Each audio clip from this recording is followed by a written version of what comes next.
During the languorous summer vacation of his sophomore year, Yun Xihe found himself with an abundance of free time, prompting him to take a summer job. However, no one had forewarned him that such an endeavor would lead him to encounter monstrous entities. How is it possible that Yun Xihe traversed in a single day the journey that took me 5 years? No, he accomplished in one day what took a genius 5 years. For you, that is a lifetime. How could Yun Xihe have broken through so swiftly? Surely, one must dwell in this realm for at least a decade or more. Your information is outdated. He achieved another breakthrough just last week. This principle is truly difficult to comprehend. Comrade Yun Xihe must have already traversed a significant distance on the path of understanding. Indeed, he has begun to pursue the path of rules. When graduation approached in their senior year, a classmate inquired about the tripartite agreement Yun Xihe had signed. Yun Xihe replied, "Me? I am already preparing for retirement." His classmates responded with bewilderment. Chapter 1. Wasn't it forbidden to attain enlightenment post-establishment? Yun Xihe is a sophomore student in the law department of Manhwaedit University, neither particularly youthful nor exceptionally old. Given the prevailing trend of law graduates facing unemployment, it is common for students to seek internships during their second and third years, striving to secure numerous opportunities with law firms or corporate legal departments. This way, they can enhance their advantages when signing tripartite agreements upon graduation. Yun Xihe had similar aspirations. However, fate had other plans. Who could have predicted that legal interns would be treated so unfairly? It was bad enough that the internship came with no remuneration. He even found himself paying to work. Alas, he was left with no choice, being a solitary individual. Yun Xihe is a local of Linhai City, having lost his parents in a car accident several years prior. Most of the compensation from the accident was used to pay off the remaining mortgage. Consequently, for the past few years, Yun Xihe has been balancing work and study, eventually gaining admission to Linhai University to pursue his long-held passion for law. Yet, ideals must ultimately yield to reality. While his peers in the same field secured internships at prestigious law firms, corporate legal departments, or courts, Yun Xihe had to settle for a temporary job at a bakery to earn some living expenses. Internships could wait for another year, but without income, survival was at stake. "Excuse me, can you tally this up for me? How much do I owe?" A middle-aged man set a tray of bread before Yun Xihe. "Certainly, just a moment. The total comes to 57. Yun Xihe gestured for the man to scan the payment code, but suddenly, he froze. It seemed he had glimpsed something extraordinary when he raised his gaze. Unsure, he looked again, this time directly fixing his stare upon the man before him. To his astonishment, the man's face was adorned with numerous dark brown tufts of hair. Had Yun Xihe not been positioned at such an opportune angle, he might not have noticed at all. Yun Xihe rubbed his eyes, fearing that his lack of sleep the previous night had caused him to see things. At that moment, he caught sight of the man's hand holding the phone, which appeared oddly abnormal. It had only 4 fingers, and the skin was riddled with wrinkles, unmistakably not the hand of a human. Yun Xihe thought, what on earth is happening? Wasn't it said that one could not attain enlightenment after the establishment of a nation? Summoning the facade of composure befitting a materialist offender as a law student, Yun Xihe prepared himself. Ding! Payment successful. The notification chimed, snapping him back to reality. Little did he know, the man before him was staring intently, a glint of amusement flickering in his eyes. When in doubt, one should seek the assistance of the police. Yun Xihe was poised to retrieve his phone to call for help. Suddenly, the man began to convulse, startling Yun Xihe. Almost immediately, a desolate crimson mist erupted from the man's body, swiftly filling the entire bakery. It was the height of afternoon, the hottest part of the day. Most patrons refrained from venturing out in such sweltering heat, leaving the shop devoid of customers. Recognizing the peril, Yun Xihe prepared to flee to the back kitchen. However, the man reached out and seized Yun Xihe by the throat, uttering not a word, and dragged him outside. Despite Yun Xihe's persistent training over the past 2 years, his strength surprisingly pales in comparison to the man before him. Moreover, Yun Xihe, standing at an impressive height of 182 centimeters, is bewildered that he is being treated like a mere chick, effortlessly lifted by another. Halt! I finally caught you. It is indeed no easy feat to follow your trail. As Yun Xihe contemplated the possibilities of his escape, a deep male voice resonated. The police are remarkably swift nowadays. I hadn't even made a call to report the incident before they arrived. Before him, a strikingly handsome man in his 20s appeared to descend slowly from the heavens. Hold on, my friend. If you were filming a movie, you should have mentioned it. You nearly frightened me to death. This turn of events left Yun Xihe utterly bewildered. How could one possibly fly? So, everything that transpired earlier was merely a scene from a film, was it? Yun Xihe was engulfed in confusion, yet he faintly sensed that he had perhaps unlocked the door to an entirely new realm. Xiang, I know you can comprehend me. You are merely an A rank and are no match for me. Should you release the hostage you hold, you will be tried for the destruction of public property. Otherwise, I possess the authority to execute you on the spot. Although the young man's voice was not particularly loud, Yun Xihe could hear him with perfect clarity. Luo Shuyuan, I am aware of your position as the director of the Special Adjustment Bureau in Huaxia, an S-rank controller. I may not be able to defeat you, but you cannot hinder my departure. As Yun Xihe was being dragged along by the middle-aged man, he was unable to observe the expressions and actions exchanged between the newcomer and his captor. All he could discern were their words and the discomfort of his backside against the abrasive concrete. Upon recognizing Luo Shuyuan, Xiangxiang dared not linger, having secured sufficient provisions for this journey. Xiangxiang expelled a plume of crimson gas from his mouth, swiftly enveloping both himself and Yun Xihe. Upon witnessing this, Luo Shuyuan understood that Xiangxiang was preparing to flee. Luo Shuyuan's hands seemed poised to take action, yet upon glancing at Yun Xihe, he chose to refrain. If it were not for Xiangxiang's diversionary tactic, how could he have been permitted to take a hostage? Allowing Xiangxiang to escape this time would likely render future captures exceedingly difficult and would undoubtedly lead to more victims. Nonetheless, he could not disregard the lives of ordinary citizens. Luo Shuyuan found himself in a predicament of moral conflict. Observing Luo Shuyuan's hesitation, Xiangxiang realized that this was the inherent indecisiveness of humanity at play. Director Luo, you humans are perpetually so indecisive. Xiangxiang's words caused Yun Xihe's mind to momentarily stall. What does he mean by you humans? With a grin, Xiangxiang prepared to step into the now expanded red mist, large enough to accommodate both him and Yun Xihe when an unexpected turn of events unfolded. A stream of white mist began to emanate from Yun Xihe's body. This white mist directly infiltrated the crimson gas released by Xiangxiang. The color-laden yet intangible red gas was astonishingly frozen in place, while the white mist spread along Xiangxiang's hand, enveloping him. In the span of 2 breaths, the majority of Xiangxiang's body was encased in ice. Luo Shuyuan had already readied himself to act at the onset of this anomaly. Observing the half-frozen Xiangxiang, Luo Shuyuan swiftly severed the hand that held Yun Xihe captive with his own hand, then leapt away with Yun Xihe in his grasp. He placed Yun Xihe down momentarily, immediately forming a hand seal directed at Xiangxiang. Since you were so obstinate, it seems you must return to face judgment at the Sanhai Tribunal. Of course, there's a high likelihood you will be executed on the spot, and even lifelong imprisonment would be a mere fantasy. With only half of his body able to move, Xiangxiang stood no chance of escaping Luo Shuyuan's grasp, as he was enveloped by the hand seal and transformed into a sphere of golden light, captured within Luo Shuyuan's palm. Luo Shuyuan then lifted Yun Xihe and soared into the sky, disappearing from sight in mere moments. Chapter 2. The pinnacle of ice. Moments later, Luo Shuyuan returned to the Special Investigation Department of Shangjing City, cradling Yun Xihe in his arms. As soon as he stepped through the threshold of the department, a young woman approached him eagerly, drawing the curious gazes of those in the lobby. It was a rare occasion for someone to witness Luo Shuyuan in person, and even more so for anyone to be brought into the department by him. Yuyo, contact Director Chun. This young man is awakening. After issuing a quick command to the girl, Luo Shuyuan strode deeper into the department, hastening his steps to relieve his hands from the impending frostbite caused by holding Yun Xihe.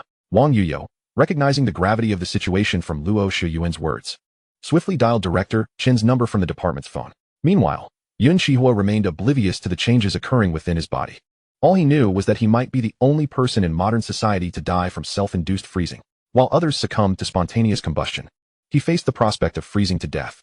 Surely, he would not be subjected to dissection and study post-mortem, would he? In his disoriented state, Yun Xihe sensed someone manipulating his body. Indeed, was he to be dissected and studied? With great effort, he opened his eyes, only to find several figures clad in white lab coats and masks surrounding him.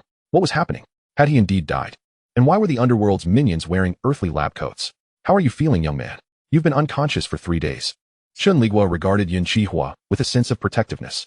After all, he was a legendary awakener of an unprecedented elemental essence, destined to be the cornerstone of the Special Investigation Department in the future. I'm fine. Who are you? Although Yun Xihe initially intended to leave without uttering a word, he realized escape was futile with so many people around him. Moreover, he noticed the figure who had saved him, Luo Shuyuan, observing from the glass partition of the room. Regardless of whether they intended to harm him or conduct experiments, they could hardly wait for him to regain consciousness. If they were truly that deranged, he might as well resign himself to fate. Rest assured, everything you wish to know will be revealed in due course. The old man is merely a researcher. The elderly man who had inquired about Yun Xihe's condition, despite his mask, seemed to be smiling. A researcher with a penchant for laughter. It appeared that he was in the company of a peculiar group. Yun Xihe was led out of the glass room, and he found the corridor and layout surprisingly reminiscent of a police station. Please, have a seat. After exiting the glass enclosure, He followed the young man, named Luo Shiyuan, into an office. At Luo's gesture, they sat across from each other. Let me introduce myself. I am Luo Shiyuan, the head of the Special Investigation Department. The Special Investigation Department? Yun Xihe expressed his unfamiliarity with the name. As a law student, he had inevitably encountered various governmental agencies. Yet none bore such a title. However, Luo Shiyuan did not strike him as someone who would fabricate such matters. Indeed, the Special Investigation Department. Luo Shiyuan perceived Yun Xihe's skepticism but deemed it inconsequential, as he had plenty of means to convince him. Rising from his seat, streams of golden light emanated from his palms, coalescing into a distinct figure. That's the man who captured me. And why are you glowing? Yun Xihe's inquiry elicited amusement from Luo Shiyuan, who found it amusing that someone would refer to their abilities as glowing. The figure was not human, but rather a mythical beast from the Shanhai Jing, known as the Xiangxiang. Luo Shiyuan hesitated, contemplating whether to divulge further information. The Xiangxiang, documented in the Nanshan Jing, possessed a human face and a beast's body, capable of speech and aware of human names, thriving on wine and beauty. I suspect it was your striking appearance that attracted its attention, intending to make you its next meal. Beast from the Shanhai Jing? Though Yun Xihe was a staunch materialist, his greatest strength lay in his high adaptability. Thus, he was merely momentarily taken aback before regaining his composure. It seemed he had indeed opened the door to a new world, one from which he could not retreat. Though he had been unconscious for 3 days, he had some grasp of the changes within his body. First and foremost was his heightened sensory perception, now so acute that he could discern detail akin to a bee's compound eyes. Additionally, he could distinctly feel his body temperature, which was unusually cold, certainly an asset in summer. Furthermore, he sensed an energy within him, akin to a formless essence, that he felt compelled to release. For much of the last century, it was widely believed that the Shanhai Jing was a mere collection of fanciful tales concocted by ancient scholars. However, the previous century saw a drastic turn of events. Many of the mythical beasts described in the text emerged, some retreating to remote mountains while others began to indiscriminately hunt humans, impervious even to modern weaponry. It was during this upheaval that individuals claiming to be awakeners emerged. The golden brilliance in Luo Shiyuan's hands flickered, morphing as he spoke, unveiling another facet of this world to Yun Xihe. Awakeners could activate the extraordinary factors within themselves, thereby gaining a plethora of abilities, be it mastery over the 5 elemental forces or even control over the mind, and in some cases, dominion over time and space. Wait, so I am also an awakener? My ability is to control the 5 elements? Yun Xihe quickly connected the dots regarding his transformation and the freezing mist that had emanated from his body that day. Indeed, you are an awakener. But your ability transcends merely controlling the 5 elements. It is the pinnacle of ice. Luo Shiyuan was not surprised by Yun Xihe's rapid understanding. During Yun Xihe's 3-day slumber, aside from reviewing the surveillance footage from the incident, Luo had also investigated Yun's background. It was remarkably clean, the only remarkable traits being his intelligence and innate talent. What is the pinnacle of ice? Is it merely an ice element? All matter is composed of atoms, certainly from a scientific perspective. However, from the viewpoint of cultivation, all phenomena hinge upon elements, rendering elemental awakeners the most prevalent among them. The 5 elemental forces give rise to a myriad of other elements, with the ice element being one of them. In the centuries since the emergence of awakeners, there have been nearly 8,000 elemental awakeners in Huaxia. Yet not a single one has ever manifested the pinnacle of elemental awakening.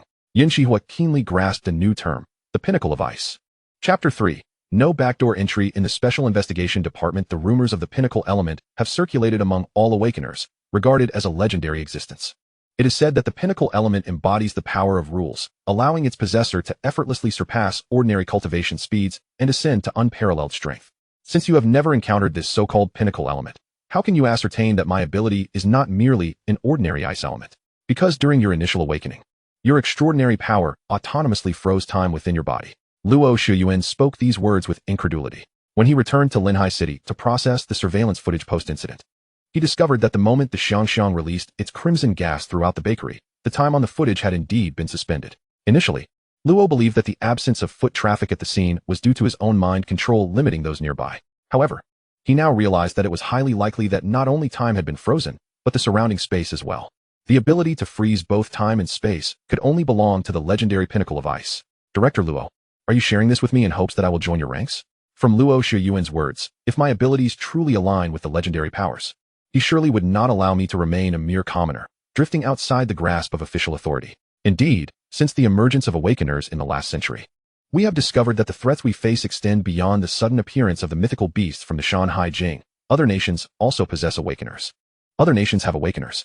After the initial shock, Yun Xihe felt that it was only natural. The entirety of Blue Star could not possibly be unique to Huaxia. If that were the case, Huaxia would have long since dominated the entire world. Noting Yun Xihe's brief astonishment, Luo Shuyuan chose not to elaborate further on the awakeners from other countries. In response to various unforeseen circumstances, the Special Investigation Bureau was established. This bureau operates directly under the highest leadership of Huaxia, with corresponding branches in every province and city. Each branch is led by an S-rank controller. What is an S-rank controller? Is it a realm? Yun Xihe exhibited an unusually high level of acceptance towards Luo Shuyuan's words and soon regained his composure to inquire about the key points. Indeed, the term awakener is merely a general classification. Upon awakening one's unique, extraordinary abilities, one steps into the first realm, becoming an awakened. There are 3 stages within the awakened realm, conveniently categorized as D rank, C rank, and B rank. Ascending further leads to the second realm, the controllers, a domain that both the Xian and I inhabit. This realm is subdivided into A rank, S rank, and SS rank stages. Upon surpassing the SS rank controller, one reaches the final realm, the transcendent. Unlike the previous 2 realms, the transcendent consists solely of the SSS stage and beyond. I see. So if I join you, will there be an internship certificate and a stipend? Yun Xihe pondered carefully as Luo Shuyuan explained the situation. After all, he was just a 20-year-old university student. The notion of saving the world and becoming a hero had merely been a fleeting fantasy during his youthful exuberance. At this moment, the prospect of a salary that could sustain his living expenses seemed far more pressing. Luo Shuyuan appeared momentarily taken aback by Yun Xihe's statement. A look of skepticism crossed Yun Xihe's face, as if to question whether such a large organization could truly afford to pay salaries. Luo Shuyuan's temples throbbed with frustration. Did they not possess a sizable 3-story building in the expensive capital city, suggesting a lack of funds for salaries? Anger aside, Luo Shuyuan maintained a cheerful demeanor, responding, "Of course, we are directly governed by the central authority, and the benefits are quite generous." After a moment's contemplation, Luo Shuyuan, unsure of what specific benefits Yun Xihe truly desired, decided to list them all.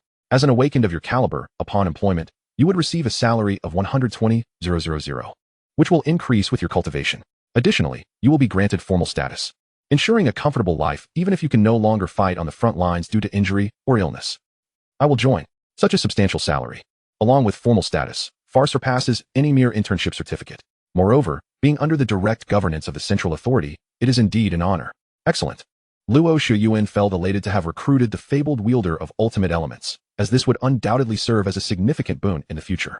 Yu, please escort Comrade Yun to complete the onboarding process. Luo Shuyuan called towards the door, where a girl dressed in a pink dress entered. Comrade Yun Xihe, this way. Wang Yuyo guided him to a logistics-like window. In less than 10 minutes, Yun Xihe had completed his onboarding and received his personal identification badge. Curiously, he played with the badge in his hand.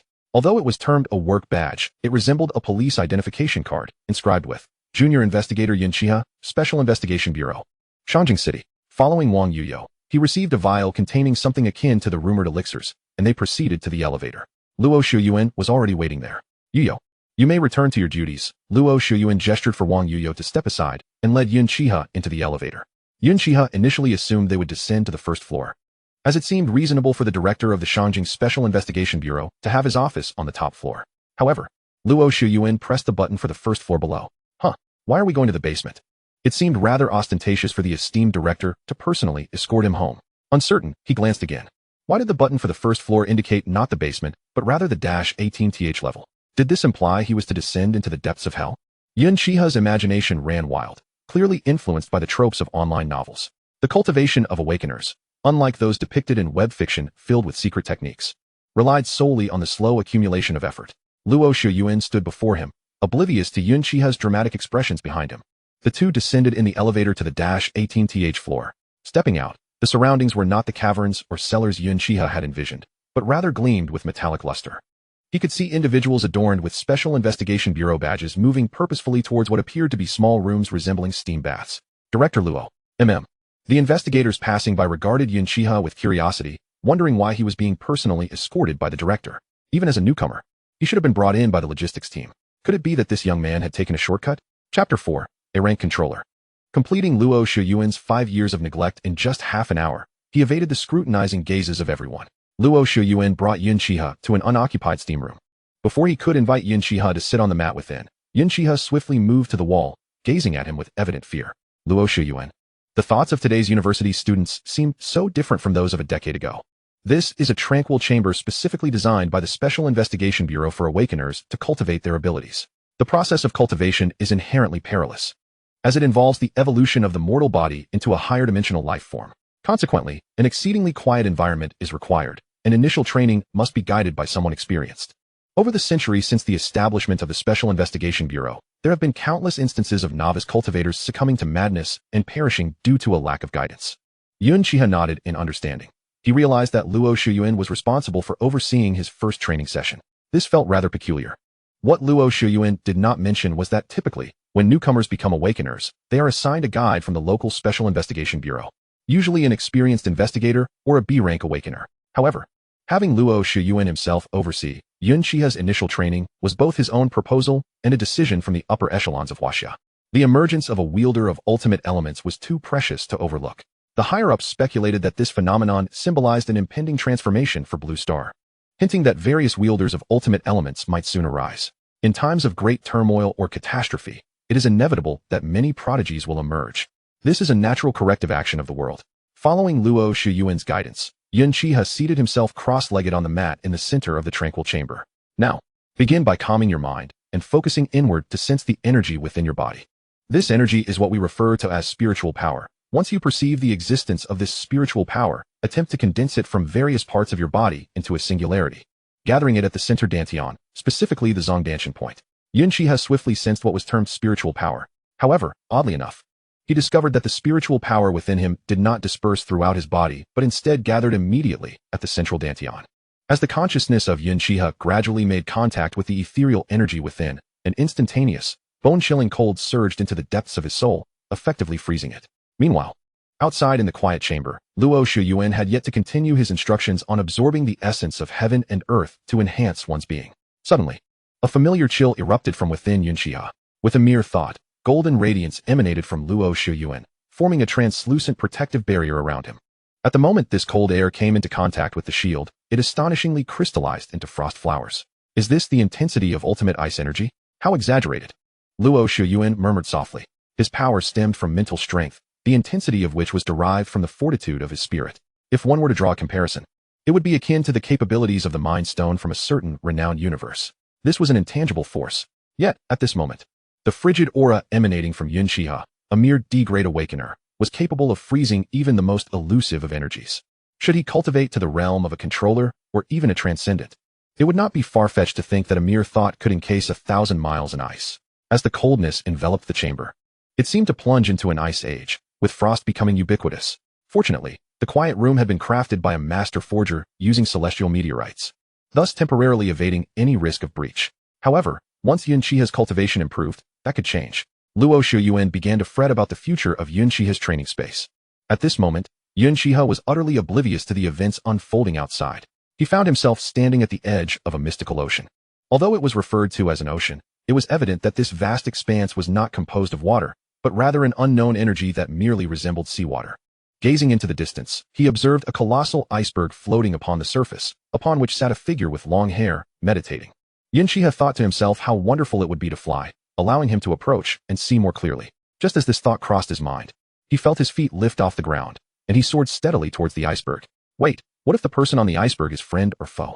Since discovering the hidden aspects of this world, Yun Xihe had begun to exercise caution. A famous saying echoed in his mind. This world is a morbidly flawed society, with half of its inhabitants slumbering in the light and the other half awakening in darkness. No one knows whether one faces a sleeper or a waker, or perhaps they are not human at all. Yun Xihe felt as though he had been flying for an eternity, yet the distance to the iceberg remained unchanged. Just as he contemplated stopping, the figure on the iceberg began to soar towards him. At last, the distance between them diminished to a mere breath, and Yun Xihe was taken aback. The figure atop the iceberg bore an uncanny resemblance to him, the only distinction being that he had short hair, while the other possessed long locks. Furthermore, it was evident that the figure was not human. Its entire form was an icy blue, resembling a construct of ice. What astonished Yun Xihe even further was the figure's complete lack of hesitation as it surged directly into his body. Before he could comprehend the situation within himself, a torrent of vast memories materialized in his mind, nearly overwhelming him. Simultaneously, back in the quiet chamber, veins bulged on Yun Xihe's forehead, and he could not help but let out a primal howl towards the sky. Gradually, a hexagonal snowflake tattoo manifested at the center of his brow, and his once raven-black hair transformed into a cascade of snowy white in the blink of an eye. The aura surrounding him began to intensify. After what felt like an eternity, the oppressive chill in the quiet chamber thick enough that Luo Shiyuan had to exert all his strength to avoid frostbite. Retreated back into Yun Xihe's being. At that moment, Yun Xihe's aura reached an unprecedented zenith. Had he truly ascended to the realm of an A-grade controller? Luo Shiyuan was utterly confounded. What on earth was happening? Just half an hour ago, Yun Xihe was merely a newly awakened D-grade awakener. In such a brief span, he had leaped past the C-grade and B-grade stages to become an A-grade controller. What did that make Luo Shiyuan, who had spent 5 years to achieve the same level and was hailed as the foremost genius of the nation? Was his time spent in vain? With tears of frustration welling in his eyes, Luo Shiyuan lamented. As Yun Xihe's cultivation reached the A-grade controller stage, the tumultuous chill began to subside. Yun Xihe opened his eyes, revealing orbs as dark as ink, flickering with glimmers of icy blue, adding an air of enigma to his presence. What had transpired? And what of your cultivation? Upon witnessing Yun Xihe's awakening, Luo Shiyuan could no longer wallow in self-pity and rushed forward with a flurry of urgent inquiries. This is all due to the ultimate ice, Yun Xihe answered without hesitation. He understood that if Luo Shiyuan could discern his power as the ultimate ice, then others would undoubtedly recognize it as well. Moreover, this matter had likely already been reported to the higher echelons of the nation. He bore no animosity towards his country. And which young person in this new century does not harbor patriotism? Thus, Yun Xihe had long resolved to lean upon the strength of his nation. Armed with the legendary powers attributed to him, his sole aim was to cultivate diligently to become a force that commands respect.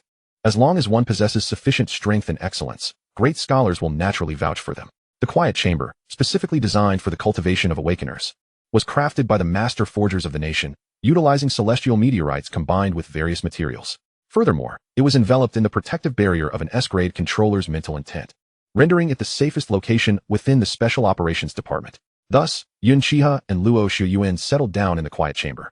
This is all the result of the ultimate ice, Yun Xihe elaborated. As Luo Shiyuan absorbed this explanation, his heart raced with trepidation. Such feelings had not stirred within him since ascending to the S-grade controller stage and taking up the position as the director of the Special Operations Department in Beijing. The sheer peculiarity of Yun Xihe's experiences over the past half hour was astounding. It turned out that the ocean Yun Xihe had encountered upon commencing his cultivation was his very own sea of consciousness. The sea of consciousness could only be accessed by those of controller caliber. Prior to this, although the sea of consciousness existed within the body of an awakener, it remained imperceptible. Only upon reaching the controller stage, when the inner ethereal energy fused with extraordinary abilities, could one unlock the sea of consciousness and bestow upon the awakener the power of divine perception. The icy blue figure of Yun Xihe was, in fact, a manifestation of the ultimate ice, a gift from its master. This figure, composed entirely of pure ice elements, appeared corporeal yet was, in reality, an energy entity. Upon merging with Yun Xihe, it dissipated, transforming into pure ice laws that relentlessly surged and reformed his physical body. Hence, Yun Xihe's hair turned white in an instant. The hexagonal snowflake mark upon his brow was a symbol of the purification his body underwent. Moreover, Yun Xihe's cultivation had soared from a D-grade awakener to an A-grade controller. Also a consequence of the ultimate ice. The might of ultimate elements is formidable, embodying the essence of legendary laws. How could such a powerful ability possibly remain confined to the D-grade upon awakening? So, you mean to say that all those who possess ultimate elements will immediately ascend to the A-grade controller stage upon awakening? Luo Shiyuan's eyelids twitched uncontrollably, as this notion was utterly unfathomable. Indeed, and furthermore, each bearer of the ultimate element will undergo a transformation, their bodies becoming the most suitable for cultivation. Akin to my current form, which can no longer be termed as mere mortal flesh but should be referred to as the extreme ice body. Uncertain whether he has entirely transcended the realm of mere mortals, he gradually perceives that his thoughts have been influenced by an overwhelming chill, rendering his emotional fluctuations somewhat subdued. Yun Xihe remains vigilant. Perhaps there lurks an unknown aftereffect beneath the surface. After concluding his conversation, Luo Shiyuan returned to his office, his hands forming a series of intricate seals. Disperse. At his command, the seals expanded to envelop the entire office. Once assured of its efficacy, Luo Shiyuan waved his hand, causing a mirror to materialize in midair, casting forth a luminous projection. After a few breaths, a figure emerged upon the screen, a middle-aged man, appearing to be in his 40s. General Songwu. Luo Shiyuan saluted the individual within the projection. Xiao Luo, is there an emergency in Huaxiao that necessitated my urgent summons? The man on the screen spoke with palpable urgency. Huaxiao, their ancestral land, must not endure the slightest misstep. Yet, in the absence of other SS-level sovereigns and formidable beings from various nations, he struggled to comprehend what could pose a threat to Huaxia. No, it is I who requires to report a matter of significance. I implore you to relay this to the Ice War God. Now may not be the opportune moment. The situation in the United States has grown increasingly tumultuous. and there are whispers of the Dragon Nine Suns manifesting within the Arctic Circle. While the war gods are not stationed in their respective posts, Luo Shuyuan had not communicated with Song Wu for quite some time, and he was unaware that the situation in the Arctic Circle had undergone such drastic changes. Then please, General, expedite the notification to the Ice War God. In these extraordinary times, Luo Shuyuan could scarcely articulate what was of immediate necessity, for a broader perspective was paramount. Upon emerging from his secluded chamber, Yun Xihe seized a hat from Luo Shuyuan and donned it. Though it was the height of summer, wearing a hat outdoors felt rather eccentric. Nevertheless, he preferred this quirkiness to allowing his head of white hair to shimmer in the sun. Moreover, with his current ice path physique, he was impervious to heat and flame, save for the awakening of those attuned to extreme fire elements. As they parted ways, Luo Shuyuan informed him that the aftermath of the previous bakery incident had been resolved, and he was no longer required to work there. Furthermore, due to his recent elevation to an A-level sovereign, his identification badge needed to be remade. He would be able to collect it from the Special Operations Office in Linhai City in approximately 3 days. Given that the director of the Linhai City Special Operations Office was currently absent, Luo Shuyuan had temporarily assumed the role. Thus, although Yun Xihe was technically an investigator for the Special Operations Office in Shangjing City, he could still reside in Linhai City and partake in missions in either locale. Yun Xihe deliberately evaded surveillance as he made his way to a secluded area. Despite the proximity of Linhai City to Shangjing City, a distance of several hundred kilometers remained. He resolved to test his newly acquired ability, flight. Indeed, Luo Shuyuan had informed him that upon awakening and cultivating to the sovereign stage, one could liberate themselves from the constraints of gravity and attain the power of free flight. By enveloping himself in spiritual energy while airborne, he would remain undetected by satellites and various radar systems. Yun Xihe attempted to shroud himself in extreme ice spiritual energy, forming a protective layer, and soared into the sky, vanishing into the horizon. Ding. Your account ending in XXXX has received a deposit of 300,000. Note, June salary. Yun Xihe had returned to Linhai City 3 days prior. Throughout this period, he had been diligently studying to manage the surging spiritual energy within him. Typically, it takes ordinary awakeners over a decade, or even longer, to progress from D-level to A-level sovereign. This illustrates that the cultivation of awakeners is often a tedious and exceedingly time-consuming endeavor. During the past 2 days since his return, Yun Xihe had not only stabilized his cultivation, but also sought to continue his training towards a breakthrough. However, progress was slow. The spiritual energy required to ascend from A-level to S-level sovereign was immense, necessitating a solid foundational base. In an environment devoid of revitalized spiritual energy, relying solely on the scant spiritual energy present in the air would likely yield no success in less than a year or two.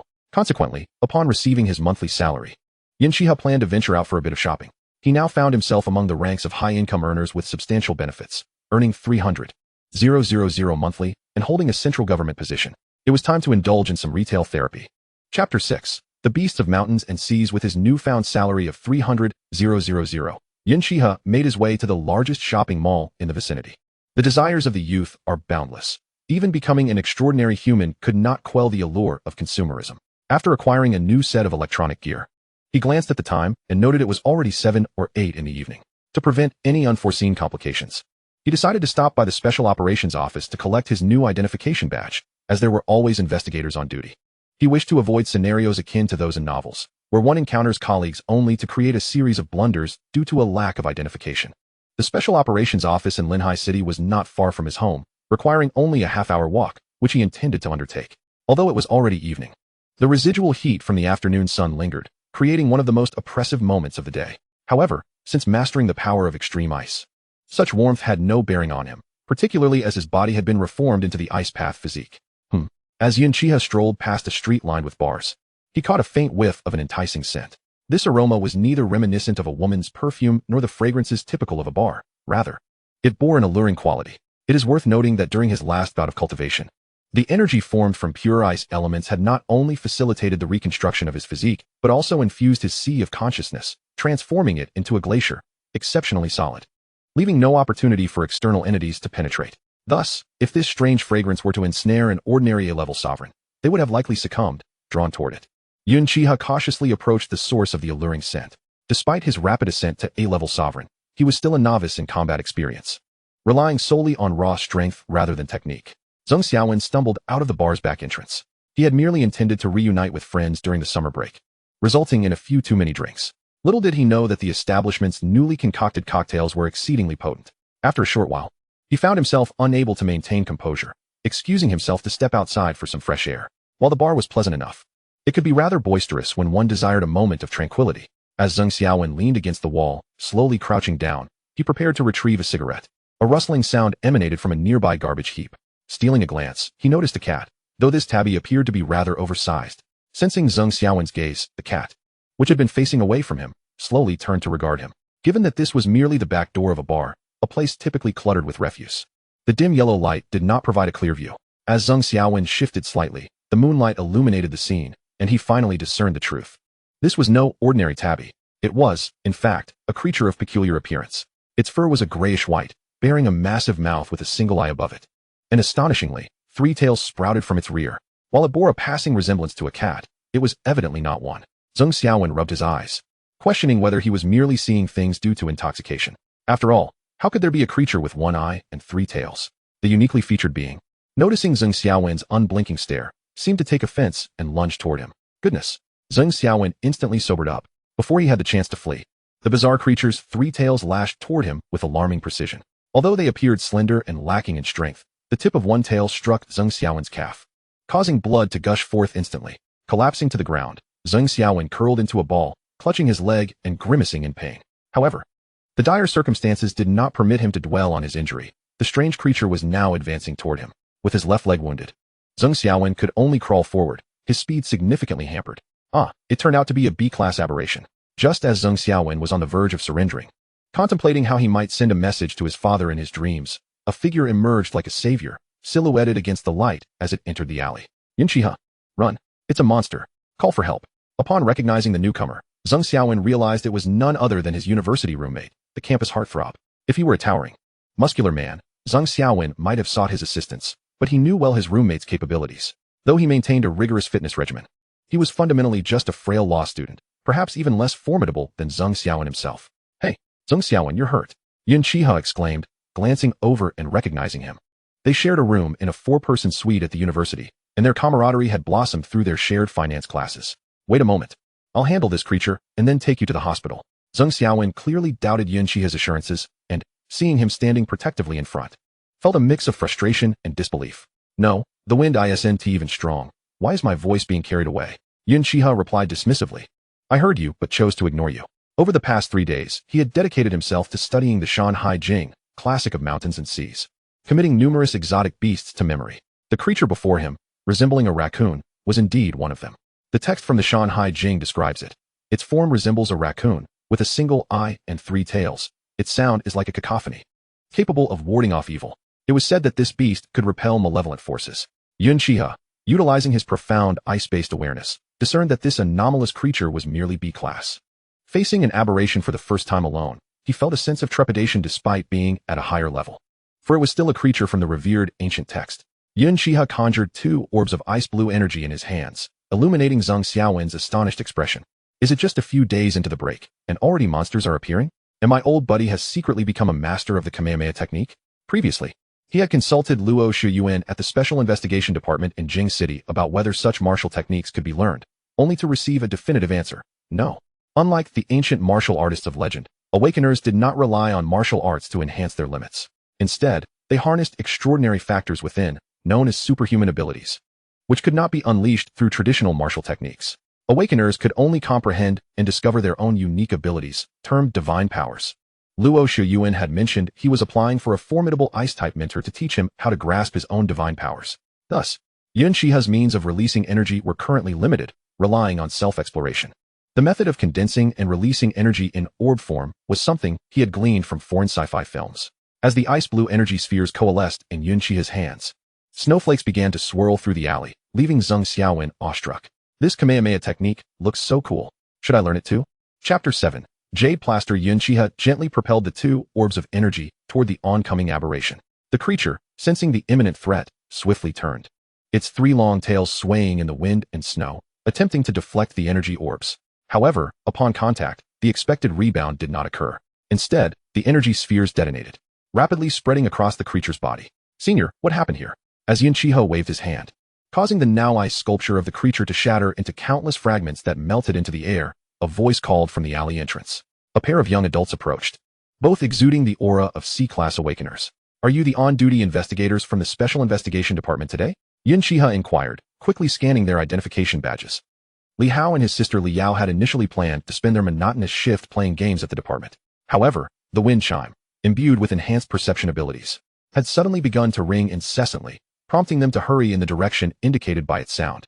This wind chime was specially crafted by the department to monitor fluctuations in spiritual energy throughout the city, typically remaining silent unless significant disturbances occurred, often caused by either aberrations or awakeners. Upon their arrival, they found a wounded individual lying at the alley's entrance, with a casually dressed man standing protectively nearby. Following the man's pointed finger, they spotted the bizarre one-eyed, three-tailed creature cautiously retreating. It's the Huan. The first task of any investigator joining the Special Investigation Department was to become intimately familiar with all the exotic beasts documented in the Shanghai Jing. Thus, any entity mentioned in the text was well known to the investigators, although they could not sense the creature's power level, indicating it was likely far superior to their own. The innate mission of the investigators was to protect ordinary citizens, standing as guardians against the darkness. However, before they could intervene, the man swiftly encased the Huan in ice with a single blast of energy. With a mere gesture, the frozen creature disintegrated into the wind. Perfect timing. Do you have healing medication? Yun Xihe asked, ignoring Li Hao's question, as he focused on the injured yet astonished Zheng Xiaowen. Ah, yes we do, Li Yao exclaimed, retrieving a small, mirror-sized iron box from her bag. Opening it, she extracted a salve resembling lard and applied it to Zheng Xiaowen's wound. In no time, the bleeding ceased, and the injury began to mend visibly. Is this jade plaster? Yun Xihe observed, intrigued by the small box in Li Yao's hand. The Shanghai Jing had mentioned jade plaster, rumored to have been consumed by the Yellow Emperor for longevity and wound healing. This substance was traditionally regarded as quite precious. How could an investigator so casually produce it? You're quite perceptive. This is indeed jade plaster, Li Yao acknowledged, carefully putting the precious item away. Although every investigator at the Special Investigation Department received a box, it did not diminish the value of the jade plaster. If this unknown powerful individual were to resort to violence for personal gain, she and her brother would stand no chance against him. The energy sphere he had just wielded could easily obliterate them. Seeing Li Yao's cautious demeanor, Yun Xihe realized that the unfortunate misunderstanding he had hoped to avoid had occurred.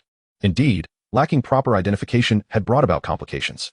You need not be so wary. My name is Yun Xihe, and I am also an investigator at the Special Investigation Department. I was on my way to collect my newly issued identification badge when I sensed something amiss here and came to investigate. Indeed, I see. Then, esteemed senior, please wait a moment while we perform a memory erasure for the party involved. Upon hearing the name Yun Xihe, Li Hao and Li Yao felt a wave of relief wash over them. Just moments ago, Li Yao had sensed a familiarity in this senior's visage. It turns out he is the newly appointed elite investigator at the Special Investigation Office of Shanjing City. However, this newly promoted elite appears remarkably youthful. One wonders at what age he awakened his extraordinary powers to attain such mastery at such a tender age. In the hierarchy of the Special Investigation Office, ranks are clearly delineated. D-level awakeners can only hold the title of junior investigator, while C and B-level awakeners correspond to the roles of intermediate and senior investigators, respectively. Beyond that, there exist only the titles of elite investigator and director. Wait, what is this Special Investigation Office and memory erasure you speak of? Zheng Xiaowen had just been marveling at the astonishing effects of the jade plaster, pondering how he might persuade his father to exploit this business opportunity. If he could obtain exclusive distribution rights, it would be a fortune. After all, he had never heard of jade plaster in the market. Yet, once he had concocted his delightful schemes, he realized he could no longer comprehend the conversation between Yun Xihe and the newly arrived duo. Hold on. Just as Yun Xihe was about to initiate the memory erasure for Zheng Xiaowen regarding the previous incident, he unexpectedly detected a faint fluctuation of spiritual energy within Zheng Xiaowen's body. To his astonishment, the injury inflicted by the tail imbued with spiritual energy had inadvertently stimulated the latent extraordinary factors within Zheng Xiaowen. As a result, Zheng Xiaowen found himself teetering on the precipice of awakening his abilities. Although he was unaware of Yun Xihe's reason for asking them to pause, the Li siblings obediently halted their tinkling chimes. Yun Xihe contemplated for a moment, then, using his index finger, summoned a thread of consciousness from his brow, which flew directly into Zheng Xiaowen's mind under the watchful gaze of all present. Zheng Xiaowen barely had time to register his surprise before he succumbed to unconsciousness. His extraordinary powers were on the verge of awakening. Though it remained uncertain whether he would ultimately join the ranks of awakened individuals, precautions were prudent. Very well. Let us depart. Noticing that the bleeding from Zheng Xiaowen's leg had ceased, Yun Xihe signaled for the Li siblings to leave. Earlier, he had established a barrier within Zheng Xiaowen's mind, encapsulating his memories of the events that transpired that evening. Although Yun Xihe had not studied such abilities and techniques, the extraordinary power that had awakened within him had always been concealed within his body. It could be said to have existed since his very birth, thus naturally endowing him with various minor techniques upon awakening. Should Zheng Xiaowen ultimately fail to awaken his own extraordinary abilities, this barrier would persist, preventing him from recalling the events of that night while simultaneously safeguarding his life in critical moments. This could be considered a modest safeguard bestowed upon him by a good friend. Chapter 8. Little Dragon Club. Esteemed senior, please take a seat and wait a moment. I shall retrieve your identification badge. Upon returning to the Linhai Special Investigation Office, Liao hurriedly made her way to the logistics department. Indeed, moments later, she emerged with a red box in hand. Yun Xihe accepted the box, and upon closer examination, he realized it was far from an ordinary gift box. You must be new to the Special Investigation Office, correct? This box is crafted by the masters of the office using materials from celestial meteorites, the same as those used in the Tranquility Chambers. Seeing Yun Xihe curiously examine the box, Liao assumed that he had been a lone wolf until recently joining the Special Investigation Office. You need not refer to me as senior. I have only been part of the Special Investigation Office for 4 days, and my understanding of awakeners and the myriad of otherworldly beasts is limited to the books I have read during this brief time. Liao remarked. Only 4 days since joining the Special Investigation Office? Then it is entirely normal not to be acquainted with its various equipment. Liao exclaimed, wait. Are you saying you transformed from a newly awakened individual to an A-level controller in just 4 days? Liao only caught the first half of the response to her question, while Liao grasped the deeper implications of the latter half. It didn't take long for Liao to come to the same realization. Indeed, perhaps it is due to exceptional talent. Yun Xihe chose not to elaborate further. Previously, Luo Shuyuan had cautioned him that it was best not to divulge matters concerning ultimate elements, as one could not ascertain whether the interlocutor was friend or foe. Upon hearing Yun Xihe's words, the Li siblings felt a pang of frustration, sensing that this individual was boasting yet possessed tangible evidence, all while feeling utterly powerless to counter it. Yun Xihe lifted the lid, revealing a neatly arranged identification badge adorned with golden edges. The front displayed several gilded characters. Elite investigator of Shangjing City, Yun Xihe. Yun Xihe did not linger at the Linhai Special Investigation Office for long. He preferred to return home to cultivate rather than engage in the nightlife outside. During his time at the Shangjing City Special Investigation Office, Luo Shuyuan had mentioned that the cultivation of awakeners was an exceedingly perilous endeavor. Especially for those newly awakened, guidance from others was crucial during their initial training. Once one attained the controller realm, the inherent dangers diminished significantly. At the controller stage, one could proficiently harness their extraordinary power, enabling them to adeptly manage their internal spiritual energy during cultivation, thus averting any potential surges of power. Furthermore, they could envelop their bodies or extend their protective energies over a broader area to ensure their safety. Consequently, awakeners at the controller stage no longer needed to confine their training to tranquility chambers. Thus, when Yun Xihe first descended to the 18th level of the Shangjing Special Investigation Office, he encountered individuals who were all at the awakened stage. Upon returning home, Yun Xihe did not rush into his cultivation. Instead, he settled before his computer, searching for news of bygone events while mentally organizing the information he had gleaned from the Li siblings regarding awakeners that evening. In a certain city of Chuan Province, a century-old corpse, preserved and uncorrupted, wrapped in mummifying cloth, was discovered alongside glutinous rice and talismans rumored to be linked to zombies. In China, a Zen master's body remained incorruptible for a millennium. In the 1930s, a city in our country experienced unrelenting rain for 40 days after the deluge. Locals found a languishing dragon in the reeds. The townsfolk endeavored to free the dragon using various means, but days later, it mysteriously vanished, only to reappear later as a mere skeleton. The internet abounds with an array of supernatural occurrences. These events are not confined to China. 4 such phenomena are reported across the globe: the enigmatic Bermuda Triangle, the Kola super deep borehole, the pyramids, Stonehenge, and countless other unsolved mysteries were merely considered intriguing knowledge during high school. Yet now, as Yun Xihe, a being of the extraordinary, he pondered whether the supernatural nature of these events stemmed from their connection to the world of awakeners, an extraordinary realm. Only in this way could one explain the plethora of unresolved enigmas that have persisted throughout the ages on Blue Star. Perhaps the other side of this world is vastly more expansive than the one inhabited by humanity, since the so-called extraordinary factors have always resided within the human body, accompanying each individual throughout their lives. It stands to reason that it would be impossible for someone to awaken only in the last century. Throughout the lengthy passage of time, either these phenomena were not brought to light on a large scale, or significant events occurred that impeded humanity's ability to awaken their extraordinary powers. As Yun Xihe sat in his chair, scrolling through a series of mysterious incidents, he murmured softly to himself. He reached for his phone on the nearby table and opened an app named Little Dragon Club. This app is exclusive to the Special Investigation Office. Only intern investigators and officially classified investigators possess the privilege to use it, while interns lack access to several functionalities. The app's design and name serve to prevent spies from easily uncovering the significant secrets of China. The personnel of the Special Investigation Department can utilize this app for communication and task acquisition, with vast territory, even when accounting for the directors of various major cities. The total number of investigators currently employed in Huaxia is barely over 100,000. It is important to note that the entire population of Huaxia surpasses 1 billion. This illustrates that those fortunate enough to awaken are indeed true geniuses, exceptionally rare among the masses. Previously, while languishing at home out of boredom, Yun Xihe had already explored the communication and treasure functionalities within the app. In terms of communication, his contacts list comprises only 2 individuals, Luo Shiyuan and Wang Yuyu, who had assisted him in obtaining identification at logistics. He hadn't even had the opportunity to add the contact information of Director Chun from the Extraordinary Research Institute, who had conducted his examination. As for the treasure feature, it boasts a plethora of rare artifacts, weapons, and elixirs. However, each item requires contribution points for exchange, which can only be earned through tasks. Yun Xihe had been waiting for his identity badge to arrive, believing it would facilitate task execution.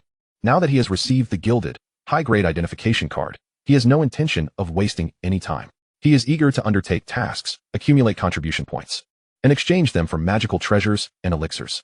Given that his innate qualities had already determined his extraordinary talent, he could not afford to neglect his efforts thereafter. Before encountering the extraordinary realm, Yun Xihe's aspirations were quite simple: to maintain a stable and tranquil life for his family, living out his days in peace. Now, however, his desires have evolved into something equally straightforward: to possess absolute authority in the vast extraordinary world, allowing him the freedom to revel in joy. Chapter 9. The Cannibalistic Library of Luoqing University. As Yun Xihe navigated the task interface, he noted that while extraordinary incidents had proliferated in recent years, tasks were not yet available at every corner. Most missions pertain to the protection of researchers at the Extraordinary Research Institute, requiring investigations in the wilderness and renowned mountains. After perusing for a considerable time, he finally discovered a suitable task: investigating the bizarre occurrences at Luoqing University Library. 5 days prior, a series of student fainting incidents occurred at Luoqing University, with all affected students remaining unresponsive. Their electrocardiograms exhibited extreme irregularities, some even experienced cardiac arrest. Yet their bodies showed no signs of decay, and aside from the cessation of heartbeats, their overall condition appeared stable. Witnesses reported that all fainting episodes transpired at the entrance of the library. The Luoqing Special Investigation Department has dispatched 1 senior investigator and 3 intermediate investigators to the scene, all of whom are currently unaccounted for. This task requires a minimum of 2 senior investigators or 1 special investigator to undertake. Task reward: 100,000 Huaxia coins. 500 contribution points. Yun Xihe examined the task summary. Luoqing is situated in the heart of Huaxia, several hundred kilometers from Linhai City. If he were to fly at full speed, he could reach it in about an hour, though it would be quite exhausting. Moreover, the area surrounding Luoqing University Library has already been cordoned off, so there is no rush. Expenses for such tasks can be reimbursed through the Little Dragon Club app. Most importantly, upon his elevation to special investigator status, his monthly salary has risen to a substantial 300,000. Thus, Yun Xihe promptly booked a flight from Linhai City to Luoqing. It would be his first flight in 20 years of life, and the mere thought of it filled him with excitement. As a city renowned for its millennia-old history, Luoqing has been the seat of many emperors throughout time. Upon disembarking, Yun Xihe proceeded directly to the Luoqing Special Investigation Department, following the route registered in the app to gather more detailed information. Investigator Yun, we don't possess much information either. Most of it is contained within the task summary, said a senior investigator, Zhou Jie, B-level awakened. Are you suggesting that the 3 other investigators could only uncover this little information? Yun Xihe responded incredulously, realizing the gravity of the mission. The ability to make a B-level awakened senior investigator vanish without a trace implies a presence that is at least at the pinnacle of B-level, if not likely an A-level. Whether this entity is a mountain sea beast or another awakened individual remains uncertain for now. Our Luoqing also has several special investigators, but they are currently engaged in a mission at Mang Mountain and have yet to return, leaving us in a bit of a bind. However, we have arranged for an intermediate investigator to accompany you to the Luoqing University Library, Zhou Jie explained, gesturing toward a young man behind him. This is Cheng Wanli. He is in his 4th year at Luoqing University and awakened his perceptive abilities during his freshman year. He is currently a C-level awakened. Hello, I am Cheng Wanli. The tall young man greeted, exuding an aura that matched his name, embodying the essence of a local. Greetings, Yun Xihe, he replied. In the realm of the extraordinary, power reigns supreme. For awakened individuals, the world governed by law is no longer their domain.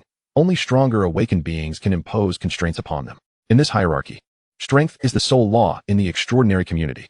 Therefore, despite Cheng Wanli having awakened before him and having cultivated for a longer period, Yun Xihe graciously accepted his respect. Under Cheng Wanli's guidance, they arrived at the Luoqing University Library. As the most prestigious university in the region, its facilities are of the highest caliber.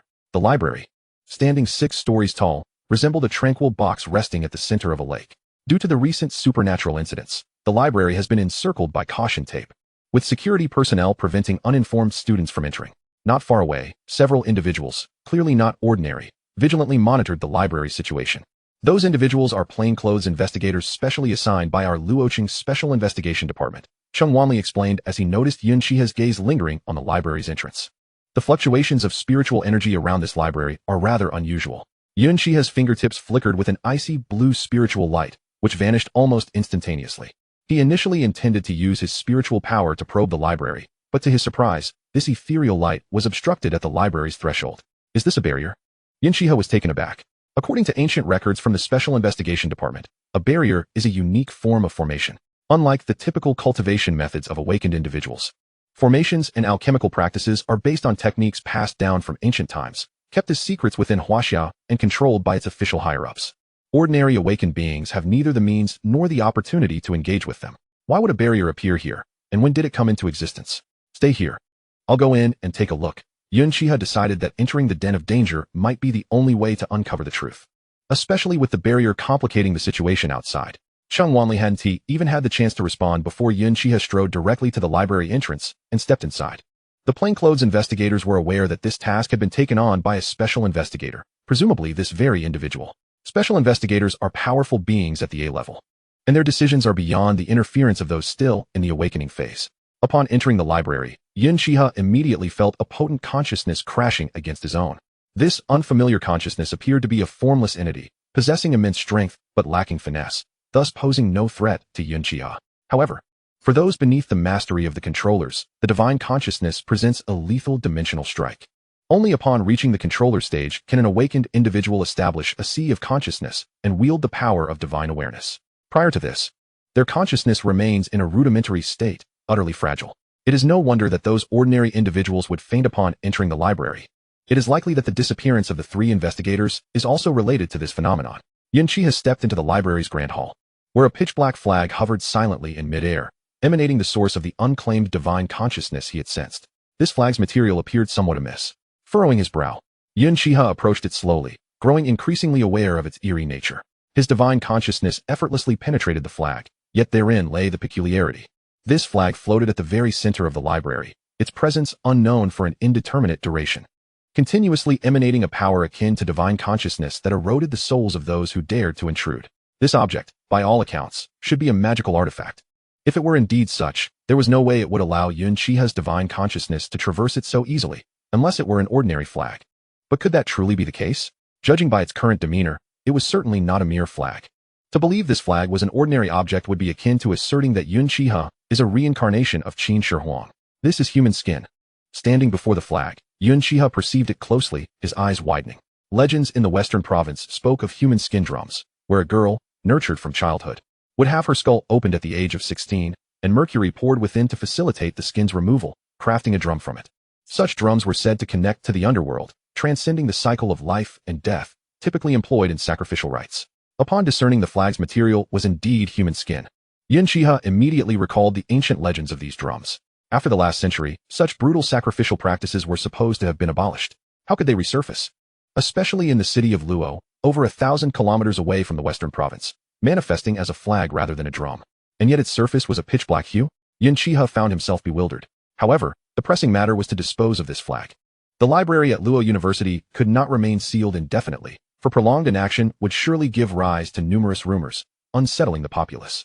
Yun Xihe pressed his palms together, channeling his inner spiritual energy, and immediately, several ice spikes coalesced from thin air, spinning gracefully. What strange phenomena this flag possessed would soon be revealed.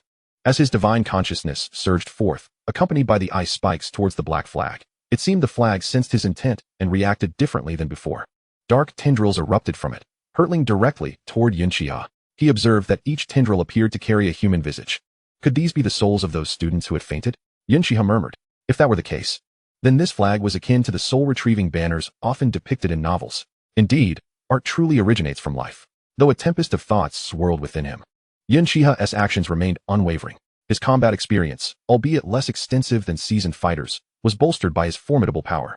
as long as he maintained superiority in cultivation.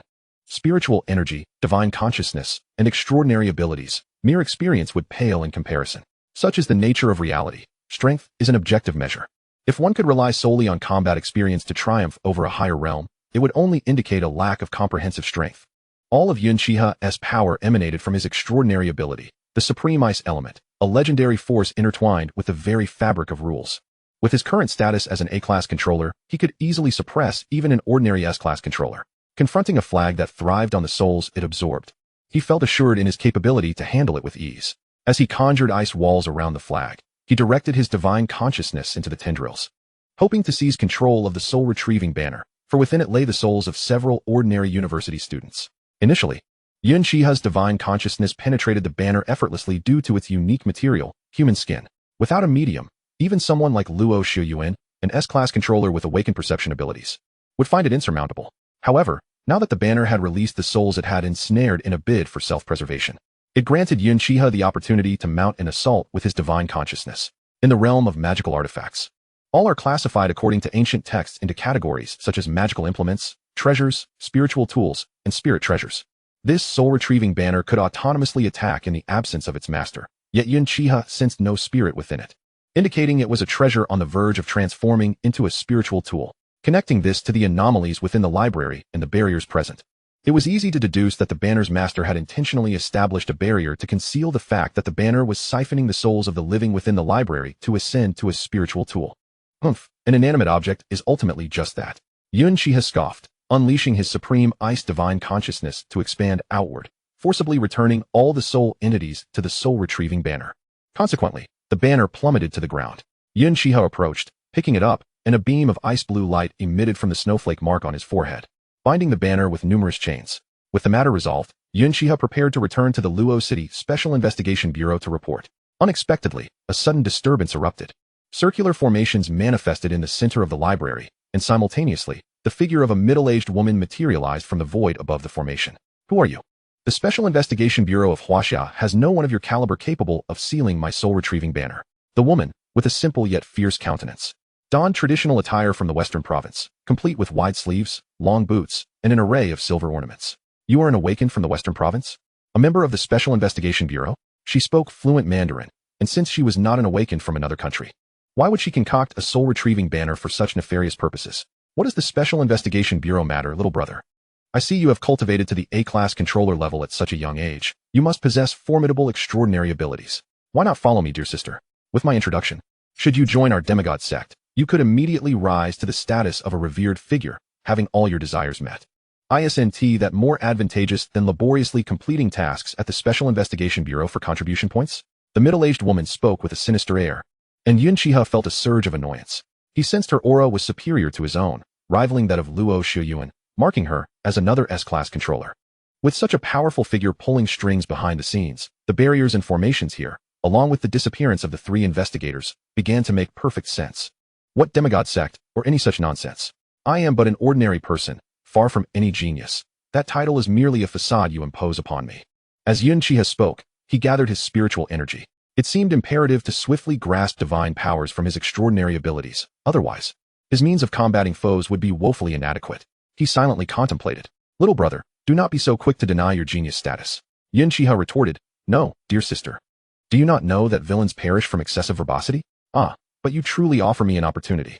My greatest delight in life is to procure the skins of talented awakened such as yourself to craft exquisite, soul-retrieving banners. The middle-aged woman grew increasingly animated in her discourse, utterly oblivious to the sardonic glances cast by Yun Xihe.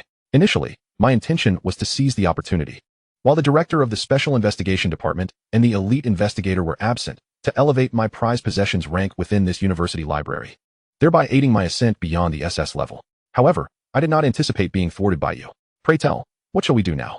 The middle-aged woman feigned contemplation, idly fiddling with the silver ornaments adorning her, her tone deceptively casual, yet Yun Xihe could sense a palpable aura of malevolence emanating from her. I knew all those platitudes about cutting the weeds, but leaving the roots were mere fabrications. With his mind razor-focused, Yun Xihe stood poised to counter any sudden onslaught. The disparity between the ranks of awakeners is akin to an insurmountable chasm. Even a prodigy like Yun Xihe, who commands the ultimate elemental force, could never hope to challenge a monstrous being on the verge of breaking through to the SS tier from an A-level master. Unless, of course, an opportunity is presented. Yun Xihe remained silent, his demeanor unruffled as he stood resolutely in place. Fleeing would be futile. He had yet to master the intricacies of his abilities, leaving him with no recourse but to engage in combat and await an opening. Very well then, let me extract your soul and allow my soul-calling banner to absorb it, subsequently skinning you for ritualistic purposes. This would surely empower the banner to evolve into a spiritual artifact, allowing you to exist eternally. Alas, who could blame me for being a benevolent soul? Upon concluding her speech, the middle-aged woman unleashed her powers, a grayish-white consciousness surging into Yun Xihe's mind. No, dear lady. I merely dared to contemplate such actions, yet you are indeed granting me an opportunity. If there exists a sanctuary within Yun Xihe's being least susceptible to foreign incursion, it would be his heart and sea of consciousness. These locales are where most awakeners store their spiritual energy and are the most vibrant after awakening their extraordinary abilities. For Yun Xihe, both his heart and sea of consciousness harbor the essence of his ultimate ice element. Luo Shuyuan once remarked that the ultimate element is said to embody the forces of the cosmos, mysterious and formidable. After his initial cultivation, Yun Xihe fully awakened the power of ultimate ice, which subsequently took residence within his sea of consciousness and heart. The essence of ultimate ice within his sea of consciousness incessantly purifies his soul and mind, rendering these forces remarkably pure and imbued with the chilling power, capable of effortlessly freezing intangible forces such as souls and consciousness. Meanwhile, the essence of ultimate ice in his heart perpetually connects to various organs, facilitating the reconstruction of his ultimate ice path. Thus, as long as the essence of ultimate ice resides within his heart and sea of consciousness, no one can conquer him within that realm, unless they too possess ultimate elemental power and exceed his cultivation level. Yet, it was evident that this woman from the West Province was not among them. Is this the sea of consciousness of that young man? It resembles a realm of glaciers. Upon entering Yun Xihe's sea of consciousness, the woman's consciousness morphed into a humanoid form, and upon surveying her surroundings, she was taken aback. The sea of consciousness represents an awakener's most vulnerable aspect. Ordinary cultivators lack the means to breach another's sea of consciousness. Even she had only managed to send a wisp of her consciousness into another's by surreptitiously studying ancient texts from the West Province. Experimental evidence had proven this tactic to be invariably effective. Yet, in her decades of employing this method to eliminate numerous awakeners, she had never encountered a sea of consciousness transformed into a glacial expanse. Is this the distinguishing factor between geniuses and the ordinary? The woman's features twisted in dismay.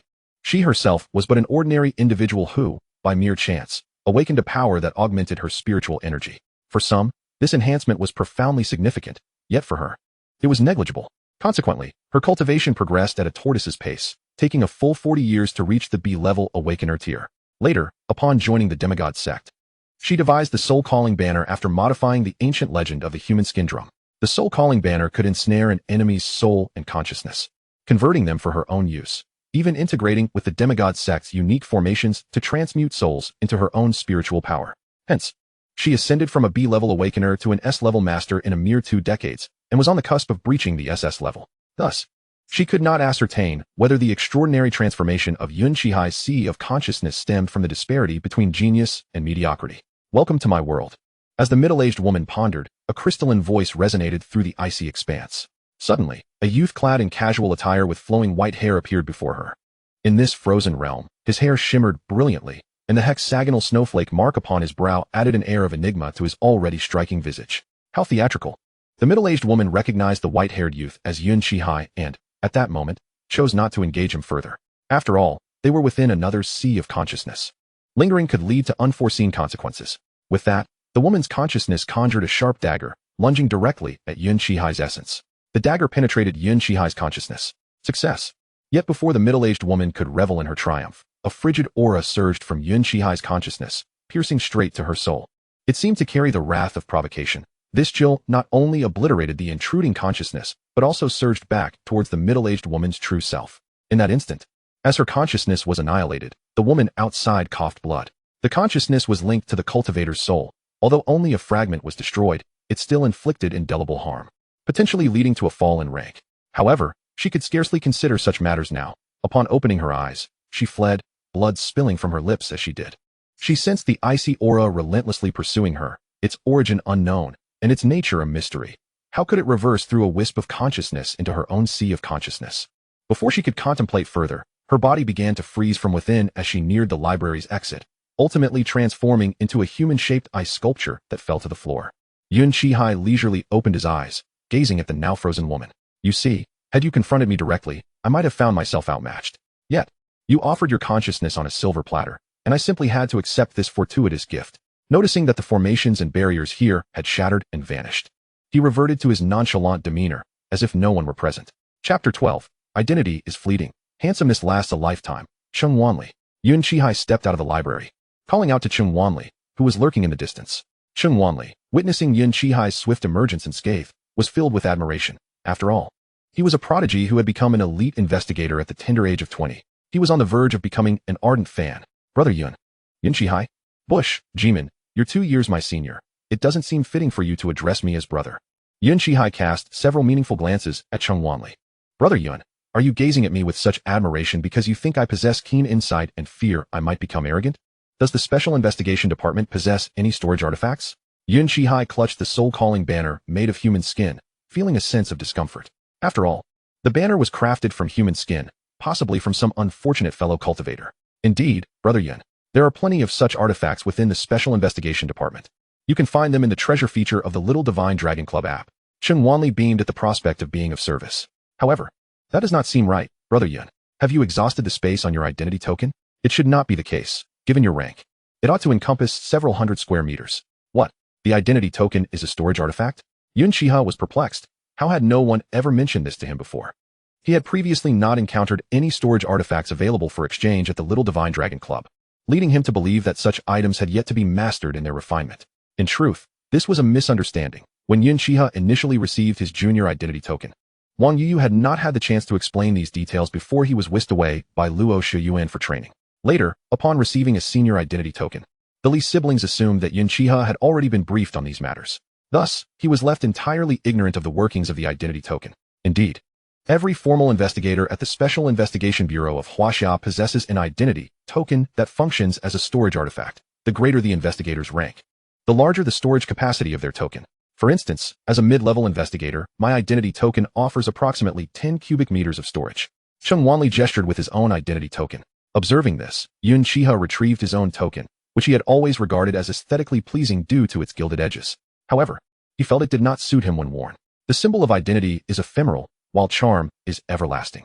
Sensing the conflict on Yun Xihe's face, Cheng Wanli hastily remarked, Brother Yun, this identity token is indeed rather unattractive.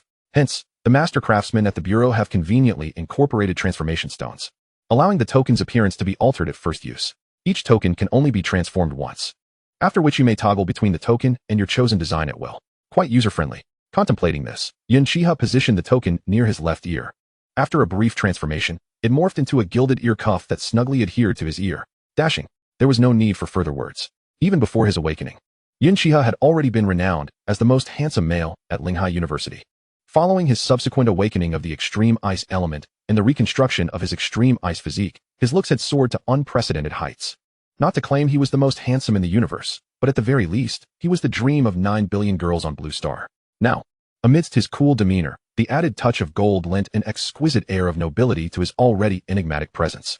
Yun Xihe stowed the soul-evoking banner within his identity token and prepared to return to the Special Investigation Bureau in Luocheng with Cheng Wanli. Although he now understood why the students from Luocheng University had fainted and was aware of the whereabouts of their souls, he perceived that the souls absorbed by the banner had little chance of being released back into their bodies. He could only hope that the ancient texts housed within the Luocheng Bureau contained some relevant records.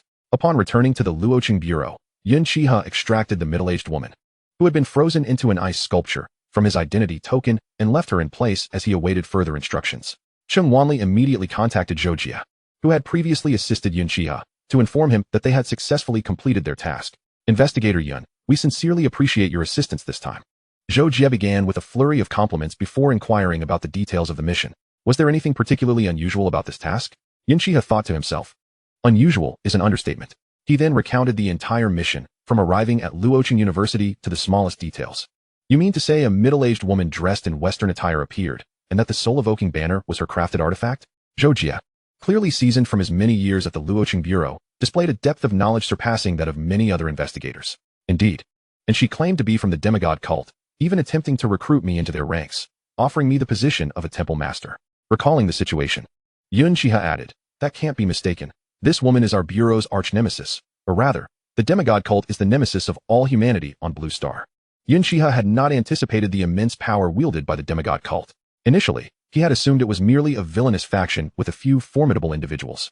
Little did he know, the demigod cult posed a threat to all of humanity on Blue Star. To be honest, I am not well versed in the specifics of the demigod cult.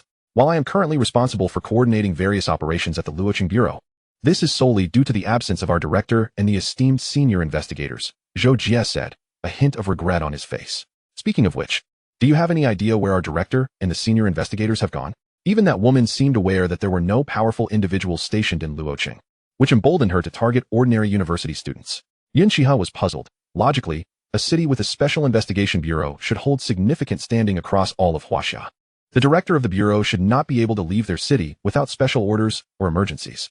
Previously, Yun Xihe had not fully understood the rationale behind this regulation. However, it now seemed likely that it was a precaution against the demigod cult. This matter was not a secret within the Luoqing Bureau. Our director and 6 senior investigators have been missing since they went to investigate Mingshan a week ago. If not for the fact that their spiritual energy remains active within the bureau, we might have already requested rescue, Zhou Jie explained. Mingshan? Yun Xihe recalled seeing references to Mingshan in reports of supernatural events across various provinces while browsing online prior to taking on the Luoqing University mission. However, he had skimmed through it hastily and failed to pay attention. Now, it was evident that the disappearance of an S-rank controller along with 6 A-rank controllers in Mingshan signified it was not a benign location. Investigator Yun. I wonder if you could stay temporarily in Luoqing to assist us. Zhou Jie seemed to have an idea, his eyes lighting up. I may need to undertake tasks in other cities, but our Luoqing Bureau can offer you contribution points and other forms of compensation. On that note, as fellow colleagues at the Bureau, I will certainly offer my help. Please, go ahead, Yun Xihe replied with a serious demeanor. In Chapter 13, The Arctic Ice Wall, Yun Xihe ultimately capitulated after being lured by a promise of 1,000 contribution points and a magical artifact. There was simply no resisting such an offer. The Luoqing University mission had only yielded 500 contribution points, which was already sufficient to exchange for a high-quality artifact from the Bureau's treasury. Now, Zhou Jie was offering 1,000 contribution points and a magical artifact. It is noteworthy that a mid-level investigator, with the capabilities of a C-rank awakened individual, could typically complete tasks that only yield 20 to 50 contribution points. The most basic artifacts in the Bureau's treasury require at least 350 contribution points for exchange.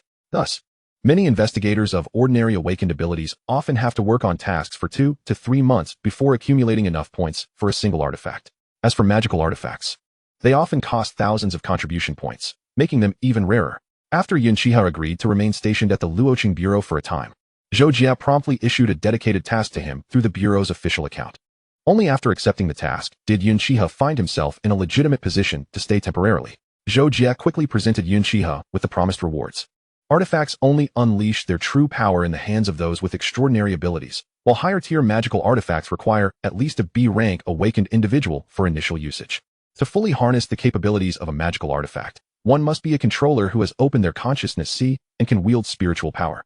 The magical artifact Zhou Jie promised Yun Xihe was a long sword for awakened individuals with extraordinary abilities. Cold weapon forms of artifacts are often more conducive to exercising various mystical techniques. This sword, known as Frostless, was discovered in a relic at Mang Mountain. It has long been catalogued in the treasury as a long sword imbued with ice attributes. Yun Xihe gently caressed the 3-foot azure blade before him, which emanated a faint, ethereal glow, and noted the inscription of Frostless on the hilt. He raised his hand to perform a flourish with the sword. Such a blade possesses remarkable sentience. Yun Xihe's instincts told him that this sword was extraordinary. Indeed, our department head has mentioned that this sword might originally have been a spiritual weapon, transformed into a magical artifact for reasons unknown. However, this is merely the head's conjecture. Perhaps the sword is on the verge of manifesting a spirit, which accounts for its pronounced sentience. Zhou Jie chuckled upon hearing Yun Xihe's words. Yun Xihe glanced at Zhou Jie, pondering that he had accepted a significant favor. The disparity between a magical artifact newly promoted from a magical tool and one merely a step away from becoming a spiritual weapon is akin to the chasm between heaven and earth. Zhou Jie need not have bestowed upon him such a high-quality magical artifact. Even an ordinary one would have sufficed as appropriate remuneration for his task. This generosity likely stems from a recognition of his innate talent, especially considering that the youngest A-level controller in all of China before him was Luo Shuyuan, who was merely 26 at the time. Thus, Yun Xihe temporarily settled into the employee dormitory of the Special Investigation Department in Luoqing. It is worth noting that the Special Investigation Department, directly under central jurisdiction, has indeed acquired an entire building for employee accommodation. During the day, Yun Xihe occupied himself at the Special Investigation Department, while at night, he devoted his time to cultivation. As 3 days passed, Yun Xihe distinctly felt a refinement in his internal spiritual energy, albeit minuscule compared to the substantial amount required to break through to the S-level controller rank. No wonder most S-level controllers in all of China appear to be middle-aged. It would be quite challenging for an ordinary individual to ascend from A-level to S-level within a mere 8 or 9 years. Yun Xihe shook his head, gazing out the window, lost in thought. His time at the Special Investigation Department was not wasted. Luocheng, as a millennia-old ancient capital of China, has yielded countless ancient texts and artifacts. After 3 days of perusal, Yun Xihe had uncovered numerous intriguing tales, greatly enriching his knowledge. Ding ding ding. Yun Xihe picked up his phone to find a message from the Zhaishanlong Club, wondering who could be messaging him so early before work hours. Yun Special Investigator. Director Luo from the Beijing Special Investigation Department is here specifically to see you. The message from Zhou Jie left Yun Xihe somewhat astonished. What could Luo Shuyuan possibly want in Luocheng? After a brief wash-up, he changed into a clean casual outfit and stood before the mirror, satisfied with his handsome appearance. Half an hour later, Yun Xihe rode his bicycle to the Special Investigation Department. You seem quite leisurely. A familiar voice greeted him as he entered. Surely you wouldn't be here unless you had something particularly urgent to discuss. Otherwise, you would have gone straight to my residence instead of sipping tea while waiting for me. Turning, Yun Xihe spotted Luo Shuyuan seated on a sofa in the lobby, enjoying a cup of tea. Sometimes, those who are too clever can easily fluster others. Luo Shuyuan remarked as they ascended to the office, leaving a group of investigators in the lobby exchanging puzzled glances. They, too, were eager to understand why the renowned director of the Beijing Special Investigation Department had come to Luocheng. I specifically came to find you for 2 reasons. Luo Shuyuan stated directly once they were in the office. With a sweep of his left-hand ring, a delicate jade vial materialized before them. Yun Xihe raised an eyebrow, casting a bewildered look at Luo Shuyuan. He hadn't anticipated that the usually serious director would have an affinity for online novels, transforming his identity token into something resembling a storage ring from those stories. Luo Shuyuan, feeling somewhat uncomfortable under Yun Xihe's scrutiny, cleared his throat. This vial contains the Xianbing pill, which the Ice War God specifically instructed me to deliver to you. Yun Xihe accepted the jade vial, feeling its icy chill. The surface bore the emblem of an ice block. The Ice War God? The Ice War God is one of the 5 war gods of China, a being of transcendent rank. Yun Xihe understood that if there exists a realm surpassing that of control, there must be formidable beings of that rank within the current Blue Star. To his surprise, however, China possessed as many as 5 such elite, transcendent beings. Luo Shuyuan continued without pause. In fact, a spatial rift appeared on Blue Star last century, dividing its space into 2 realms, one where we currently reside, and another accessible only to extraordinary beings. All SS-level controllers and higher exist within that realm, which is why I am currently the strongest in China. And what is this place? Since becoming an awakened, Yun Xihe had not perceived any spatial anomalies. It is the Arctic Circle, beyond the ice wall. While ordinary people believe that the polar regions of Blue Star are barren wastelands, they remain oblivious to the countless extraordinary beings residing in the Arctic, including not only awakened from various nations and the mythical beasts of China, but also myriad creatures from other national mythologies. Chapter 14, The Demigod Cult. Thus, the true extraordinary world lies within the Arctic ice wall. Yun Xihe was astonished that Luo Shuyuan's visit bore such a significant secret. He previously thought the various supernatural events he encountered constituted a bizarre and extraordinary world, only to realize this was merely a prelude. A spark ignited in Yun Xihe's eyes. Only a place like the Arctic ice wall could be worthy of a genius's brilliance. Indeed, the Arctic ice wall is home to a plethora of extraordinary beings, where danger and opportunity coexist. Can I go to the Arctic ice wall now? Yun Xihe's eyes gleamed with excitement. Places where danger and opportunity intertwine often cultivate even more powerful beings. To realize his aspirations of wielding influence in the extraordinary world, he must venture there. It is better to go sooner than later, as it presents more opportunities for gain. Not at present, Luo Shuyuan reiterated, as I mentioned earlier. The Arctic ice wall is essentially a spatial rift. Crossing it is perilous, and only transcendent beings can safely navigate it. However, there are no more than 100 transcendent beings on Blue Star, with a considerable portion belonging to the demigod cult. Coupled with the various monstrous beings from different nations, they maintain a delicate balance. Thus, transcendent beings cannot easily traverse the ice wall at will. The only opportunity to enter or exit the Arctic ice wall occurs once every 4 years on the day of the blood moon, when the ice wall opens on its own. Furthermore, discussions regarding the Arctic ice wall must remain strictly confidential. Only those who attain the rank of controller are privy to such secrets. At this point, Luo Shuyuan paused, observing Yun Xihe as if gauging his uniqueness. I heard you killed a woman who claimed to be from the demigod cult in the Western Province. Yes, her cultivation should be on par with mine. Do you know who she is? Regarding this, Yun Xihe still had no idea who that woman was. There were no relevant records in the files of the Luoqing Special Investigation Department, and he could not access higher-level classified documents. The demigod cult is an organization composed of deranged awakened who claim descent from demigods.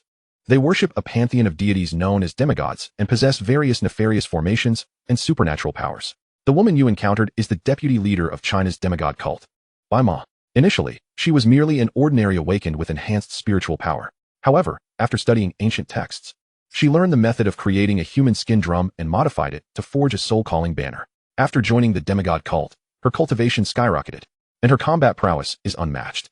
I see. That explains her formidable aura. Fortunately, my spiritual awareness surpassed hers by a tad. Luo Shiyuan perceived a distinct air of arrogance in Yun Xihe's words. Returning to the matter at hand, this vial of elixir is known as the Xianbing pill, specially concocted for you by the god of ice and cold. Within it lies the elemental essence of Xianbing, which will guide you in comprehending your own ultimate ice powers and, to a certain extent, enhance your spiritual energy concentration, thereby elevating your cultivation level. After last contacting General Song Wu, who resides within the Arctic ice wall, Luo Shiyuan received a reply from the god of ice and cold just a couple of days later, inquiring about Yun Xihe's relevant circumstances. The god of ice and cold has awakened the Xianbing element, possessing the formidable ability to freeze the world. The information regarding the ultimate element was initially imparted to him from some ancient ruins. However, over the years, there has been no news related to those who have awakened the ultimate element, leading many to gradually dismiss it as mere legend. Now that the ultimate ice has made its appearance, the god of ice and cold is naturally eager to take Yun Xihe under his wing for guidance. If Yun Xihe can attain a breakthrough to the next level, the crises currently plaguing both Huaxia and the Blue Star will be significantly alleviated. Yet, the constraints of the Arctic ice wall and the conflicting interests within it present considerable challenges. Thus, the god of ice and cold has chosen this method, utilizing the Xianbing pill to guide Yun Xihe in comprehending these powers. Listening to Luo Shiyuan's introduction and explanation, Yun Xihe couldn't help but feel contemplative. Although Huaxia stands as the unassailable sovereign of the East on the Blue Star, who truly knows the intricate balance of power in another realm. What is the second matter? Yun Xihe recalled that Luo Shiyuan had mentioned he came to Luoqing with two matters. You have been searching for a way to unravel the soul-summoning banner these past few days, haven't you? Indeed, but unfortunately, I have found nothing.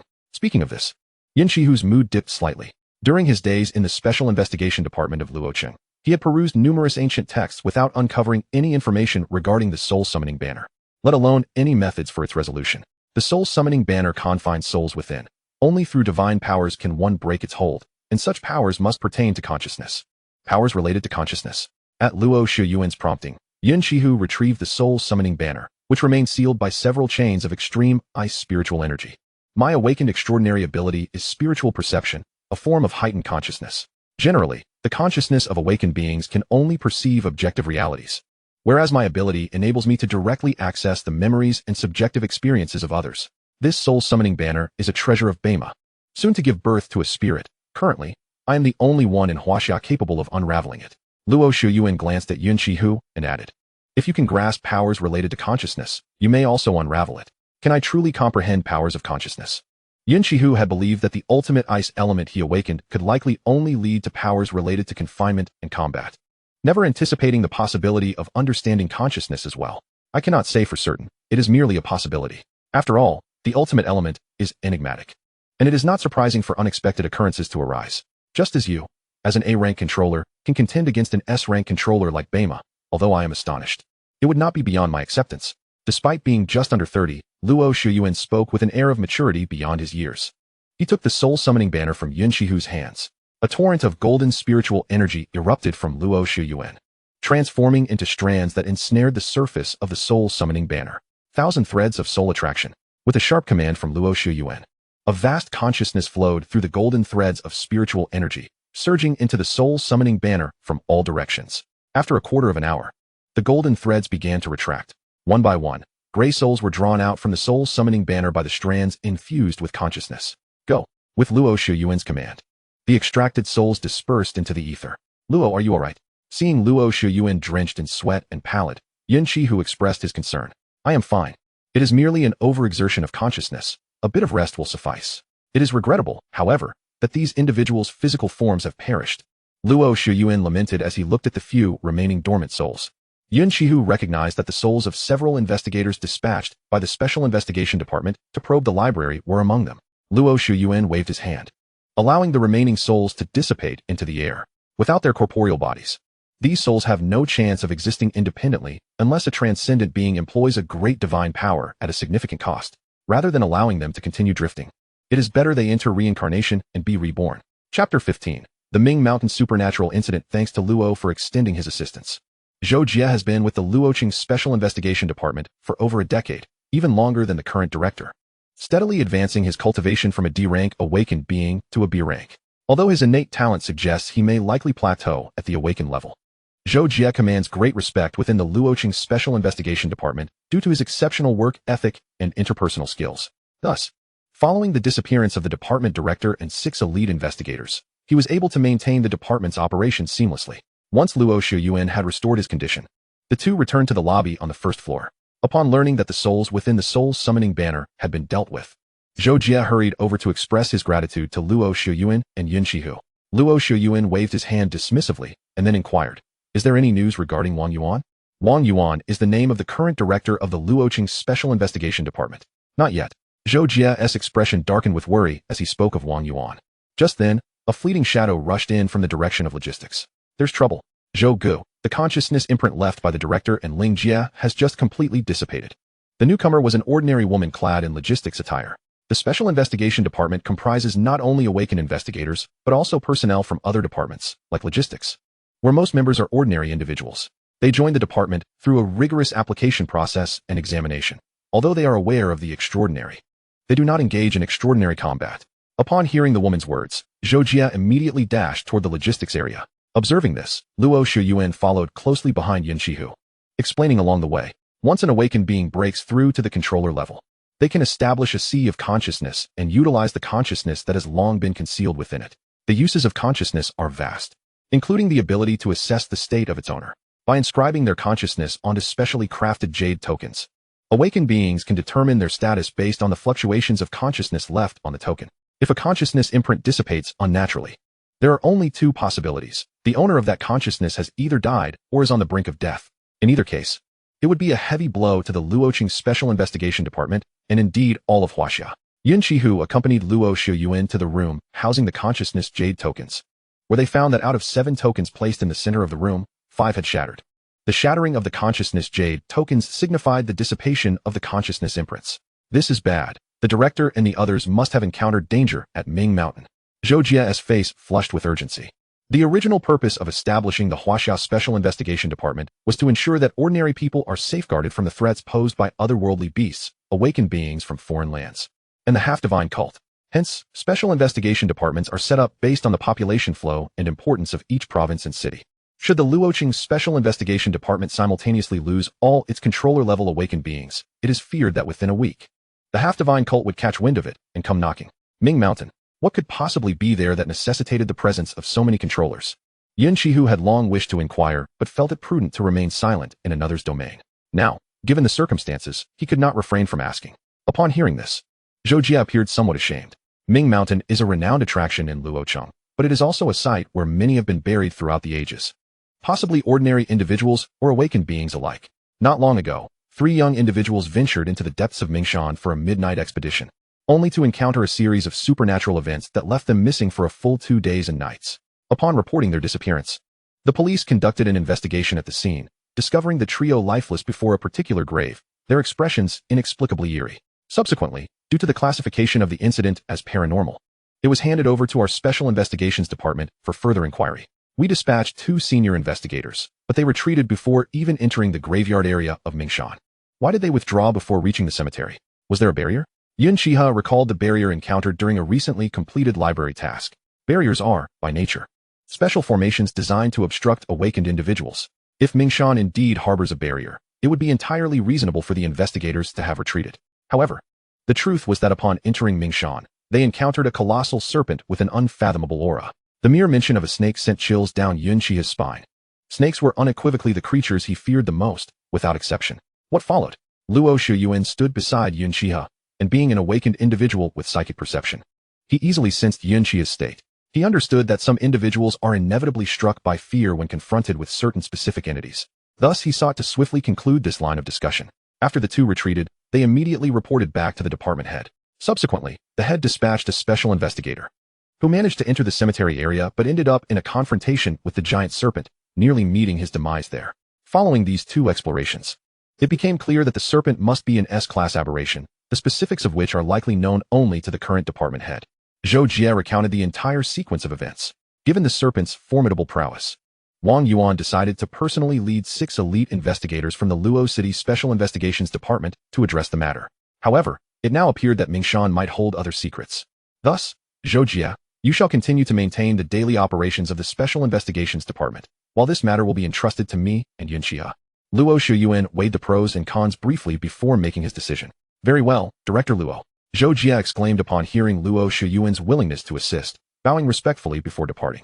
Yun Xihe was left in a state of bewilderment. Wait, I can't believe you, Luo Shuyuan, didn't sense my fear of the snake and still want me to confront it. Is this for real? Even if I had no cultivation, I wouldn't dare come face to face with it, let alone battle an S-class serpent. Luo Shuyuan noticed Yun Xihe's expression of concern and could not help but rub his temples. How could an ice element awakened individual have such a capricious personality? He had expected them all to resemble the ice war god with their stoic demeanor. The ice war god might well retort, "You better not be in trouble. Tonight, I will conduct an initial investigation, and if possible, I shall deal with the serpent myself. Your task from now on is to focus on grasping the divine abilities. That way, even if I cannot defeat the serpent tonight, the two of us together tomorrow will surely prevail. But an S-class aberration, can you manage it?" Yun Xihe did not doubt Luo Shuyuan's capabilities. Rather, he was acutely aware that aberrations possess innate bloodline powers, making them significantly stronger than human awakened individuals of the same rank. You underestimate me. Although my cultivation speed may not match yours, I was once hailed as the foremost prodigy of Huaxia before you. Luo Shuyuan patted Yun Xihe on the shoulder. All right, just be careful. Yun Xihe cautioned Luo Shuyuan, and the two parted ways to carry out their respective tasks. Chapter 16. Comprehending divine abilities. Yun Xihe returned to the temporary office that Zhou Jie had prepared for him, setting up spiritual energy sensing arrays around him before sitting cross-legged. He extracted the Xianbing pill that Luo Shuyuan had brought. Initially, he had not taken the time to scrutinize it, but now upon closer inspection, he discovered a nearly indecipherable spiritual energy seal on the jade vial. Since this was concocted specifically for him by the Ice War god, it was unlikely that the seal was beyond his capability to break. Its purpose was perhaps to ensure that only he could access it.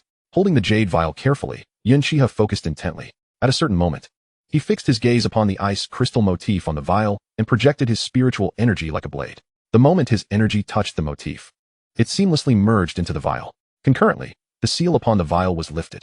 As his consciousness delved into the vial's interior, he found 5 pristine Xianbing pills, each about the size of a soybean. After careful examination, he discerned no anomalies, so he took one and placed it in his mouth to begin the refining process. The Xianbing pill melted upon contact, releasing an overwhelming surge of spiritual energy. Had Yun Xihe not already attained A-class master-level cultivation, the sheer force of this energy would have been enough to rupture his meridians. The immense spiritual energy gradually coalesced and refined, ultimately transforming into a substantial stream of luminous energy coursing throughout his body, arriving at the heart of his extreme ice source. Yun Xihe's focus sharpened as he realized that this radiant stream was what Luo Shuyuan referred to as the guidance from the Ice War god for comprehending divine abilities. As the luminous energy fused with the extreme ice source within his heart, Yun Xihe's consciousness was fully immersed in this experience. To an external observer, he appeared as if in a state of transcendence, his aura barely perceptible, with only the flickering azure light surrounding him revealing his extraordinary essence. As Yun Xihe's consciousness sank into the heart's extreme ice source, a profoundly warm sensation enveloped his awareness. His consciousness could easily perceive the scene before him, an endless expanse of ice and snow, reminiscent of his mind's sea. Yet here, countless snowflakes danced in the air. These snowflakes neither rose nor fell, an astonishing phenomenon. The luminous energy derived from the Xianbing pill guided Yun Xihe's consciousness to this realm, gradually transforming back into overwhelming spiritual energy that began to bolster his cultivation. Observing this, Yun Xihe understood that this was indeed the place for comprehending divine abilities, a realm existing within him, yet seeming to be independent of him. Without the Xianbing pill, he might have spent an eternity searching for this location. It was no wonder that awakened individuals found it so challenging to grasp divine abilities. Yun Xihe settled into a meditative position. Since comprehension relies on insight, it would be more fruitful to meditate and reflect than to search blindly. Anything related to comprehension undoubtedly necessitates the use of consciousness.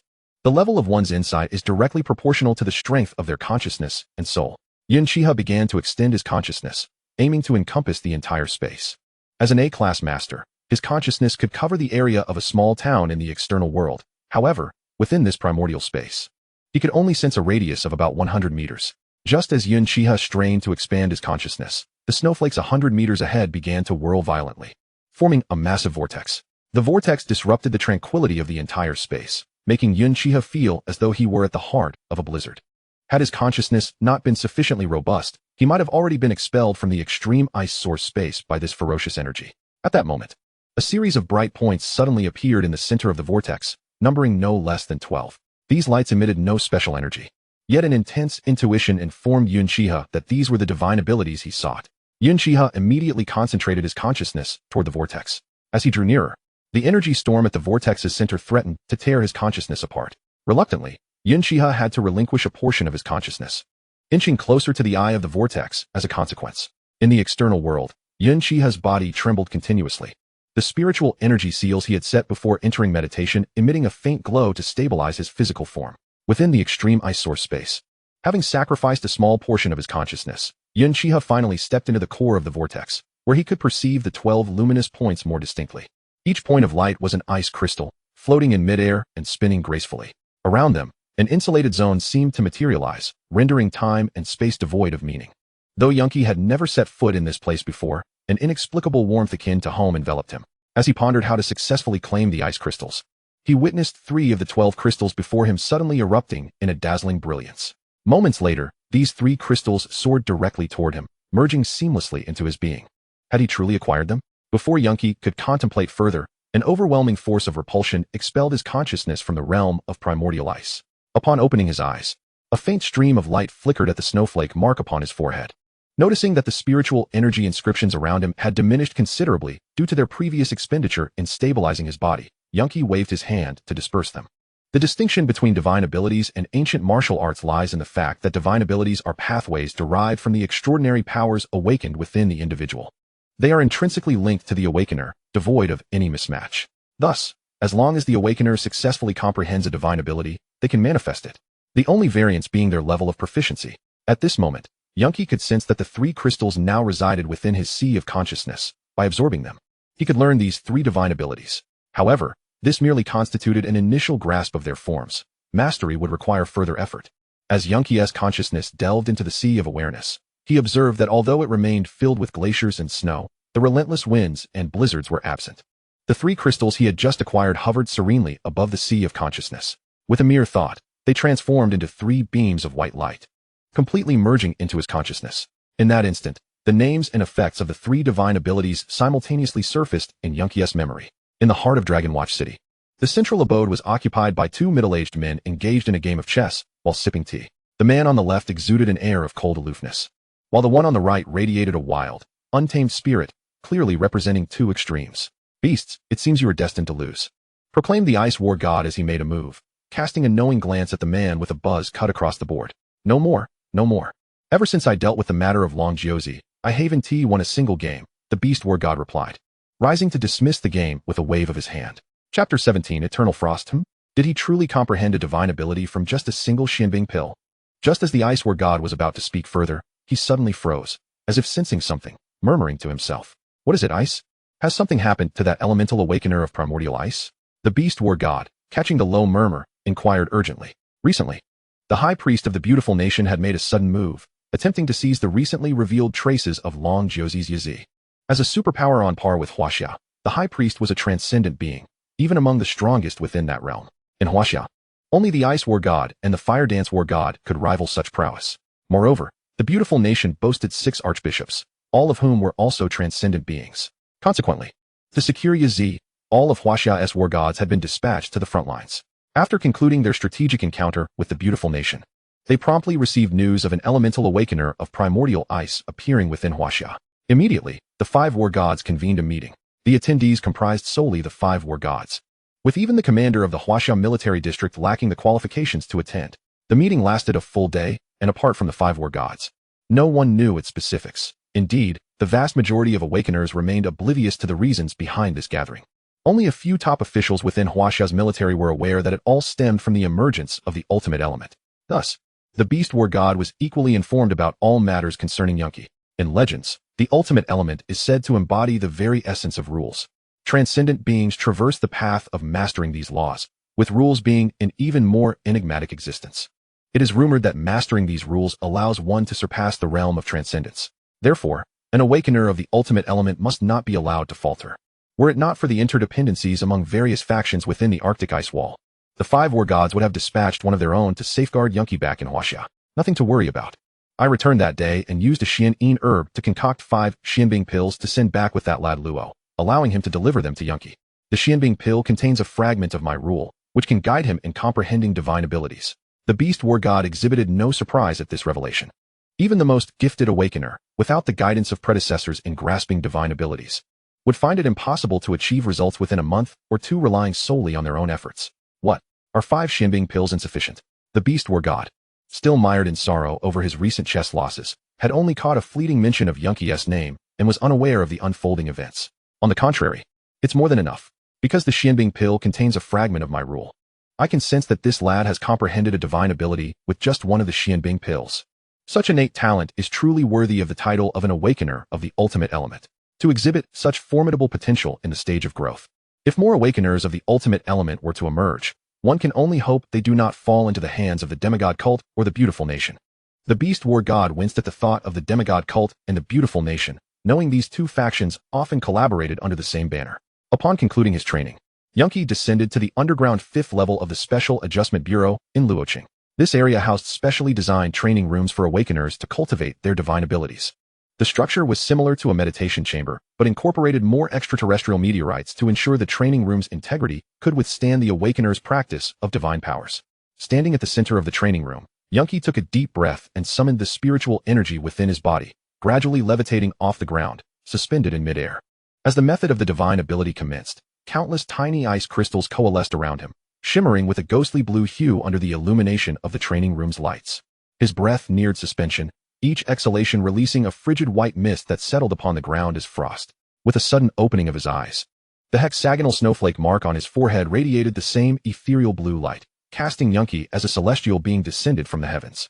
With his hands forming seals, ancient runes flickered within the depths of his pupils. Eternal frost. In that instant, the temperature within the training room plummeted, and wherever one's gaze fell, be it the floor, walls, or ceiling, everything became blanketed in a crystalline layer of ice. The moisture in the room was entirely extracted, transforming into fine ice dust. The scene resembled a still blizzard. Upon closer inspection, one would find that within this frozen stillness, each particle of ice dust and crystal exuded an overwhelming chill. Even an A-level controller, upon contact, would find themselves instantly encased in the frigid power of primordial ice, impervious to all but the might of extreme fire. More alarmingly, at this moment, time within the training room appeared to slow, as if the blizzard itself had delayed its passage. Yun Xihe altered his hand seals, and the training room suddenly trembled violently. The ice layer rapidly spreading throughout the space, freezing even the flow of spiritual energy. In that moment, the interior transformed into a void ice prison, where all fell silent, leaving only the eternal cold to persist in existence.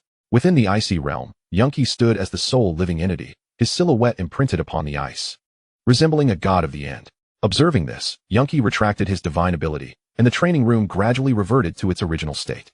Only the cracks in the walls and floor, along with the dense, fog-like moisture, bore testament to the reality of the recent events. Still not sufficiently adept. The preliminary movements were somewhat prolonged, Yun Xihe mused, shaking his head. While divine abilities can be utilized upon comprehension, achieving true mastery requires extensive practice. The ability he had just employed was the only active offensive divine ability among the 3, Eternal Frost. This extraordinary ability possesses the power to freeze everything it touches over a vast area, rendering even spiritual energy unable to escape its grasp. It embodies a formidable force intertwined with the laws of ice. With his current mastery at the A level, Yun Xihe can unleash this ability with such vigor that it could potentially freeze all existence within the entirety of Luoqing. Additionally, he wields 2 other abilities, Absolute Zero and Eternal Frost Heart Lamp. Both of these can be classified as passive abilities. Absolute Zero ensures that all cold energy released by Yun Xihe achieves a temperature of absolute zero. Consequently, even the most mundane thread of spiritual energy, upon contact with a target, will unleash devastating lethality. This significantly enhances Yun Xihe's means of combat. Eternal Frost Heart Lamp, while termed an ability, is better described as a skill that integrates itself into Yun Xihe's consciousness, transforming it into an eternal and indestructible frost flame. As long as the frost flame endures, Yun Xihe will not truly perish. Given the opportunity, he can resurrect himself through the flame. Though he currently possesses only these 3 abilities, they provide him with a foundation from which to wield spiritual energy more adeptly in battle. Yun Xihe gazed at the 4 remaining Xianbing pills within the jade vial in his hand. Having successfully comprehended his abilities and understood their origins, he realized that he would no longer require the Xianbing pills for guidance. Thus, he resolved to utilize these 4 pills to cultivate his power. The spiritual energy contained within them was substantial, propelling Yun Xihe's recent breakthrough forward by a significant margin. Although he still had some distance to cover before reaching the S-level mastery, he had effectively saved himself a considerable amount of time, over half a year's worth of effort. Chapter 18. Luo Shiyuan, you've gone viral. After parting ways with Yun Xihe, Luo Shiyuan soared through the skies toward Mingshan, as indicated on the map. Mingshan lies at the southeastern edge of the Lus Plateau, thus its elevation is not particularly high, with yellow earth visible all around. To the untrained eye, there appeared to be nothing amiss, let alone the presence of a serpent as thick as a water barrel. Luo Shiyuan maintained a sphere of spiritual energy extending 10 meters around him. With his level of cultivation, he could sustain this range of spiritual perception for extended periods, knowing that venturing too far would compromise his immediate combat readiness. In such an unpredictable environment, it was imperative to remain vigilant. Upon entering the Mingshan region, Luo Shiyuan stayed alert. Although no unusual phenomena or dangers had arisen, it was always prudent to exercise caution. Suddenly, Luo Shiyuan noticed a patch of withered weeds nearby. While a cluster of desiccated grass might seem inconsequential, what drew his attention were the bloodstains and faint traces of spiritual energy lingering upon them. This energy fluctuation belonged to Wang Yuan. As Luo Shiyuan sensed the spiritual energy upon the withered grass, he observed the scattered bloodstains, which exuded a raw, primal aura. It appeared that Wang Yuan and his companions had encountered the giant serpent immediately upon entering, resulting in a confrontation. Yet, there had been no report of any disturbances from the outside world. This struck Luo Shiyuan as perplexing. Mingshan bore no barriers nor traces of formations. Battles among awakened individuals, even those below B level, could generate considerable noise and commotion, let alone a confrontation between S-level entities like Wang Yuan and the serpent. Yet, there had been no reports of any anomalies in Mingshan that day. Something was indeed amiss. Luo Shiyuan pressed deeper into Mingshan, leaving traces of spiritual energy in his wake as markers. After Yun Xihe comprehended his 3 abilities, he surveyed the devastation in the training chamber he had occupied. Unsure whether he was liable for damages, he shook his head and returned to his office, reflecting on the myriad applications of spiritual energy afforded by his newfound abilities. Awakened individuals lack any cultivation manuals to study. Their progress relies solely on the gradual accumulation of effort. Those with greater talent may advance more swiftly, while those less fortunate may take longer. Of course, fortuitous encounters or the acquisition of rare resources, along with support from elder awakened individuals, could alter this narrative. Abilities differ in nature. Each awakened individual can glean unique skills from their extraordinary capabilities. While these abilities manifest considerable damage and effects, they also impose significant energy costs on the user. If one were to rely on merely a couple of abilities in battle, their strategies would soon be deciphered. Therefore, awakened individuals typically devise various combat techniques tailored to their acquired abilities, often employing them as trump cards. Each awakened individual has 2 opportunities to comprehend an ability, one at the controller level and another at the transcender level. The vast majority, 99.9%, can only grasp a single ability. Some are limited by their innate gifts, while others are constrained by the nature of their awakened powers. As not every extraordinary ability allows for multiple skills to be selected, Yun Xihe endeavored to replicate his previous confrontation with Huan, channeling the extreme ice spiritual energy within him to form 2 orbs of energy in his palms. With the enhancement of Absolute Zero, the extreme ice spiritual energy appeared even more cerulean, emanating an intense chill. He continuously altered the state of the spiritual energy, sometimes manifesting as energy orbs, at other times as beams. As his training progressed, his mastery over the extreme ice spiritual energy became increasingly fluid. In the dead of night, within Luoqing, a golden streak of light surged through the sky at an astonishing speed. Many who had yet to retire for the evening witnessed this spectacle, mistaking it for a falling star, and eagerly retrieved their phones to capture videos for online sharing. Numerous individuals even made wishes upon the luminous trail. Boom. The golden streak descended directly into the Special Enforcement Department of Luoqing, crashing through the roof and landing squarely in the office occupied by Yun Xihe. He retracted his spiritual energy and rose to investigate the gaping hole. Luo, what happened to you? The golden streak was none other than Luo Shiyuan, who had been scouting Mingshan. At this moment, he appeared disheveled, his clothing tattered, utterly devoid of the commanding presence befitting the head of the department.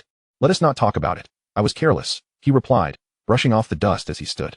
Although he looked quite the mess, he had sustained no significant injuries. Yun Xihe assisted Luo Shiyuan to a nearby chair, attentively listening as he recounted the events.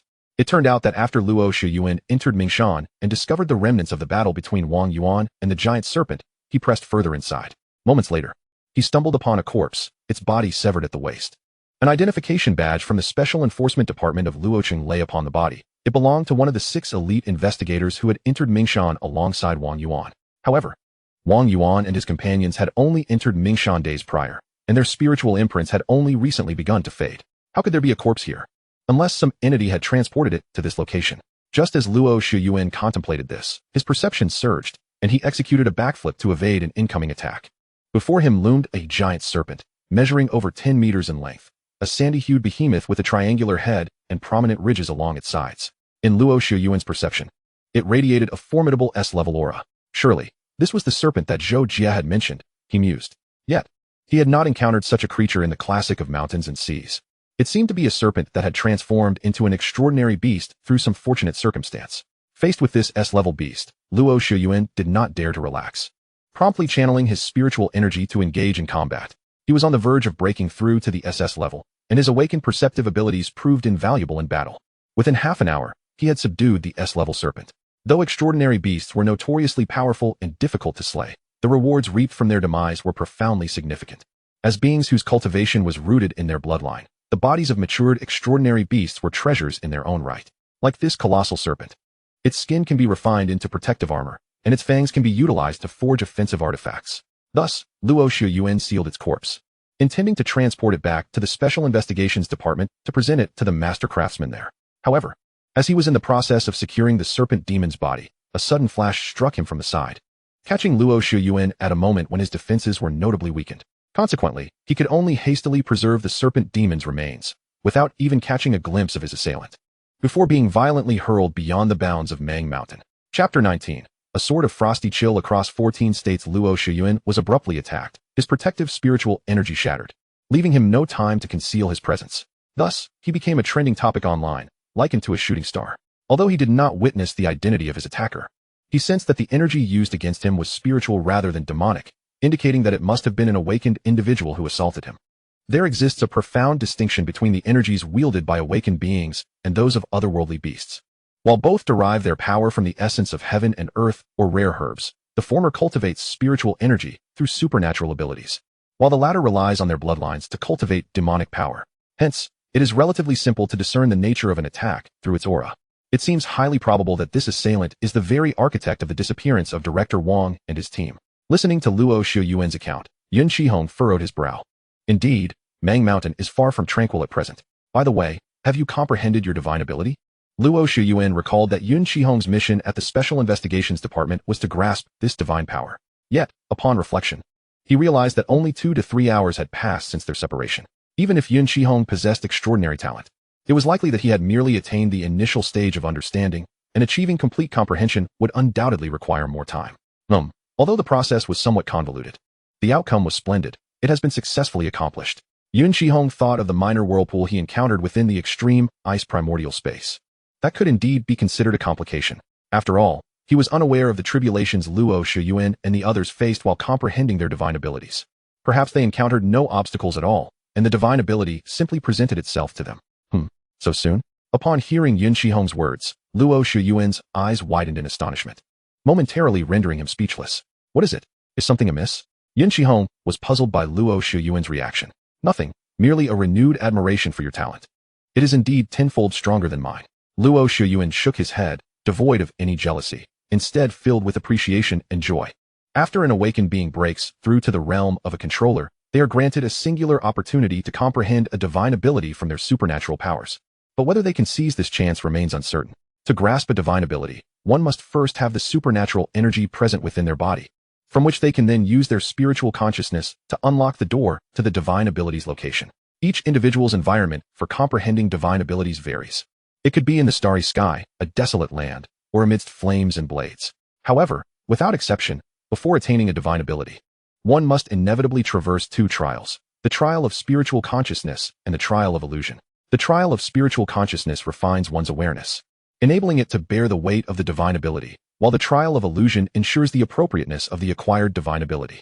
Yun Xihe pondered. It seems I have only undergone the trial of spiritual consciousness. So perhaps my divine ability was simply given to me? Shouldn't you already know this? Did the Ice Word God not inform you? Luo Shuyuan inquired, noticing Yun Xihe's astonishment. Not at all. The surprise shifted from Yun Xihe's face to Luo Shuyuan's.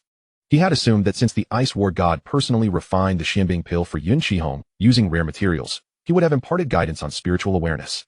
And thus he had not elaborated on the comprehension of divine abilities. It turned out that the Ice Ward God had omitted such instruction. Moreover, Yun Xihe had achieved complete comprehension of his divine ability in merely 2 to 3 hours, without any theoretical knowledge to support him. A talent of monstrous caliber stands apart from others. After a brief respite at the Special Investigations Department, Luo Shuyuan set forth once more towards Mang Mountain, determined to reclaim his lost honor.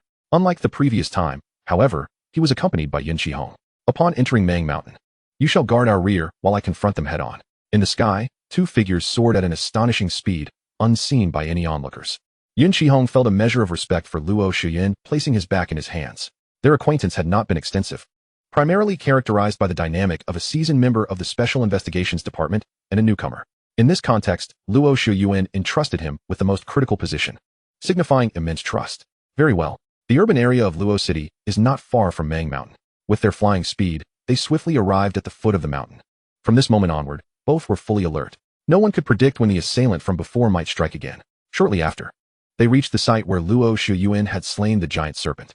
The ground was saturated with serpent blood, and areas tainted by it revealed vegetation withered and decayed. This serpent was indeed venomous. Yun Xihe felt a sense of relief that Luo Shuyuan had vanquished the beast. Yet the aftermath of the battle was sufficient to send chills down his spine. "Be cautious." As Luo Shuyuan surveyed the area ahead, Yun Xihe suddenly called out. Simultaneously, an ice wall formed behind them. Luo Shuyuan's senses detected an incoming attack, and he swiftly turned around. A flash of energy struck the ice wall, sending shards of ice scattering. Yun Xihe dispelled his spell and stood shoulder to shoulder with Luo Shuyuan, gazing at the assailant. A figure clad in a black hooded cloak obscured their features, rendering it impossible to discern their gender, exuding an eerie and sinister aura. "Who are you?" "This is the Special Investigations Department." Luo Shuyuan presented his identity badge as the director of the Special Investigations Department. Under normal circumstances, he would prefer to avoid confrontation with such an unknown formidable entity. No one could tell if there were further predators lurking in the shadows, waiting for their chance to strike. The hooded figure did not respond to Luo Shuyuan. Instead, they began to coalesce spiritual energy into a whip-like form. Yun Xihe sensed something was amiss. His mastery over ice elements had reached an impressive level, granting him some insight into water elements as well. Yet, he was unable to perceive any trace of water energy emanating from the hooded figure. This was undeniably illogical. All things in the universe are composed of various elements, and the human body is no exception. There must be water elements present within, even within Yun Xihe's uniquely reformed body of extreme ice. "Wait, Director Luo. Something is off with this person." Time was of the essence, and Yun Xihe had no opportunity to elaborate on why he found the individual suspicious. Upon hearing this, Luo Shuyuan immediately halted his advance. "No, my spiritual consciousness is obstructed by that hood. This cloak is no ordinary artifact." Luo Shuyuan had attempted to perceive with his spiritual consciousness, but to no avail. At that moment, the hooded figure shaped their spiritual energy into a whip and lashed out toward the two of them. Yun Xihe executed a backward somersault, drawing forth the frostless sword from his ear clasp. "A sword of frost chills 14 states," he declared with a sharp exhale, infusing extreme ice spiritual energy into the sword's body. The frostless sword radiated a brilliant light, and a subtle yet resonant sword cry echoed around them. The sword's shadow flickered, sweeping forth with an overwhelming chill aimed directly at the hooded figure. Where the sword light passed, the earth turned to frozen granules. Had Yun Xihe not deliberately controlled the intensity, the entirety of Mang Mountain would have transformed into an icy fortress in an instant. The hood of the figure was blown away by the cold wind, revealing their face within. This is Chapter 20, The Zombie of Shangxi. At this moment, Yun Xihe gazed upon the true visage of the hooded figure, a shiver of unease coursing through him. The hood, which had concealed its aura, was now swept away, revealing that both Luo Shuyuan and Yun Xihe could discern the figure's presence to be that of an A-level controller, which was why Yun Xihe had been able to encase it in ice with a single strike. However, the figure's appearance was undeniably ghastly. Its skin bore a waxy, cadaverous hue, and its body was marred by a network of purple-black veins. The eye sockets were deeply sunken, and the eyes themselves were murky, reminiscent of fish eyes preserved in formaldehyde, with pupils that spread into an eerie arc rather than focusing like those of a normal human. The mouth was grotesquely torn to the ears, revealing an array of jagged fangs, with decaying flesh hanging from the gaps. Its fingers were elongated and claw-like. Even though Yun Xihe's sword light had frozen its body, A rancid stench of decay still permeated the air. This is a zombie from Xiangxi. Luo Shuyuan did not exhibit the same visible discomfort as Yun Xihe, but his brow was still furrowed in concern. A zombie from Xiangxi?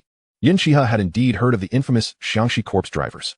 Legend had it that during the ancient times, when the Yellow Emperor battled Qiyu employed sorcery to ensure that the fallen warriors did not remain on the battlefield, allowing their corpses to return home on their own.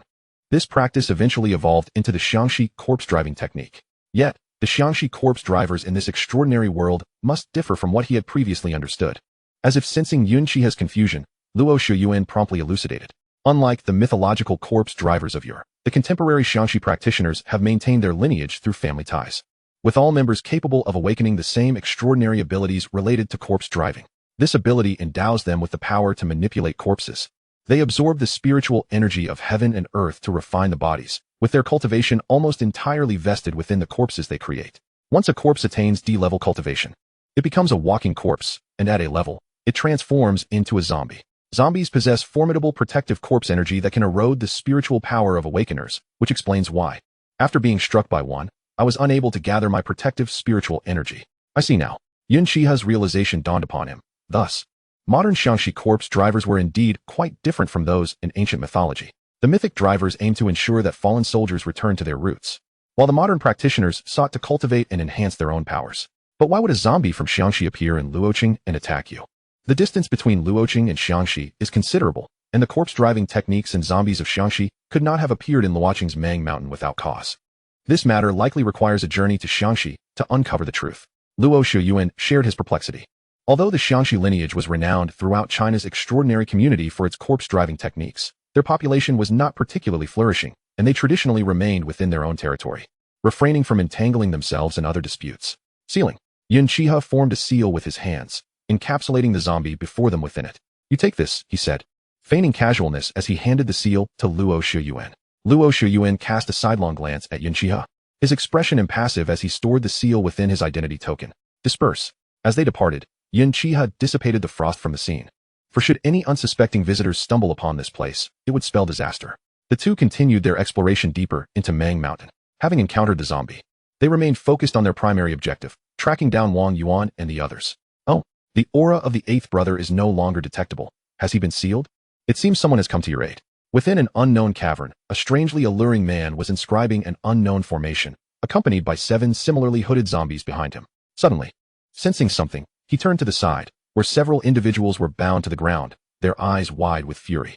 Xiangxi, you dare to exploit the corpse energy of the Mang Mountain tombs for your nefarious practices. The speaker was a remarkably handsome man, none other than their target, Wang Yuan. Director Wang, you jest, replied Xiangxi, his voice laced with a sinister charm. After all, the Mang Mountain is merely a resting place for lowly awakeners and ordinary folk. It is their honor to serve as my vessels. He continued, look, I've only been here for a few brief years and have already shattered the shackles of SS-level control. Not even your combined might stands a chance against me. Xiangxi's tone was effeminate, exuding an aura of malevolence, unmistakably indicative of his practice of some unorthodox sorcery. Humph, Xiangxi. As a traitor to the Xiangxi corpse drivers, you have hidden in Luoqing for years. It is no wonder the Xiangxi practitioners have failed to locate you. Wang Yuan had not anticipated that this once exiled traitor from the Xiangxi lineage had sought refuge in Luoqing years before, and while everyone presumed him lost, he had instead ascended to become an SS-level controller. This revelation must be conveyed, otherwise, in a few years' time, when he absorbs the full essence of Mang Mountain's corpse energy, it would not be impossible for him to surpass even the highest tiers of power. Ice Blast Technique. Yun Xihe had not anticipated that while he had evaded the initial threat, he would not escape the subsequent danger. Half an hour earlier, as he and Luo Shuyuan advanced, they encountered a colossal python. Upon Luo Shuyuan's assessment, this serpent was the mother of the giant snake he had previously slain. Although serpents are cold-blooded, those that evolve into extraordinary beasts share no difference from ordinary ones in their fierce guardianship of their offspring. The giant python, with its acute sense of smell, detected the lingering scent of the giant serpent's blood on Luo Shuyuan and charged towards them. This giant python possessed a cultivation level that subtly surpassed Luo Shuyuan's own. It was unclear how many years it had spent cultivating within Mang Mountain. Fortunately, no tourists had ventured deep into the heart of Mang Mountain prior. For had they encountered these two extraordinary beasts, the consequences would have been dire. Faced with the giant python's assault, Luo Shuyuan dared not confront it directly. He yanked Yun Xihe aside to evade the attack. Yun Xihe's face turned pale, yet his instinct for combat compelled him to act without hesitation. They unleashed a flurry of minor techniques derived from their powers. Ultimately, it was Yun Xihe's ice blast technique that concluded the skirmish. As countless ice crystals detonated around the giant python, it was left in a state of dismemberment. Despite being an S-level extraordinary beast with toughened flesh, it could not withstand the relentless assault from both Yun Xihe and Luo Shiyuan. After all, it was merely an ordinary serpent that had evolved, not a creature from the legendary realms. Those beings possess far superior intelligence and bloodlines. Had they faced an S-level extraordinary beast from the legendary realms today, victory would not have been so easily won through sheer attrition. Quickly dispose of this creature. After the battle concluded, Yun Xihe immediately turned to urge Luo Shiyuan to clear the scene. Luo Shiyuan wore a look of resignation. In his 3 years as the director of the Special Investigation Office in Beijing, no one had dared to command him in such a manner. Yet, he had no choice but to comply, for the individual before him, who harbored an intense fear of snakes, was the future of their nation. Thus, Director Luo dutifully set to the task of tidying up. Chapter 21. The traitor Xiangzi. Once Yun Xihe had steadied his emotions, the two prepared to delve deeper into the mountain. Unexpectedly, as Yun Xihe's back was turned to Luo Shiyuan, he discovered a 3-person wide opening in the area that had previously been a blind spot in their line of sight. How could there be an opening here? Especially in the very spot they had just traversed? Luo Shiyuan and Yun Xihe exchanged glances. Gathering a trace of spiritual energy in his palm, he waved it gently, sending the energy down the passage to probe its depths. Wait, we do not know what lies within. We must ensure it is safe first. Luo Shiyuan spoke and then assumed a cross-legged position, levitating into the air to absorb the ethereal energy of heaven and earth, replenishing the spiritual power that had been depleted from the previous fierce battle. Yun Xihe, possessing the divine ability of the eternal frozen heart lamp, naturally did not need to meditate specifically to restore his spiritual energy. The eternal frozen heart lamp, as a profound divine ability containing the principles of ice, surely served more purposes than merely igniting icy flames for Yun Xihe's consciousness. Its second function was to continuously absorb the ethereal energy of heaven and earth to strengthen oneself. In essence, Yun Xihe no longer needed to meditate for cultivation. He was perpetually drawing in the heavenly and earthly spiritual energy, transforming it into his own spiritual power. With this divine ability, the intervals between breakthroughs at higher realms for Yun Xihe would be significantly shortened. 15 minutes later, golden spiritual energy flew back into Luo Shiyuan's hands. After a brief sensation, he remarked, "Let us proceed. Inside lies a labyrinthine cavern, presumably crafted by ancient hands long ago, with traces of subtle remnants of Wang Yuan's spiritual power." The cave was not a mere haphazardly constructed storage space. Even at the entrance, Yun Xihe discovered some murals on the walls, exuding a sense of antiquity. Yet, the images depicted were nearly indecipherable. As Yun Xihe walked and observed, he noted a plethora of illustrations, yet only a couple were comprehensible. The artwork likely dated back a century, portraying the generations of inhabitants who revered 2 colossal serpents. Every 5 years, these serpents would emerge from the depths to receive offerings from the people. Due to his extensive practice and familiarity with ancient texts, Luo Shiyuan possessed far greater knowledge than Yun Xihe. Here, this is a depiction of the offerings. He pointed to a scene of ritual on the mural. Following his gaze, Yun Xihe saw 2 immense serpents, their tongues flickering, emerging from the ground, while numerous individuals clad in local attire stood before them, with 2 young men and women placed upon the altar. Are they sacrificing living humans to the serpents? Yun Xihe was utterly astonished, realizing the world was indeed full of wonders. The legendary practice of human sacrifice truly existed, and in the ancient capital of Luocheng, no less. It is steeped in superstition and folly.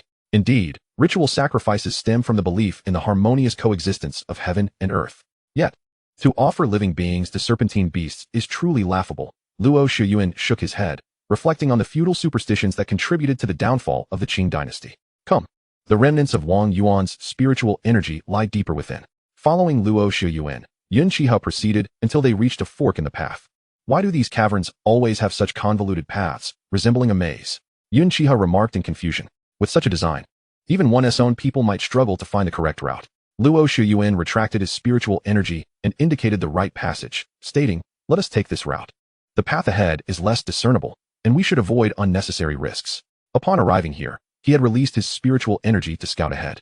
Ever since they sealed the zombies deep within Mang Mountain, for some unknown reason, their consciousness became exceedingly unstable once separated from their bodies, rendering them incapable of using their senses for navigation. Thus, they temporarily relied on spiritual energy as a means to explore. They traversed the right tunnel for approximately 10 minutes, when suddenly the view opened up. "This place appears to have been inhabited," Yun Xihe remarked, gazing at the cavern filled with signs of life, such as extinguished firewood and bedding. Who in modern society would choose to live deep within a cave?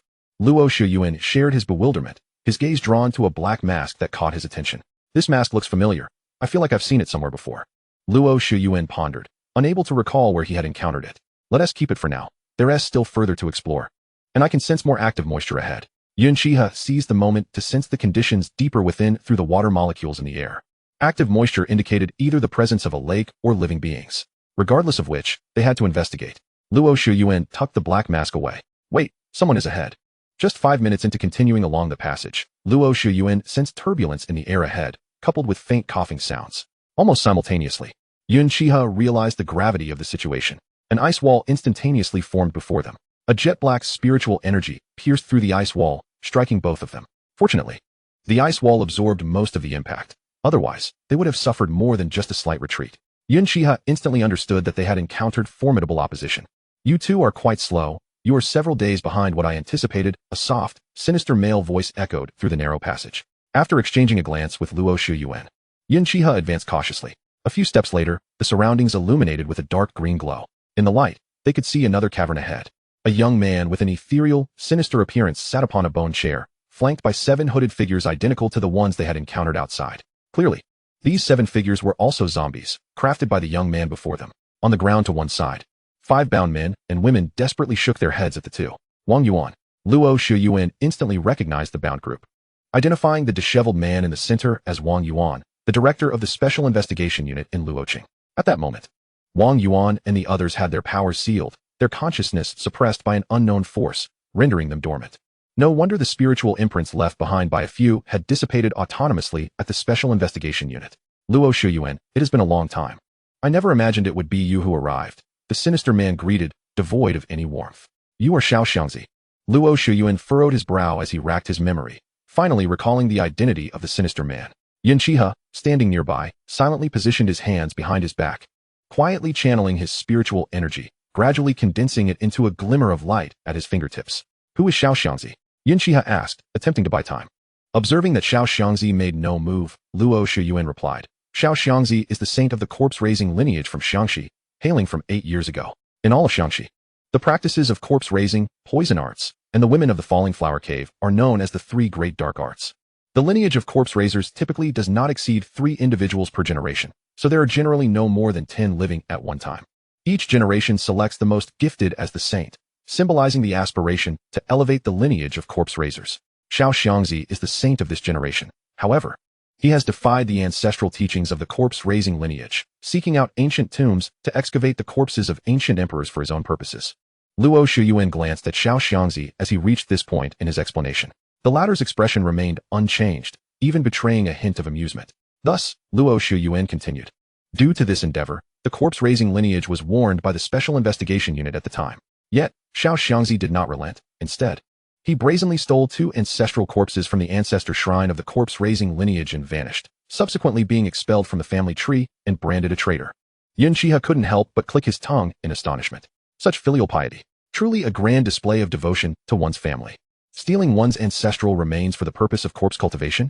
Fearing that the ancestors might suffer from osteoporosis due to prolonged repose, he seeks to let them stretch their limbs. Does he? What do they understand? At this moment, Xiao Xiangzi spoke, his eyes, which slanted upward, darting back and forth between Luo Shiyuan and Yun Xihe, glimmering with an enigmatic light. Regardless, those so-called ancestors are already dead. In life, they were masters of cultivation, and in death, if utilized to create zombies, they would undoubtedly surpass ordinary individuals by countless degrees. Since he is my ancestor, it is only fitting that he brings fortune to his descendants. Yet, my father and brother are so entrenched in their antiquated ways that it is impossible for them to make the art of corpse manipulation from Xiangxi renowned across the world. Xiangzi spoke calmly. Yunqi felt a chill. Such a person, swayed by fallacious reasoning to convince himself of his righteousness, was indeed twisted. Xiangzi, setting aside your past misdeeds, are you aware that assaulting the director of the Huaxia Special Investigation Office is a grave offense that could lead you to the Mountain Sea Tribunal? Luo Shiyuan had no intention of engaging in idle chatter with Xiangzi. Rescuing Wang Yuan and the others was the priority. Grave offense. What of it? What can you do to me, or what can the Mountain Sea Tribunal do? Upon hearing Luo Shiyuan's words, Xiangzi erupted into raucous laughter. He stood, emanating the overwhelming aura of an SS-level controller, causing the very air within the cave to tremble violently. An SS-level controller. At this moment, Luo Shiyuan found it necessary to envelop himself in a substantial amount of spiritual energy merely to maintain his stance. In contrast, Yunqi managed to withstand the force with just a small fraction of his spiritual power. In reality, Yunqi possessed the power of extreme ice and was of the ice path physique. Thus, unless it involved the power of rules, even the pressure of a transcendent would have no effect on him. He merely feigned the need to resist to avoid drawing Xiaoxiangzi's attention. In just 8 short years, you have remarkably advanced from an A-level controller to an SS-level controller. Luo Shiyuan was astounded by Xiaoxiangzi's pace of cultivation. 8 years ago, both he and Xiaoxiangzi were A-level controllers. He was the most outstanding genius in all of Huaxia, while Xiaoxiangzi, as the scion of the corpse manipulation lineage, was notably inferior. Yet now, while he was still preparing to break through to SS level, Xiaoxiangzi had already achieved that rank, seemingly without any prior indication of such progress. I owe my rapid advancement to the relentless pursuits of the Special Investigation Office and my family's ancient patriarch, compelling me to seek refuge in this distant Luoqing. Initially, I intended to locate the imperial tomb buried in Luoqing, only to unexpectedly uncover the hidden enigmas within the tombs of Mongshan. Xiaoxiangzi seemed to have an air of confidence, responding readily to Luo Shiyuan's inquiries. The echoes of persistent thoughts yield responses. Perhaps Xiaoxiangzi wished to showcase his strength, Yunqi mused. Hearing Xiaoxiangzi's words, Luo Shiyuan also realized the implications. The practitioners of corpse manipulation from Xiangxi relied on corpses for their cultivation, at the pinnacle of their art. They could even refine zombies into the legendary drought demon. However, the techniques passed down within this lineage were inherently detrimental to the balance of nature and would incur loss of moral virtue. Thus, it was impossible to transcend to a higher plane. Those who reached the SS level were already the most gifted. Xiaoxiangzi originally lacked such talent. His rapid ascent was solely due to the immense accumulation of corpse energy beneath the tombs of Mongshan over millennia. Xiaoxiangzi had spent years absorbing this formidable energy, enabling his swift breakthrough to SS level. Yunqi gleaned something deeper from Xiaoxiangzi's words. What does it mean to harbor hidden enigmas? If the discussion merely pertained to the vast amounts of corpse energy, it could hardly be considered enigmatic. There must be something else at play. Not long after, Luo Shiyuan too grasped the situation. With a snap of Xiaoxiangzi's fingers, a vast scarlet formation emerged at the bottom of the cave. The formation, Luo Shiyuan sensed impending doom. Formations were typically the domain of only a select few lineages with inherited knowledge, and he had never heard of the corpse manipulators possessing such a legacy. As the formation activated, streams of blood began to flow from unknown sources. Yunqi furrowed his brow, discreetly conjuring a shard of ice beneath him to elevate himself. Avoiding contact with the blood, this formation is called the Spirit Refining Array, a discovery I stumbled upon my arrival here. Its sole function is to refine all living beings within its confines into the purest form of spiritual energy. With that, Xiaoxiangzi produced an ancient booklet that exuded an aura of antiquity. Ah yes, this array can even refine your consciousness to aid my transcendence. Xiaoxiangzi pointed to the ancient tome in his hand.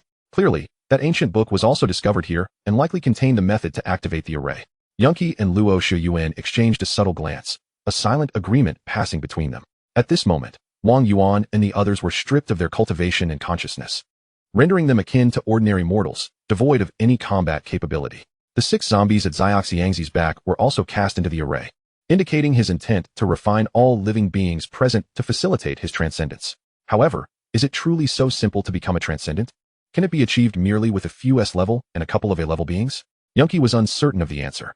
He only knew that Xiaoxiangzi was currently manipulating the array. It was the perfect moment to strike. The spiritual light coalescing upon Yunqi's fingertips was resplendent at that instant. He unleashed it, imbued with a chilling aura, directly aimed at the suspended Xiaoxiangzi. A mere A-level controller dares to resist. Chapter 23, The Blade Approaches. According to the ancient tome, this spirit refining array does not operate autonomously. It requires a wielder to refine the beings within. Thus, Xiaoxiangzi was fully engrossed in controlling the array's operation. He did not anticipate that, under the oppressive weight of the formation, even a lowly A-level controller could muster the strength to attack. At this moment, even Luo Shiyuan, a paragon of cultivation, could only exert all his effort to withstand the array's pressure. Xiaoxiangzi summoned the 7 zombies within the array. While zombies are indeed classified as living beings, they lack consciousness, rendering them less sensitive to pressure than regular awakened beings. Moreover, Xiaoxiangzi had been nurturing these corpses for years, transforming them all into A-level zombies. Among them, the 2 strongest were the ancestral corpses he had pilfered during his betrayal, now cultivated into S-level zombies, intended to deal with a mere A-level controller child. Xiaoxiangzi felt he had the upper hand. Luo Shiyuan's countenance darkened with anger at the sight of Yunqi facing 6 A-level or higher zombies. However, suppressed by the spirit refining array, He was unable to utilize even his consciousness, let alone spiritual power. No wonder he sensed a suppression of his consciousness the moment he entered the depths of Manshan. Even later, upon entering this cave, he found it impossible to coalesce his consciousness outside his body. The cave's spatial constraints were simply too severe. With a flick of his hand, Yun Xihe employed Frostless to pierce through the mountain overhead, swiftly soaring out, closely pursued by the 6 zombies. Upon emerging from the cave, Yun Xihe realized that the spirit refining array extended beyond the confines of the cave. From an aerial perspective, the mountain housing the cave was enveloped by the formation, radiating outward for several hundred meters. Hastily, Yun Xihe waved his hand, conjuring an icy barrier that enveloped the entire region of Manshan's depths, rendering it impervious to external scrutiny. Sensing the foul stench approaching from behind, Yun Xihe propelled himself upward, generating a shard of ice beneath his feet. Using this crystalline structure, he pivoted in midair and flew backward. The ethereal blue light coalesced in his palm, as torrents of extreme ice energy surged forth, instantaneously freezing the moisture within a radius of several meters around him into icicles. With a wave of his hand, the icicles shot towards the zombies, instantly encasing the foremost A-level zombie in ice, sending it plummeting downward. Ceiling, Yun Xihe shouted, his right hand tracing an arc in the air. Ethereal blue chains erupted from all directions, ensnaring the remaining 4 A-level zombies midair. Despite their struggles, they were utterly unable to break free. Having dispatched 4 A-class zombies, Yun Xihe narrowed his eyes and turned his gaze towards the last 2 S-class zombies. With his formidable cultivation, he could effortlessly annihilate A-class zombies in an instant. Confronting a single S-class zombie posed no challenge either. However, facing 2 S-class zombies simultaneously would require a significant investment of time, and at this moment, Luo Shiyuan and Wang Yuan were ensconced within the spirit refining array, rendering them unable to escape. There was insufficient time for him to engage in a prolonged battle with the 2 zombies. In contemplation, Yun Xihe brandished his weapon, Frostless, and advanced. Zombies were crafted from corpses through the esoteric arts of the corpse-manipulating lineage, rendering them impervious to conventional firearms. Even ordinary magical artifacts struggled to penetrate their forms.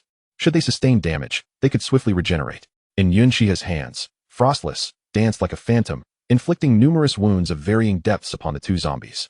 Due to the absolute zero effect, a thick layer of ice infused with the power of rules immediately formed over the wounds, preventing any possibility of restoration. The 2 zombies, enraged, charged towards Yun Xihe. Come forth, sword. With his left hand poised like a blade, he thrust, Frostless, straight through one zombie's abdomen, only to withdraw it from the back of the other, ultimately returning it to his grasp. A chilling aura emanated from Frostless, washing away the impurities that lingered on the blade. Yun Xihe's spiritual power surged, and the long sword radiated a brilliant light, standing out vividly against the night sky. A sword of frost cold across the 14 states. With the long sword in hand, he executed a horizontal slash in the air. A crescent-shaped beam of sword light shot forth, freezing everything in its path, including the 2 zombies. Yun Xihe exhaled a breath of cold air. That strike had nearly depleted a third of his internal spiritual energy. It was undoubtedly his most potent means of attack aside from his esoteric arts. At that moment, a foul wind swept past him from behind. Yun Xihe swiftly evaded just in time.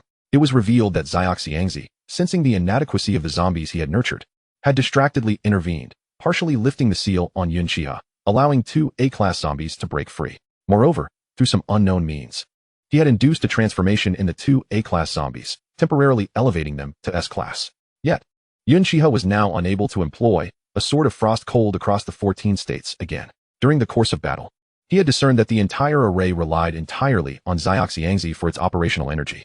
Thus, it became evident that Xiangzi was the heart of the spirit refining array. If he could eliminate Xiangzi, the array would collapse without further assault. The challenge lay in this. As an SS-class controller, Xiangzi's cultivation was at the pinnacle of the controlling realm, just a step away from the transcendent realm. Even if he were currently strained in managing the spirit refining array, he was not an opponent who could be easily defeated. Moreover, Yun Xihe was merely an A-class controller, 2 full realms beneath Xiangzi. To strike a fatal blow, he would need to utilize the esoteric art, Eternal Frost. This art wielded immense power, deeply infused with ice-type rules, thus demanding tremendous energy. If he were to execute a sword of frost cold across the 14 states, again, he would lack the spiritual power necessary to invoke his esoteric art. Wait. As this thought crossed his mind, Yun Xihe's gaze caught sight of a corner of the spirit refining array. Although the array had yet to commence the refinement of living beings, the blood flowing in from all directions was already undergoing a refining process. If he could seize this portion of spiritual energy, it would not only resolve the immediate crisis, but might even propel him closer to the realm of S-class controllers. Without hesitation, Yun Xihe engaged in a dance with the two transformed S-class zombies while attempting to infiltrate the array with his spiritual consciousness. His consciousness, ignited by the eternal frost heart lamp, now burned with icy flames, easily evading the array's constraints. Thus, Yun Xihe's consciousness silently approached the heart of the array. However, Xiangzi, as the core, simultaneously governed the entire formation. Such a blatant intrusion could not escape his notice. In an instant, Xiangzi pinpointed the source of this consciousness. It appears I have underestimated you. Not only can you vanquish the zombies I painstakingly cultivated, but you can also wield your consciousness under the full activation of the spirit refining array. You must possess a great secret. I've changed my mind. I shall refine you into my 9th zombie construct. Chapter 24. The villain speaks at length. The spirit artifact 8 Extremes Mirror. Huh, have you, in your obsession with corpse manipulation, dulled your intellect? Yun Xihe could not help but scoff upon hearing Xiangzi's words. If you are so enamored with corpses, why not take your own life and see if you can become a zombie yourself? Xiangzi, unfazed by Yun Xihe's taunt, responded with a grin. You little rascal. Do not delude yourself into thinking such tactics can disturb my thoughts. Rather, you should be more concerned about your own fate. My 2 transformed zombies are not to be trifled with. With that, Xiangzi ceased paying attention to Yun Xihe, instead expelling his consciousness from the array and intensifying the flow of spiritual energy into the formation. A deep, ethereal blue spiritual light flickered at the edge of the spirit refining array, unnoticed by anyone. Meanwhile, Yun Xihe wielded Frostless with deft precision, each arc of his sword conjuring swirling ice crystals. With a sudden clap of his hands, a wave of ethereal blue energy erupted around him, sending the 2 zombies hurtling away. Gather. Retreating from his position, Yun Xihe channeled his spiritual power, witnessing a visible white mist surge from the spirit refining array into his being. What is happening? Xiangzi was immediately thrown into a state of panic upon witnessing this scene. He had lurked in the depths of the Mianshan of Luoqing for 8 long years, inadvertently discovering the spirit refining array. After laboriously luring so many powerful controllers into his grasp, he intended to refine them to pave his path to transcendence. Everything had proceeded according to his plan, except for the unanticipated emergence of Yun Xihe. Not only could he act freely under the array's oppressive force and utilize his consciousness, but he could also effortlessly defeat the S-class zombies he had meticulously nurtured. Now, he was audaciously siphoning the spiritual energy of the array right beneath Xiangzi's nose. What did this mean for his years of planning? Was time on his side? Xiangzi felt a wave of incredulity wash over him. As Yun Xihe sensed the spiritual energy flowing towards him from the array, he felt a surge of elation. He knew his previous intrusion would not have escaped Xiangzi's notice. However, his true intention was to send a wisp of ice flame into the formation. The ice flame, born from the mystical fire ignited by his consciousness through the eternal frost heart lamp, was not like ordinary flames. It exuded an icy chill that could burn through another's consciousness. Yet, given Yun Xihe's current cultivation, he could barely manage to wield this wisp of ice flame. Yun Xihe sent the ice flame into the spirit refining array. Drawing upon the connection between this wisp of ice flame and the eternal blaze of ice flame burning within his consciousness, he successfully siphoned the array's spiritual energy through the medium of the ice flame, a sort of frost cold across the 14 states. With an ample supply of spiritual energy at his disposal, Yun Xihe swiftly eliminated the zombie that had been hurled back and was now charging towards him. At that moment, a surge of spiritual energy barreled towards Yun Xihe's face with incredible speed, leaving him no time to evade. He hastily conjured a protective barrier to mitigate some of the damage. The spiritual energy shattered his shield and sent him flying several meters away. Hiss! Yun Xihe steadied himself a distance away. Xiangzi had chosen to abandon the refinement of Luo Shiyuan and Wang Yuan, breaking free from the array to confront him. Compared to those others, you are clearly of greater value. Yun Xihe silently lamented the situation, realizing Xiangzi possessed the audacity to forsake the opportunity at hand. He initially intended to seize the opportunity to deliver a fatal blow to Xiangzi while he was fully engaged in activating the spirit refining array. Little did he expect that Xiangzi would forego the chance to refine Luo Shiyuan and others into spiritual energy in order to capture him alive. This spirit refining array was a one-time formation. Such a sacrifice meant that Xiangzi would have to invest countless years of effort to hope for significant progress in the realm of SS-level awakeners. Faced with the near-peak prowess of Xiangzi, Yun Xihe could barely manage to evade his attacks, which had already left Xiangzi quite astonished. Xiangzi, surrender.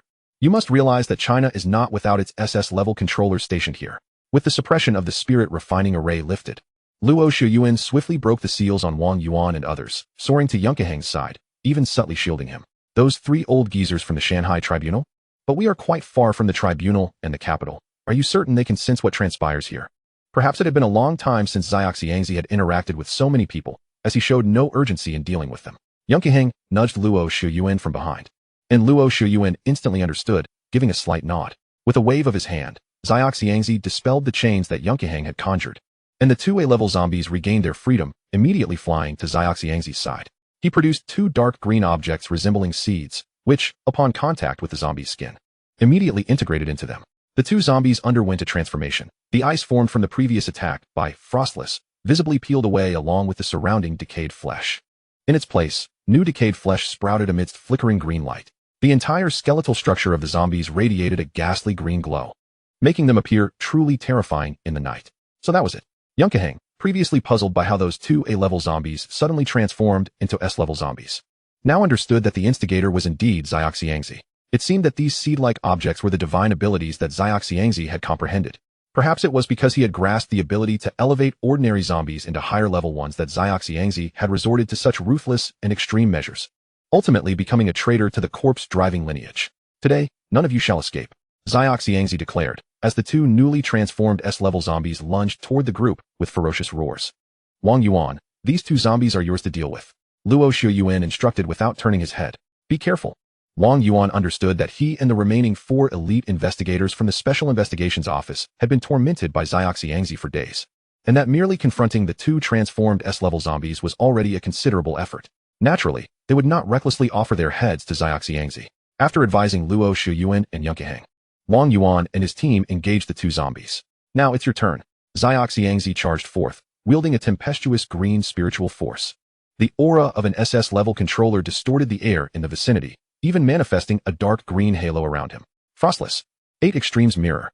Yun Xihe and Luo Shuyuan summoned their respective magical artifacts. Luo Shuyuan's artifact was a hexagonal bronze mirror, exuding a wave of energy that Yun Xihe had never encountered before.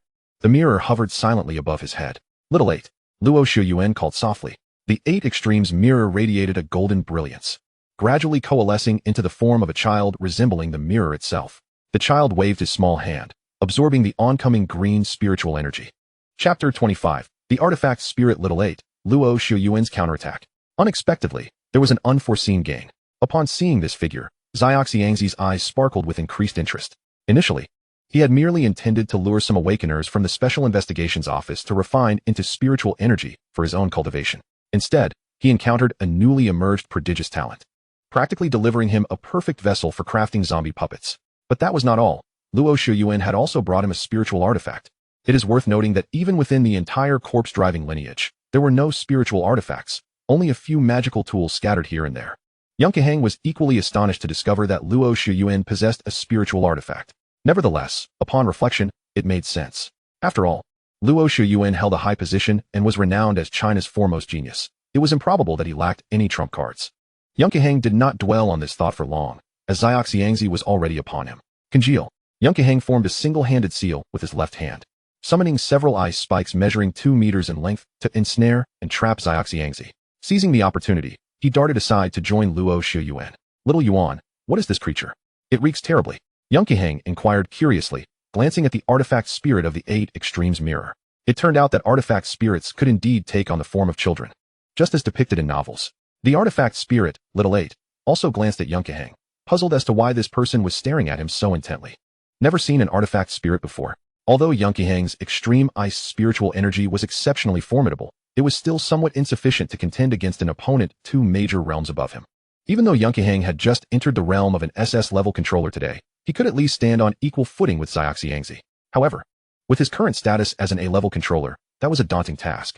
In the city center of the capital, within a park not open to the public, stood the renowned Shanghai Tribunal of China. The Shanghai Tribunal was an official institution established specifically for adjudicating extraordinary events, dedicated to regulating the supernatural and upholding justice, and was affiliated with the Extraordinary Military of China. The tribunal's exterior was a solemn gray-black edifice, merging various modern and Qinhan architectural styles. A bronze plaque hung above the main entrance, inscribed with the words Shanghai Tribunal in neat characters. Such potent waves of spiritual energy. It must be SS level.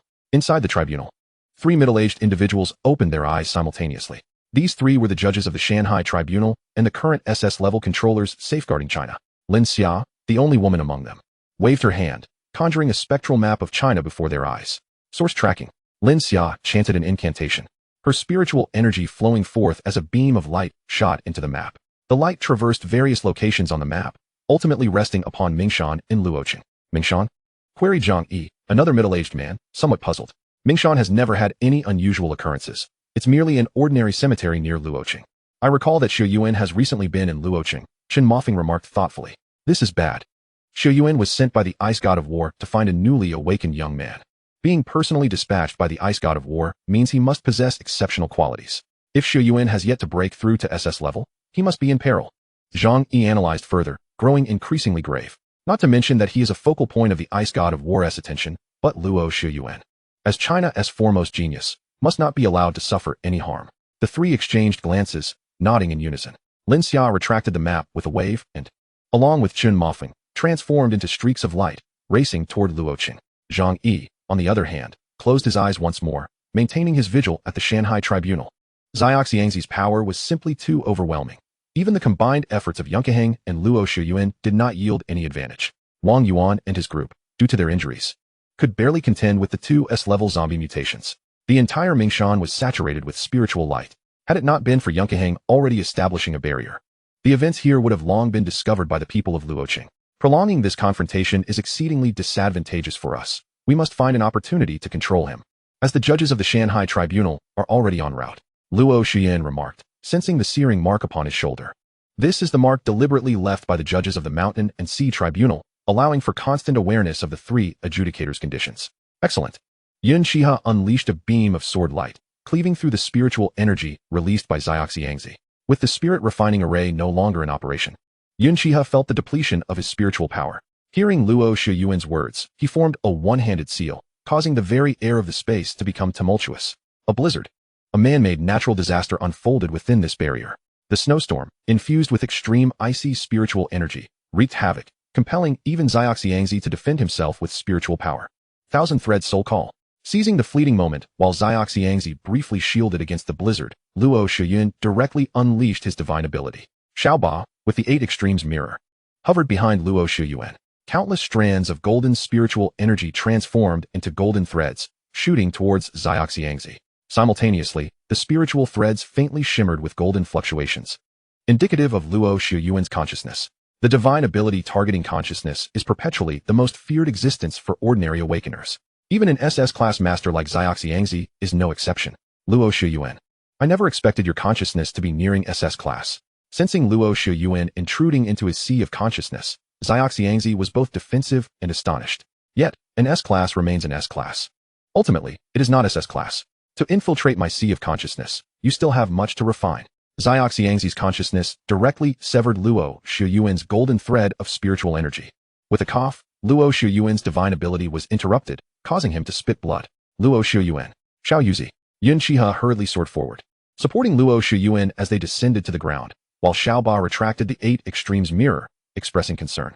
The 8 Extremes Mirror, after all, was merely a defensive spiritual artifact, lacking in offensive capabilities. It was unexpected that the inheritance divine ability of the corpse transport lineage was, in fact, a divine ability of consciousness, explaining his capacity to control such a multitude of zombies, achieved not solely through spiritual power. Blood trickled from the corner of Luo Xu Yuan's mouth as he adjusted his breath, saying, "You need to stabilize your chaotic consciousness." Yun Xihe interrupted him, instructing him to sit aside. For an awakener, disordered consciousness is nearly equivalent to incapacitation, leading to severe injuries or even the scattering of one's soul. Luo Xu Yuan was acutely aware of the consequences of chaotic consciousness. He could only hastily remind Yun Xihe to be cautious and to retreat if overwhelmed, before promptly sitting down to meditate. Now, it is just you alone, and you are no match for me. Xiaoxiangzi had freed himself from the blizzard's grasp and approached the two without delay. Frostless. Yun Xihe summoned the Frostless Sword, infusing it with surging spiritual energy. Although Xiaoxiangzi had been focused on manipulating the spirit refining array, he had witnessed how Yun Xihe had effortlessly slain 2 S-class zombies with a single stroke. Naturally, he realized that this was an attempt to employ the same tactic once more. Eni Communication. Chapter 26. In a mere moment, Xiaoxiangzi was confident he could withstand Yun Xihe's strike, but due to the time consumed by Luo Xu Yuan and the 8 Extremes Mirror, he had lost precious moments. Should he allow Yun Xihe to prolong this confrontation any further, a major upheaval could ensue. Thus, Xiaoxiangzi resolved to conclude what he perceived as a farcical battle with a direct application of his divine ability. Coincidentally, Yun Xihe harbored the same intention. A sword of frost chills the 14 states. The Frostless Sword, imbued with a frigid aura, lunged towards Xiangzi.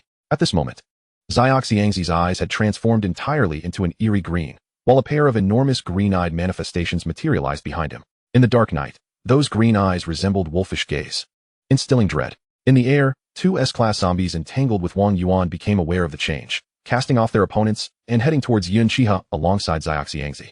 This is bad. Wang Yuan sensed the impending danger. From their earlier skirmish, it was evident that this previously unseen Yun Xihe was undoubtedly an exceptional prodigy. He and Luo Shuyuan could not afford to falter. However, before they could approach the ground-level battlefield, they were compelled to halt. The sky was unexpectedly filled with white ice dust.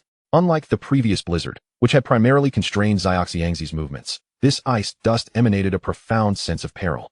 The snowflake mark on Yun Xihe's forehead erupted with dazzling brilliance, while ancient ice and snow runes flickered in his eyes. Coupled with his white hair and strikingly handsome visage, he exuded a divine aura that compelled reverence. Witnessing this, a sense of foreboding gripped Xiangzi. End of white frost. Terrifying cold radiated at an incomprehensible speed, leaving nothing untouched, turning all into blocks of extreme ice. At this moment, just as Xiangzi had utilized his divine ability to dispel the attack of Frostless, Yun Xihe's divine ability followed in swift succession, offering him no chance to react. Under the influence of Absolute Zero, while ordinary techniques might only inflict minor damage on Xiangzi, the combination of divine abilities with Absolute Zero yielded effects surpassing mere addition. As the frost swept in, Xiangzi had scarcely the opportunity to employ his divine ability before he was encased in ice. Even the manifestation of his divine ability above, composed of elements devoid of any material substance, with those green eyes, became frozen within the icy layer. This exemplified the rule-bound power of End of White Frost. Even abstract entities could be encased in frost. To ensure maximum efficacy, Yun Xihe directed his divine ability solely at Xiangzi, thereby allowing Wang Yuan and others in the air merely to experience a faint ripple of spiritual energy. Yet, even this slight radiance of spiritual energy was enough to cause them to feel their souls stagnate. This divine ability could freeze the soul. Wang Yuan and the others stared at Yun Xihe, momentarily lost in thought. The soul is even more esoteric than consciousness. In both ancient texts and reality, the only force capable of directly targeting the soul was the soul-summoning banner obtained by Yun Xihe. Even Luo Shuyuan's extraordinary abilities and divine powers were merely aimed at consciousness. At this moment, the realization that Yun Xihe possessed a divine ability capable of directly freezing souls left everyone astounded. With Xiangzi now encased in ice, Yun Xihe felt utterly drained, collapsing to the ground. The absence of his spiritual energy meant that the surrounding ice dust dissipated instantaneously, and the air returned to its former state. A path of ice extended from beneath Yun Xihe's feet to the now frozen Xiangzi, confirming that everything here was not an illusion. "Comrade Yun, are you alright?" Wang Yuan and the others descended, assisting Yun Xihe while expressing their concern. At this moment, Yun Xihe could scarcely utter a word.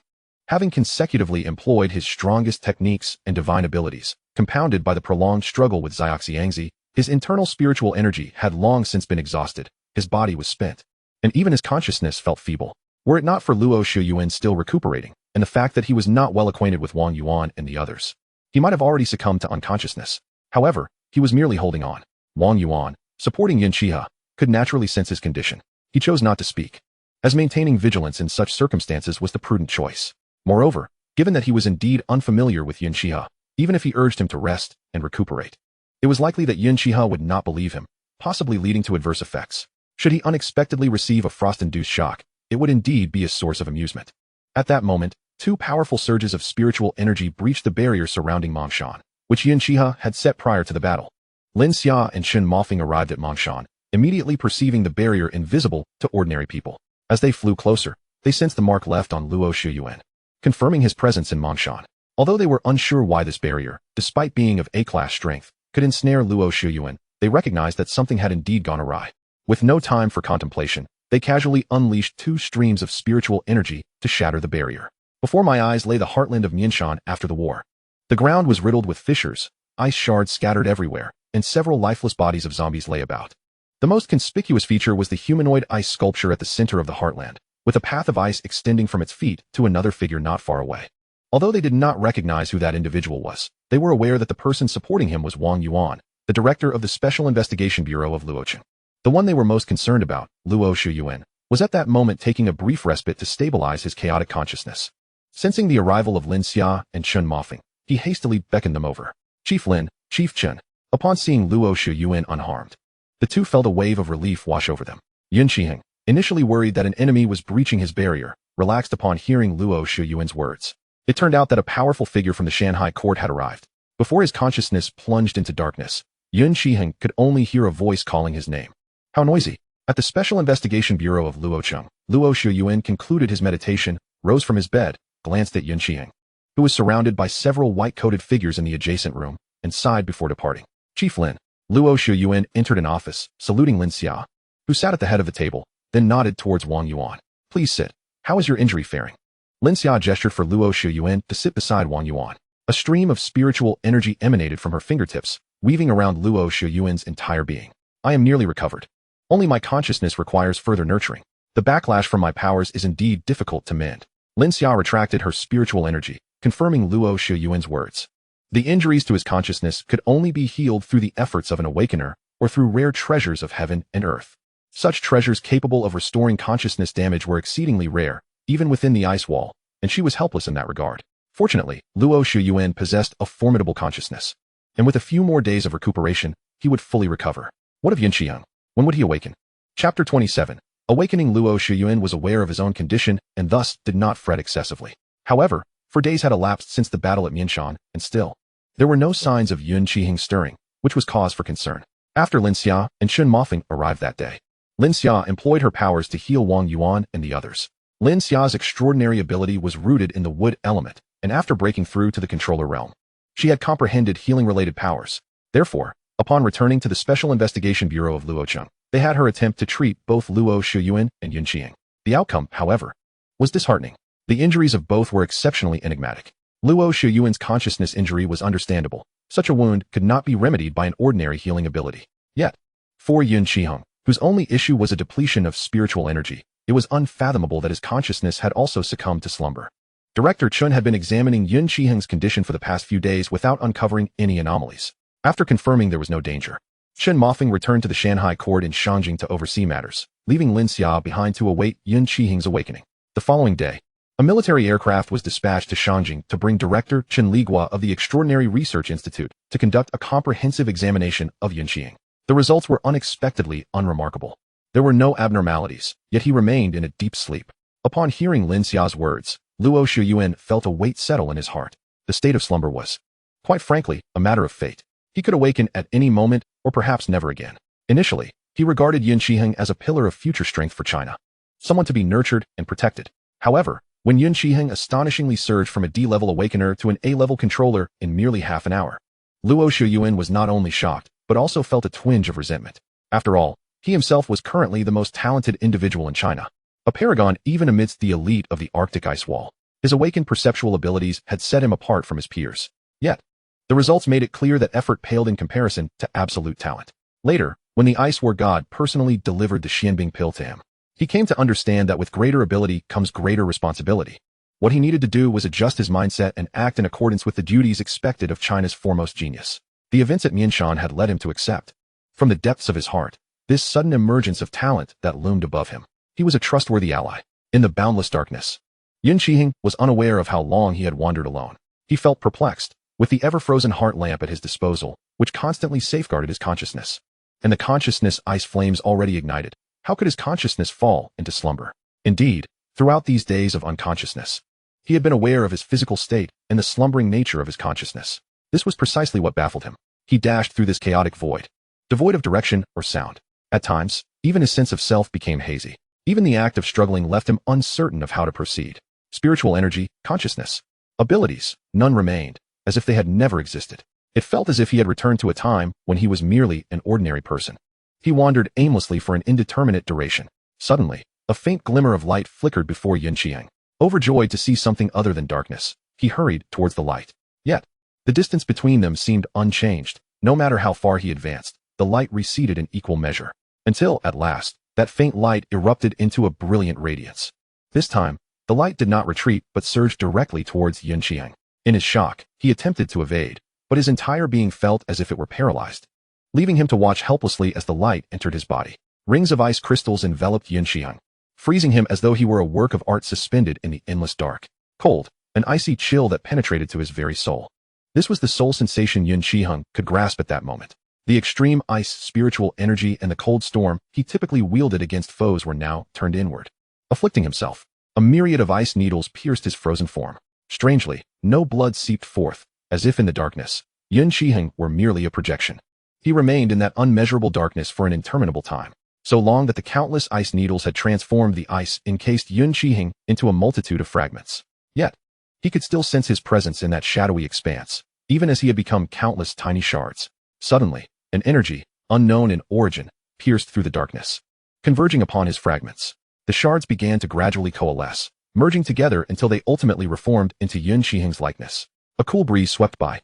Yun Xihe felt as though something had been whisked away from within him by that gust of wind. The darkness began to unravel. His consciousness slowly returned. Right. The trial of Xiangzi was set for 3 days hence. It had originally been planned to await Yun Xihe's awakening. However, concerning the lineage of corpse driving in Xiangxi, despite their lack of strength or influence within the ice wall, the intricate web of sects and families in China necessitated prompt resolution.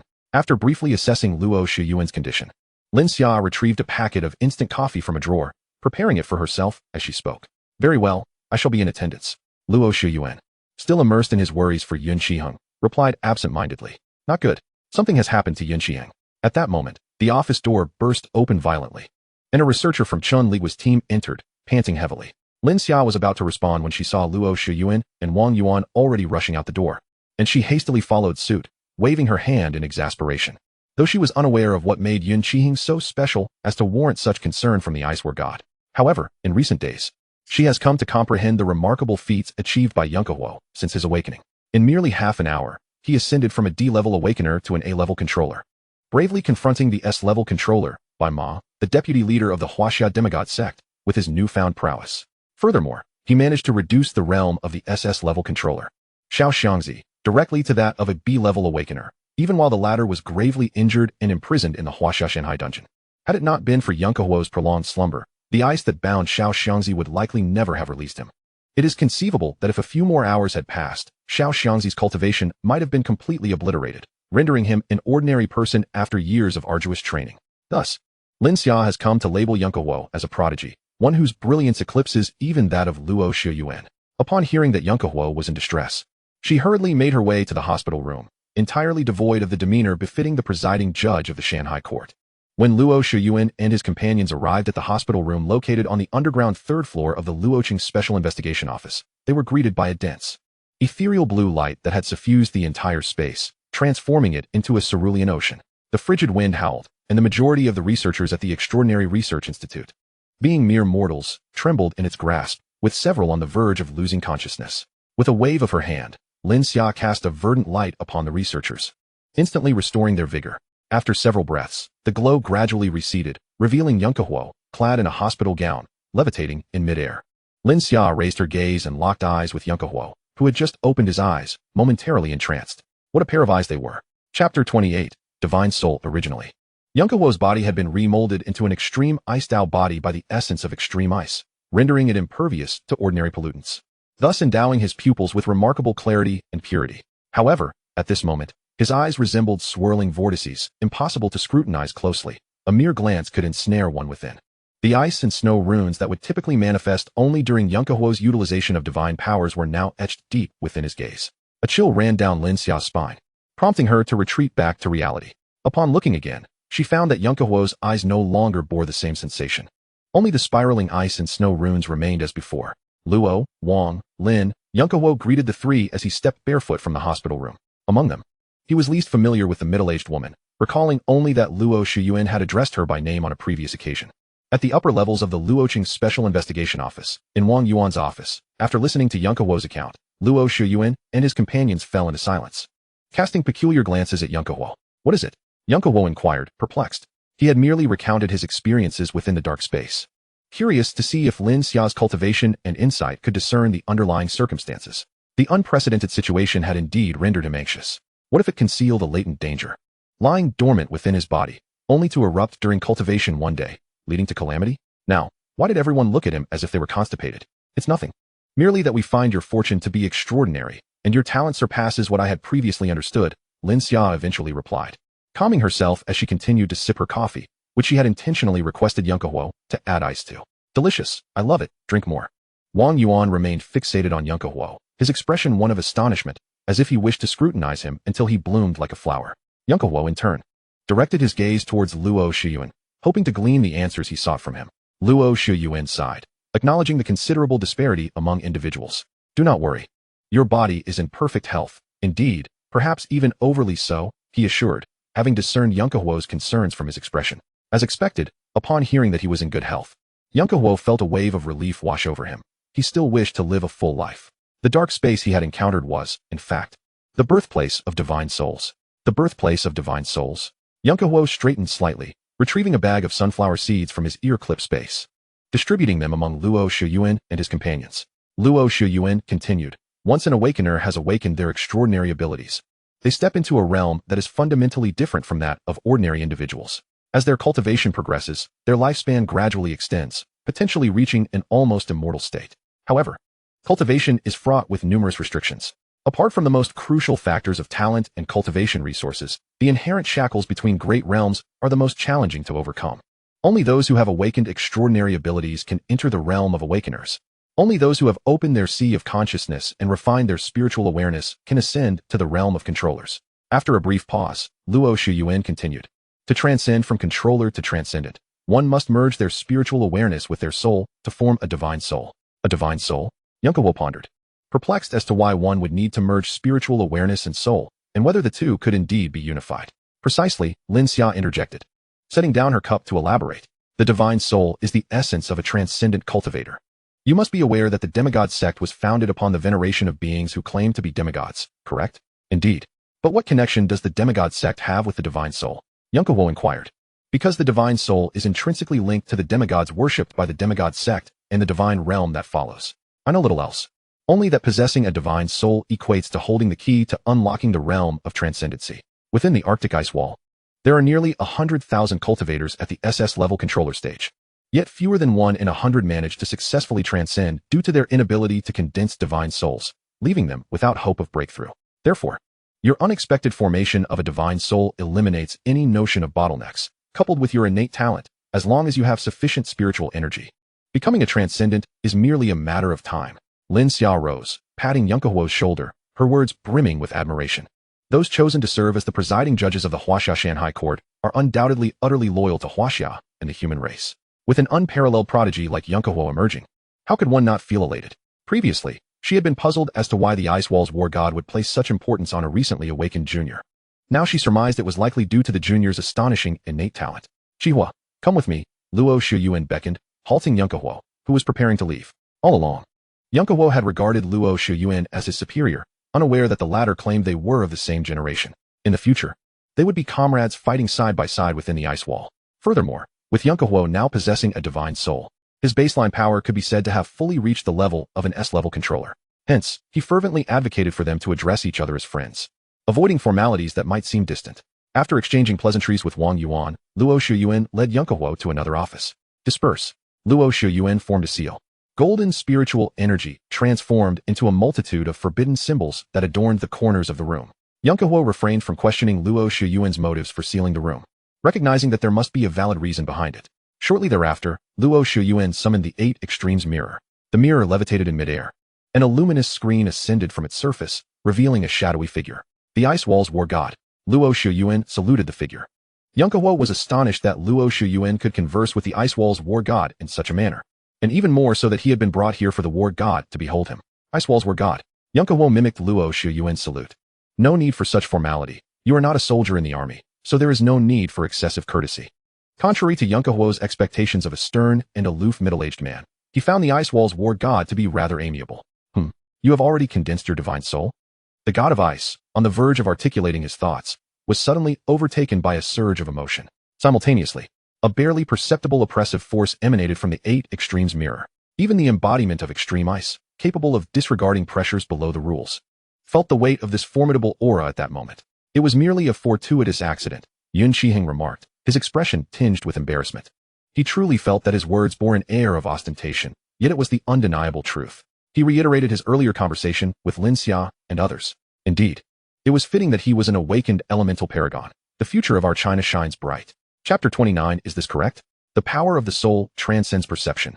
Possessing boundless applications, Yet now that you are outside the ice wall, I cannot directly impart my teachings to you. After his initial excitement, the god of ice's expression shifted to one of regret, only to be followed by a renewed sense of joy. Yun Xihe almost believed that the god of ice was performing a dramatic transformation, as if ready to applaud. Fortunately, you are still within the realm of A-class controllers, granting you ample time to grasp the mysteries of the soul, so there is no need for haste. By the way, there is something I must convey to you all, the god of ice stated, raising a hand with gravity. The next opening of the Arctic ice wall will be after the National Day in 3 months, at which time someone will be there to assist you within the wall. During this interval, it is imperative to ensure that your responsibilities are managed well. Chaos must not ensue in our China. This final admonition was directed at Luo Shuyuan. Yes, god of war. I, along with the other gods of war, shall await your arrival within the ice wall. With that, the luminous veil dissipated, and the 8 extremes mirror trembled twice before returning to Luo Shuyuan's grasp. As he absorbed the mirror into his consciousness and turned around, he found Yun Xihe gazing at him with wide-eyed astonishment. Luo Shuyuan waved his hand, dispelling the surrounding barriers. He retrieved his phone and ordered 2 special meals from the department. Within 5 minutes, their lunch was delivered. As they dined and conversed, Luo Shuyuan opened the meal box, revealing 3 meat dishes, 2 vegetables, and a soup. After several days of slumber, Yun Xihe could not resist joining in, noticing how delicious Luo Shuyuan's meal appeared. He refrained from asking questions, knowing Luo Shuyuan would share the information in due course. Long before you began your training, I had already contacted the god of ice to inform him about you and your possession of the extreme ice element. The gods of war hold you in high regard. Of course, the knowledge regarding the extreme ice element has only been shared among the 5 gods of war and a select few high-ranking officials within the ice wall. Currently, within our China, only I and Director Chun of the Extraordinary Research Institute are aware of this matter. Rest assured, Director Chen will certainly keep this information confidential. Yun Xihe nodded in understanding. The Arctic ice wall opens once every 4 years on the day of the red moon, and this year's red moon coincides with the National Day 3 months hence. At that time, all A-class controllers and above from Blue Star will have the opportunity to enter the ice wall. However, to maintain stability among nations, many will voluntarily remain in their home countries. This is partly to uphold national order, preventing a power vacuum from arising due to the exodus of numerous experts, and partly out of fear. Fear? Could it be that they dread entering the ice wall, where they might encounter too many formidable opponents, opting instead to be a big fish in a small pond? Yun Xihe pondered. Luo Shuyuan, glancing at Yun Xihe, could easily discern his thoughts, for his expression was transparent. Even on the night of the red moon, the Arctic ice wall is fraught with peril. Each time, reports of S-class controllers perishing while crossing the barrier emerge. 4 years ago, I too was merely an A-class controller. I was supposed to enter the ice wall then, but at that time, there was no one to guard Beijing, so I stayed behind. Over these 5 years, thanks to the elixirs and rare materials my teacher frequently sent me, my cultivation has not lagged far behind those peers within the ice wall. Your teacher? Yun Xihe was taken aback, realizing that Luo Shuyuan had a mentor within the ice wall. However, upon reflection, it was clear that such a prodigy with awakened perceptive abilities would surely attract attention and guidance. Indeed, my teacher is none other than the god of war Xiantian, one of the 5 gods of war in our China. Speaking of his mentor ignited a spark of pride in Luo Shuyuan, his admiration evident. Yun Xihe comprehended. No wonder Luo Shuyuan claimed to be of the same generation, as a favored junior of the god of ice. And with Luo Shuyuan being a disciple of the god of war Xiantian, they were certainly of the same ilk. Let us take these next 2 days to rest in Luoqing. In 2 days, someone will come to escort us to Beijing. To do what? The trial of Xiangzi. 2 days later, at Luoqing Airport, Yun Xihe, clad in a hoodie and long pants, stood out conspicuously among the crowd dressed in short sleeves and shorts.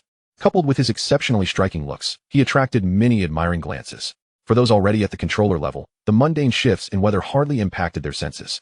Not to mention, Yun Xihe, being akin to a walking refrigerator, would have compelled ordinary passers-by to don down jackets had he not restrained his aura. Initially, Yun Xihe had thought he would fly to Beijing alongside Luo Shuyuan, only to be informed that they would be taking a plane. He mused, isn't flying faster? Occasionally, one must indulge in enjoyment.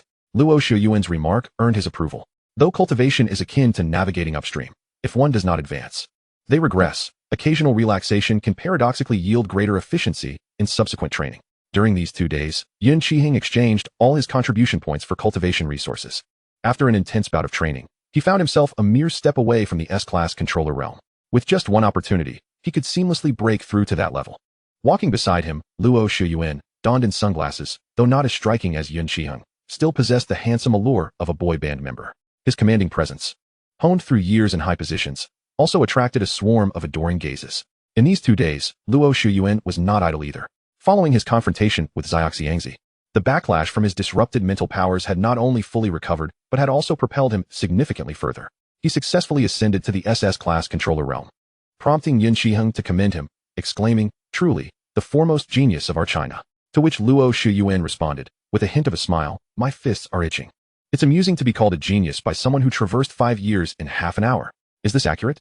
Luo Shuyuan guided Yun Xihe through the VIP passage directly to a private jet. "Wow, is this yours? Is the Special Adjustment Agency this affluent?" Yun Xihe mused, contemplating whether he should also serve as the head of the Special Adjustment Agency for some financial gain, given that he faced no bottlenecks in his cultivation. However, he wondered if such an endeavor might be unlawful and whether the Shanghai court would intervene. Luo Shuyuan clarified, "This is the property of the Shanghai court." A female voice emerged from within the private jet, followed by a woman in military attire descending from the aircraft. "Sister Yun." Luo Shuyuan saluted with military decorum. Yun Xihe was taken aback. This woman was indeed an S-class controller. "Shuyuan, impressive. You've broken through to SS class so swiftly. Congratulations." Upon disembarking, Lu Yun sensed the pressure emanating from Luo Shuyuan, instantly recognizing his advancement. "Greetings, I am Lu Yun, a judge of the Shanghai court." "Hello, Yun Xihe," he replied, shaking her hand, feeling a peculiar sensation. Although this woman was an S-class controller, there seemed to be a lack of spiritual power intensity within her that would typically correspond with such a rank, which struck him as odd. Chapter 30, The Second Frostless. The two followed Lu Yun aboard the jet. As it was Yun Xihe's first time on a private plane, he curiously examined the surroundings.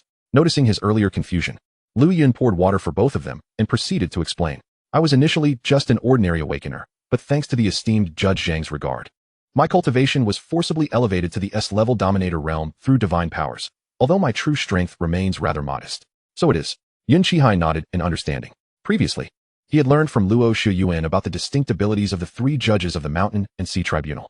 Judge Zhang, he had awakened the ability to amplify spiritual power, akin to the extraordinary ability awakened by Bai Ma, the former vice leader of the demigod sect, whom he had previously slain. Yet, it was evident that Zhang Yi's talent far surpassed that of Bai Ma. Such an extraordinary ability to forcibly elevate others' cultivation is not particularly rare, but it undoubtedly requires certain conditions or limitations. The plane landed at the airport in Beijing. Here are the existing members of the Xiangxi Corps transport lineage, along with some documentation for your perusal. Lu Yun said as she led the 2 men into a military-licensed vehicle, handing Yun Xihe a tablet. Upon receiving it, Yun Xihe glanced over the information. It was both succinct and detailed, succinct because only a few members of the lineage remain alive today, Xiao Xiangzi, along with his grandfather, father, brother, and nephew. It was detailed because the document meticulously recorded the various movements of the lineage over the past decade. Xiao Xiangzi truly is the most gifted among the corpse transport lineage since the founding of the nation, he mused, scrolling through the information. The records indicated that Xiao Xiangzi's grandfather and father had both stalled at the B-level awakener stage, lacking the talent to open their consciousness seas. His brother, however, had achieved the A-level dominator realm by the age of 40, and now the lineage was under his leadership. As for Xiao Xiangzi's nephew, he was still in middle school and had yet to step into the extraordinary realm. In contrast, Xiao Xiangzi, despite benefiting from centuries of accumulated corpse energy from the Mingshan graveyard, had nonetheless achieved the SS-level dominator realm at such a young age. Even disregarding external factors, he could undoubtedly be regarded as a genius.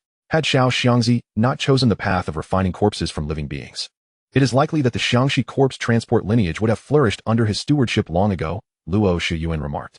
He was a few years younger than Xiao Xiangzi and had risen to prominence as a genius almost concurrently with him. The two had crossed paths several times before Xiao Xiangzi's defection from the lineage, and it was indeed a lamentable loss to see such talent veer onto a misguided path. This was Yun Xihe's first encounter with the true visage of the Mountain and Sea Tribunal. The ancient architectural complex exuded an ineffable aura. At first glance, it seemed almost alive. Isn't it breathtaking? The first sight of the Mountain and Sea Tribunal is always such a marvel, Luo Shuyuan chuckled beside him. Indeed, it was awe-inspiring. Yun Xihe nodded in agreement. There is even greater astonishment to behold. Luo Shuyuan gestured for Yun Xihe to look at the plaque of the tribunal, which shimmered with an ominous dark light, pulsating rhythmically. Yun Xihe harbored certain notions in his mind, yet they seemed improbable. As you suspect, the entire Mountain and Sea Tribunal is, in fact, a spiritual artifact. Luo Shuyuan leaned closer and whispered. Yun Xihe was utterly taken aback by this revelation. Never having imagined the existence of such a grand spiritual artifact, especially one nestled within the capital of China. Upon entering the tribunal's interior, it was clear that the Mountain and Sea Tribunal, as an institution for adjudicating extraordinary beings, could not resemble an ordinary court. The grand hall of the tribunal was rather sparse, featuring only a few seats and a designated area for judgment. At the back of the hall loomed a pitch-black door. According to Luo Shiyuan, beyond that door lay the mountain and sea prison, where all those judged and spared from execution would be confined for eternity. In terms of personnel, the composition of the mountain and sea tribunal was equally straightforward. Apart from the 3 SS-level dominator judges, Zhang Yi, Chen Mofeng, and Lin Xia, the remaining members consisted of 10 S-level judges elevated through Zhang Yi's divine powers. Beyond that, there were no additional personnel, with 3 SS-level dominators presiding. The mountain and sea tribunal could be deemed the safest place within China. Xiao Xiangzi's trial concluded expeditiously, attended by his father and brother, both visibly stricken with sorrow. Ultimately, Xiao Xiangzi was sentenced to the mountain and sea prison for the assassination of a special task force officer. In that moment, it seemed as if his father aged considerably, his already frail form stooping further. The lifespan of an awakener is only marginally longer than that of an ordinary person, roughly 120 years.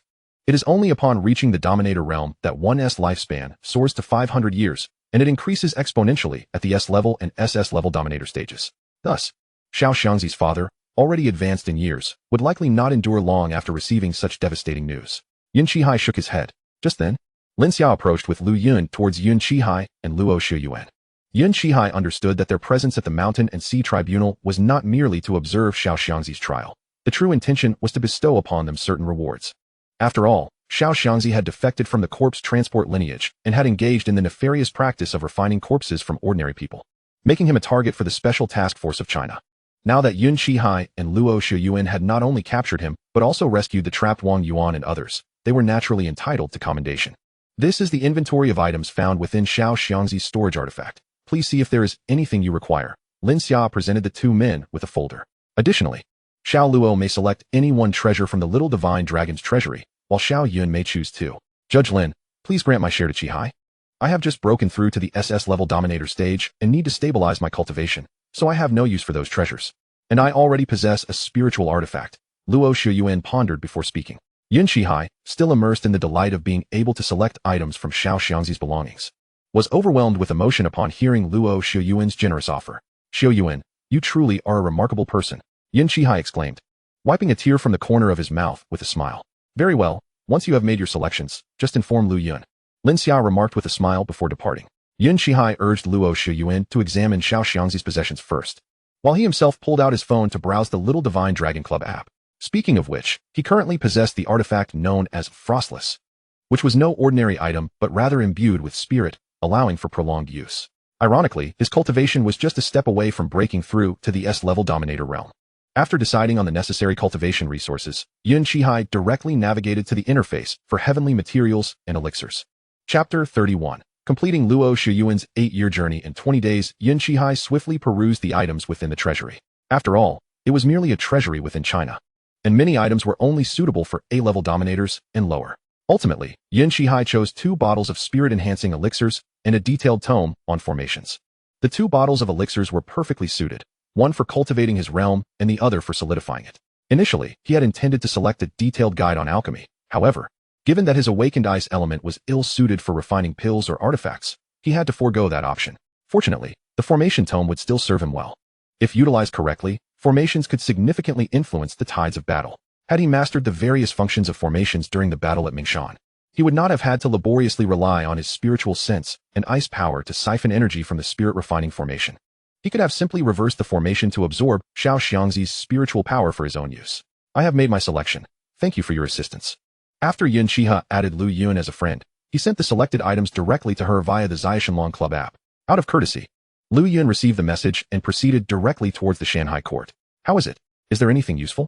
After Lu Yun left, Yun Xihe turned to Luo Shiyuan and inquired.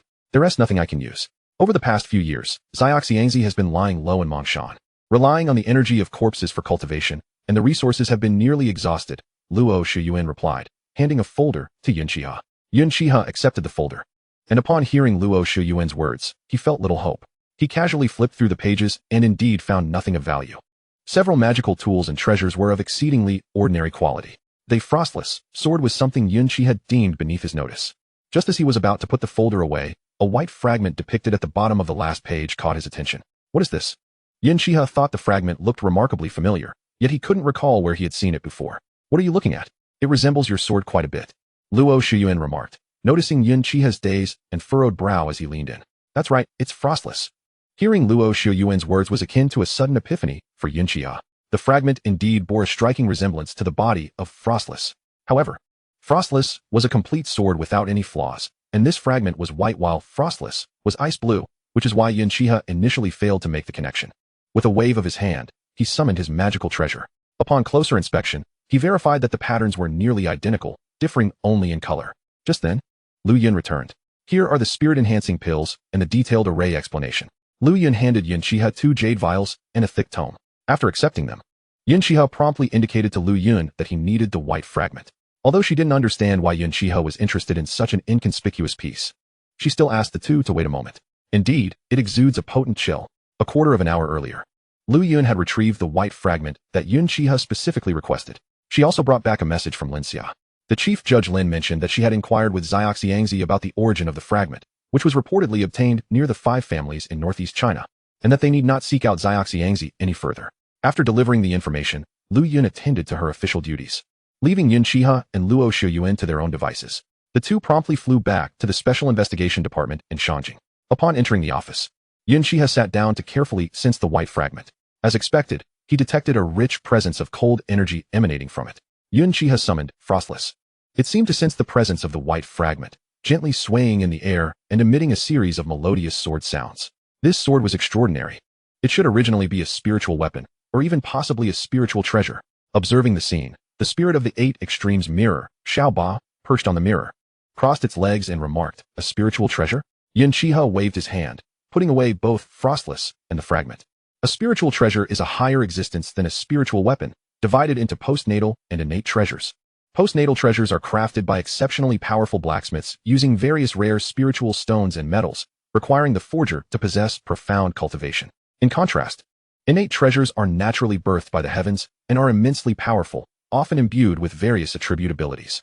Even the most inferior innate treasure can rival the finest mid-grade postnatal treasure. As the spirit of the 8 extremes mirror, Xiaoba had followed the war god Xiantian for many years and naturally possessed considerable knowledge. Yun Xihe descended to the 4th underground level.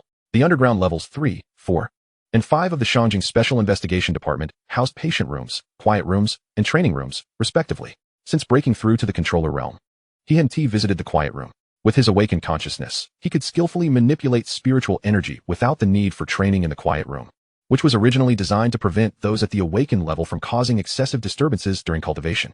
Yun's special agent. As Yun Xihe made his way, numerous investigators from the Shangjing Special Investigation Department greeted him. Earlier, Luo Shiyuan had mentioned that after the news of his consecutive defeats of Bai Ma and severe injury of Xiangzi spread, he had become quite renowned in the extraordinary circles of Huaxia. Fame often brings unwelcome attention, and the sudden focus made Yun Xihe feel somewhat uneasy. After calmly greeting everyone, he entered a quiet room. Setting aside the myriad thoughts swirling in his mind, he retrieved the 2 vials of spirit-enhancing pills from his storage space, preparing to break through to the S-level controller realm. Perhaps due to his thorough preparation or his solid foundation, the breakthrough occurred seamlessly. There were no bottlenecks or unexpected occurrences. Even the process of breaking through was as calm as still water, devoid of any grand manifestations. This aligned perfectly with Yun Xihe's expectations. Luo Shiyuan surveyed Yun Xihe from all angles, exclaiming, "What on earth is your physique like? You awakened the power of extreme ice less than a month ago and have already broken through to the S-level controller. At this rate, give you a year, and you'll ascend to the transcendent level." Luo Shiyuan shook his head, marveling. He had spent 5 years transitioning from D-level awakened to A-level controller, followed by another 3 years to reach the S-level, while Yun Xihe had achieved an S-level breakthrough in just 2 years due to fortunate circumstances. In his understanding, even the most exceptional geniuses could only slightly surpass his cultivation speed, but none could match Yun Xihe's level. Previously, he had taken half an hour to accomplish what took him 5 years, and now Yun Xihe had completed in 20 days what took him 8 years. Who could comprehend the bitterness behind this? Silently, Luo Shiyuan lamented for himself. "All right, let us return to the matter at hand. I've already contacted the Special Investigation Department in the northern 3 provinces. We can depart immediately." "We?" Yun Xihe pointed at Luo Shiyuan and then at himself, his expression one of confusion. "Really? Don't you have to stay stationed at the Shangjing Special Investigation Department?" Chapter 32. The 5 families. After Luo Shiyuan broke through to the SS-level controller realm, his perception of his awakened abilities became increasingly adept, complemented by his extraordinary consciousness, allowing him to almost see through the thoughts of others. Of course, this applied only when the disparity in cultivation was significant and the other party wasn't deliberately concealing their intentions. In the current scenario, he could only discern that Yun Xihe was perplexed by his words. The specifics remained a matter of conjecture. This was partly due to the relatively minor difference in their realms, and also because Yun Xihe's consciousness had merged with his soul, forming a new divine spirit that was beyond Luo Shiyuan's current capability to penetrate. Fortunately, Yun Xihe voiced his doubts aloud. No need. Besides myself, there are already 2 unwilling S-level controllers stationed at the Shangjing Special Investigation Department. In 3 months, we will be leaving Huaxia, and they need to adapt to the role of department head in advance. Understanding, Yun Xihe then took out his phone to check recent flight information. Don't bother looking. Let us go. I'll take you on my private plane. Yun Xihe. Yun Xihe. Wait, do you really have a private plane? While you've been busy cultivating all day, I've gathered some information regarding the northern 3 provinces and the 5 families. Make good use of your time to review it. Luo Shiyuan, seated on the leather sofa of the private plane, handed Yun Xihe a tablet. The northern 3 provinces are the most northern regions in Huaxia, characterized by extreme cold, with much of the year plagued by harsh winds and snow. The 5 families are legendary beings said to reside in the northern 3 provinces, also known as the 5 guardian families, represented by the fox, weasel, hedgehog, snake, and gray mouse. These 5 families are sentient beasts that often walk the world in humanoid forms. Among the 5 prominent families, the fox and bai clans maintain a closer rapport with the awakened humans. Legend has it that the venerable ancestor of the fox family, Husantai, once received an imperial decree in ancient times, while the bai family is predominantly known for their roles as healers in the world. In contrast, the Huang, Hui, and Lu families are more enigmatic, their reputations difficult to define. These 5 families have existed since time immemorial, so why did the awakened ones only emerge a century ago? Yun Xihe pondered aloud after reviewing the extensive documentation. The precise reasons elude me, or perhaps they are secrets known solely to the transcendent beings. In any case, my teacher once mentioned that the cultivation era on Blue Star has been marked by deficiencies and interruptions. A significant event occurred a century ago, heralding the revival of spiritual energy, which prompted the reappearance of the awakened. Just as Yun Xihe was about to elaborate further, a flurry of notifications erupted from his phone. Frowning, he realized that the various group chats were set to do not disturb mode, and the only one reaching out during the summer break could be his roommate. Upon checking, he confirmed it was indeed the dormitory group chat. Yang, brothers, something incredible has happened. Xing Shuai, what kind of incredible thing? Is it visually appealing? Yu Hang, when will you reign in your narcissism? Yang, last night, after my internship, I passed by the park in front of my home and was startled to see a swarm of rats gnawing at something. This morning, my mom returned from grocery shopping and told me that someone died in that park last night. Yu Hang, if someone died, it's merely frightening. What is so strange about that? Yang, that is not all. The bizarre part is that this person had reportedly bought rat poison the day before and was bitten to death by the very rats. Zheng Shuai, how do you know he was bitten to death by rats? Yang, I went to check. The police had cordoned off the area, and the spot where the person died was right where I saw the rats yesterday. Yu Hang, then be careful commuting. You never know when a rat might become sentient. Yang, I am a staunch materialist, and since the establishment of our nation, sentience is forbidden. The messages continued to flow in rapid succession. Yun Xihe chose not to read any further and instead handed his phone to Luo Shiyuan. Take a look at this. Luo Shiyuan took the phone and scrolled through the messages. Where is your friend located? In the very province we are about to visit. Are you suggesting that this incident might be connected to the Hui family among the 5 clans? Luo Shiyuan quickly grasped Yun Xihe's implication. He then shifted the subject. Acknowledging that there was indeed something suspicious, the 5 families would not reveal themselves lightly. Nor would they resort to violence against ordinary people over a mere bottle of rat poison. There had to be hidden motives at play. Yun Xihe retrieved his phone, contemplated briefly, and swiftly typed a message. Cloudborn bird, Yang, where is your home? I happen to be traveling in your province and would love to visit you. Meng Xinyang, who had been engrossed in a lively conversation with Yu Hang and Zheng Xiaowen, was momentarily taken aback. Shouldn't Yun Xihe be working? Why was he vacationing in the province? Especially during the summer?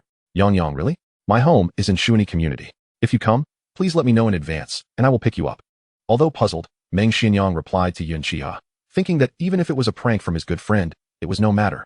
He could always return the favor once school started. Zheng Shuai, you little bird, going out to play without inviting me. Zhang Xiaowen typed in frustration from behind the screen. Earlier, Meng Xinyang had shared his strange encounter, which reminded him of his own recent experience. A while back, he inexplicably fainted outside a bar, but fortunately, he was unharmed. Since returning, he had often felt something was amiss, and his vision seemed to have suddenly improved significantly. He could not fathom the reason behind it. Now, with Yun Xihe's interruption, he refrained from dwelling on it further. Cloudborn bird, don't worry, I'll come find you after I return to Linhai from the province. Upon noticing Zheng Xiaowen's message, Yun Xihe pinched his fingers, causing a shard of ice to spin at his fingertips. After a careful assessment, he realized that the seal he had previously placed within Zheng Xiaowen was indeed on the verge of breaking. This indicated that Zheng Xiaowen's extraordinary abilities would soon awaken. inevitably drawing the attention of the Linhai Special Investigations Unit. Regardless of who would be dispatched, it was bound to happen. And Yun Xihe would return to Linhai for a period of rest after dealing with the matter of Frostless.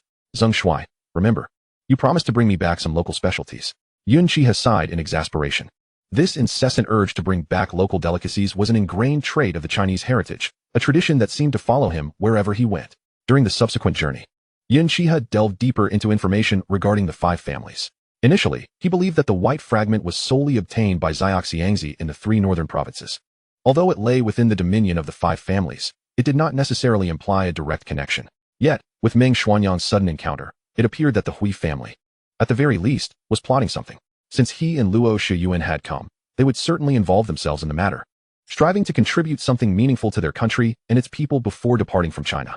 Chapter 33. A grand performance. 2 hours later, the plane landed in Harbin, Heilongjiang Province. Director Luo, Special Investigator Yun. As they exited the airport, a man in black approached them. Greetings, Luo Shiyuan said, shaking the man's hand. His demeanor calm as he adjusted his fingers. I am Lu Dali, a special investigator from the Harbin Special Investigations Office, sent by the director to escort you. The robust figure of Lu Dali made Yun Xihe, who stood at 182 centimeters, appear somewhat diminutive in comparison. What brings you both to Harbin? Have any peculiar events transpired recently? Yun Xihe and Luo Shiyuan exchanged glances, refraining from answering Lu Dali's inquiry, and instead countering. Harbin has been quite peaceful of late. Driving the car, Lu Dali maintained his focus on the road, his gaze unwavering. Peace is good. Special Investigator Yun and I have come to Harbin primarily to pay a visit to your director and seek his counsel on certain matters. Luo Shiyuan subtly shifted closer to Yun Xihe. Ah, I see. Lu Dali finally raised his head, meeting their gazes through the rearview mirror, though a flicker of menace glimmered in his eyes. As Lu Dali spoke, a dense yellow fog began to permeate the vehicle. Observing this, Luo Shiyuan summoned his spiritual energy, erecting a barrier that kept the fog at bay. Yun Xihe remained motionless. The toxic gas posed no threat to his ice path cultivation. Everything transpired in an instant. Yun Xihe and Luo Shiyuan locked eyes, promptly sealing their senses and preparing to act. 10 minutes later, the car halted outside a deserted factory. Old Wu, is the plan executed? A figure emerged from the shadows, addressing Lu Dali as he disembarked. Naturally, it's been handled flawlessly. This poison was specifically procured from the Lu family. Although the SS-level Luo Shiyuan cannot be killed, that S-level brat is surely left with but a sliver of life. Lu Dali replied to the newcomer, then hastened to cripple Luo Shiyuan's cultivation. If he recovers, our plans will be thwarted. The newcomer lifted his head, revealing the face of an elderly man well past his 50s. With that, the old man raised his hand. 2 beams of dim yellow light shooting directly towards the car occupied by Yun Xihe and Luo Shiyuan. The beams penetrated the vehicle's interior. A smile crept onto Lu Dali's face. It worked. No, wait. Panic flickered across the elder's countenance. Before he could utter another word, a golden barrier began to expand outward from the car. Not good. These 2 have not been incapacitated by the poison. Old Wu, act quickly. The elder, while attempting to contain the spread of the barrier, addressed Lu Dali. Lu Dali was preparing to strike when a wisp of ethereal blue energy erupted from the vehicle, striking Lu Dali's forehead with blinding speed, sending him hurtling away. Old 5, the elder exclaimed in terror. In the next instant, the golden barrier swiftly contracted, transforming into a golden beam that clashed with the yellow beam released from the elder's hand. In just a fleeting moment, the elder was sent reeling, spitting blood. Xiao Yuan, do not be so forceful, lest you kill someone and we find no one to interrogate, came the clear yet chilling voice of Yun Xihe from within the vehicle. No matter, if they perish, we can retrieve their souls. It would be more convenient. With a resounding explosion, the car erupted. 2 figures, one golden and one blue, soared from the wreckage. Luo Xiaoyuan glanced at the incapacitated elder and Lu Dali nearby. I see now. He directed the golden energy infused with his consciousness to transform into golden threads, piercing the foreheads of the 2 men lying on the ground. Come forth.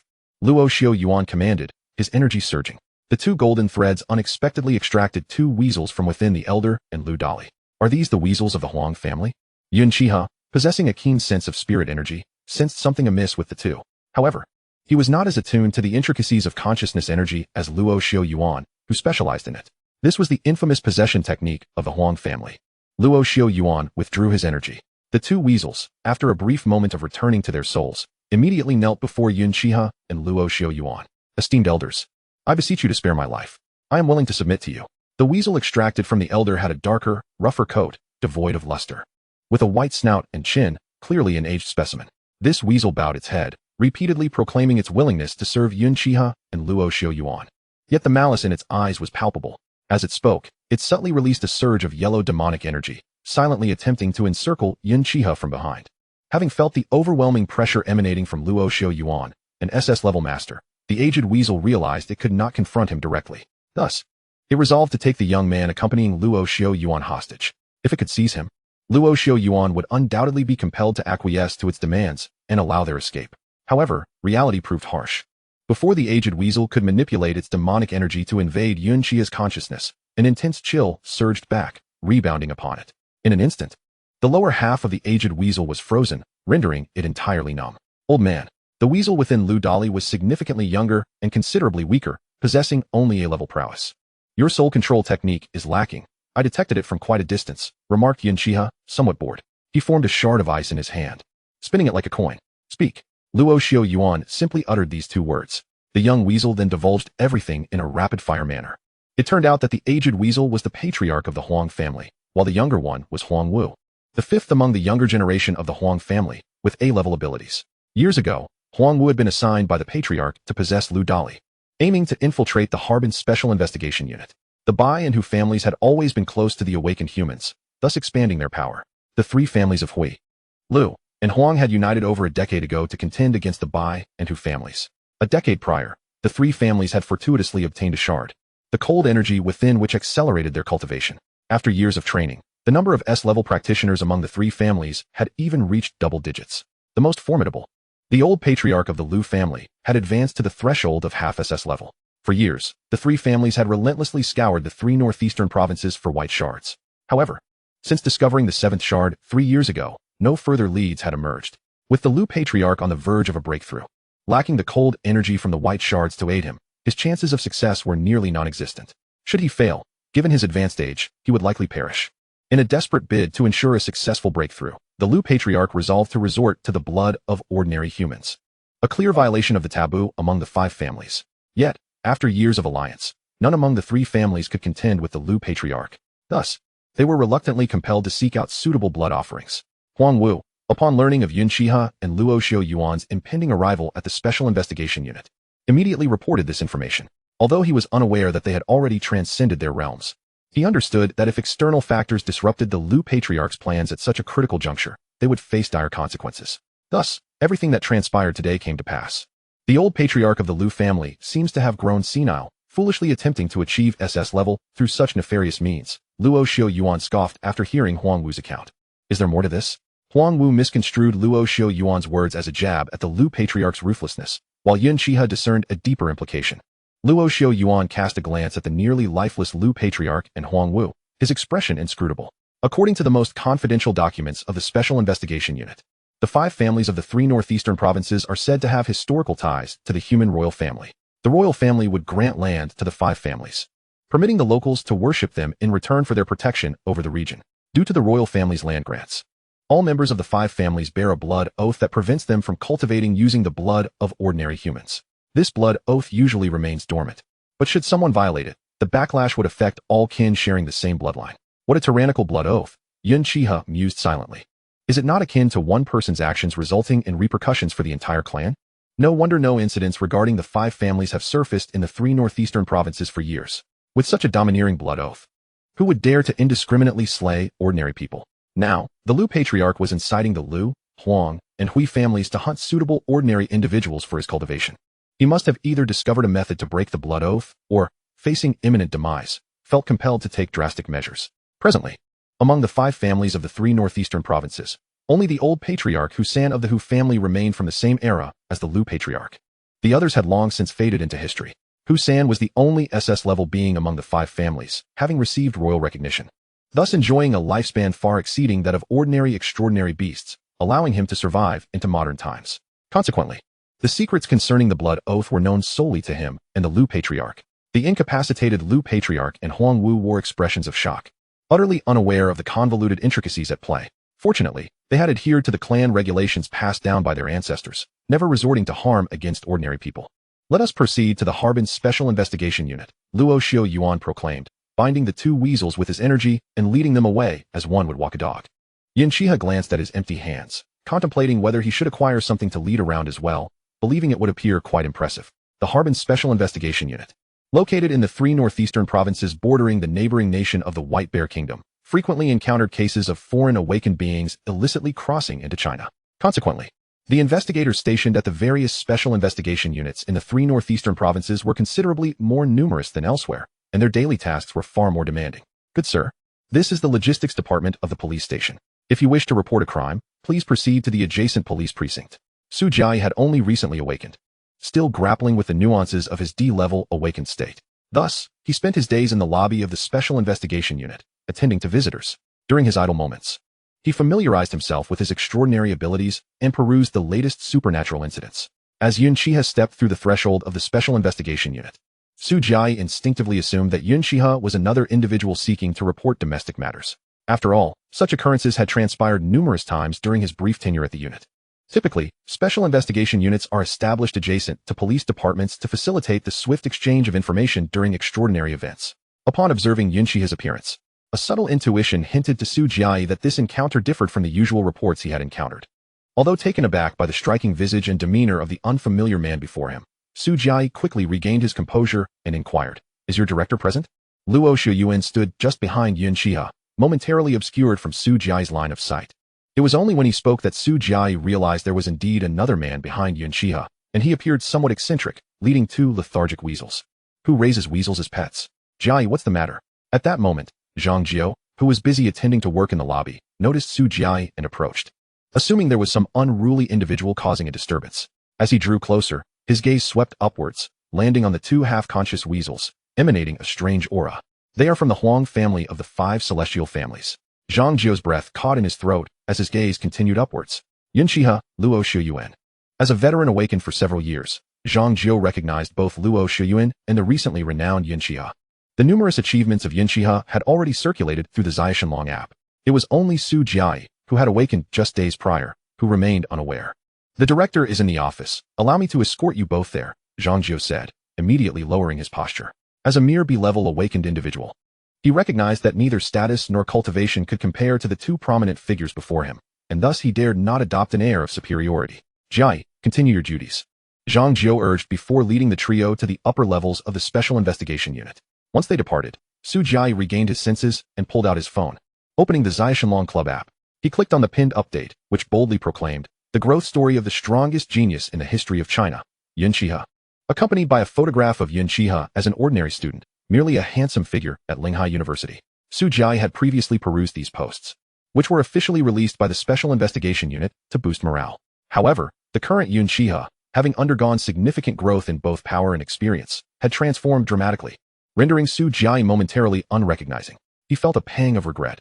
He had missed the opportunity to converse with his idol. "You both arrived quite swiftly. I had assumed it would take longer," Yun Xihe remarked, surprised to find that the director of the Harbin Special Investigation Unit was a woman, seemingly in her early 30s. "I apologize for the intrusion. It is quite urgent." Although Luo Shuyuan had previously made contact, he had not anticipated Yun Xihe's seamless ascension to S-level controller, completing the process within a single day, rendering his prior communication somewhat redundant. "What are these 2 weasels?" Su Xiaobai inquired, eyeing the creatures behind Luo Shuyuan. With her level of cultivation, she could discern they were members of the Huang family of the 5 celestial families, who traditionally maintained a non-interference policy with the Special Investigation Unit. Here is what transpired. Luo Shuyuan recounted the events. Su Xiaobai's brows furrowed in concern. "The Lu, Huang, and Hui families have audacity. They dare to extend their influence within the precinct."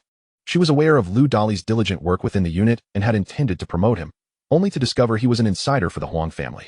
If the Huang family has infiltrated here, then other special investigation units must also be compromised. We must root them out. Yet, Su Xiaobai's expression became troubled. The Huang family's possession technique, while not particularly sophisticated, relied on their bloodline, allowing it to be nearly flawless. If a direct descendant like Huang Wu were to utilize it, even she would struggle to perceive the truth, unless... Chapter 35, Idol. No, Yun Xihe, unless he possesses profound spiritual awareness, such individuals are scarce in the northern provinces. In fact, few throughout China have achieved such enlightenment. Suddenly, Su Xiaobai appeared to recall something, turning her gaze to Luo Shuyuan with newfound intensity. Yun Xihe, observing the exchange, noted the fierce glint in her eyes, as if she wished to devour Luo Shuyuan whole. Sensing Yun Xihe's increasingly peculiar demeanor, Luo Shuyuan cleared his throat. "I shall accompany you. Given our speed, we should resolve this matter within half a day." With Luo Shuyuan's affirmation, Su Xiaobai prepared to depart. "Shall Yun Xihe join us?" she inquired, realizing that Yun Xihe was still present. Moreover, Since he had come with Luo Shiyuan, taking him along as an assistant should pose no issue. No, you proceed. I have some matters to attend to, Yun Xihe replied, having decided to utilize this opportunity to visit a friend. Now that he was aware of the white fragments at the Lu residence, his urgency had diminished. Very well, I appreciate Yun Xihe's assistance in borrowing Luo Shiyuan. Should any issues arise, you can find my younger brother, Su Jiai, in the lobby. He is well acquainted with Harbin. Su Jiabai, exhibiting a hasty demeanor, promptly pulled Luo Shiyuan into a flurry of activity, checking various offices. Yun Xihe found her manner somewhat juvenile. I appreciate Yun Xihe's assistance in borrowing Luo Shiyuan. Goosebumps crawled across him. No, Yun Xihe this way. Su Jiai, still lamenting his missed encounter with his idol, was astonished to discover that his idol had personally sought him out. Surely, his sister had negotiated this opportunity on his behalf. When he learned that Yun Xihe intended to visit Shuni community, he immediately pledged to be an excellent guide. It must be said, having a knowledgeable guide indeed proved advantageous. Had Yun Xihe attempted to navigate alone, it likely would have taken him at least an hour to find the place. Though he could hail a taxi, rush hour traffic would likely delay him even further. After Su Jiai indicated the direction, Yun Xihe effortlessly lifted him into the air, enveloping them both in spiritual energy as they soared. High above, Yun Xihe glanced down at Su Jiai, forming a seal with his left hand and placing it over Su Jiai's mouth. The world fell silent. Indeed, a tranquil sky devoid of noise was the most serene of all, ignoring Su Jiai's frantic movements.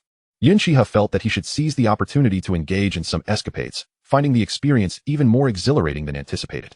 The Harbin Special Investigation Unit was situated in the city center, while Shuni community lay to the north, beyond which was the national border. With Yun Xihe's current cultivation level, he could reach it in the blink of an eye, but considering he was accompanied by someone inexperienced in flight, it took a full 10 minutes to arrive. Yun Xihe deliberately descended in a blind spot of surveillance, setting Su Jiai down gently. Once Su Jiai had regained his composure, Yun Xihe asked, "Are you feeling better?" "Yes." "Yes, idol," Su Jiai replied, still somewhat dazed, struggling to adjust to the situation. It was his first encounter. Once again, it is the idol who elevates him. He has unceremoniously embarrassed himself before his idol, rendering him utterly mortified. Upon hearing Su Jiai's remarks, Yun Xihe took out his phone and dialed Meng Xianyang. "Hello, Yang. I'm at the entrance of your community." "Oh, so soon? Hang on, I just got off work, I'll be there shortly." After hanging up, Yun Xihe beckoned Su Jiai to sit aside. "Is your sister Su Jiame? Is your family a lineage of awakened ones?" The term lineage of awakened ones refers to families where every member possesses the ability of awakening. Such families are exceedingly rare throughout Huaxia. Yet each lineage of awakened ones wields considerable power. The Xiangxi lineage of corpse handlers is one such formidable family. Not at all, we are just an ordinary family. Until recently, I only knew that my sister worked for a national security agency. I had no idea what her specific role was. If it weren't for her work ID and the national security systems verification, my parents would have thought she joined a pyramid scheme. Su Jiai recalled the past with a chuckle. "When did you awaken? It hasn't been long, has it?" "That's right. I awakened mysteriously not long ago. And then my sister brought me to the Special Investigation Department." The two engaged in light conversation. Before long, a robust young man, carrying a laptop bag, jogged towards them. "Xiaohe." Meng Xianyang was taken aback. The person who had been mentioned earlier as planning a trip to Heilongjiang had unexpectedly arrived at his doorstep by evening. "Xianyang." Yun Xihe stepped forward and embraced Meng Xianyang. Although he was renowned as the campus heartthrob, he seldom interacted with outsiders and was particularly aloof around women. Throughout his first year of university, he had only cultivated a friendship with 3 roommates. Despite his closest bond with Zheng Xiaowen, this did not imply indifference towards the other 2. Otherwise, he would not have made a point to visit. "This is Su Jiai," Yun Xihe introduced. After exchanging pleasantries with Su Jiai, Meng Xianyang noticed that Yun Xihe had brought someone unfamiliar, indicating there was something significant at hand, prompting him to invite the two to discuss matters at home. At that moment, Yun Xihe suddenly surveyed his surroundings. The faces of the commuting crowd bore the ease of having finished work, just as Meng Xianyang was about to inquire about it. Su Jiai raised a hand to stop him. Yun Xihe's psychic energy expanded, instantly radiating outwards for 100 meters. The faint sense of surveillance they had felt earlier originated from within this radius. The presence of one's spirit is a hallmark of transcendent beings. And despite Yun Xihe's current status as an S-class master, he had yet to fully grasp its intricacies. However, locating someone hiding in the shadows was a trivial task. The other party seemed to sense something amiss and prepared to flee, yet they underestimated the disparity in strength. "Freeze." Yun Xihe strode directly towards a dark alley opposite the community. Both Meng Xianyang, bewildered, and Su Jiai, who had a vague understanding, hurriedly followed. "Xiaohe, what's wrong?" Meng Xianyang asked, puzzled, as Yun Xihe kept his gaze fixed on the dim alley. Yun Xihe did not answer. Instead, he gestured for him to step back, casually creating a barrier around the alley. Simultaneously, he commanded the box, "Come out." Before Meng Xianyang could react, An eerie rustling noise emanated from the alley. Soon after, a gray-furred rat, approximately half a human's height, emerged from the darkness. What is this? How can there be such a large rat? It's become sentient. Let us run. Meng Xianyang was so startled that he nearly bolted, but upon grasping Yun Xihe's hand, a chilling sensation surged through their skin, instantly calming the trembling Meng Xianyang. Do not be afraid. Relax. Yun Xihe's voice seemed to possess a soothing magic that calmed the mind. Chapter 36. Everything the idol said is true. A ghostly blue light flickered in Yun Xihe's hand, enveloping the half-human tall rat before them. Gradually, the rat transformed into a humanoid figure, albeit retaining its rodent ears and tail. Appearing somewhat diminutive, this series of events left Meng Xianyang utterly bewildered. How is this even possible? And how did my good friend learn to perform magic and emit light? Sir, I am acting on the orders of the elderly master of the Liu family. I beseech you to show mercy. It was no wonder they say that the timid are like mice. Before Yun Xihe could even respond, the rat had already divulged the mastermind behind its actions. Is this what I wish to hear? Why were you tailing him? Initially, Yun Xihe had not sensed the presence of the gray rat. One reason was that the rat possessed a magical artifact that cloaked it from detection, and he had not been constantly monitoring his surroundings with his spirit. Additionally, the rat had indeed been monitoring Meng Xianyang from a distance. This human is the one specifically requested by the elderly master of the Liu family. Yun Xihe raised an eyebrow. Meng Xianyang is the one the elderly master of the Liu family desires? At such an advanced age, is he still fixated on this? The malevolent glint in Yun Xihe's eyes sent chills down Meng Xianyang's spine. Soon, Yun Xihe uncovered the mystery concealed within Meng Xianyang. However, although a barrier had been established, it was ultimately not a suitable place for prolonged discussions. Seal. After compressing the gray rat into a small ice ball, he casually tossed it to Su Jiai. Let us return and discuss this further. Meng Xianyang's home comprised 2 units, one above the other. After he came of age, his parents had given him the downstairs unit to live alone, while they resided upstairs. Upon returning home, Meng Xianyang exhaled deeply. The events that had transpired were so surreal that he had dared not breathe outside. After pouring a glass of water for Yun Xihe and Su Jiai, he settled onto the nearby sofa. His instincts told him that Yun Xihe's visit to Heilongjiang was not merely for leisure, or rather, it was not solely for that purpose. Subsequently, at Yun Xihe's behest, Su Jiai recounted all the information regarding their extraordinary abilities and the 5 immortals of the 5 families to Meng Xianyang. So the rat we encountered earlier is from the Gray family mentioned in the legends of the 5 immortals of the 3 northeastern provinces? Meng Xianyang had anticipated learning some secrets today, but he had never imagined they would pertain to a realm beyond ordinary humanity. The 5 immortals he had grown up listening to as tales truly existed. The extraordinary beings he had read about in novels were indeed real. Everything existed. It was merely that ordinary humans had never ventured into this other side of the world. What does that rat want with me? Earlier, outside, Yun Xihe had questioned the rat regarding its pursuit of him. However, before it could respond, Yun Xihe had transformed it into an ice ball. Now, upon hearing Meng Xianyang's inquiry, Yun Xihe reached out, and a beam of white light shot forth from Meng Xianyang's laptop bag, landing in Yun Xihe's palm. Because of this, it was identical to the white shard he had obtained from Xiangzi. According to what Huang Wu and the elderly master of the Huang family had stated, the elderly master of the Liu family had amassed 7 shards over the years. With the one he had received from Xiangzi, it now amounted to the 9th shard. Isn't this the ornament I bought from a street vendor? Why would someone follow me for this? Meng Xianyang scrutinized the white shard for a long time, but could not discern its significance. He had merely purchased it for its bright, peculiar appearance at a 2-yuan stall half a month ago, without knowledge of its true nature. I only know that the Liu family has been searching for it for many years. A cold sweat broke out on Meng Xianyang's back. The Liu family. Were they not the serpentine lineage among the 5 immortals? Would anyone truly dare to confront a snake? Is it time to erase memories, then? Su Jiai retrieved a small crystal tablet from his storage space.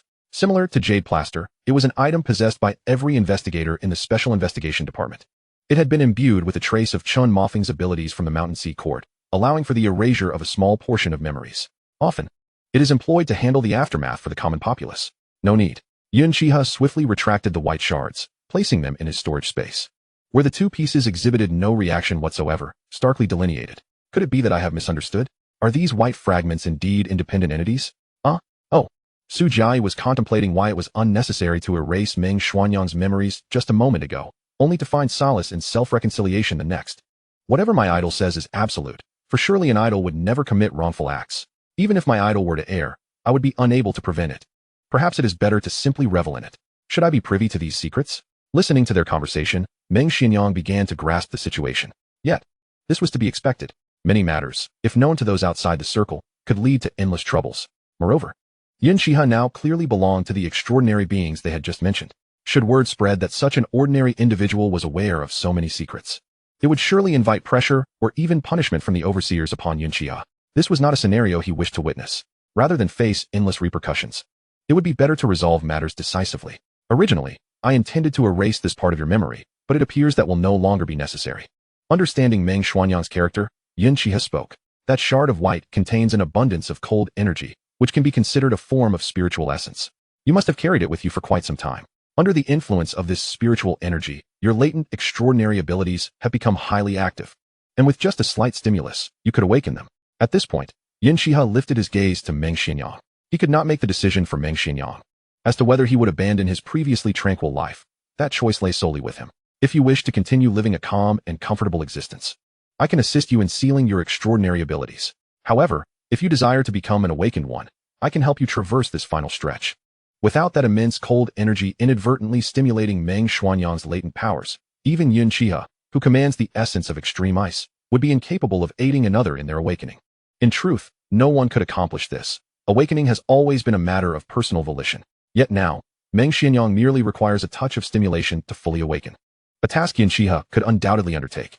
Without intruding upon Meng Xuanyang's contemplation, Yun Xihe rose and approached the window, observing the distant flurries of snow. Though he had never witnessed snowfall in Linghai City, Yun Xihe had long since become a human snow machine, rendering the snowy landscape less enchanting in his eyes. Perhaps, as Yun Xihe's cultivation progressed, he found that fewer external phenomena could sway his state of mind.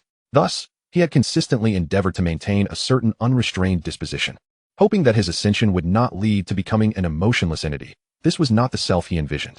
Chapter 37. Meng Xuanyang awakens Xiaohe. I have made up my mind. I wish to become an awakened one.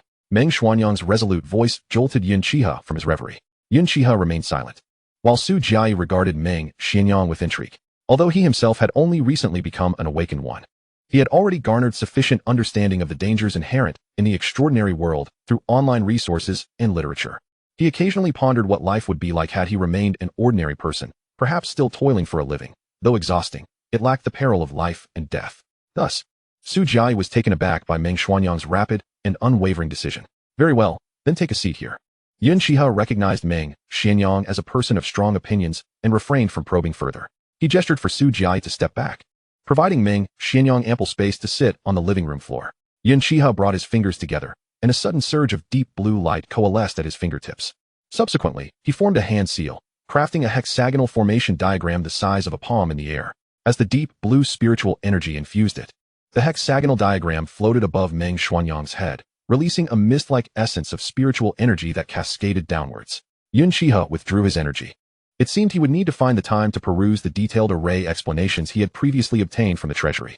Had he already studied the array comprehensively, he would not need to convert his own spiritual energy into spiritual essence. Legend speaks of a gathering array capable of directly amassing spiritual energy from a radius of several hundred meters, even spanning several kilometers.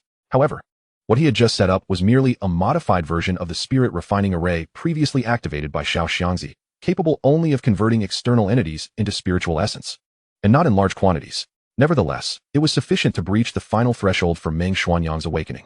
Half an hour later, Yun Xihe extended his hand to establish a barrier outside the house.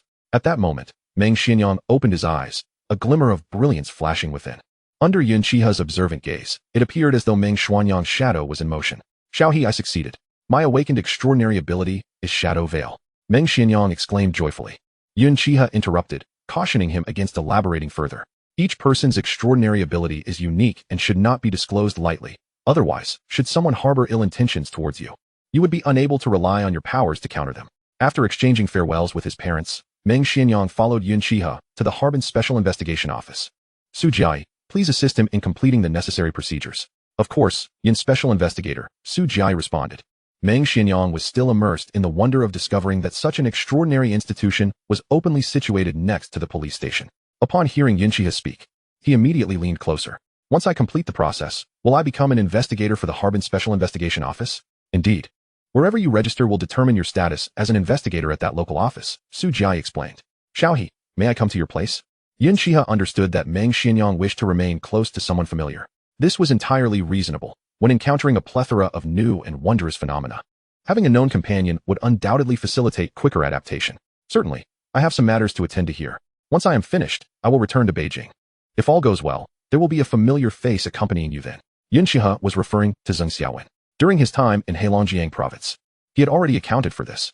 Zheng Xiaowen's awakening would occur within this time frame, providing an opportunity for them to team up for missions, ensuring greater safety. Please follow me. Yun Xihe encouraged Su Jiai to tend to his own affairs and led Meng Xianyang towards the elevator, not detecting Luo Shiyuan's presence upon returning. He presumed he had yet to arrive. With no pressing matters at hand, he decided to take Meng Xianyang to the quiet room and help him pass the first stage of training before anything else. Back already? Yun Xihe was seated in his office, sipping on his homemade iced green tea, with just a touch of tea leaves and some self-made ice cubes. One could experience a refreshing coolness that invigorated the spirit. Luo Shiyuan pushed the door open to find this scene. You seem to be quite at ease. Luo Shiyuan raised an eyebrow. He had been enlisted by Su Jiamei to perform laborious tasks, traversing various special investigation offices across the 3 northeastern provinces, only to return without having tasted a single bite of food. Now, he had to endure Yun Xihe's relentless teasing. Alas, what could he do? Such was the burden of his inherently laborious fate. Not too bad, not too bad. Care for a cup? Yun Xihe snapped his fingers, and a glass of iced tea floated towards Luo Shiyuan. As Luo Shiyuan took a sip to recuperate, he inquired, "So, how did it go? After flying around all afternoon, what did you achieve?" The mere mention of this topic irked him. Across the entire northeastern provinces, 5 special investigation office outposts had been infiltrated, resulting in a staggering 21 investigators being controlled by possession techniques. Had it not been for the S-rank controller's consciousness being far stronger than its A-rank predecessor, it was likely that even S-rank powers would have been compromised. This revelation was unexpected for Yun Xihe. In his estimation, there would be at most around 10 infiltrated. He had not anticipated the Huang family to remain so loyal to the Lu family. The 5 families of immortals have historically differed from other demon clans in that their lineage and descendants have not flourished. Now, Luo Shiyuan has captured a total of 21. In addition to the Huang family patriarch and Huang Wu, who are still confined at the Special Investigation Bureau, it is feared that the remaining members of the Huang family are few and far between. As long as the 5 families are not completely uprooted, there should be no issue. However, this presents a considerable challenge. Yun Xihe, upon hearing Luo Shiyuan's words, felt a heavy weight in the air. The actions of the Huang, Hui, and Lu families, if they are allowed to remain unpunished, would diminish the authority of the Special Investigation Bureau. Moreover, the deeds committed by these 3 families warrant nothing less than the extermination of their entire lineage. Don't misunderstand. I meant not to uproot the 5 families. Not to spare the Huang, Hui, and Lu families, Luo Shiyuan clarified, his tone incredulous. Yun Xihe paused, his eyes shimmering with icy runes. Luo Shiyuan, who had been drinking water, suddenly felt as if his mouth had become one with the liquid. Director Luo, you ought to reflect on your behavior. Teasing your subordinates is inappropriate, Yun Xihe said, rising to pat Luo Shiyuan on the shoulder as he walked toward the door. He had been busy all afternoon and had yet to have dinner. He hoped the cafeteria still had food available. Xiaohe, over here. The cafeteria was sparsely populated. Yun Xihe made his way to where Meng Xianyang and Su Jiai were seated, carrying his dinner. Just as he sat down, the normally pensive Luo Shiyuan approached, appearing entirely unbothered. "Shiyuan, this is my roommate. He wishes to join the Special Investigation Bureau in Shanjing. There shouldn't be any issues, right?" Although Yun Xihe had agreed to Meng Xuanyang's request earlier in the afternoon, he was not the bureau chief and felt it necessary to consult the actual director. "That can be arranged, but he will need to reside in Shanjing from now on," Luo Shiyuan replied, looking at Meng Xianyang. He had already learned that Yun Xihe's friend had awakened, so he was not particularly surprised. "That's fine, I can accept that," Meng Xianyang nodded vigorously. "During your time here, you should familiarize yourself with the relevant information alongside Su Jiai. Also, discuss your move to Shanjing with your relatives." Yun Xihe considered the tasks he needed to accomplish in the next couple of days and realized it would be impractical to have Meng Xianyang accompany him. Instead, he preferred that Meng Xianyang and Su Jiai delve into the knowledge regarding awakeners, mythical beasts, and demonkind. This way, when they arrived in Shanjing, Meng Xianyang would not have to spend additional time learning. It would also provide an opportunity to guide Zheng Xiaowen. Chapter 38. A detailed explanation of the true formation after Meng Xianyang and Su Jiai departed. Luo Shiyuan remarked subtly, "Your roommate's awakened ability is rather intriguing." Meng Xianyang had just awakened and was merely a novice at the D level, while Luo Shiyuan had already transcended to the SS level mastery, on the brink of the Transcender realm. Thus, it was not surprising that he could discern something remarkable about Meng Xianyang. Indeed, intriguing. However, what is even more fascinating is that I discovered a second white fragment today. In the office, the frostless sword and 2 fragments floated serenely in midair. Yun Xihe and Luo Shiyuan had been observing them for quite some time, yet had failed to notice anything particularly extraordinary. Could it be that we are misinterpreting? The patterns on the fragments resemble those on the frostless sword. Perhaps it is merely a coincidence? Luo Shiyuan stroked his chin, presenting a rationale that even he found unconvincing. Yun Xihe rolled his eyes. What if the lack of reaction is due to the fragments being insufficient in number? Are you implying that the Huang family patriarch did not mention that the Liu family has been searching for years and has already collected 7 fragments? In any case, they had uncovered the Liu family's schemes and plans. Before more ordinary people fall victim, we should swiftly eradicate the Liu family. Luo Shuyuan pondered the feasibility of this course of action. When shall we strike? Tomorrow. Yun Xihe waved his hand dismissively. Tonight. I shall study the detailed explanation of the formation. It may prove useful tomorrow. Then I shall go and speak with Sujiame. With that, Luo Shuyuan opened the door to seek out Sujiame. Oh, by the way, I also discovered the reason why the missing persons were not reported. It was the investigators possessed by those entities. Understood. Yun Xihe's tone was flat. He had anticipated this outcome since learning of the traitor's existence. The Liu family patriarch was using ordinary people as sustenance for his cultivation, inevitably leading to a surge of missing persons cases in the entire northern 3 provinces in a short span. However, there was no information regarding any related cases, suggesting that someone had suppressed the news.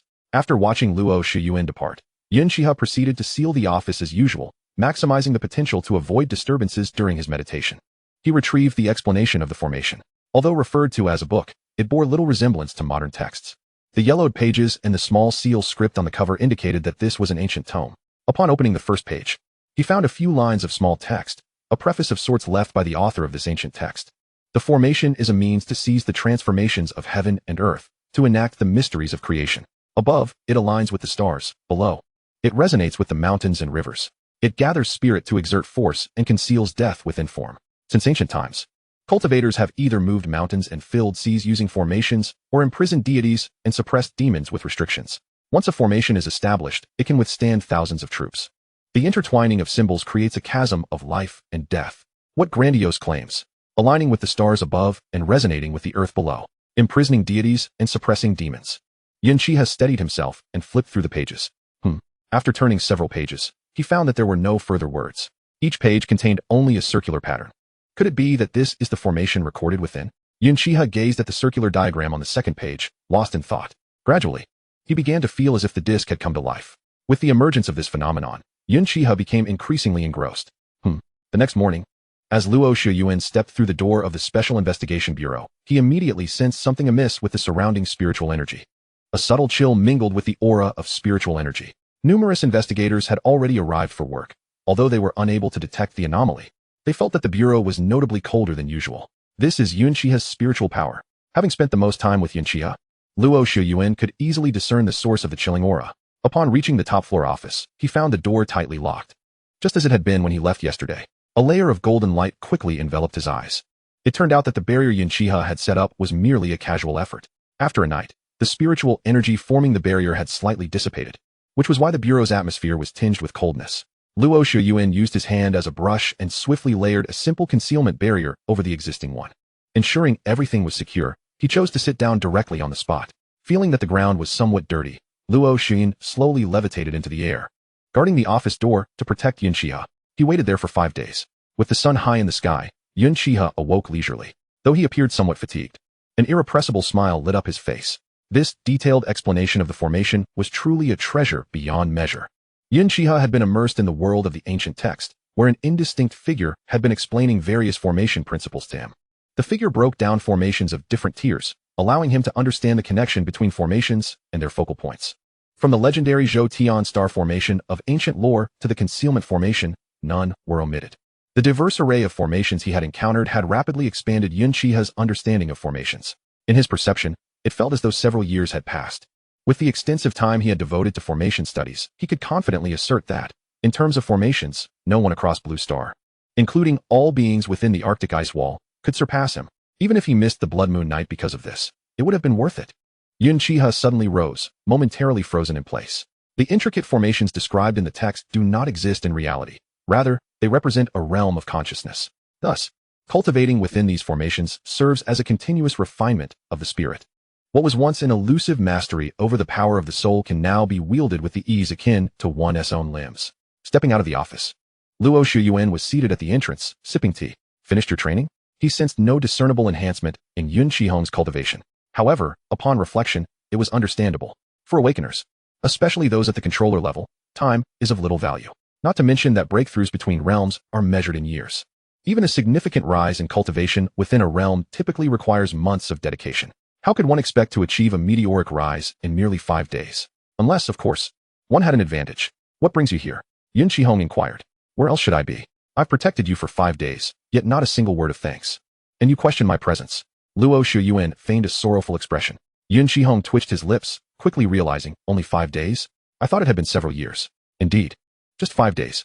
Upon hearing Luo Shuyuan's words, Yun Xihe handed over the tome on formations.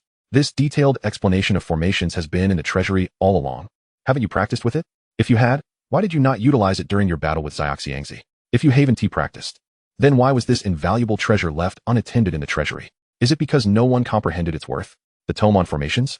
Luo Shuyuan took the ancient text and began to peruse it, attempting to study it, yet the intricate diagrams were utterly incomprehensible. Understanding dawned upon Yun Xihe. Not everyone can grasp the true essence of the formations from this text. It seems you have gleaned some insights. Yun Xihe pondered, startled by Luo Shuyuan's confident tone. Just as he was about to inquire how he knew, Luo Shuyuan opened the book to show him. Astonishingly, the diagrams that were once inscribed on the pages had vanished, leaving nothing but blank sheets. Subsequently, Luo Shuyuan's spiritual energy surged, and the entire ancient tome disintegrated into ash, dissipating into the air. Chapter 39. What are you doing? Grandpa Hu. Since the Special Investigation Department could be infiltrated by the Huang family's possession technique, it follows that the semi-divine sect, with its extensive influence across Blue Star, could also achieve this. Although only a select few can exchange for the detailed explanation of formations from the treasury, it is not inconceivable that its existence might raise suspicions about you. Rather than risk endless repercussions, it is better to report that it was accidentally destroyed. As he spoke, Luo Shuyuan retrieved his phone to inform Lin Xia of the matter at the Shanghai court. Yun Xihe marveled at his efficiency. By the way, has there been any unusual activity from the 5 families during these 5 days? Recalling his secluded cultivation, he wondered if there had been any changes in the outside world. Luo Shuyuan put away his phone. After you entered seclusion, we released Huang Wu to gather intelligence. The old master of the Lu family has already decided to initiate his breakthrough tomorrow night. So soon, Yun Xihe had expected that such a formidable entity, nearing a critical juncture, would exercise greater caution and accumulate more precious resources. It now appeared that Luo Shuyuan and Su Jiamei had unearthed an investigator possessed by the Huang family, thus alarming them. Fortunately, the old master of the Lu family's breakthrough would only entail ascending from S rank to SS rank. Let us visit the Hu and Bai families today. Yun Xihe suggested thoughtfully. The 5 families have historically been perceived as a cohesive entity. Even if it was now known that the Huang, Hui, and Lu families were the culprits, it did not imply that the other 2 families would not align with them. Grandpa Hu of the Hu family was a well-established SS rank demon, with bloodlines rivaling those of the exotic beasts of Shanghai. Should he decide to assist the Lu family, a fierce battle surely awaited them. In due time, Yun Xihe and Luo Shuyuan summoned Su Jiamei to venture towards a distant mountain range. Is this the ancestral land of the Hu family? Yun Xihe gazed at a towering ancient tree, its trunk so vast that it would take several grown men to encircle it. Clearly, this tree had thrived for countless years. As the director of the Harbin Special Investigation Department, Su Jiamei possessed the precise location of the 5 families' ancestral lands. With a flick of her wrist, a spiritual butterfly fluttered towards the ancient tree. Upon contact, an invisible wave of spiritual energy radiated outward, gradually forming a circular archway. Let us proceed. Su Jiamei stepped through first. Following a blinding flash of light, a scene reminiscent of a paradise unfolded before Yun Xihe's eyes. The winding path stretched into the distance, flanked by fox demons tending to their fields, evoking memories of the peach blossom spring he had once studied. It seemed that such paradises truly existed. Welcome, esteemed guests. I apologize for not greeting you sooner. An aged voice resonated through the air, seemingly close yet distant. The space before Yun Xihe and the others began to distort, coalescing into the figure of an elderly man. Grandpa Hu, Su Jiamei greeted with a bow. Following her lead, Yun Xihe and Luo Shuyuan mimicked her gesture. Grandpa Hu regarded Yun Xihe and Luo Shuyuan with a knowing glance. Director Su, you are too courteous. Please, follow me. The trio accompanied Grandpa Hu along the path to a straw hut at the end. They attracted countless gazes along the way. Please, take a seat. My home is humble, but I offer you hot tea as hospitality. After pouring tea for the 3, Grandpa Hu gestured towards them. Luo Shuyuan lifted his teacup to his nose and inhaled deeply. I presume, given your abilities, Grandpa Hu, you can discern our intentions. He then took a sip of the fragrant, spirit-infused tea. Grandpa Hu paused, seemingly taken aback that Luo Shuyuan had so openly stated their purpose. It was no wonder that returning foxes from their trials remarked on the forthrightness of the younger generation in the outside world. Such directness was unfamiliar to the elderly. In their time, conversations were often meandering and elaborate. I understand that you have come regarding the Lu family's affairs, but I must regretfully inform you that I am powerless to assist. Su Jiamei furrowed her brow, preparing to question him, but Yun Xihe interjected. sensing that Grandpa, who was already aware of the Lu family's machinations involving the Huang and Hui families. Indeed, I was aware from the very beginning of Lu Mo's plotting. When he first began his schemes, I sought him out to advise him against it. Lu Mo was the esteemed name of the old master of the Lu family, Grandpa, who seemed to drift into reminiscence. In those days, Lu Mo and I awakened our intellect concurrently and practiced together. We were the only two to receive the imperial seal. The matter of the bloodline oath was known only to us. Therefore, when Lu Mo intended to utilize ordinary mortals to break through his cultivation, I attempted to dissuade him. Alas, my efforts were in vain. He began to recount the secrets of the past. Yet, Yun Xihe sensed that Grandpa who had more to divulge, having attained SS rank long ago. How could he be unable to sway an S rank Lu Mo? As Yun Xihe pondered, Grandpa who continued, I once believed that my SS rank prowess would ensure an easy victory over Lu Mo's S rank, but to my astonishment, Lu Mo had somehow acquired the corpse of a long-extinct water serpent, the water serpent of the Shanghai exotic beasts. Yun Xihe and the others were taken aback. Unlike the typical demons that attained intelligence through cultivation, the creatures of the Shanghai were formidable beings recorded in the ancient texts, each a unique entity without kinship. In a confrontation of the same rank, the Shanghai beasts would dominate ordinary demons, their very bloodlines capable of suppressing lesser beings with ease. The water serpent, a renowned entity among the extraordinary creatures of mountains and seas, is steeped in legend. It is said that in its juvenile stage, it resembles a small snake, evolving into a flood dragon after 500 years, and ultimately transforming into a true dragon after a millennium, possessing a toxicity that is unimaginable. Yet, how could a deceased water serpent possess the prowess to enable Lu Mo, with his S-rank cultivation, to triumph over you? Su Jiame questioned in confusion. That water serpent must have reached an SSS level before its demise. Even after many years, its bloodline pressure remains terrifyingly potent. Lu Mo, drawing upon his shared serpentine lineage with the water serpent, was able to withstand this oppressive force, and with his peak S-rank cultivation at the time, the old man was not only defeated but also fell victim to a potent venom. As he spoke, Master Husan revealed his true form as a fox demon, his enormous tail swaying elegantly in the air. However, the tip of his white fox tail had turned black, with certain portions beginning to rot. Yun Xihe and the others were taken aback by this unexpected revelation. For the past few years, I have remained in our ancestral land to expel this toxin. It is not solely Lu Mo's poison, but also contains traces of the SSS-level water serpent's venom. After 8 years of effort, I have barely managed to suppress it to this extent. It is precisely due to this toxin suppression that I am unable to wield my full cultivation. As they exchanged glances, Yun Xihe and the others recognized the gravity of the situation. The information they had gleaned was far more intricate than they had anticipated. Chapter 40, The Annihilated by Family Immortal. Although Master Husain could not directly assist in combating Lu Mo, he had managed to discern the Fox family's intentions. They too shared a deep disdain for Lu Mo's actions. Since they were not enemies, the conversation could proceed amicably. Just as the three were preparing to take their leave, they were halted by Master Husan. Are you still intending to visit the Bai family? In the astonished gaze of Yun Xihe and the others, 6 hedgehogs were brought in. What is this? These 6 hedgehogs were clearly members of the Bai family. Why were they in the Fox family's ancestral grounds? The Bai family had been annihilated by Lu Mo years ago, and the elderly matriarch of the Bai family had been captured alive. By the time I arrived, I could only covertly rescue these 6, who were the last remaining descendants of the Bai family, as fellow immortal families. It is appalling that Lu Mo would unleash such devastation upon the Bai family. Very well, there is no need to visit the Bai family now. After bidding farewell, the 3 returned to the Special Investigation Office. What exactly does Lu Mo intend to achieve? If it were merely to break through to SS rank, then his indiscriminate slaughter of ordinary people might be somewhat understandable. But why annihilate the Bai family? Su Jiame was utterly perplexed, yet could not fathom the reasoning behind it.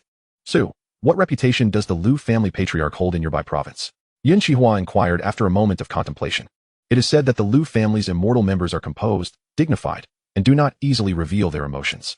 They possess formidable magical powers capable of subduing demons and protecting families from malevolent spirits. In truth, this applies not only to the Lu family, but to all 5 immortal families, which is why many households in the northern 3 provinces worship statues of these 5 families' immortals. Su Jiame reflected on her childhood experiences and began to sense something amiss. Do you also feel that something is off? Yun Xihe noticed that Luo Shiyuan and Su Jiame had both fallen into deep thought, indicating that they too had perceived the anomaly. Indeed, the Lu family's current actions are in stark contrast to the legends. Either the legends are false, or something unknown has transpired within the Lu family. Ultimately, the 3 decided that since the Fox family could not intervene and the Bai family had been extinguished, they would directly assault the Lu family tonight, catching them off guard. Prepare yourselves. I will immediately contact all S-rank experts in the northern 3 provinces, and we shall depart at 8 this evening, Su Jiame decisively proclaimed, hastily making her way outside. leaving Yun Xihe and Luo Shiyuan exchanging bewildered glances in the office. Is she always like this? Just get used to her fiery temperament. Luo Shiyuan recalled the time when he had teamed up with Su Jiame during his tenure as a special investigator. She had been completely free-spirited, doing as she pleased. Now, however, she had become much more restrained. Hearing Luo Shiyuan's remark, Yun Xihe cast him a sympathetic glance. Little Crane, let me introduce you. Due to the geographical position and latitude, night descends earlier in the northern 3 provinces than in other regions of Huaxia. By 7:30, darkness had nearly enveloped the land. Su Jiame returned half an hour earlier, bringing with her over 10 experts at the S-rank level.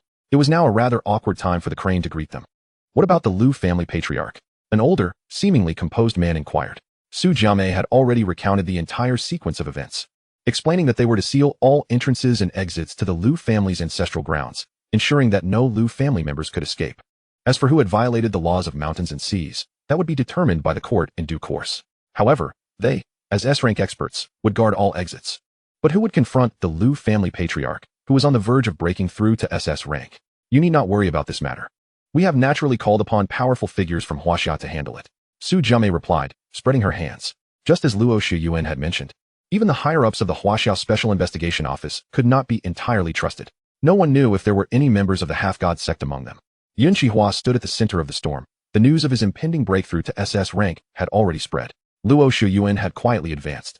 And aside from the 3 judges of the Mountain and Sea Court, no one was aware of Yun Xihe and Su Jiame's true capabilities. This was also an opportunity to ascertain whether any of the higher-ups in the Northern 3 Provinces Special Investigation Office harbored ulterior motives. Then let us set forth immediately. From a perspective invisible to ordinary people, streaks of light erupted from the Special Investigation Office, slicing through the sky towards the northernmost reaches of He Province. The Black River, situated at the northernmost point of He Province, marks the border between Huaxia and the White Bear Nation. Countless tourists flock to this area annually. However, today, not a single visitor remained. Numerous streaks of light descended from the distance, landing here. Su Jiame nodded at the S-rank experts from the various special investigation offices in the northern 3 provinces. Over a dozen individuals immediately dispersed in all directions. Is the Lu family's ancestral grounds located within this Black River? Yun Xihe gazed at the surging river before him, feeling a dryness in his throat. Truly, this is the majestic and mysterious boundary of Huaxia's northern reaches. Indeed, the Lu family, having evolved from serpent kind, is adept in water manipulation. This afternoon, I had already informed the police department in advance to clear out all tourists from this area. Otherwise, once the battle commences, there would be no one available to protect them. Su Jiame stated, her pink spiritual energy shimmering as she prepared to erect a barrier. Wait, Sister Mei. Yun Xihe halted Su Jiame's actions. In the puzzled gazes of Su Jiame and Luo Shiyuan, he brought his fingers together, pointing skyward. Formation. A wave of ethereal blue energy surged into the sky. Following this, he formed a hand seal and struck the ground. The ascending spiritual energy intertwined with the seal on the ground, completely enveloping the area. Little Crane, your formation technique is truly remarkable. Su Jiame, who had no innate talent for formations, could not even comprehend the intricate diagrams of formations in the treasury, let alone the detailed explanations.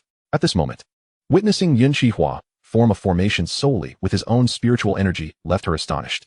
Luo Shiyuan also wore a look of surprise. He was the only one aware of Yun Xihe's study of formation intricacies, yet he had not anticipated that his talent in formations would be so exceptional.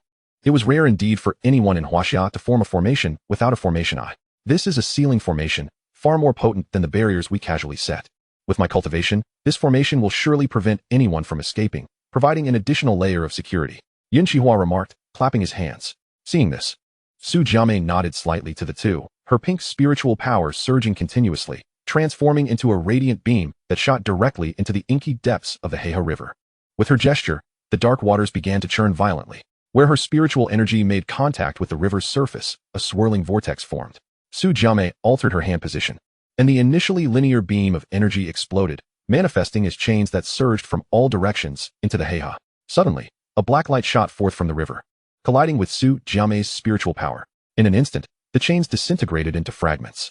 Su Jiame immediately halted her actions, joining Yun Xihe and gazing intently at the river's surface. A pair of eyes, as large as lanterns, flickered ominously above the water. What brings you, Director Su, with the elite from the Special Investigation Division to my Lu family? A voice, ancient and resonant, echoed through the air. The formation set by Yun Xihe rippled, containing the sound within its bounds. Chapter 41. The great demon Lu Mo of the Lu family appeared alongside the voice, accompanied by an inexplicable black mist. This mist seemed to emanate from the riverbed. swiftly engulfing the entire surface. With the black mist cover, the pair of red eyes became increasingly eerie.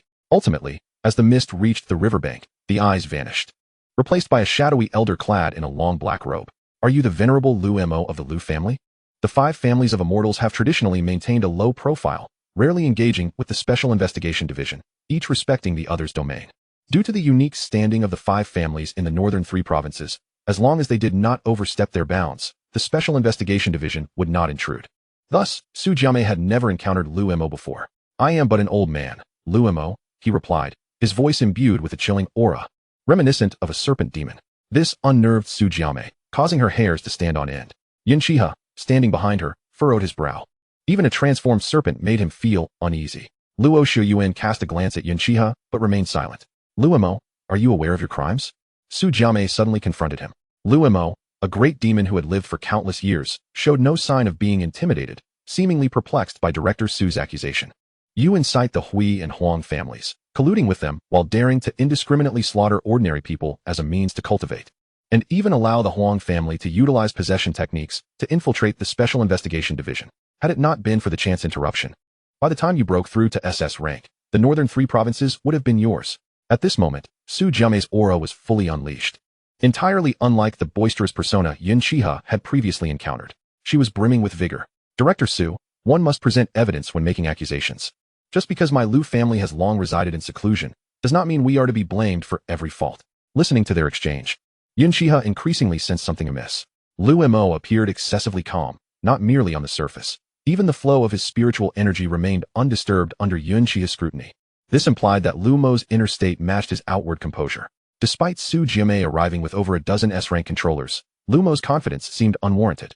Seizing the opportunity during Su Jiame and Lu Mo's verbal sparring, Yun Xihe quietly unleashed his soul power, enveloping the entire formation space in an instant. How could there be nothing? He pondered. Perhaps he had misjudged, thinking Lu Mo overconfident. After a thorough examination, he found no anomalies. This led him to a state of self-doubt. No, my instincts tell me otherwise. Since there is nothing unusual above, then it must lie beneath the water.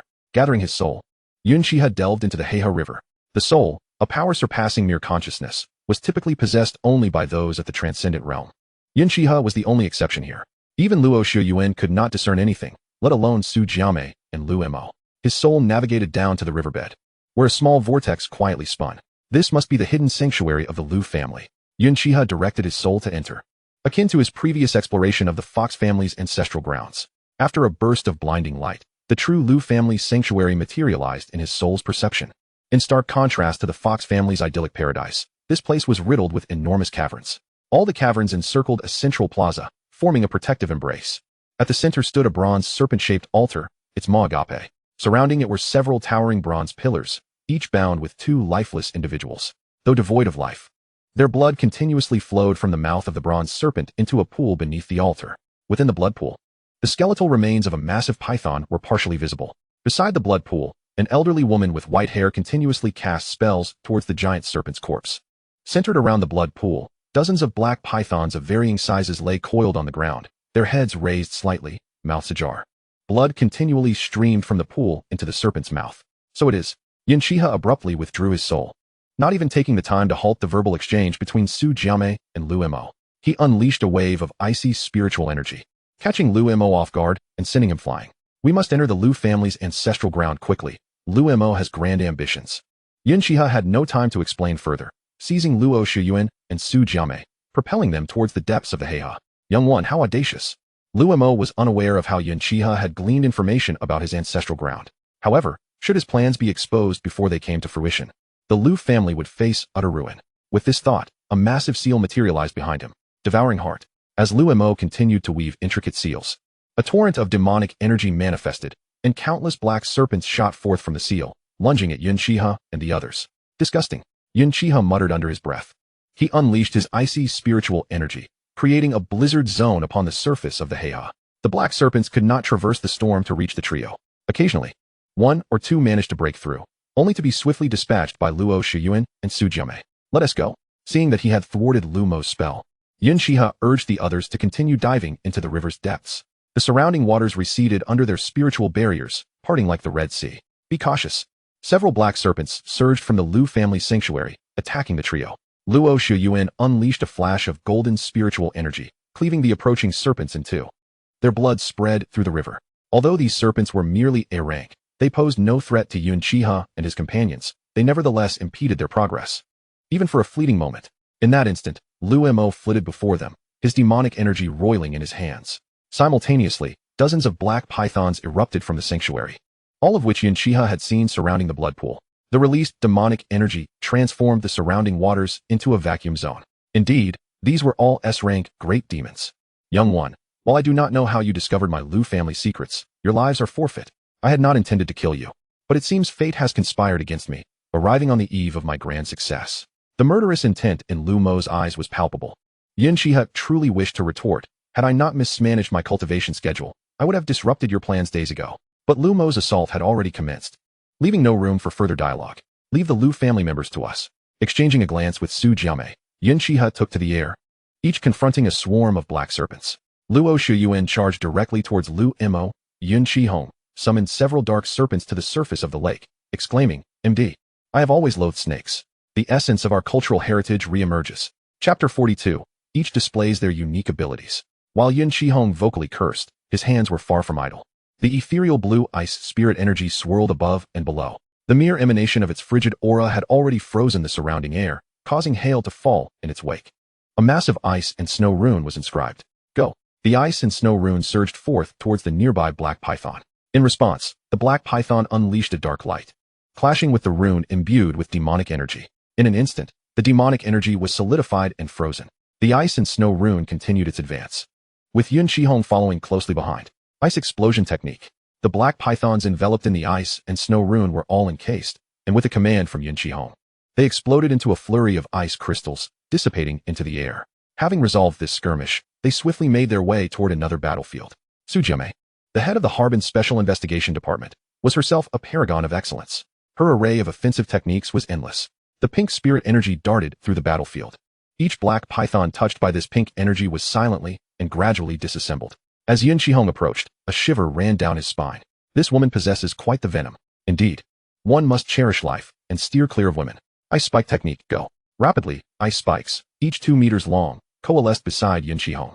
These ice spikes pierced through the remaining black pythons with a speed imperceptible to the naked eye, their residual force even pinning some against the riverbank. Several pythons, as thick as water barrels, lay sprawled along the banks of the Black River, creating a truly awe-inspiring sight. Terrifying. A flicker of unusual color passed through Yun Xihe's eyes. Were it not for the fear of leaving no survivors, these serpents would have met the same fate as those he had previously slain, reduced to mere ashes long ago. Once the minions were dealt with, the two soared towards Luo Shiyuan. I underestimated you. Although these pythons were hastily evolved to S-class, you two managed to dispatch them so swiftly. Lu Mo remarked as she struck Luo Shiyuan back several meters. They are merely insignificant little demons. Lu Mo, surrender at once. Otherwise, today shall mark the annihilation of your Lu family. Yun Xihe was somewhat astonished. It was indeed peculiar that Lu Mo, still at S-class, could send Luo Shiyuan, a master of SS class, flying several meters away. Soon, Luo Shiyuan communicated telepathically with Yun Xihe and Su Jiame. It turned out that Lu Mo had absorbed the demon core of the water serpent, allowing her to temporarily unleash SS class power. If she disregarded all else and fully released the power of the demon core, she could even maintain a certain level of SSS class prowess for a limited duration. 3 young fools. When I roamed the world, you lot were likely still in your previous lives. Lu Mo cursed angrily. Her demonic energy surged once more, the water serpent's demon core within her emanating a dense black light. The pressure of an SS class great demon erupted at that moment. Xihe, Luo Shiyuan, witnessing this, rushed forward to confront her, casting a knowing glance back at Yun Xihe. Jiame, distract Lu Mo from the side. I need half a minute. In their prior skirmishes, Yun Xihe had discerned that Su Jiame's spirit energy possessed potent illusionary capabilities, capable of disorienting foes within a phantom realm, ultimately leading to their dissolution. Thus, having Su Jiame collaborate with Luo Shiyuan, who had perceptive abilities, was an optimal choice. Once Su Jiame agreed, Yun Xihe wasted no time. Instantly, a sheet of ice spread beneath his feet. With hands clasped in a seal, the extreme ice spirit energy poured forth.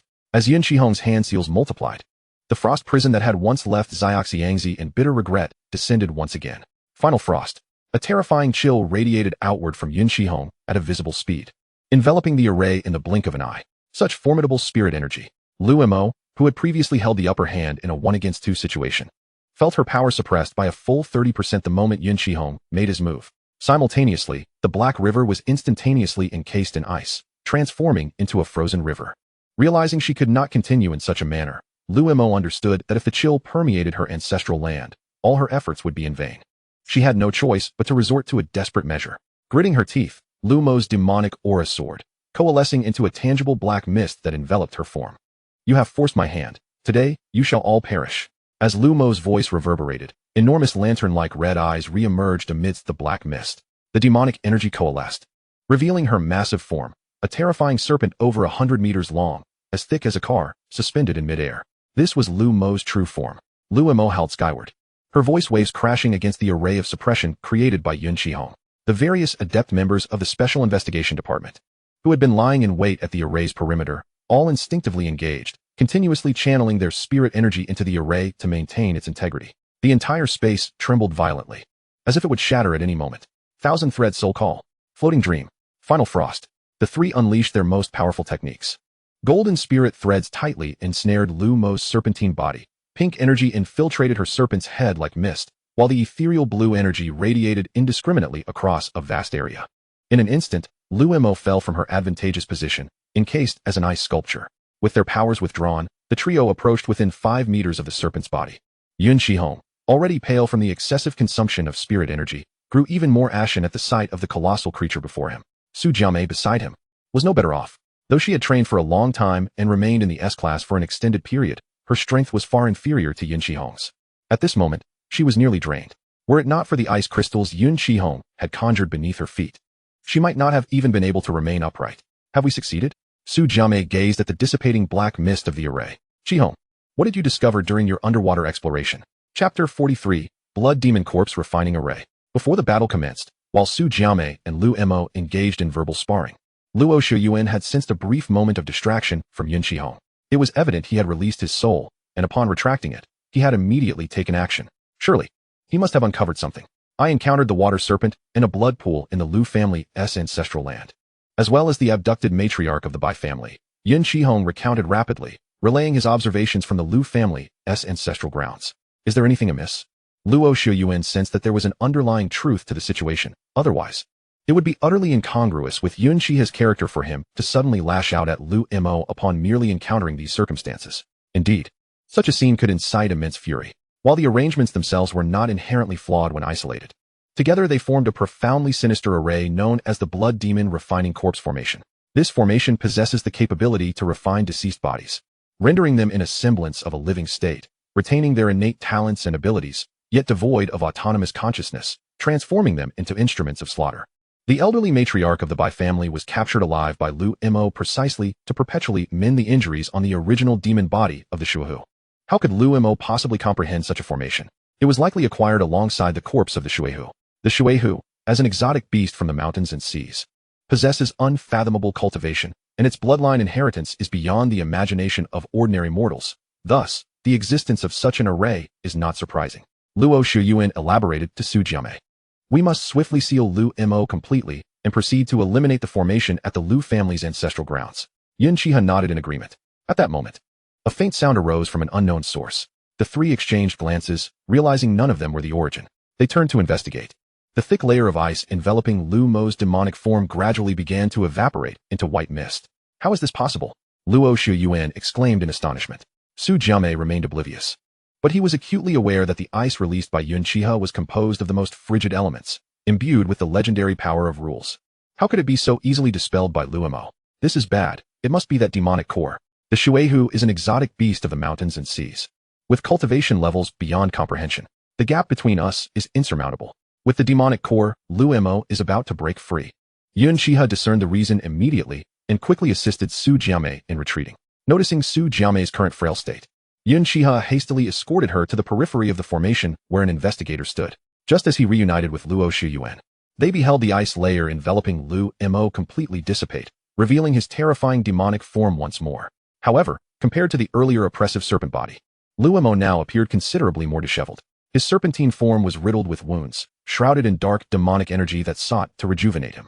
Yet, an invisible force obstructed this process, causing the wounds to fester further. This was the result of the extreme ice spiritual energy. Although Lu Mo had managed to break free due to the Shuehu's demonic core, the residual foundational rules within his body were beyond his capacity to eliminate. You young pup. I have remained hidden from the world for so long. Yet who would have thought there existed such a prodigious talent in Huaxia today? Lu Mo transformed back into human form, clutching his chest and coughing, clearly indicating that he had sustained grave injuries. His eyes glinted with malice as he cast a fierce glance at Yun Xihe and Luo Shuyuan. Just as the two anticipated Lu Mo's sudden strike, he unexpectedly somersaulted back into the icy black river. This is bad, retreat. Yun Xihe cursed under his breath. The blood demon refining corpse formation required a sufficient supply of fresh blood to operate fully. Thus, the ordinary people Lu Mo had captured over the years were not merely for his own ascension to SS rank, but rather to fuel the formation with their blood. Simultaneously, the blood, having been soaked in the Shuehu's corpse, became tainted with foul energy, necessitating timely removal from the formation. The tainted human blood was of no use to the Shuehu's corpse, yet it served as a substantial boon for the Lu family members. This explained the multitude of black pythons coiling around the altar, incessantly absorbing the blood from it to enhance their cultivation. Yun Xihe had initially believed that Lu Mo had summoned such a plethora of S-rank snake demons from the ancestral grounds, and that the blood demon refining corpse formation would inevitably stagnate due to the lack of creatures to absorb the tainted blood. However, upon witnessing Lu Mo silently soaring towards the ancestral grounds, Yun Xihe realized his judgment had been erroneous, dragging his injured body back to the ancestral grounds. Lu Mo found that the black pythons originally guarding the altar had already diminished significantly. Damn those special investigators.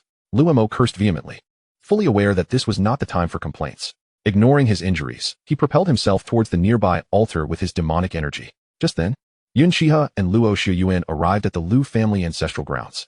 Yun Xihe immediately observed Lu Mo's demonic energy surging towards the center of the blood demon refining corpse formation's altar. Seal the demonic energy now?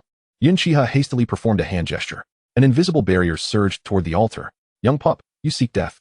Upon seeing Yun Xihe attempt to seal the Shuehu's corpse within the altar, Lu Mo's fury erupted. With a swift motion of his other hand, he conjured a colossal manifestation, striking the barrier with force. The barrier shattered instantly. Just as the barrier fragmented, an overwhelming surge of demonic energy struck Yun Xihe, catching even Luo Shuyuan off guard. Witnessing Yun Xihe spitting blood profusely, Luo Shuyuan quickly retrieved a pill and administered it to him, which alleviated his condition somewhat. In that very moment when Yun Xihe was injured, the potent demonic energy also made contact with the Shuehu's corpse. In an instant, a black pillar of light soared into the heavens from the altar. It was vaguely visible that the once lifeless entities within the altar seemed to stir. After years of scheming, I never expected to end up with an incomplete Shuehu. You too, along with the special investigators, have thwarted my plans. I shall use you as the furnace for the blood demon refining corpse formation, ensuring you never attain rebirth. Lu Mo laughed maniacally, his voice resonating with a piercing edge. Following this, Lu Mo soared into the air, accompanied by numerous black pythons retreating to the side. Luo Shuyuan attempted to advance to slay Lu Mo, but was repelled by an invisible pressure, unable to approach Lu Mo even a step. It is the pressure of the Shuehu, Yun Xihe remarked. Luo Shuyuan redirected his gaze towards the altar. He understood that Lu Mo's scheme was on the verge of success. Unlike Yun Xihe, who possessed the extreme ice-style body and could disregard this pressure to approach Lu Mo, Luo Shuyuan lacked such an advantage, with Yun Xihe currently gravely injured. Even if he got closer to Lu Mo, he would only meet his demise. Caught in a dilemma, Lu Mo taunted, "Enjoy this gift. Witness how I awaken the Shuehu's corpse and ascend to become the supreme demon of the world." Lu Mo's gaze fixated on the black pillar of light erupting from the altar. His demeanor appeared maddened. After several breaths, the pillar dissipated, revealing that the Shuehu, which had long since lost its vitality, had somehow opened its serpent eyes. Its body was adorned with dark greenish-black scales, exuding an aura entirely distinct from ordinary serpents. Each scale shimmered, as if forged from black iron. Its triangular head, with narrowed vertical pupils, emanated a sinister air, while 4 pairs of fleshy whiskers sprouted from its abdomen, complemented by a pair of slightly protruding white horns on its forehead. This was indeed a Shuehu on the verge of transforming into a dragon. As the formidable foe approached, Yun Xihe and his companion immediately summoned their respective weapons. You hold on for a moment. I shall deal with that rabble and come to your aid. With that, Yun Xihe brandished his sword, frostless, and charged towards the members of the Lu clan. The blade danced through the air. Each passed through a black serpent resulting in a cloud of crimson mist. With both hands, Yun Xihe formed a gesture, slicing through the air and conjuring ripples. With a sharp exhale, he transformed those ripples into a dazzling arc of blade light that swept forth. Wherever it passed, the serpents were cleaved in twain, leaving no survivors. Following this, the frostless sword returned to his grasp, infused with extreme, icy spiritual energy. A single sword of frost chills 14 provinces. Unlike the cutting arc of light, the path of the sword transformed into a realm of ice and snow. Having lost his hat during battle, Yun Xihe now hovered midair, his white hair flowing, his gaze imbued with an icy arrogance, as if he were a deity walking among mortals. Luo Shiyuan, having deftly repelled a water serpent, turned to see Yun Xihe standing atop a crystalline expanse. He was astonished. Merely advancing from A rank to S rank had significantly augmented Yun Xihe's prowess. Even the continuous use of divine abilities and techniques seemed to come effortlessly to him. Xihe, restrain its movements.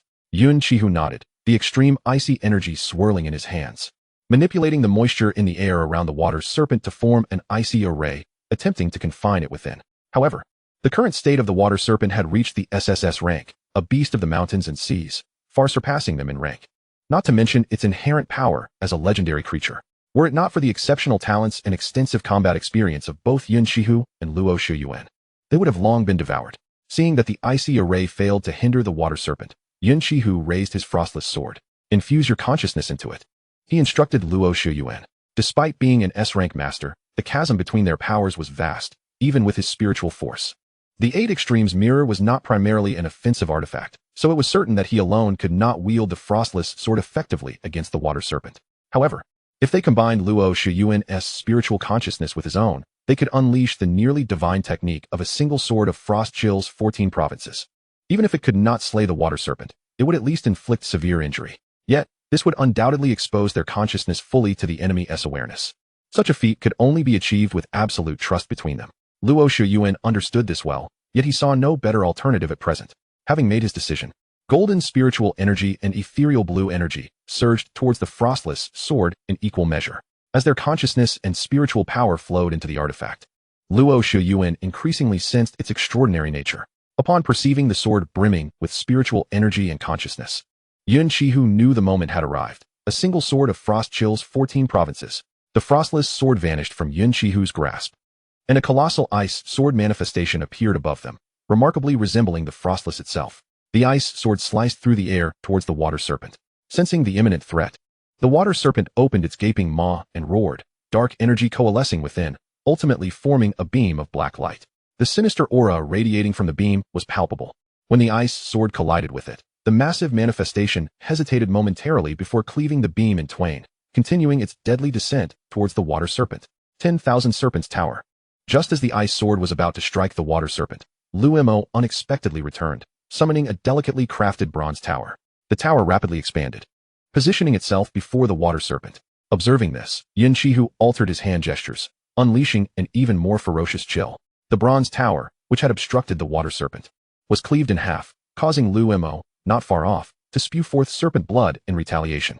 Although the bronze tower could not stop the ice sword manifestation, it had absorbed a considerable portion of its energy, rendering the remaining force insufficient to slay the water serpent. Ultimately, the water serpent was sent flying, grievously wounded, with exposed bone visible through its torn flesh. Following this, the ice sword manifestation reverted to the frostless sword, soaring back into Yun Xihe's hand. At this moment, the water serpent lay on the brink of death once more. The two turned their gaze towards the returning Luo. I never anticipated that the two of you could grow so powerful, to the extent that even an SSS rank water serpent could not impede you.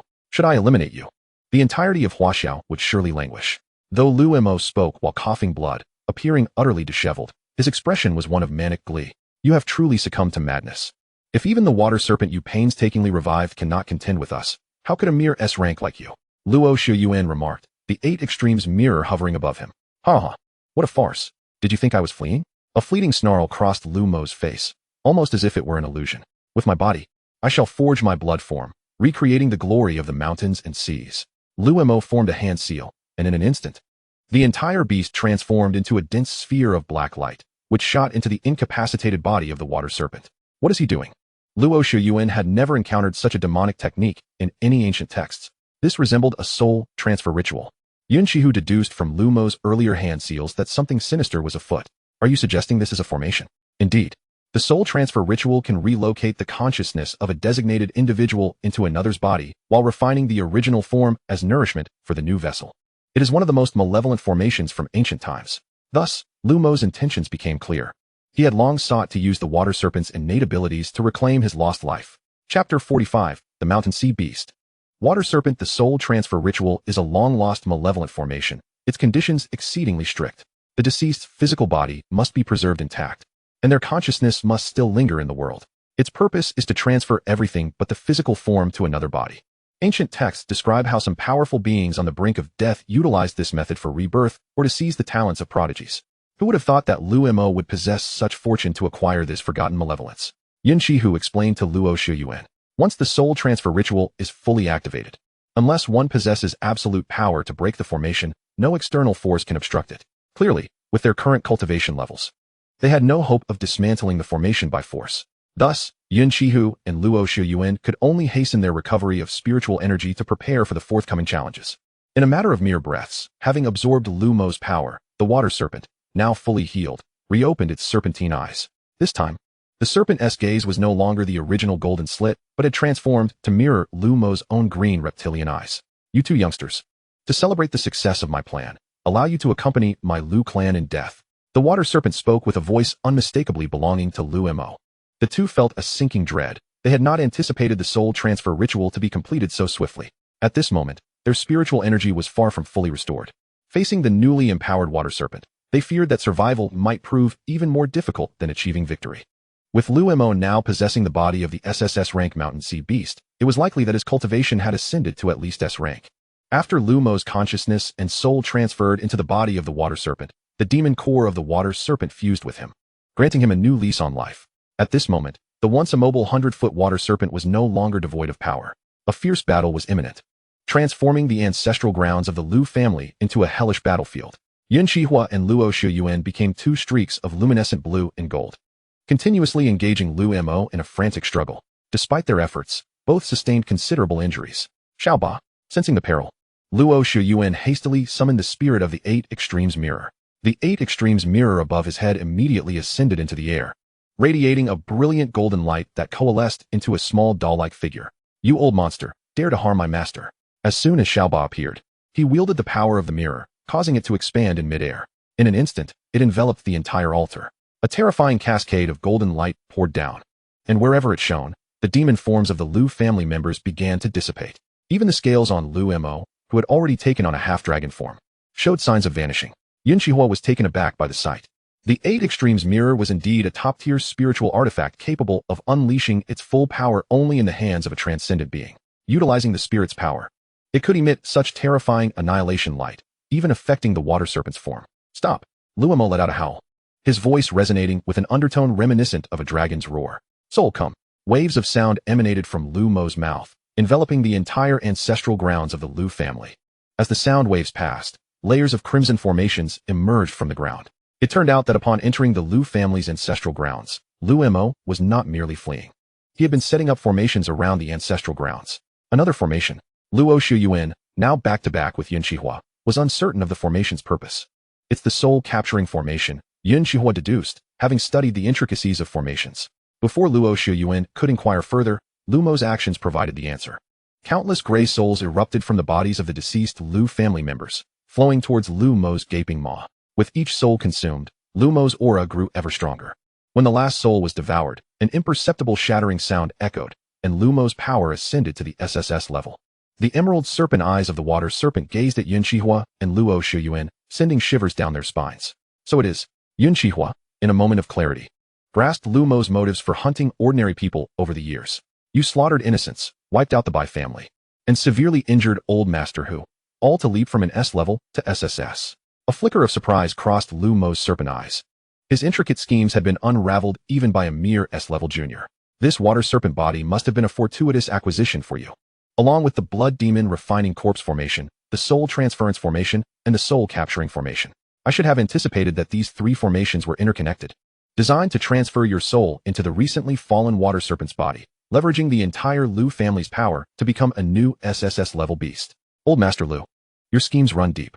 The icy runes in Yun Xihe's eyes swirled ominously, emanating an overwhelming chill.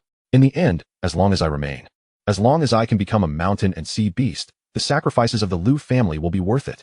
Luo Mo had evidently succumbed to madness, uttering words unbefitting a family patriarch. Now, having devoured the souls of all Lu family members to break through to SSS, Luo Mo was no longer something Xiaoba could suppress with the 8 Extremes Mirror. unless Luo Shiyuan also attained SSS-level transcendent power. Thousand Thread Soul Call. Final Frost. Although Yun Xihe did not delay excessively, it was sufficient for both of them to replenish their spiritual power to its peak state. They ceased their chatter, unleashing their combined divine powers upon the ancestral grounds. This time, Yun Xihe held nothing back. As the icy spiritual power flourished, the divine abilities enveloped the entire Lu family ancestral grounds. Above and below, the realm was filled with phenomena of ice and snow.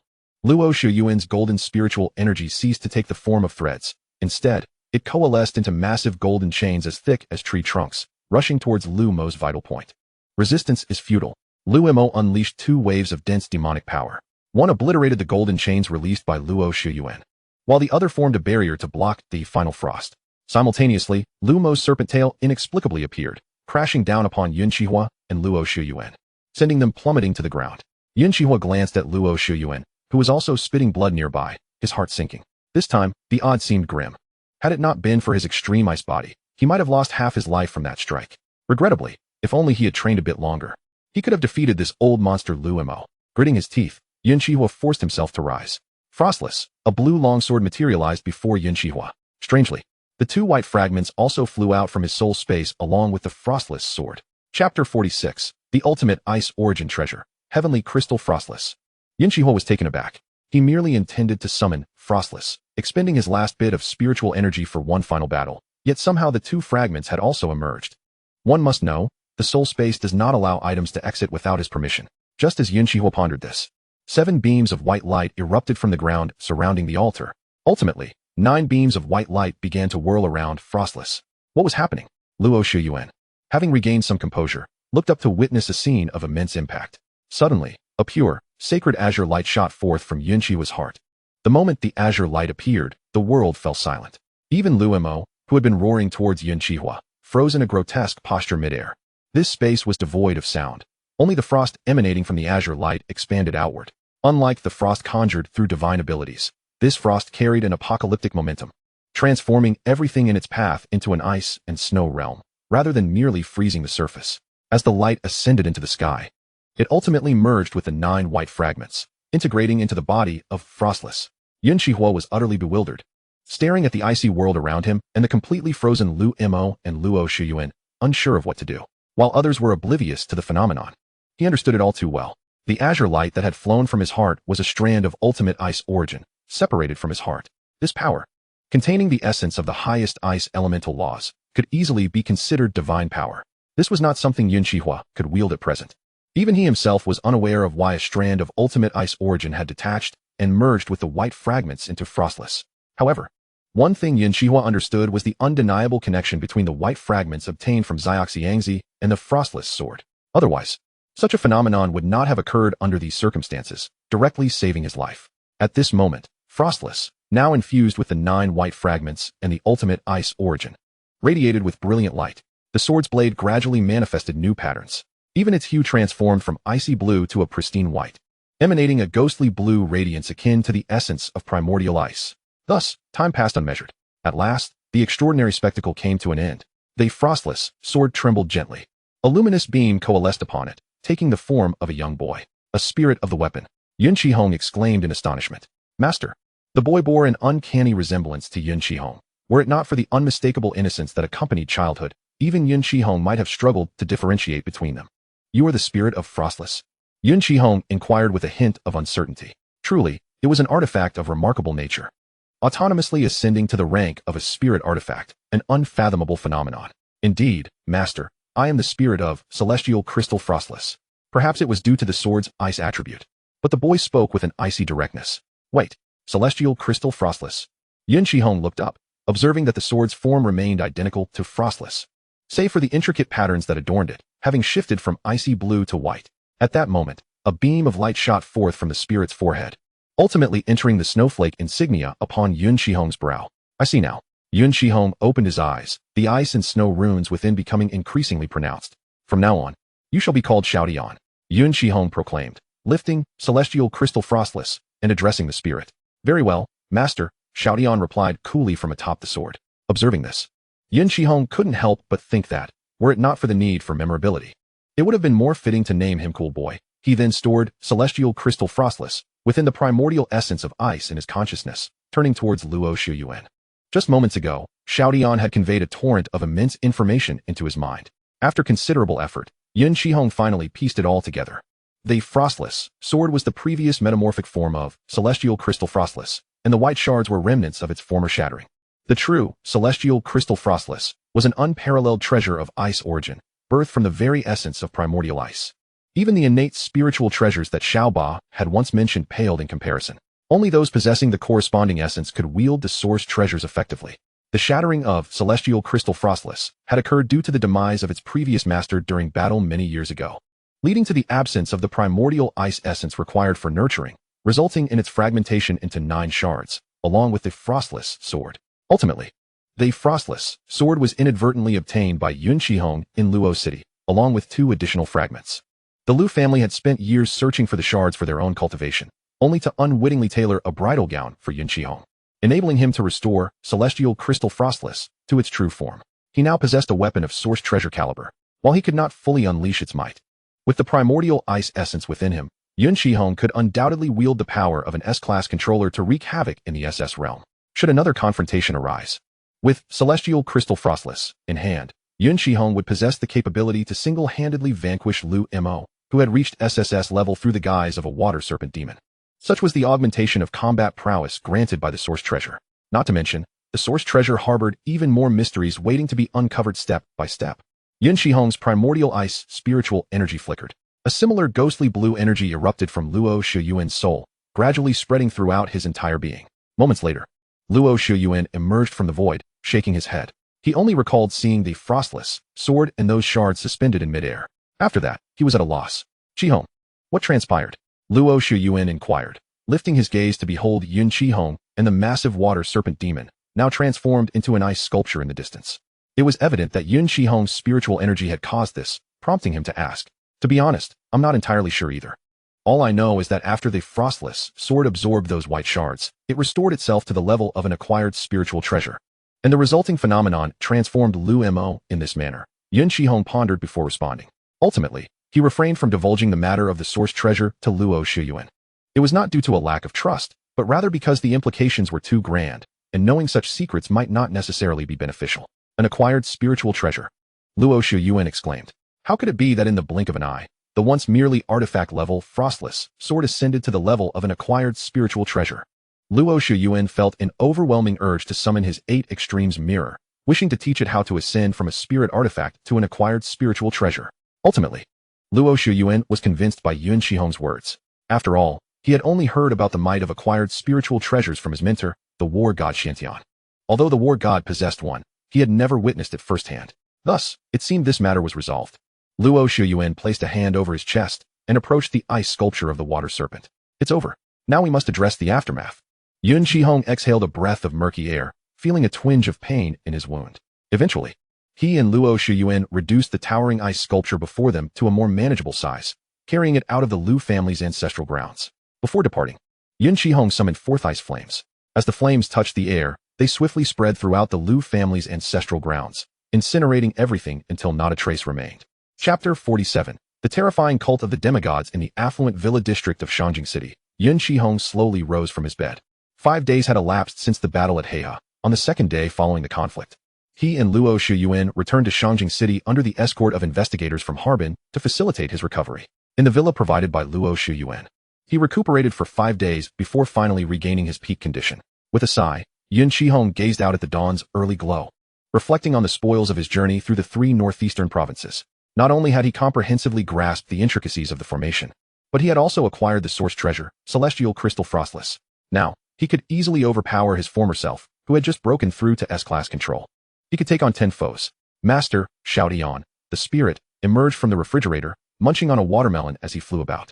Over the past few days, Yun Xihe had discovered that while Xiaodian presented himself as a cold young boy, he was genuinely intrigued by everything, especially watermelons.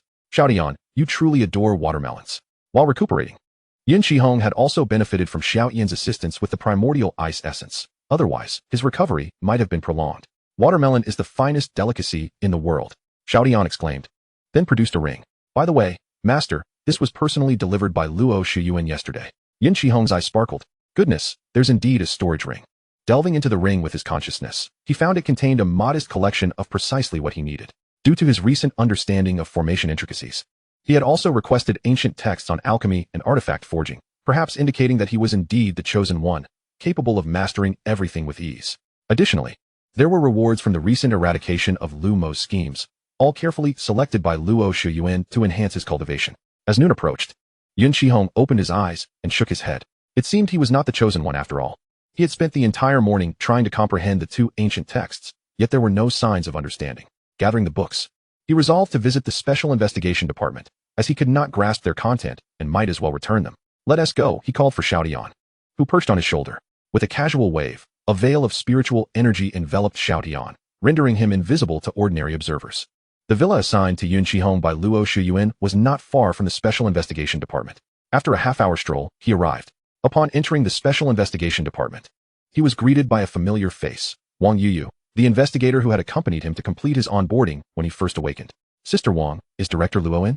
Although Yun Xihe cultivated the essence of primordial ice, his smile radiated the warmth of a sunny youth.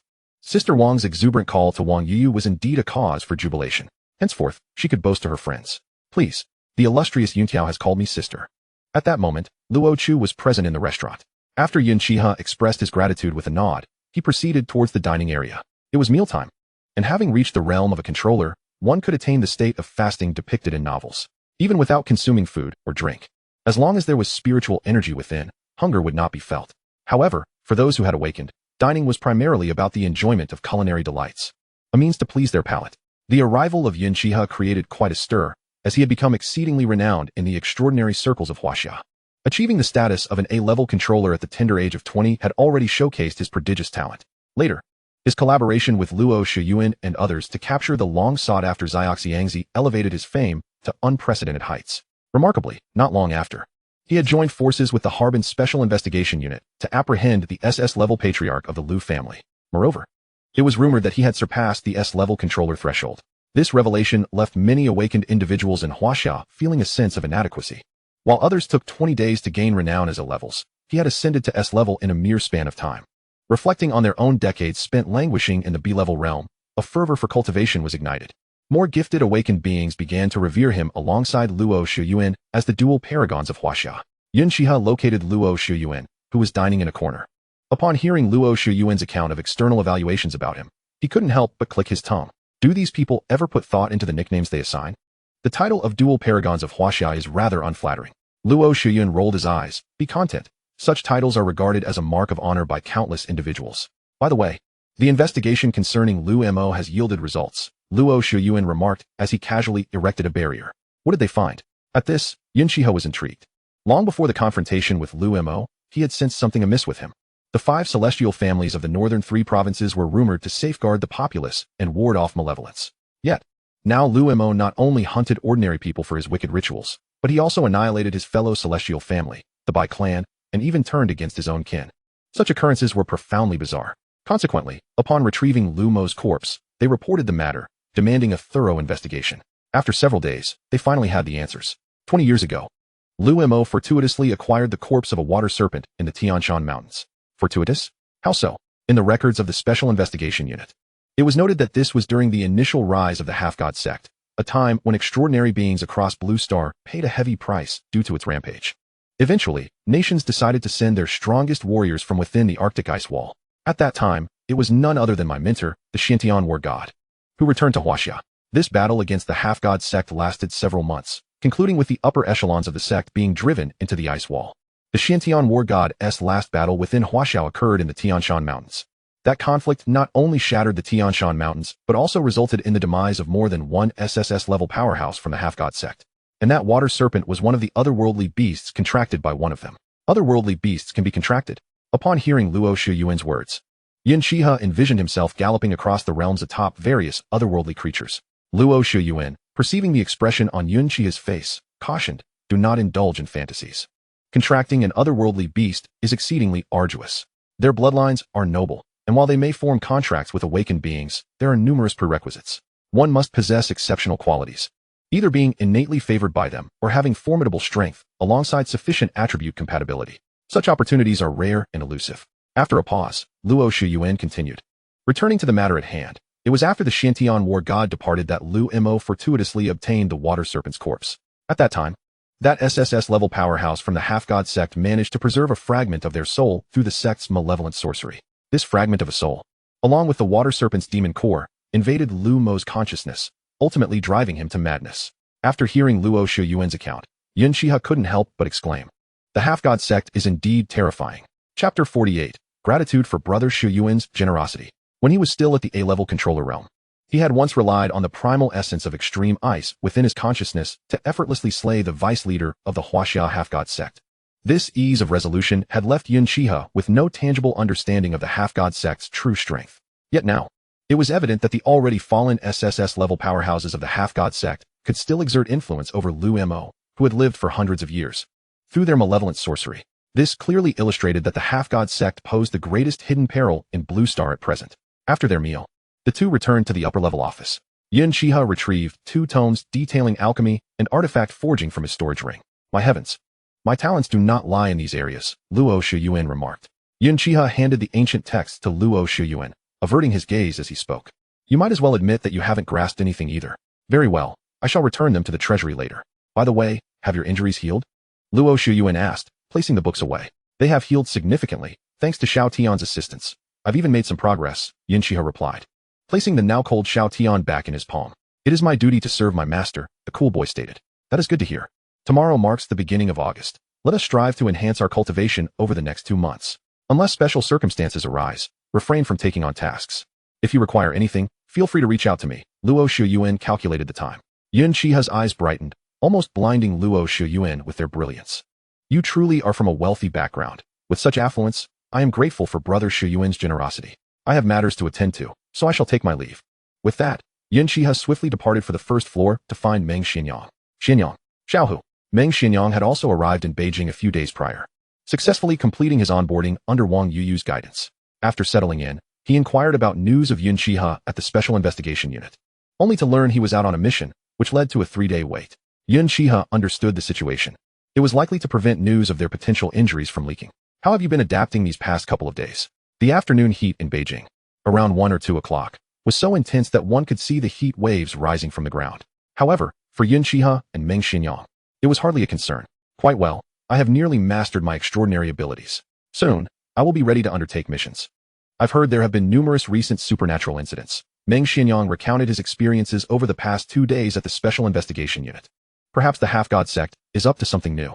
Yun Xihe recalled that after he had killed Bai Ma, the half-god sect had remained eerily silent, which struck him as odd. They say that silence often precedes a storm, and this adage seemed particularly applicable to the half-god sect. Coincidentally, with some free time these days, I should also handle the situation regarding Zheng Xiaowen. Has he awakened as well? Meng Xianyang recalled Yun Xihe mentioning that Zheng Xiaowen would be joining him. He should be close. He showed signs of awakening about half a month ago. Yun Xihe sensed the seal within Zheng Xiaowen's mind. "Xiaohu, let us make sure to fly a bit more steadily next time." Meng Xianyang gasped for fresh air by the flower bed, trying to alleviate his feelings of nausea. "Absolutely. Absolutely." Yun Xihe chuckled sheepishly. Counting the previous occasion when he had flown with Su Yaoi to find Meng Xianyang, this was only his second time bringing someone along. His flying skills were not yet polished, which was understandable. Yun Xihe reassured himself internally. "Not long ago, I accompanied Meng Xianyang on a flight back to his residence in Lehigh City from the capital. It has been over half a month since he last set foot in his home. Previously, he had contemplated whether to dispose of the property here and relocate to the capital for a more permanent stay, especially since he is now a distinguished investigator with the Special Investigation Department in the capital. However, he had been so preoccupied with tasks and unforeseen events that he momentarily forgot about this decision. Furthermore, prior to that, he needed to secure a place to stay in the capital. Fortunately, Luo Shuyuan generously gifted him a villa, thus resolving the most pressing issue. Consequently, Yun Xihe's return to Lehigh City was motivated by 2 factors. First, to see Zheng Xiaowen, and second, to manage the property. After bringing Meng Xianyang back to his home, Yun Xihe noticed that the layout of the house remained unchanged, but the prolonged absence of inhabitants rendered it particularly desolate. He asked Meng Xianyang to wait in the living room while he gathered his belongings into his storage ring. Upon opening the door to his parents' room, Yun Xihe stood before their portrait, enveloped in silence. It was not sorrow that gripped him, but rather an uncertainty about what to say. When his parents were alive, their greatest wish had been for him to successfully enter the civil service and live a stable life. Yet now, he too was a civil servant, and indeed of a much higher rank, but stability was no longer an option. With a sigh, he offered a respectful bow to the portrait, and collected all items of significance from the room. Let us proceed to Tongtian International. Yun Xihe called to Meng Xianyang. By the way, please send a message to Zheng Xiaowen informing him that we are on our way. Tongtian International is the name of the conglomerate founded by Zheng Xiaowen's father, situated in the heart of Lehigh City. If possible, I will endeavor to ensure that the two of you are paired together, as this would provide mutual support during missions. Under the shade of trees along the asphalt road, Yun Xihe and Meng Xianyang walked side by side, engaging in conversation. Primarily, Yun Xihe was imparting essential tips regarding missions and training to Meng Xianyang. Although Meng Xianyang had successfully navigated the initial challenges of training, acquiring additional knowledge could help him avoid unnecessary detours. While Yun Xihe had not personally experienced the transition from D to C grade, his current level of cultivation allowed him to easily comprehend the training process of lower-tier awakened individuals. Indeed, it can be challenging to gauge the methods of those one is unfamiliar with during missions. You are my dearest friends, and I would dread receiving news of your misfortunes years from now. Remember, the most crucial aspect of any mission is not its completion nor the rewards, but rather your own lives. As long as the Green Mountains remain, one need not fear the absence of firewood, Yun Xihe advised with the gravity of a seasoned mentor. Thus, the two arrived at the entrance of Tongtian International. From a distance, they noticed a well-dressed figure anxiously awaiting their arrival inside. Upon spotting Yun Xihe and Meng Xianyang, the figure waved eagerly. It was none other than Zheng Xiaowen, whom Yun Xihe had met unilaterally a fortnight ago. "Xiao He Xianyang," Zheng Xiaowen exclaimed, rushing forward to envelop both in a warm embrace. "It has been quite a while." "Not too long, merely a month," Meng Xianyang chuckled. "Come now, let us discuss matters inside." Zheng Xiaowen beckoned, and a receptionist promptly escorted them to the conference hall. At that moment, a middle-aged man, noticeably the security captain, caught the attention of both Yun Xihe and Meng Xianyang. The man observed them with a wary expression, though it seemed more directed at Meng Xianyang than at the pair collectively. Noting their intense scrutiny of the bodyguard hired by Zheng Xiaowen's father, Zheng Xiaowen inquired, "What's the matter?" Yun Xihe exchanged a knowing glance with Meng Xianyang, who promptly leaned in to whisper something in Zheng Xiaowen's ear. "Old Wang, could you come with us for a moment?" Zheng Xiaowen addressed the middle-aged man. The four made their way to the conference hall. "Which faction do you belong to?" "Awakened one," Yun Xihe inquired as they settled into their seats, directing his gaze pointedly at the lone standing figure. Wang Chaofu regarded Yun Xihe with surprise. From the moment Meng Xianyang and Yun Xihe entered Tongtian International, he sensed that Meng Xianyang was an awakened individual. Although merely a D-grade awakened, he was certainly not an ordinary person. Thus, he instinctively assumed that Meng Xianyang was the leader among the two. However, the current situation indicated that Yun Xihe was indeed the primary speaker. Wang Chaofu glanced at Meng Xianyang, preparing to use his spiritual power to probe further. Just as he was about to act, he heard Yun Xihe's voice. "There is no need for you to test me. If I harbored any malicious intent, would you still be standing here conversing?" At that moment, Yun Xihe felt as if he were playing the role of a villain. While he did not constantly project his spiritual awareness, as an S-grade controller, he had developed a certain precognitive ability regarding danger. He had sensed the man's presence even before entering Tongtian International.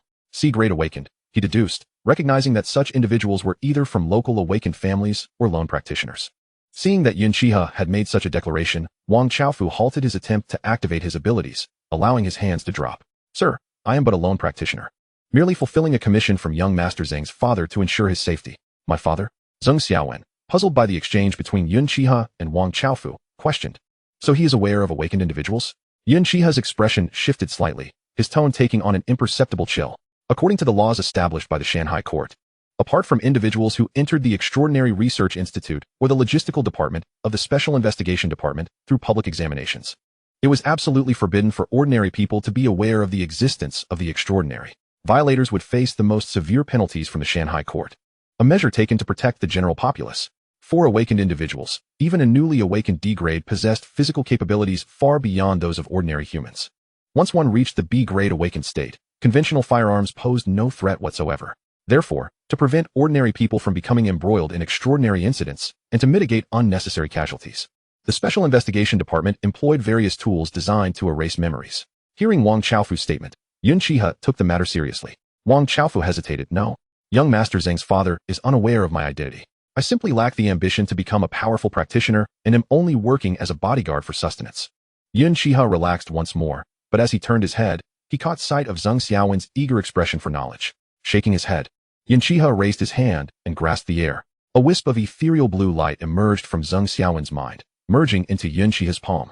Simultaneously, Zheng Xiaowen, who had previously been thirsting for information, stood frozen in place. Wang Chaofu, witnessing this, exclaimed in alarm, "Sir, why have you harmed young Master Zheng?" As he spoke, A sphere of spiritual power began to coalesce in Wang Chaofu's hands. Although he could not discern Yun Xihe's level of strength, he could not allow the protection target to perish before his eyes. Calm yourself. This is merely a seal I had placed within him previously, long before you were hired. He encountered a mountain sea aberration, and I intervened to seal a portion of his memories. I am simply unsealing it now, Yun Xihe explained. Is that so? But in doing so, won't young Master Zeng become aware of the existence of awakened individuals? Wang Chaofu questioned, skeptical that Yun Xihe would take such a step. After all, upon hearing that Zeng Xiaowen's father might be aware of awakened beings, he had almost erupted with fury. No worries, he is about to awaken, otherwise I would not have merely sealed his memories last time. Noticing that Zeng Xiaowen was still absorbing the sudden influx of memories, Yun Xihe gestured for Wang Chaofu to take a seat and inquired about the recent developments in Linhai City. 10 minutes later, a gentle glow suddenly emanated from Zeng Xiaowen, marking his awakening as a genuine D-level awakened. Goodness, no wonder I have been plagued by flashes of familiar yet strange images in my mind these past few days. It turns out I have experienced such things. Zeng Xiaowen exclaimed as he opened his eyes. Xiaohe, you are rather unkind for sealing my memories. Clearly. As he restored his recollections, Zeng Xiaowen also heard their conversation. I did it for your own good. If you hadn't awakened, this memory would never have surfaced, serving as a means of protection for you. Yun Xihe twirled an ice crystal coin in his hand. All right, I understand. Zeng Xiaowen, naturally aware that he had spoken offhandedly, turned to Wang Chaofu and asked, Uncle Wang, why don't you join the Special Investigation Department Xiaohe mentioned? Wouldn't that mean having the state's backing for life? Wang Chaofu, relieved to see Zeng Xiaowen unharmed, replied, Young Master Zeng, the path of cultivation is fraught with challenges. For someone like me, whose talents are rather mediocre, I have merely reached this level in my lifetime. Rather than futilely pursuing unattainable heights, it is better to live a grounded and fulfilling life. Yun Xihe nodded in agreement, acknowledging that everyone's aspirations and dreams differ, and as long as one progresses in their chosen direction, it is commendable. That is precisely the point, he remarked. At that moment, Zeng Xiaowen seemed to recall something and immediately asked Wang Chaofu, by the way, Uncle Wang, why did my father suddenly hire a bodyguard? He hasn't done so in the past 20 years to protect me. Your father mentioned that he encountered something peculiar during a business trip, which prompted him to hire a bodyguard. A monster? Yun Xihe signaled Wang Chaofu to continue. According to my boss, when he returned from a business trip, he passed by a wetland park near your home and saw a figure squatting by the roadside, seemingly engaged in something unknown. He didn't think much of it at first, intending to leave, but the person unexpectedly turned to glance at him. This startled him greatly, as it appeared to be a humanoid creature covered in fur. After that, he sought out a bodyguard. Upon hearing Wang Chaofu's account, Yun Xihe let out a slight sigh. Well, it seems that ordinary people have come into contact with the extraordinary. Even a couple of days off are out of the question. Indeed, such is the fate of a working man. Chapter 50. The reappearance of the simian creature. Having overheard Wang Chaofu and Yun Xihe's conversation, Zeng Xiaowen quickly realized and stated that he would call his father immediately, urging him to come to the conference hall. Boss, Dad, these are my university roommates. This is Yun Xihe, and this is Meng Xinyang. Zeng Xiaowen's father appeared to be a decisive man, not at all resembling the typical portly middle-aged figures, but rather a rare breed of capable elite. Hello. Zeng Sungwen greeted Wang Chaofu with a nod before acknowledging Yun Xihe and Meng Xinyang. Finally, he turned his attention to Zeng Xiaowen. Is there something you can't discuss over the phone that warrants postponing my noon meeting? If it's not a significant matter, you can forget about your allowance for this month. Zeng Sungwen, having risen from humble beginnings and endured considerable hardships, finally achieved success in his career and a happy family in middle age. Thus, his expectations for Zeng Xiaowen were that he could enjoy life, but he must never transgress moral boundaries or legal statutes. Oh, Dad, please sit down. I have some questions for you. Once Zeng Sungwen was seated, the silver-haired youth across from him began to inquire. Uncle Zeng, I heard you encountered a monster? At this, Zeng Sungwen glanced at Wang Chaofu.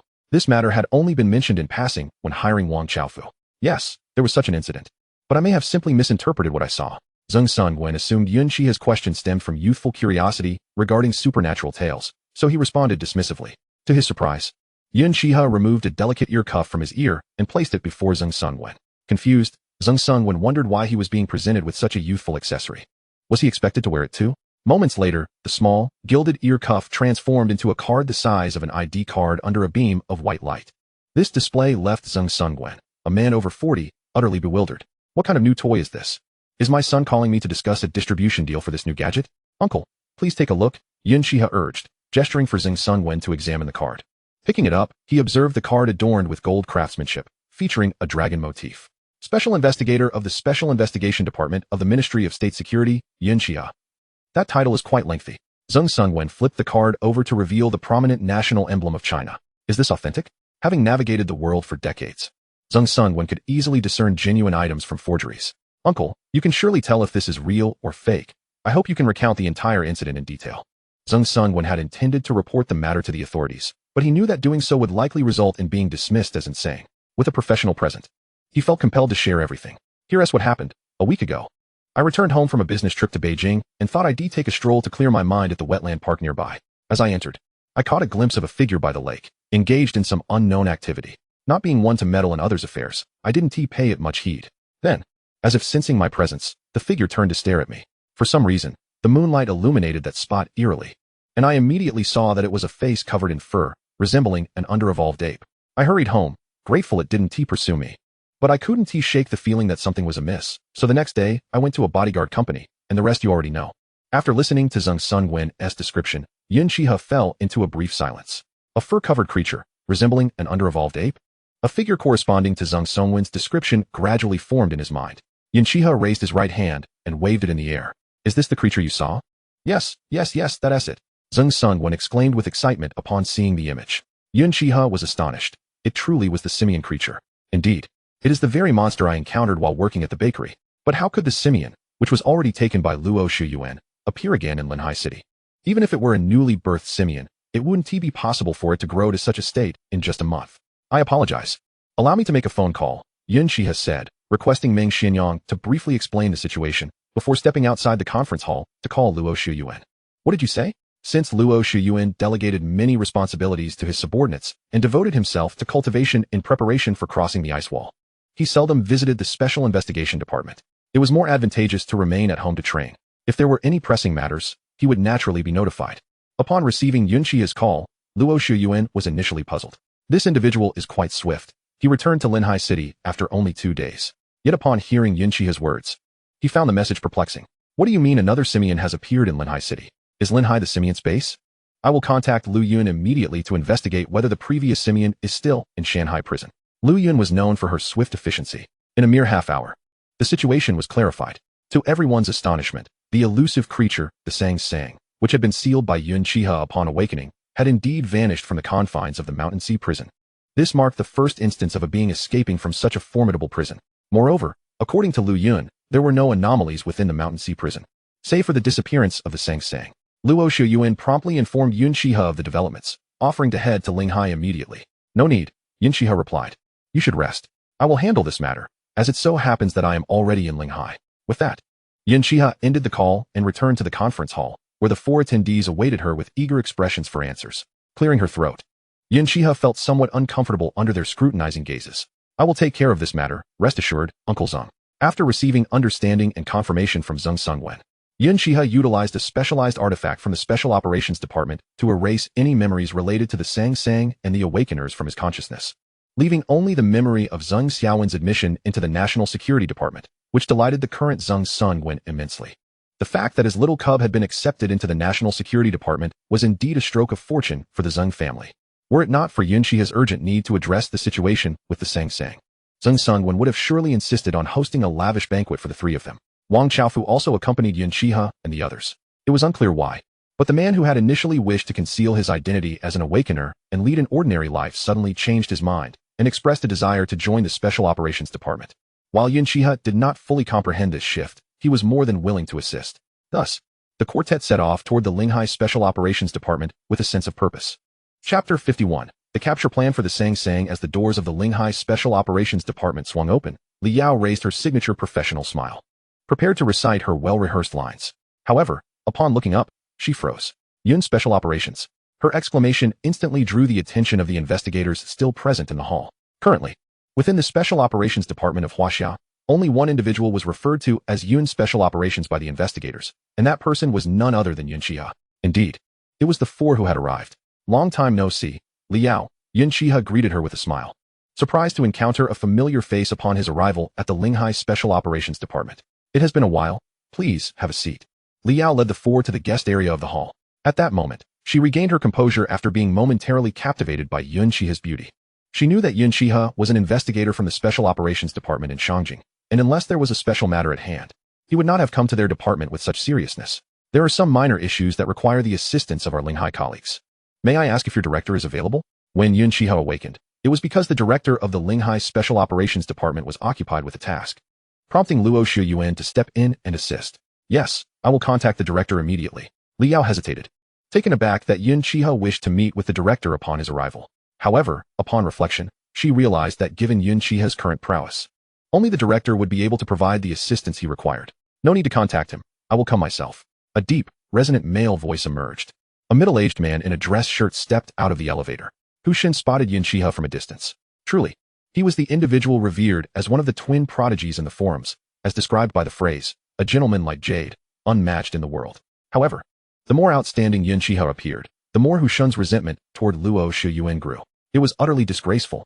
Seizing the opportunity while he was away on a mission, Luo Shiyuan had taken such a remarkable talent away to their Shangjing Special Operations Department. What a scoundrel! Despite his internal grievances against Luo Shiyuan, Hu Xun maintained an expression of admiration for Yun Xihe. In his lifetime, he had limited talent, having only reached the S-class controller realm after decades of cultivation.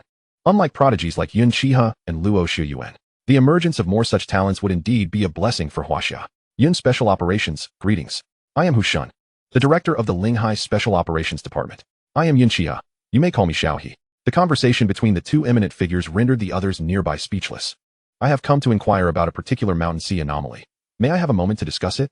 Yun Xihe directly expressed his intentions and requests. Of course.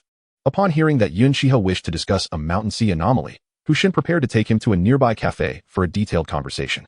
Comradely, please assist this gentleman with the onboarding process.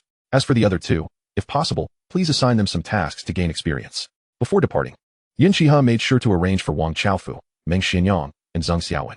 If all went according to plan, he would remain in Linghai for another 2 days. Director Hu, take a look at this.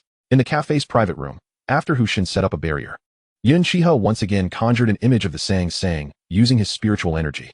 This is the Sang Sang. Noticing Hu Xin's excitement, Yun Xihe sensed that it was not solely due to the creature's identity. Director Hu, have you encountered it before? Indeed, about half a month ago, Hu Xin recalled. What do you need it for? To be frank, this Sang Sang was the mountain sea anomaly that attacked me on the day of my awakening. Had it not been for Director Luo's timely intervention, I might have become its meal. Subsequently, this Sang Sang was imprisoned in the mountain sea prison. But somehow it escaped and returned to Linghai. Hu Xun furrowed his brow as he listened to Yun Xihe's account. He had never heard of any being surviving an escape from the mountain sea prison. If you say it has returned to Linghai, then the one I saw about half a month ago must have been it just after its escape. What a coincidence. Yun Xihe raised an eyebrow. Hu Xin continued. At that time, I was engaged in my previous mission and encountered it on the outskirts of the Taiying Mountains. It had some injuries, but was not life-threatening. In a moment of inattention, it vanished without a trace. For that reason, I even informed my colleagues at the nearby Special Operations Department to be vigilant. And yet it ended up in Linghai? With Hu Xun's words, Yun Xihe felt the situation becoming increasingly perplexing. Logically speaking, this Sang Sang, having barely escaped the mountain sea prison, should not have returned to Linghai. I share your sentiments. It seems we must capture it to uncover the truth. Eyewitnesses claim to have spotted it by the lake in the wetland park at night, suggesting it would likely leave some traces behind. Time is of the essence. We must depart immediately. Upon hearing this, Hu Xin prepared to set off, but was halted by Yun Xihe. Director Hu, with so many parks in Linghai, why would it choose to go to the wetland park? Perhaps it seeks to recover its injuries through the lake water. Furthermore, there is another freshwater lake in Linghai. Are you suggesting it may have relocated to the freshwater lake? That possibility cannot be ruled out. Therefore, it would be best for us to split our efforts. I will head to the freshwater lake while you go to the wetland park. And we shall keep in constant communication. After receiving Hu Xun's agreement, the two promptly set off in entirely different directions. The freshwater lake in Linghai was located in the southeastern part of the city, and beyond that lay the open sea. In order to arrive swiftly and avoid missing any opportunities, Yun Xihe decided to fly directly. In the sky, the vast expanse of the open sea was plainly visible. The ocean, an eternally mysterious realm beyond human comprehension, especially the outer sea, which connected directly to the ocean, was fraught with peril. Landing by the Linghai freshwater lake. It was still afternoon, with only a few passers-by. With a wave of his hand, Yun Xihe immediately inscribed a formation with his fingertips. The formation ascended into the air, hidden from view. Given that the Sang Sang was likely lingering by the lake, placing the formation in the air would render it undetectable. Having completed all preparations, Yun Xihe also enveloped himself in a spiritual barrier, concealing his presence as he awaited the arrival of his quarry. The night in Linghai City is one of the most resplendent among all cities in Huaxia. The city is aglow with lights, and a myriad of neon signs flicker, casting a variety of colors upon the freshwater lake, imbuing it with a unique charm. At 9 o'clock in the evening, a figure clad in a long robe suddenly entered Yun Xihe's line of sight. It has arrived. Yun Xihe felt a surge of excitement, followed closely by disbelief. At that moment, the creature known as Xiang had been described by Luo Shiyuan as merely an A-class beast of the mountains and seas. Yet now, in Yun Xihe's perception, it had transformed into an S-class entity. Fortunately, he had already ascended to the rank of an S-class controller. Otherwise, the fleeting surge of spiritual energy could have drawn unwanted attention. Xiang approached the edge of the freshwater lake, surveying the surroundings. Seeing that the area was deserted, it immediately spread its arms wide. A silver orb, the size of a pigeon's egg, shot forth from its being, hovering above the lake. Red demonic energy slowly infused into the orb, emanating a sacred aura that permeated the entire lake region. Chapter 52, Void Pearl. As this aura enveloped the area where Yun Xihe was concealed, it even caused the surrounding space to tremble. Had he not been quick to enhance his surface energy, he surely would have been exposed. Yun Xihe cast another glance at the silver orb above the lake. His eyes filled with intense curiosity and trepidation. What could this possibly be?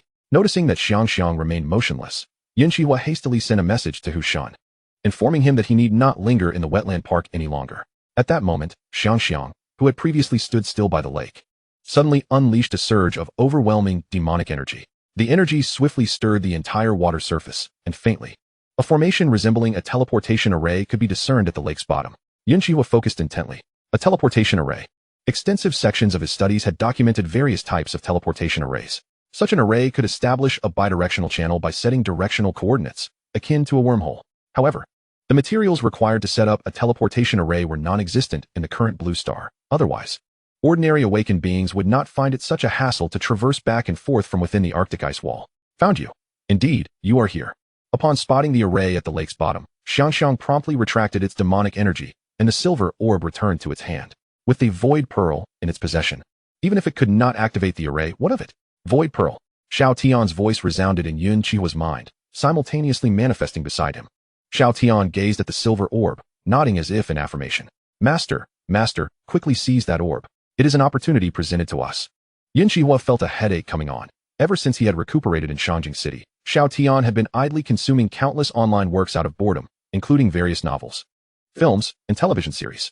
Now, the trending internet phrases in its mind likely outnumbered those in the mind of this earnest human. Seeing Xiang about to plunge into the lake, Yun Xihe disregarded all else.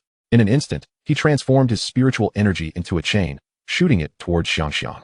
Simultaneously, the formation in the air emitted a soft glow, enveloping Xiang within a faintly shimmering barrier. What is this thing? Upon realizing it was trapped, Xiang immediately resorted to various means of attack, yet all proved futile. Just as it prepared to use the Void Pearl, a chain shot forth from an unknown source, ensnaring its left hand, which clutched the pearl. An icy chill surged through the chain, spreading across its entire left side.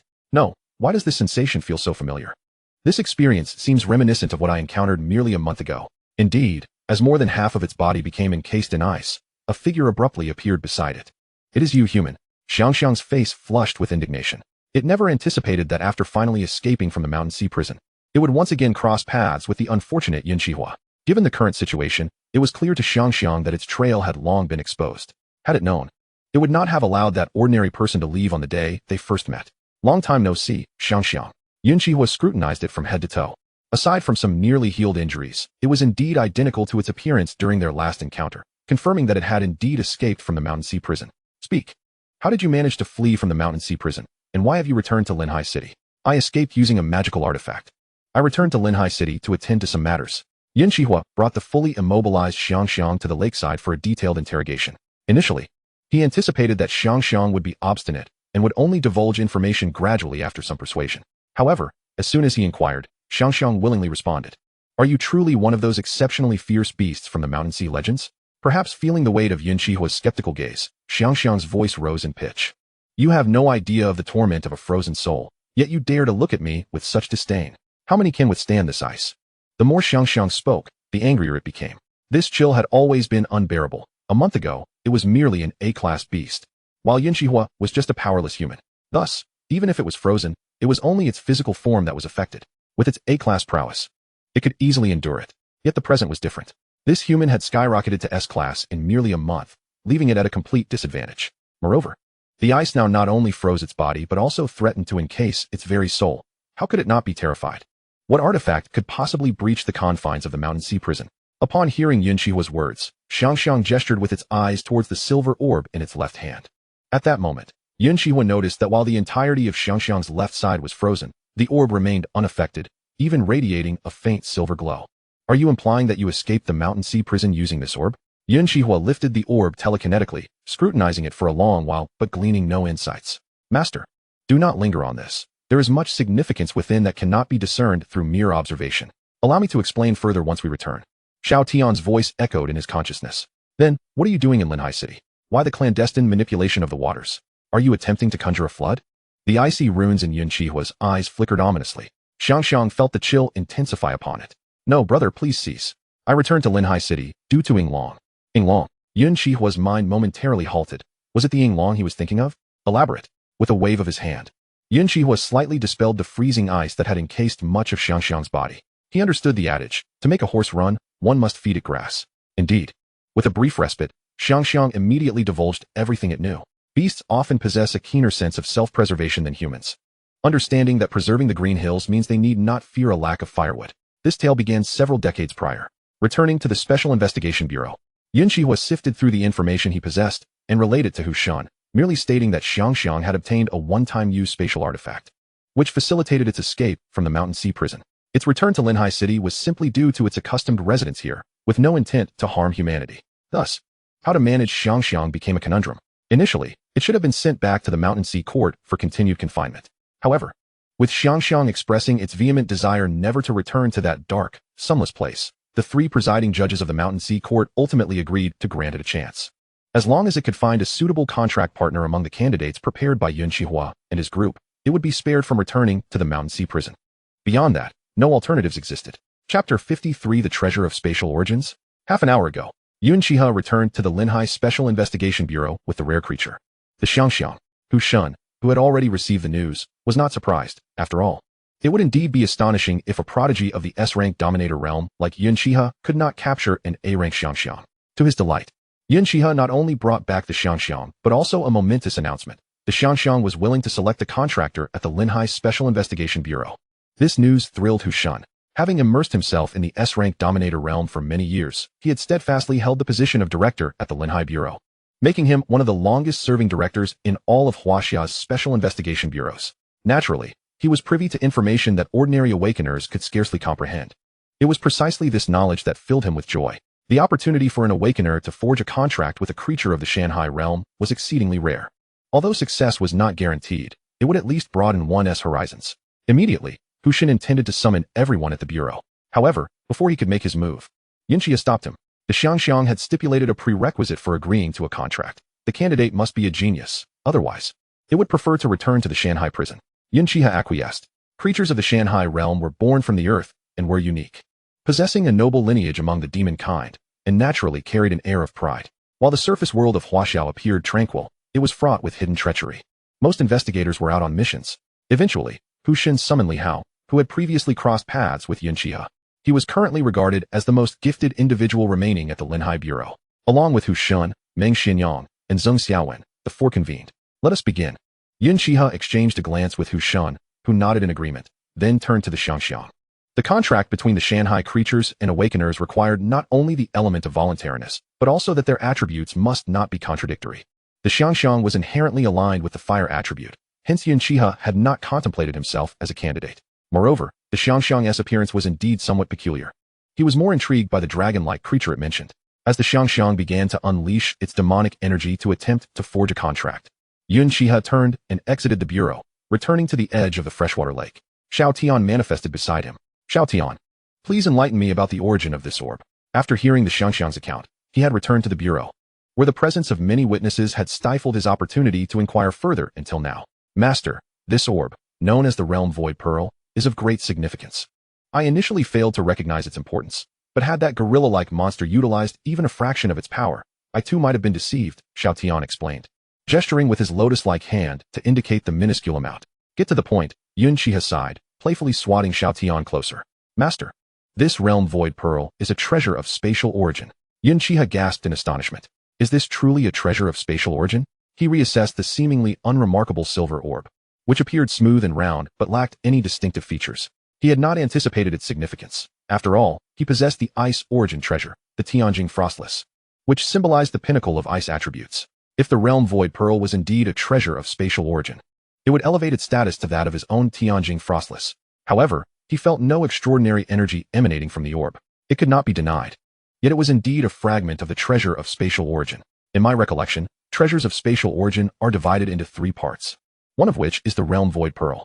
So it was thus. If this Realm Void Pearl were merely a fragment, akin to the Frostless from back then, it was understandable that he could not perceive anything substantial given his cultivation level. Master.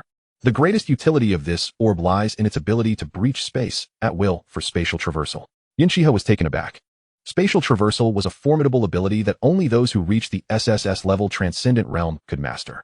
It was this immense power that allowed transcendent beings to disregard the spatial rifts outside the Arctic ice wall, freely traversing between the ice wall and the blue star. However, this method of spatial traversal was somewhat different from that mastered by transcendent beings. Xiao Tian pondered before continuing. The spatial traversal enabled by the Realm Void Pearl utilizes the essence of spatial origin. The spatial pathways it creates are exceptionally stable and impervious to external forces. Unlike ordinary transcendent beings who, when shattering space to perform spatial traversal or jumps, are easily susceptible to external attacks that could lead them to become lost in the interstitial layers of space, forever unable to return to reality. Yun Xihe discerned the implication behind Xiao Tian's words. Are you suggesting we could use the Realm Void Pearl to reach the place where the Yinglong undergoes tribulation? Indeed, Master. If what the Xiangxiang claims is true, this could be your greatest opportunity yet, and perhaps you might even forge a contract with the Yinglong. Xiao Tian's words resonated deeply with Yun Xihe. What Huaxiao man has not dreamed of having a Huaxiao dragon as a companion? Moreover, this was the renowned deity Yinglong from the Shanghai Classic. By this time, it was nearing dawn. After disabling the surrounding surveillance, Yun Xihe cast a spell to part the lake waters, leisurely stepping into the lake bed. Subsequently, the waters returned to their previous state. Upon reaching the lake bed, he discovered the teleportation array was obscured by silt, barely discernible. Surrounded by water, Yun Xihe remained remarkably dry, breathing as easily as he would on land. Following Xiao Tian's guidance, he positioned the Realm Void Pearl directly before him, then placed 2 fingers of his left hand together and infused a thread of spiritual energy into the orb. In an instant, a radiant glow erupted, and Yun Xihe's soul was drawn into the Realm Void Pearl. The entire space was suffused with silver, and only a few pieces of human clothing, strikingly similar to what the Xiangxiang wore, remained. It appeared that the Xiangxiang had utilized this orb as a storage artifact. At the apex of the silver expanse, there lay a script that was difficult to comprehend with the naked eye. Had it not been for the script automatically entering Yun Xihe's soul, he might have been unable to decipher it. After meticulously digesting the text, he realized it detailed the usage of the Realm Void Pearl. It seemed the Xiangxiang had employed this very script to utilize the orb. As his soul returned to his body, a surge of potent spiritual energy coursed toward the Realm Void Pearl. The orb vibrated in midair, and its originally superficial silver radiance instantly dyed the entire lake in silver. Soon after, the Realm Void Pearl descended upon the center of the array hidden beneath the silt. A resounding boom echoed, akin to distant thunder. Crackling sounds resembling shattering glass followed. A magnificent and enigmatic silver portal formed around the Realm Void Pearl. Yun Xihe sent forth a fragment of his soul to probe within. It was shrouded in mystery and vastness, failing to yield any insights. No wonder it was a spatial passage opened through the essence of spatial origin and the treasure of spatial origin. Xiao Tian, Yun Xihe called, retracting both Xiao Tian and the Realm Void Pearl into his consciousness before plunging into the spatial passage. As the light faded, no trace of the spatial passage or the array remained. Chapter 54, The Mariana Trench. The Pacific Ocean occupies more than 30% of the Blue Star, earning its title as the largest ocean of the Blue Star. The Mariana Trench, the deepest part of the Pacific, is rumored to harbor an entirely new world at its depths. Here, one could not see a hand in front of their face. Not even sunlight could penetrate the thousands of meters of ocean water. At a certain moment, a blinding silver light abruptly materialized at this depth of 10,000 meters. The silver radiance ultimately coalesced into a circular portal, from which a slender figure emerged. The immense pressure of the ocean floor enveloped him instantaneously. Yun Xihe remained unperturbed. A faint layer of protective spiritual energy, shielding him from the encroaching sea and pressure. For an A-rank master, traversing the ocean depths might pose some challenges. Yet for a powerhouse of S-rank, the pressures of the abyss or the vacuum of space could be effortlessly navigated with the aid of their protective energy. Thus, within the realm of masters, the distinction between A-rank and S-rank represents a significant divide. This is precisely why it is mandated that the directors of various special operations bureaus in Huaxiao must be individuals of S-rank mastery to be deemed worthy of appointment. The icy, snow-like runes in Yun Xihe's eyes flickered with a soft azure glow. It's so dark here. This was the most profound sensation Yun Xihe had in his current location. Although his cultivation had long granted him the ability to see in the dark, he still felt a tinge of discomfort. Xiaodian, he summoned his companion, wishing for him to discern their whereabouts. Me? Master.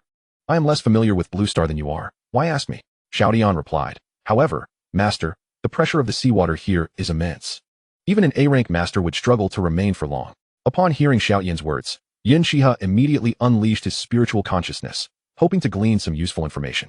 After all, the limitations of sight could be transcended by the insights provided through spiritual perception. As anticipated, he soon detected peculiarities, continuously probing with his spiritual consciousness. Yun Xihe propelled himself and Xiaodian forward. What a beautiful coral reef. Yun Xihe marveled at the endless expanse of corals before him, vibrant and enchanting like a dream garden. In moments of leisure, he had encountered images of this coral forest in encyclopedias. It was located in the depths of the Pacific Ocean, within the Mariana Trench, often referred to as the underwater garden. Thus, he realized he was indeed in the Mariana Trench. Instantly, Yun Xihe heightened his vigilance. This was the deepest known point of the ocean on Blue Star, reputed to be one of the most inhospitable environments on Earth, with its mysteries of life remaining largely unknown. Or rather, no one knew what formidable creatures could possibly thrive in such a realm. Just as he heightened his awareness, his spiritual consciousness sensed a figure approaching at an alarming speed from a distance. Yun Xihe extended his right hand in a grasping motion, and in an instant, the seawater before him crystallized into an icy wall. The intruder collided with the ice wall, which remained unyielding, sending the figure rebounding several meters away. Upon closer inspection, Yun Xihe discerned that it was an exceptionally large octopus. Its tentacles, adorned with suction cups, opened and closed, and any ordinary awakened being caught in its grasp would instantly suffocate. The glint of ferocity in the octopus's eyes indicated its S-rank cultivation. Indeed, it was deserving of its reputation as one of Blue Star's forbidden zones. With a swift probe, Yun Xihe confirmed its rank, a great demon of S-rank. A rarity even in Huaxia, and to encounter one directly here suggested the potential presence of even more S-rank demons. With this thought in mind, Yun Xihe unleashed an onslaught of extreme ice energy.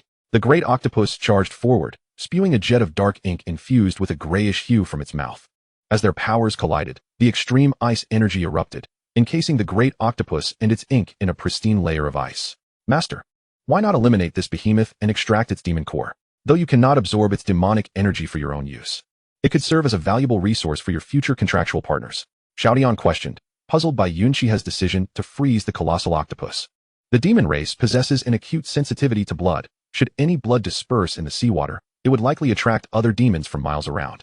Yun Xihe reached out and effortlessly stored the frozen octopus within his storage ring, reasoning that in this place, with the limitations of his spiritual consciousness's range, it would be prudent to avoid unnecessary troubles.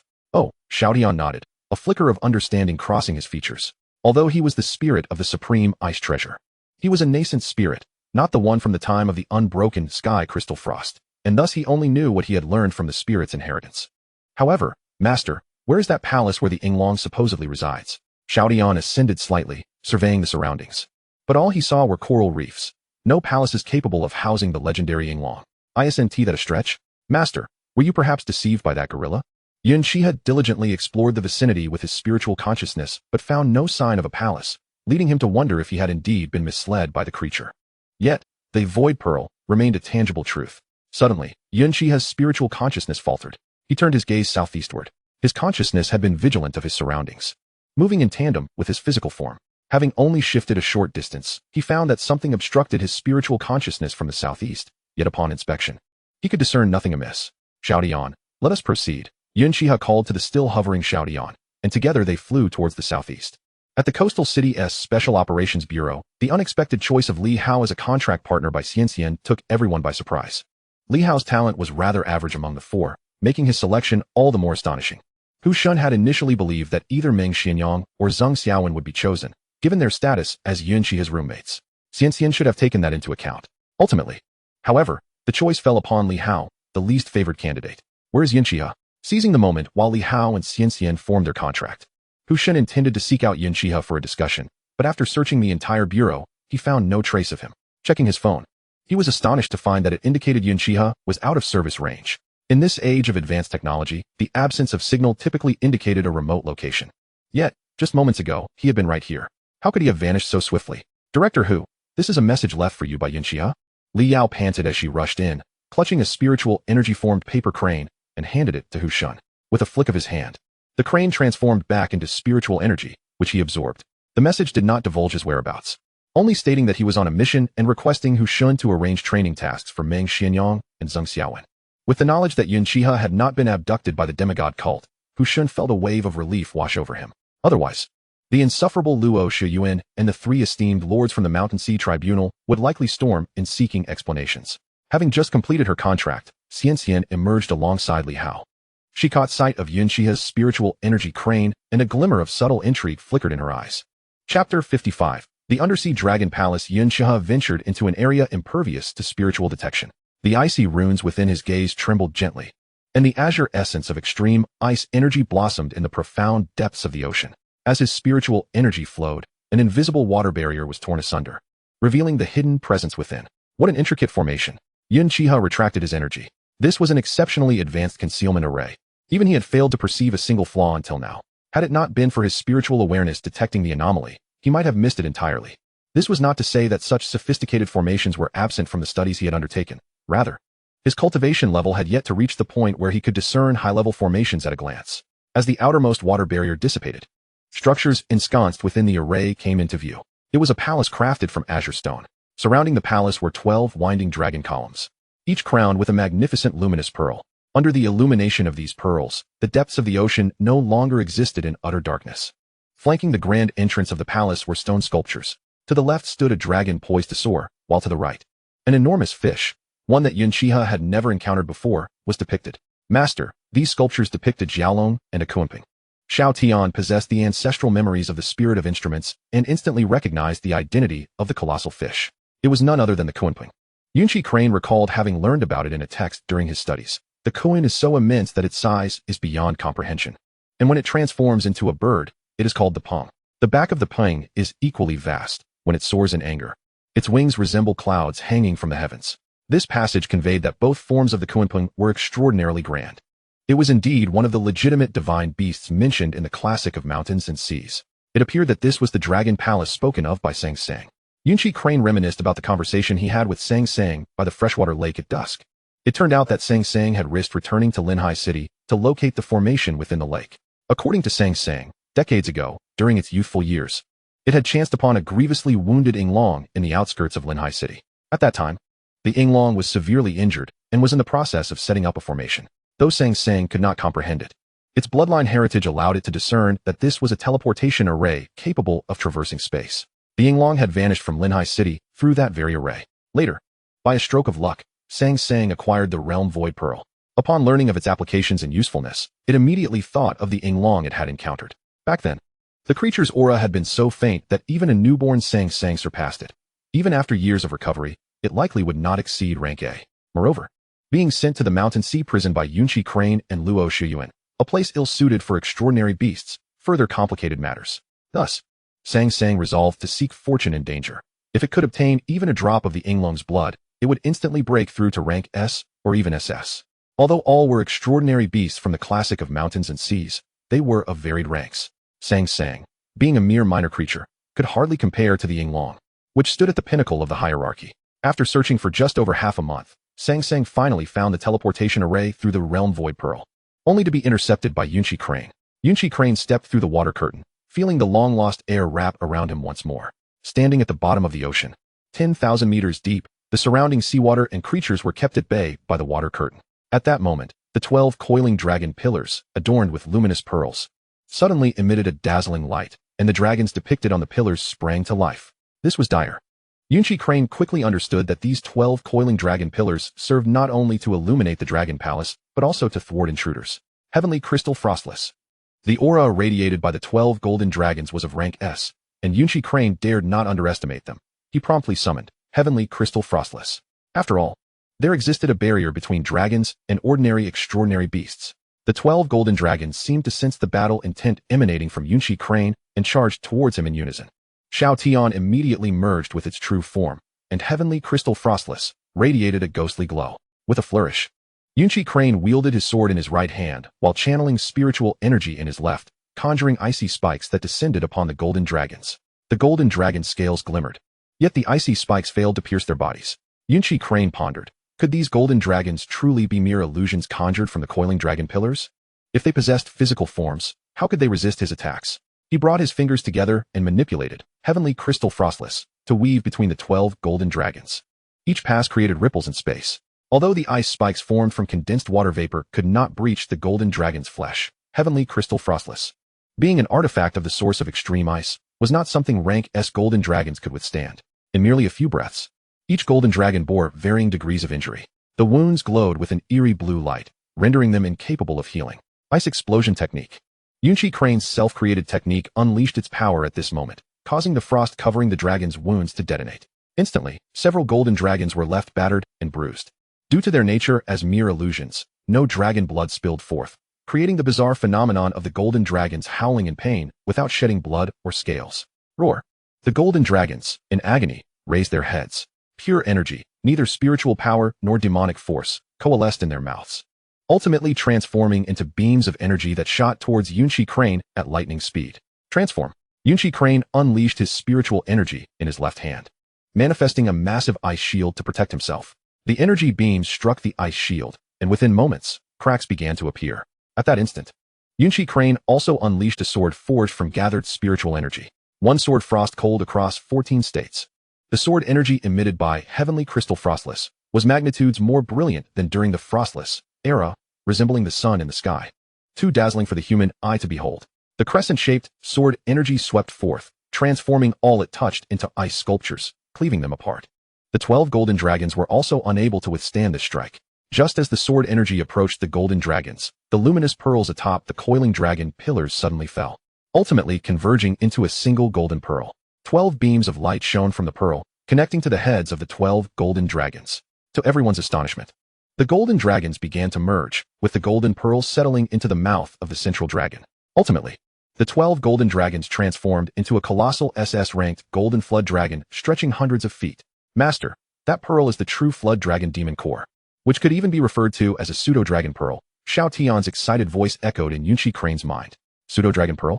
The demon core within a true dragon is known as a dragon pearl, containing the essence of the true dragon's lifetime cultivation and vitality.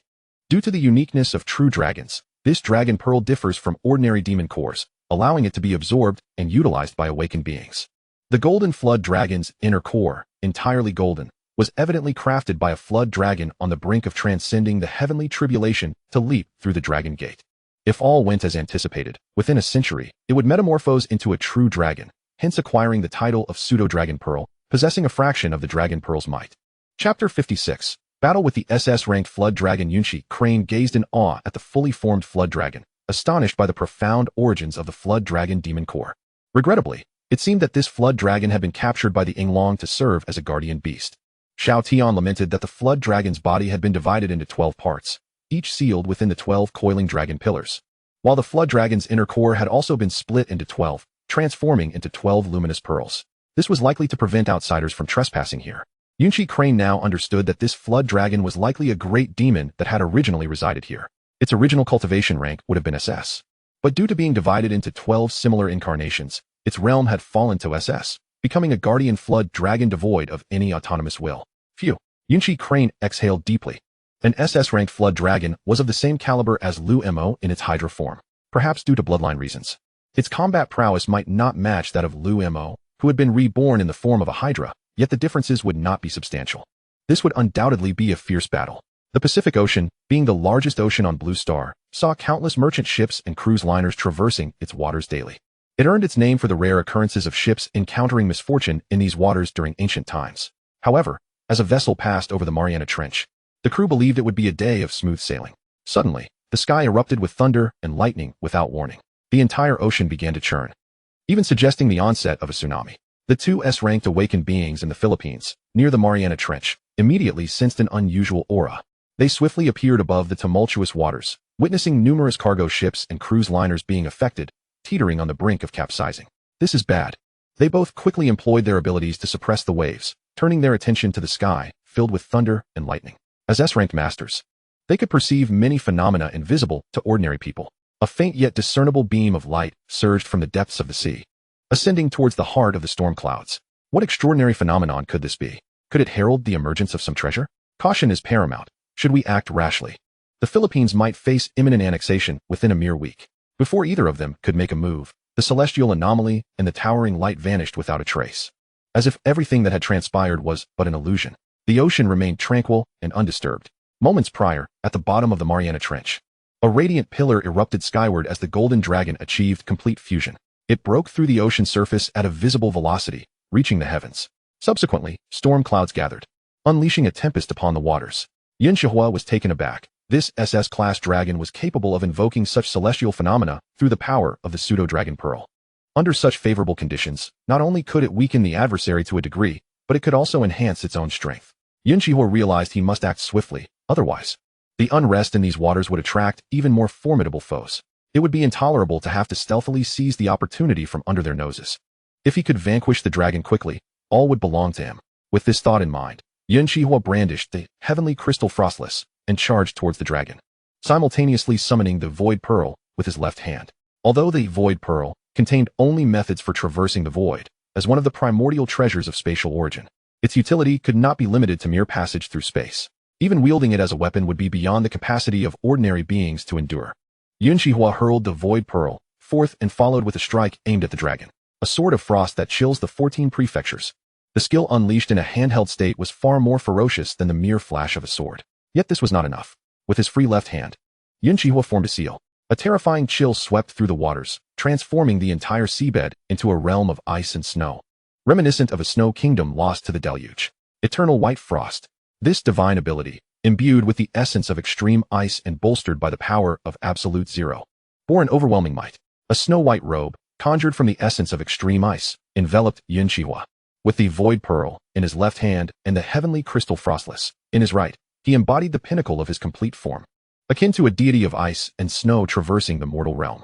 Under the indiscriminate onslaught of the eternal white frost, though the golden dragon was not instantaneously frozen, it sustained grievous injuries, collapsing and rendered immobile. Even its form barely held together. A moment's inattention could see it revert to a mere image upon the coiling dragon pillars. Yun Xihe approached, sword in hand. The hexagonal snowflake mark upon his brow radiated a ghostly blue light, and a surge of spiritual power shot forth from the mark. Curiously, the dragon exhibited no semblance of autonomous consciousness, yet it could engage in battle and evade danger. After a brief moment, Yun Xihe retracted his spiritual presence, murmuring, "Master, do not underestimate the bloodline heritage of the mountain and sea creatures. Some, like the phoenix, true dragon, and nine-tailed fox, possess bloodlines rich in information. Their heritage encompasses an array of divine abilities and techniques." Yun Xihe summoned the dragon's inner core into his hand. Without the support of the core, the dragon's form instantaneously became ethereal, ultimately reverting to the 12 coiling dragon pillars imagery.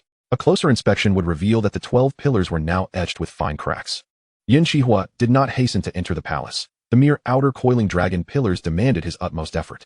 The interior would surely be even more formidable. He promptly sat cross-legged. Though the ocean was a realm few dared to tread lightly, the concentration of spiritual energy here was many times greater than that of the land. If one possessed the cultivation to withstand the deep sea's pressure for extended periods and endure its profound silence, then cultivating here would yield remarkable results. Yun Xihe voraciously absorbed the ocean's spiritual energy, replenishing his own power. Xiao Tian hovered nearby, providing protection. After a considerable time, Yun Xihe awakened, having fully restored his spiritual power to its zenith. "Master, let us proceed," he said, cradling Xiao Tian as he approached the grand entrance of the Azure Stone Palace. Just as he intended to use his spiritual energy to force the grand door open, a creaking sound echoed, and the massive azure stone doors swung open from within. Of their own accord, this Azure Stone Palace completely obstructed spiritual probing, prompting Yun Xihe to retract his spiritual power in astonishment. He understood that spiritual presence was a symbol of transcendent status. The palace, constructed from azure stone, could entirely prevent spiritual energy from penetrating inward, highlighting its extraordinary nature. It seemed that this was indeed the resting place of the Yinglong. The previous commotion had yielded no signs of the Yinglong, confirming that, as the rumors suggested, it was gravely injured and had fallen into slumber. This presented a prime opportunity to ensure absolute safety. Yun Xihe employed his spiritual energy to lay down a concealment array beneath his feet, completely shrouding his presence.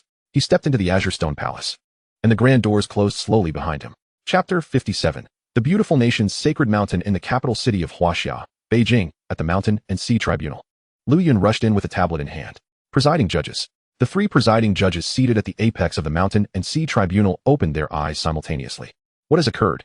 An anomaly has manifested in the waters of the Mariana Trench in the Pacific Ocean.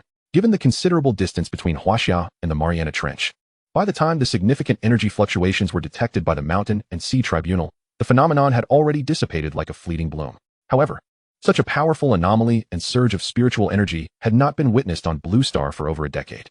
Lin Xia, Chen Mofeng, and Zhang Yi exchanged glances, a flicker of concern passing through their eyes. Understood.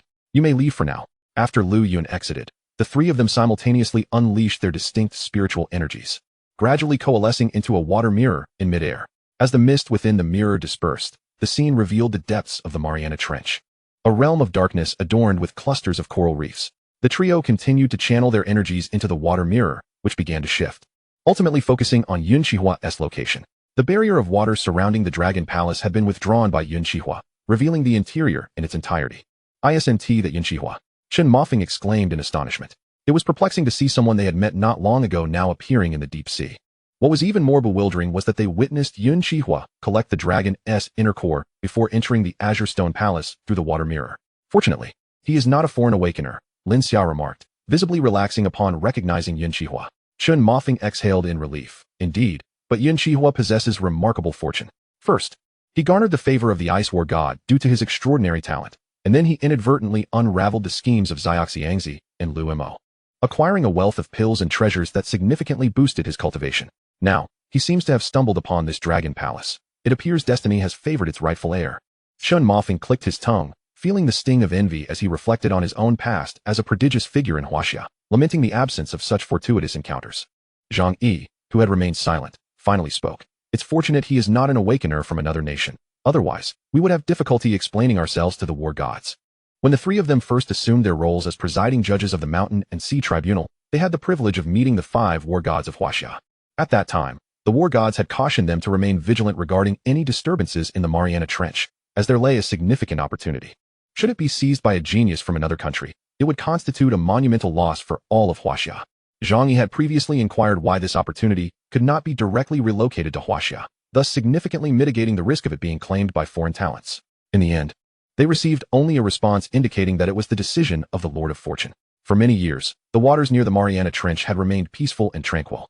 The trio even once believed that this opportunity might never be discovered by the celestial prodigies of Huaxia until the end of their lifespans. Yet, astonishingly, it was now uncovered by one who had only awakened a month prior. Zhang Yi pondered for a moment before addressing Chen Mofeng. "Mofeng, it would be unwise for us to appear within foreign borders. If that group of ancient beings were to discover us, they would undoubtedly create trouble within the ice wall.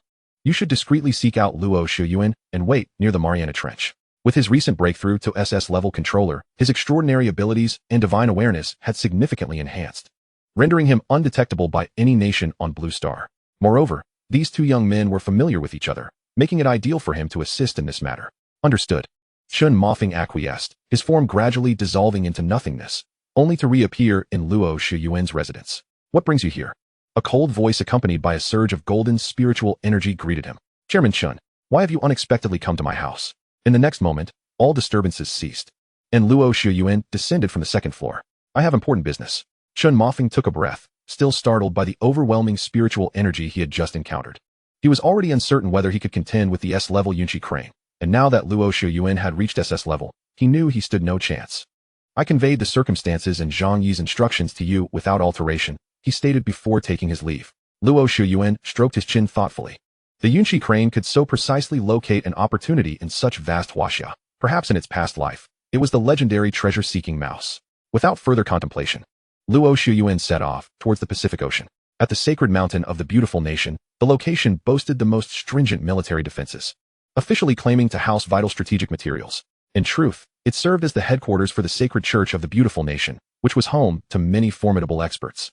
Within the Arctic ice wall, there resided a grand priest and 6 archbishops who could rival the god of war from Huaxia, alongside 3 SS-level controllers stationed on Blue Star.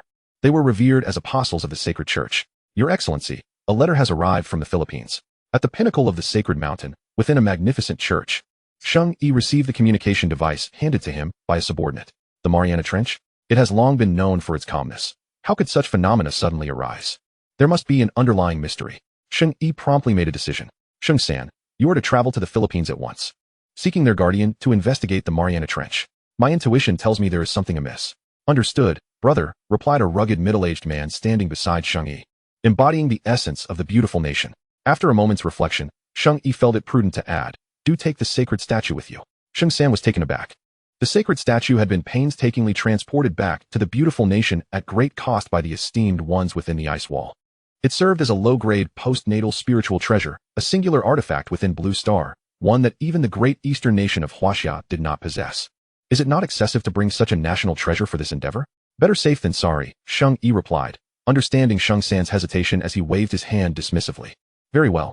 Sheng San turned towards the center of the church, channeling spiritual energy to extract a golden statue from the crucifix. The statue bore an indistinct visage but exuded an overwhelming impulse to be revered.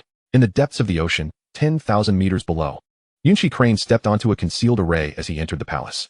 Before he could fully comprehend the situation, the grand doors sealed shut, and the once dark palace illuminated by a genuine luminous pearl embedded in the dome. Contrary to Yun Xihe Crane's expectations of a moss-covered interior, the palace gleamed with a radiant luster, appearing to be constructed of gemstones rather than stone. At the heart of the palace floated a silver-gray egg, approximately the size of a basketball. Below the egg, a gathering array continuously siphoned the spiritual energy from the heavens and earth, channeling it upwards. Master, this is the Ying Long, Xiao Tian exclaimed, excitedly transforming into his true form and soaring towards the silver egg. Yun Xihe Crane swiftly grasped Xiao Tian, warning, be cautious, there may be a trap. As the silver egg shimmered with a flowing light, layers of mysterious runes emerged, encasing it in a protective barrier. Is this a restriction? Yun Xihe Crane pondered uncertainly. Strictly speaking, restrictions are a form of formation, yet transcend standard formations. Ordinary formations require only the proper materials and methods for arrangement, while restrictions must incorporate a thread of divine awareness, making them controllable only by those with knowledge of formations and power exceeding the controller realm. Thus, few possess the knowledge of restrictions on Blue Star. Yun Xihe Crane's fingertip glimmered with spiritual light. Go. A circle of azure spiritual energy enveloped the outermost layer of the egg. Under the influence of the extreme ice spiritual energy, the layers of restrictions gradually began to crumble. Just as the final layer was dismantled, a surge of silver light abruptly enveloped the entire palace. An endless mist emanated from an unknown source. Xiao Tian, Yun Xihe Crane found himself bewildered by the sudden turn of events, quickly erecting a barrier around himself before being engulfed by the mist. Where's this? Yun Xihe Crane surveyed the desolate and vast surroundings, uncertain if he was in reality or a dream. A sound reminiscent of a cow's moo echoed from the heavens. Yun Xihe Crane looked up to see the sky darken abruptly, as if something were obscuring it. Following this, the mist receded to reveal an enormous wing. Following the wing, he beheld a dragon. It was the Ying Long. Yun Xihe Crane was left in awe as he observed the creature soaring majestically in the sky. Ancient texts from Huaxia spoke of dragons. Those with scales are called Jiaolong. Those with wings are Ying Long. Those with horns are Qiulong, and those without horns are Chulong. The Ying Long was the most ancient deity of thunder and rain in Huaxia, governing the seasons and the mountains. It was also depicted as a colossal god in ancient myths, embodying creation, fabrication, and destruction, revered as the god of creation and fabrication by the ancients. The Ying Long before Yun Xihe Crane radiated no palpable oppression, yet it instilled within him an overwhelming sense of sanctity, evoking an instinctual desire to bow in reverence. Beneath the shadow of the Ying Long, which obscured the entire sky, Yun Xihe Crane appeared particularly diminutive. Suddenly, the Ying Long twisted its body, its dragon eyes fixating directly on Yun Xihe Crane, sending a shiver down his spine. Then, its massive form began to dissolve into the sky, swiftly transforming into a pure, unblemished orb of energy that surged towards Yun Xihe Crane. Before he could react, it entered his sea of consciousness, morphing into a torrent of information. Accompanied by the terrifying influx of information, it threatened to overwhelm Yun Xihe Crane's consciousness. Fortunately, at that critical moment, the extreme ice essence sealed within his consciousness emitted a faint glow, exuding a chilling yet gentle energy that gradually soothed the pain within, allowing him to begin processing the deluge of information. This is the place. With Luo Shiyuan's current SS-level controller prowess, he arrived at the vicinity of the Mariana Trench in mere minutes. Considering its proximity to the Philippines, a nation lacking in military strength and reliant on the beautiful nation, the emergence of such phenomena would undoubtedly alert them. It was possible that individuals from the beautiful nation's sacred mountain had already arrived. If he were to enter the sea above the Mariana Trench, he would certainly be discovered. Rather than entering the sea in the vicinity, it would be prudent to submerge directly from the ocean floor. With several thousand meters of seawater as cover, it is implausible for him to be detected. With a flourish, Luo Shiyuan unleashed a stream of golden spiritual energy from his palm, cleaving a passage through the ocean surface, causing the surrounding waters to recede. He then somersaulted into the sea.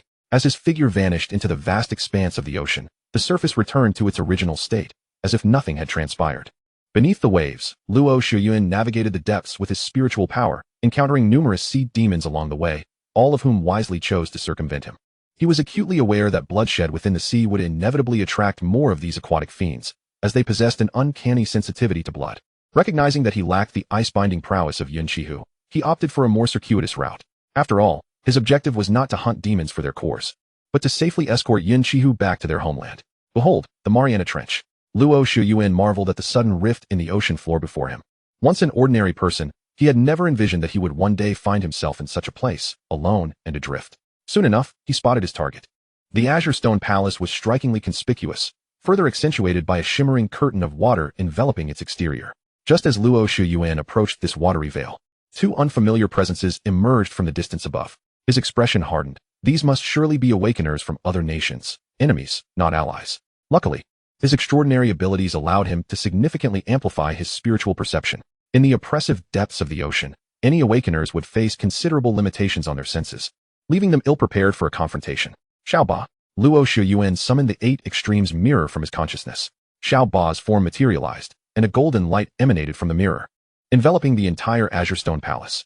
In the same breath, Luo Shuyuan surged his spiritual power, concealing the palace from view. Meanwhile, the two unfamiliar presences drew nearer to the ocean floor.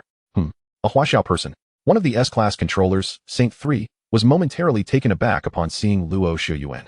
How could a Huaxiao individual be present here? Are you the envoy of the holy mountain from the beautiful nation? Luo Shuyuan, disregarding the nearby Filipino awakener, who bore the unmistakable traits of a minor character, addressed the imposing Saint 3. The cultivation and ascension of awakeners is merely a process of self-discovery and enhancement. Thus, achieving a realm such as theirs allows for almost instantaneous comprehension of any language, rendering communication barriers virtually non-existent. Huaxiao individual, since you are aware of my status as the envoy of the holy mountain, hand over the treasures you have obtained here. Saint 3's temper erupted. Much like his robust physique, the earlier phenomena had even summoned thunderous storms in the sky, indicating that treasures had indeed emerged. Yet, all he saw before him was Luo Shuyuan alone. He assumed the treasures must be in Luo Shuyuan's possession. According to the regulations of the beautiful nation, any treasures must be inscribed with the name of the beautiful nation. Refusal to comply would lead to annihilation. Luo Shuyuan was well aware of the beautiful nation's tendencies. Instantly, he gathered his spiritual energy. I possess no treasures as you claim, but encountering an envoy such as yourself and taking you down to present as a trophy would surely be a newfound treasure. Chapter 59, Luo Shuyuan battles Saint 3. Contracting the Yinglong Humph, a fool unaware of his own limitations.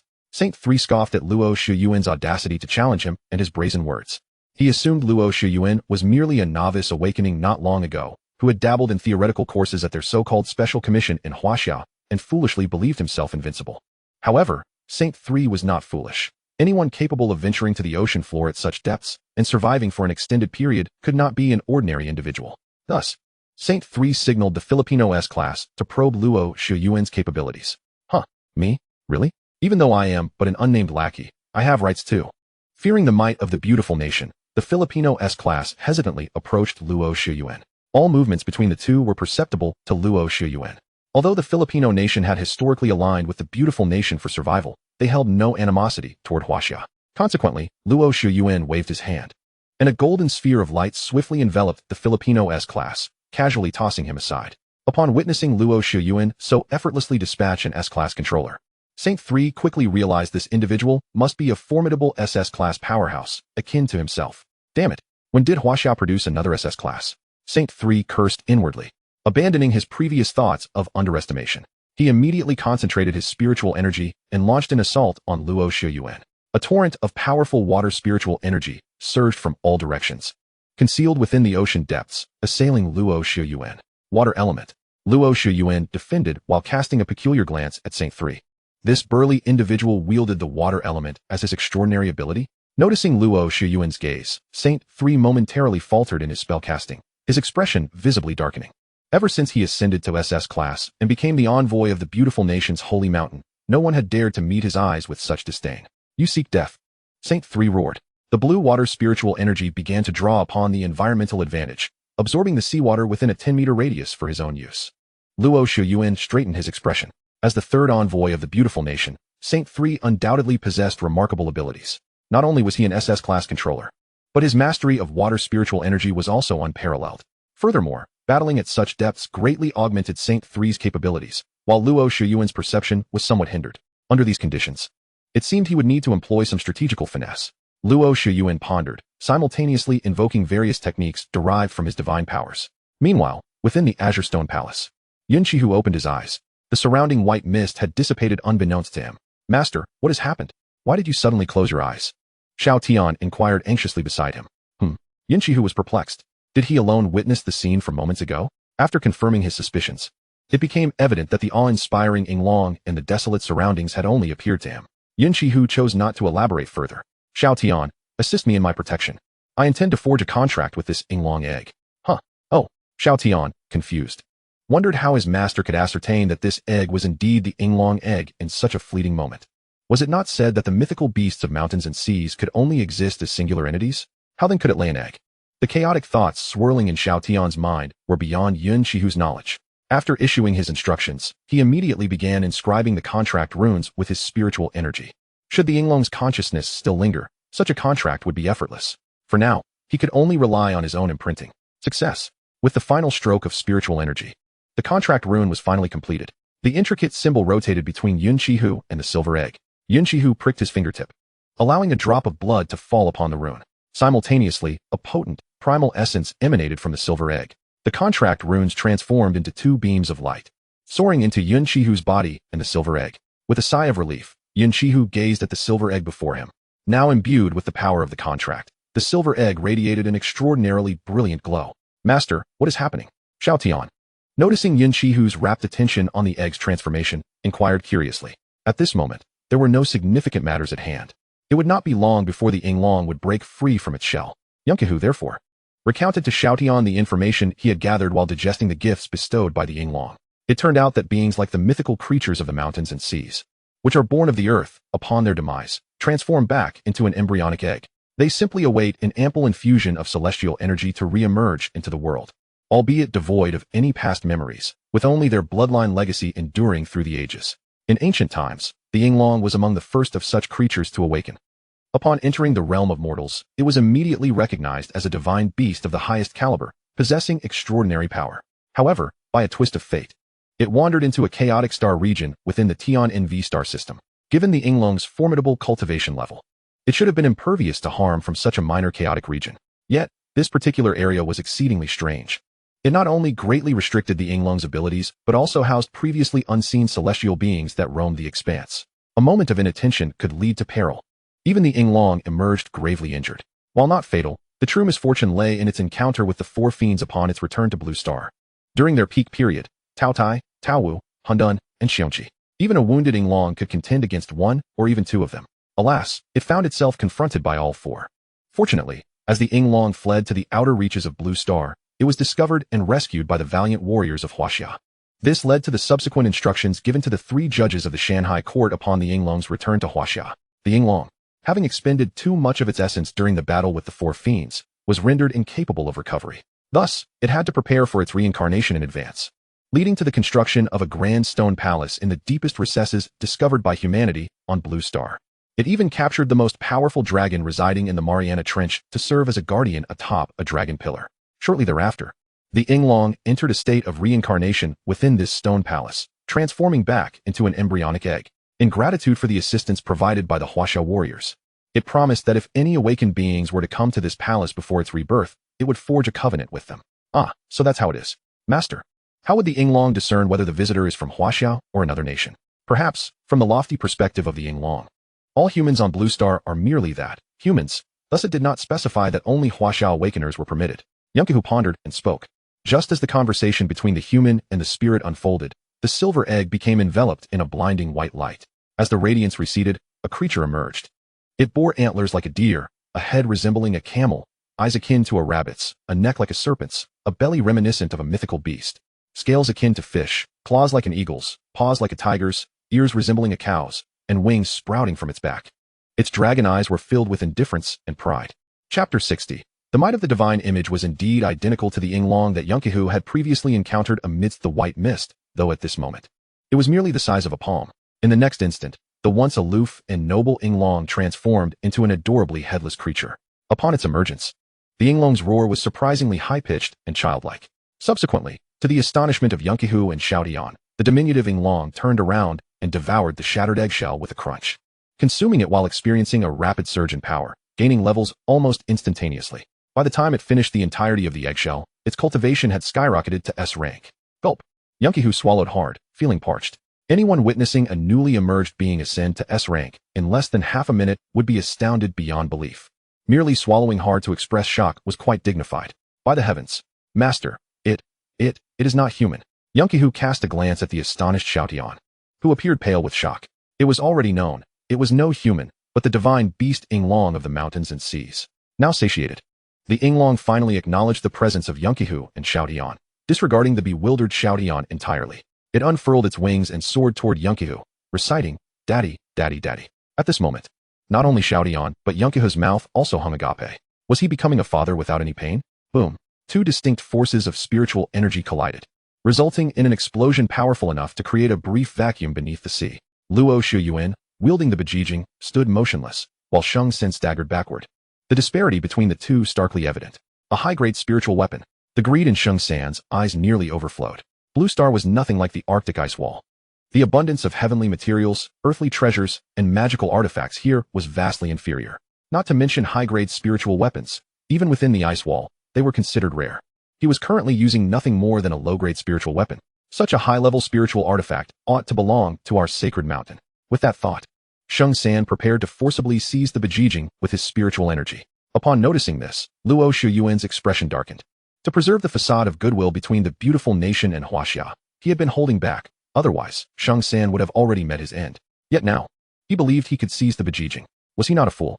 Luo Shuyuan's spiritual energy instantly coalesced, forming a massive golden palm print that he propelled forward, leaving a void in its wake. Sheng San's attack could not even impede the palm print in the slightest. How could this be? Luo Shuyuan smirked disdainfully. Child, you are utterly oblivious. He recalled that this line seemed to originate from a film in the beautiful nation. Using it here was quite refined. Luo Shuyuan paused, realizing such thoughts were unbecoming of him. Those were the musings of a narcissistic personality like Yun Xihe's. Shaking his head to dispel the errant thoughts, he turned his attention back to Sheng San. Injured by the palm print, Sheng San's breath became unsteady. He glanced at Luo Shuyuan and thought to himself that even if this person did not acquire the treasures here, he would undoubtedly be one of Huaxia's strongest prodigies. With his cultivation, he could only fully activate the divine image once, as it was not his artifact. However, using this opportunity to exchange for the life of a Huaxia prodigy would not be a loss. Luo Shuyuan noticed Sheng San retrieving a golden figure. And no matter how he probed with his consciousness, this object was as unfathomable as the ocean. A sense of unease crept into his heart, and he quietly gathered his spiritual energy at his fingertips. To perish beneath the divine image is a fortune. Luo Shuyuan rolled his eyes, thinking, do you want this fortune? Sheng San was evidently well prepared, having nearly condensed all his spiritual energy into a single mass. As he infused his spiritual energy into the divine image, it immediately radiated boundless golden light, even rendering the sea a shimmering gold. Had it not been for the recent emergence of a storm at sea, and the absence of vessels in the vicinity, this would have become yet another headline following the tempest. Under the golden light, the divine image unmistakably exuded the aura of a low-grade postnatal spiritual treasure. A postnatal spiritual treasure. Luo Shuyuan's expression froze. The might of a postnatal spiritual treasure, activated by a master at the SS level, was extraordinary. It was far beyond the trivial skirmishes they had just engaged in. A moment's inattention could lead to the entire sea being evaporated. This beautiful nation truly showed no regard for the lives of the Philippines. With this thought, he did not pause in his hand gestures. Seal. A massive golden seal flew toward the divine image. This was a simple sealing formation Yun Xihe had taught him during leisure moments, capable of rapid casting and release. The drawback was its ineffectiveness against artifacts of too high a grade. As expected, the instant the seal made contact with the divine image, it shattered, and the divine image fully manifested its original form. A silhouette, woven purely from golden light, materialized within the depths of the ocean, 10,000 meters below. Luo Shuyuan gazed at the figure of the middle-aged man before him, every cell within his body screaming for him to flee this place. This apparition was undoubtedly a formidable being sealed within that likeness, a transcendent existence at least of SSS rank. Only a treasure of the postnatal spiritual treasure level could possibly contain the power of such a transcendent being. Embrace death, roared Sheng San, channeling the last vestige of his spiritual energy to propel the golden silhouette towards Luo Shuyuan. The Bejijing, which he had been wielding, soared above Luo Shuyuan's head. His spiritual energy surged as he executed his seals with remarkable speed. Qinzi Soul Seal. This was a grand spell derived from Luo Shuyuan's comprehension of the divine ability, Qinzi Soul Call, which he had mastered in the controlling realm. Its power was formidable, even surpassing that of his divine ability in offensive prowess. Endless golden threads of spiritual energy spiraled and entwined in the air, ultimately forming a massive palm print. Go! Luo Shiyuan's complexion paled as he had expended most of his spiritual energy on the spell. The Bajijiang above him continuously showered him with golden light, rejuvenating his strength while simultaneously channeling energy into the palm print, making it more solid and potent. The Qianxi soul seal clashed with the towering golden silhouette, erupting into an intense burst of golden light. Luo Shiyuan, Sheng San, and the forgotten S-rank from the Philippines instinctively shielded their eyes. This is bad. Luo Shiyuan sensed that the golden silhouette still harbored a remnant of its might, and his heart sank. Swiftly, he gathered his spiritual energy in his right hand and struck out, meeting the residual force of the golden figure. He was flung backward, blood staining the corner of his mouth, a stark contrast against his pallor. Master, Xiaoba emerged from the Bajijiang, utilizing its energy to continuously mend Luo Shiyuan's injuries. At that moment, Sheng San's expression was as grim as if he had tasted something foul. This lad from Huaxia had actually managed to withstand a blow from the sacred statue. Before Sheng San could act, a sultry voice echoed through the air. Oh, I knew there were treasures here. Look at all these people gathered. Chapter 61. The Half-God Sect of Australia. The alluring voice captivated the attention of everyone present. In this scenario, Luo Shiyuan and Sheng San found themselves in a mutually detrimental predicament. The emergence of a third party indicated that the newcomers were far from benevolent. Two young individuals appeared, a man with a shadowy appearance and a venomous aura, and a woman of striking beauty, exuding a potent aura of seduction with every movement. Luo Shiyuan did not recognize them, having never encountered them before. It was the S-rank captive from the Philippines who revealed their identities. The leaders of the Half-God Sect in Australia. The influence of the Half-God Sect spanned across all nations on Blue Star, and not a single country had ever completely eradicated their presence. Not even the mighty Huaxia or the beautiful nation had succeeded. Their belief revolved around the so-called demigods, which is why there were various leaders and vice-leaders managing affairs in different countries. The man and woman before them were indeed the leaders of the Half-God Sect in Australia, both S-rank masters of the controlling realm. Fortunately, your extraordinary abilities allowed you to sense the anomalies here in a timely manner. Otherwise, we would have missed this splendid spectacle. The effeminate man spoke, his tone laced with sarcasm. The alluring woman waved her hand, summoning the S-rank from the Philippines towards her. You know us. The S-rank from the Philippines stammered, fear evident in his voice. The Half-God Sect was notorious for their ruthless tactics, and the two before him were the leaders of the Australian branch, far beyond his capacity to confront. Lord Lacron, Lady Ruby, the S-rank from the Philippines uttered their names. How dull. I thought you were merely guessing, but it seems you know, Ruby replied, her expression tinged with impatience. With a flick of her wrist, she hurled the S-rank away, sending him tumbling several meters. He felt as though his insides were about to be expelled. Even if you two have regained a modicum of spiritual energy, what does it matter? During the exchange between Ruby and the S-rank, Luo Shiyuan and Sheng San instinctively began to absorb the spiritual energy of heaven and earth to replenish their reserves. This commotion did not escape the notice of the S-rank Lacron and Ruby. With a casual wave of his hand, Lacron isolated the space where the five individuals stood. Not only was the ocean water unable to penetrate, but even the spiritual energy of heaven and earth was barred from entry. This was a true vacuum zone. Luo Shiyuan's heart sank. Such a feat could only be achieved by an SS rank with spatial abilities. Seeing Lacron make his move, Ruby flew toward the two. Speak quickly. Who possesses the treasure? I do not believe that the celestial phenomenon here is merely the result of your duel. Ruby crossed her arms, her demeanor composed as she regarded them. Let us make it simple. Whoever speaks first shall be granted a chance to live. Sheng San's last line of defense crumbled at that moment. After all, the one they sought was this Huaxia lad. Even if he were to utilize the Half-God Sect's hand to eliminate him, it would be justifiable, considering they were from opposing factions. I and the S-rank from the Philippines encountered him when we arrived, Sheng San declared, pointing at Luo Shiyuan. Ruby turned her gaze to the S-rank from the Philippines, and upon seeing him nod, she faced Luo Shiyuan. Hand over the treasure, and I might leave you with a whole corpse. Ruby spoke with an air of ease, for she perceived Luo Shiyuan's and Sheng San's battle with the sacred statue had already exhausted their efforts, leaving them at their wits' end. You shall be called Long Long. The naming Long is too conspicuous, Yun Xihe said to the palm-sized Long. At such a diminutive size, no one would discern its true form. It could revert to its original form when the time for battle arose. Okay, Daddy, hungry, Long's childlike voice echoed in Yun Xihe's mind. He sighed. Ever since Long hatched, due to their contractual bond, Long regarded him as a caretaker, incessantly calling him Daddy. No matter how he tried to change it, it was futile. Yun Xihe simply acquiesced. He retrieved some pills from his storage ring that had been exchanged in the small Divine Dragon Club, which were designed to enhance spiritual energy. Long devoured them like candy, prompting Yun Xihe to shake his head in disbelief. Master, there are people fighting outside, Xiao Tian suddenly spoke. The Azure Stone Palace was personally crafted by Yinglong for his reincarnation. Although the material was merely ordinary azure stone, it had been imbued with special energy by Yinglong, rendering it capable of blocking divine perception and even soul exploration. Thus, it had successfully obstructed the residual forces of Luo Shiyuan's and Sheng San's battle from the outside world. Now that Yinglong had prematurely concluded his reincarnation and emerged, most of the energy that had been bestowed upon the Azure Stone Palace before Yinglong's reincarnation had been absorbed by Long. Thus it could no longer conceal its aura.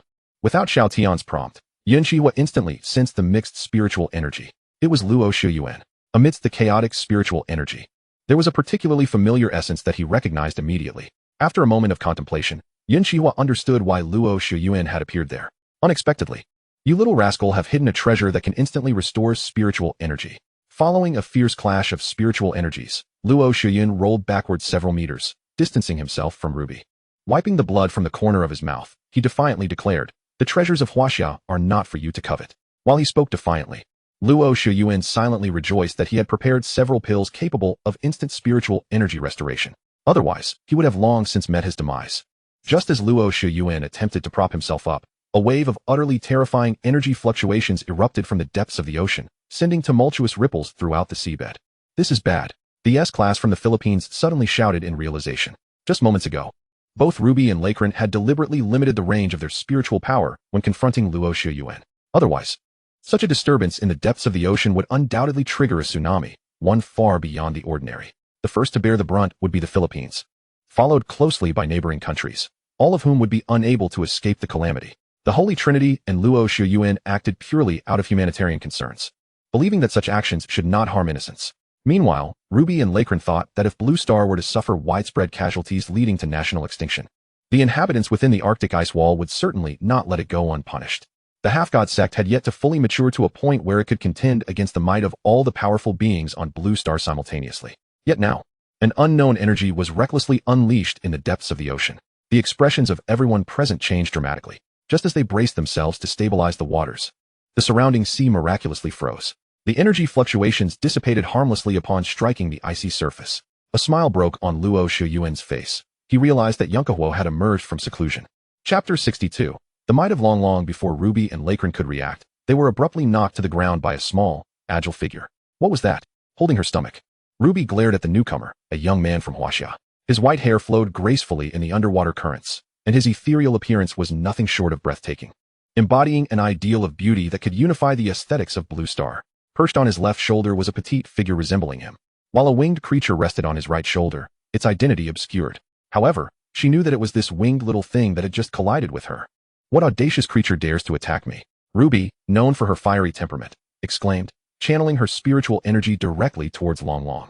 Before Yun Xihe could speak, Long unleashed a breath of dragon energy, effortlessly dispersing Ruby's spiritual power. Lakran's pupils constricted. What a formidable being. Even though Ruby's earlier attack had been casual, it was certainly not something an ordinary creature could easily withstand. If you had come out a moment later, I would have perished here. With Yun Xihe's support, Luo Shiyuan managed to stand, gritting his teeth. Apologies, it took a bit longer than expected, Yun Xihe replied, producing a jade vial from his hand, an elixir known as the 100-herb pill, renowned for its healing properties. Luo Shiyuan accepted it, bemused by its sudden appearance. Can you handle this? Rest assured, came Yun Xihe's confident response as Luo Shiyuan moved to a flat area and began to utilize the 100-herb pill to recover from his injuries. Observing this, Yun Xihe shifted his attention to Ruby, Lakran, and the Holy Trinity. Kid, who are you? Are you allied with him? Ruby pointed at Luo Shiyuan, while Lakran frowned beside her. He understood that Ruby was likely drawn to the young man's appearance. Otherwise, her decisive nature would not have allowed him the opportunity to speak. Regardless of who I am, I only know that you will spend the rest of your lives in the Mountain Sea prison. With a wave of his hand, a barrier enveloped Luo Shiyuan. The heavenly crystal frostless materialized before him, and with a kick from the little dragon, it merged back into his essence. Long also flew from Yun Xihe's shoulder to the side. Ruby and Lakran felt their spiritual energy surge, anxiously reminding each other. Ruby recognized Lakran's warning not to go easy on this young man, sighing in resignation. Handsome, I give you a chance, but you seem utterly useless. The battle was on the verge of erupting. Seal. With that single word, an endless chill transformed into a domain. Ruby's pink spiritual energy and Lakran's dark energy intertwined, forming a barrier to keep the cold at bay. The Holy Trinity, having prepared to flee the moment Yun Xihe appeared, seized the opportunity to expend all the energy they had just absorbed in their escape. vanishing into the depths of the ocean in an instant. Yun Xihe did not pursue the Holy Trinity. It was not yet the time to confront them openly. Should he instigate a war with the beautiful nation on Blue Star, it would inevitably provoke a chain reaction, and the forces within the Arctic ice wall would not let it slide. Of course, all this was due to his current status as an S-class controller.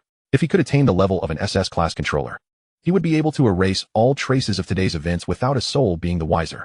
Thus, he acknowledged that his cultivation still fell short. With this thought in mind, Yun Xihe refocused on addressing the attacks from Ruby and Lakran. The two, as leaders of the Australian half-god sect, were formidable opponents. With Yun Xihe nearing the pinnacle of S-class cultivation and wielding the supreme treasure of extreme ice, heavenly crystal frostless, he was indeed a top-tier combatant within the realm of controllers. However, the powers wielded by Ruby and Lakran seemed to stem from a common source, producing an effect that exceeded the sum of their parts. Moreover, the surrounding waters had been frozen by the chill emanating from Yun Xihe, alleviating their concerns about the battle's aftermath, causing a tsunami that could affect neighboring nations.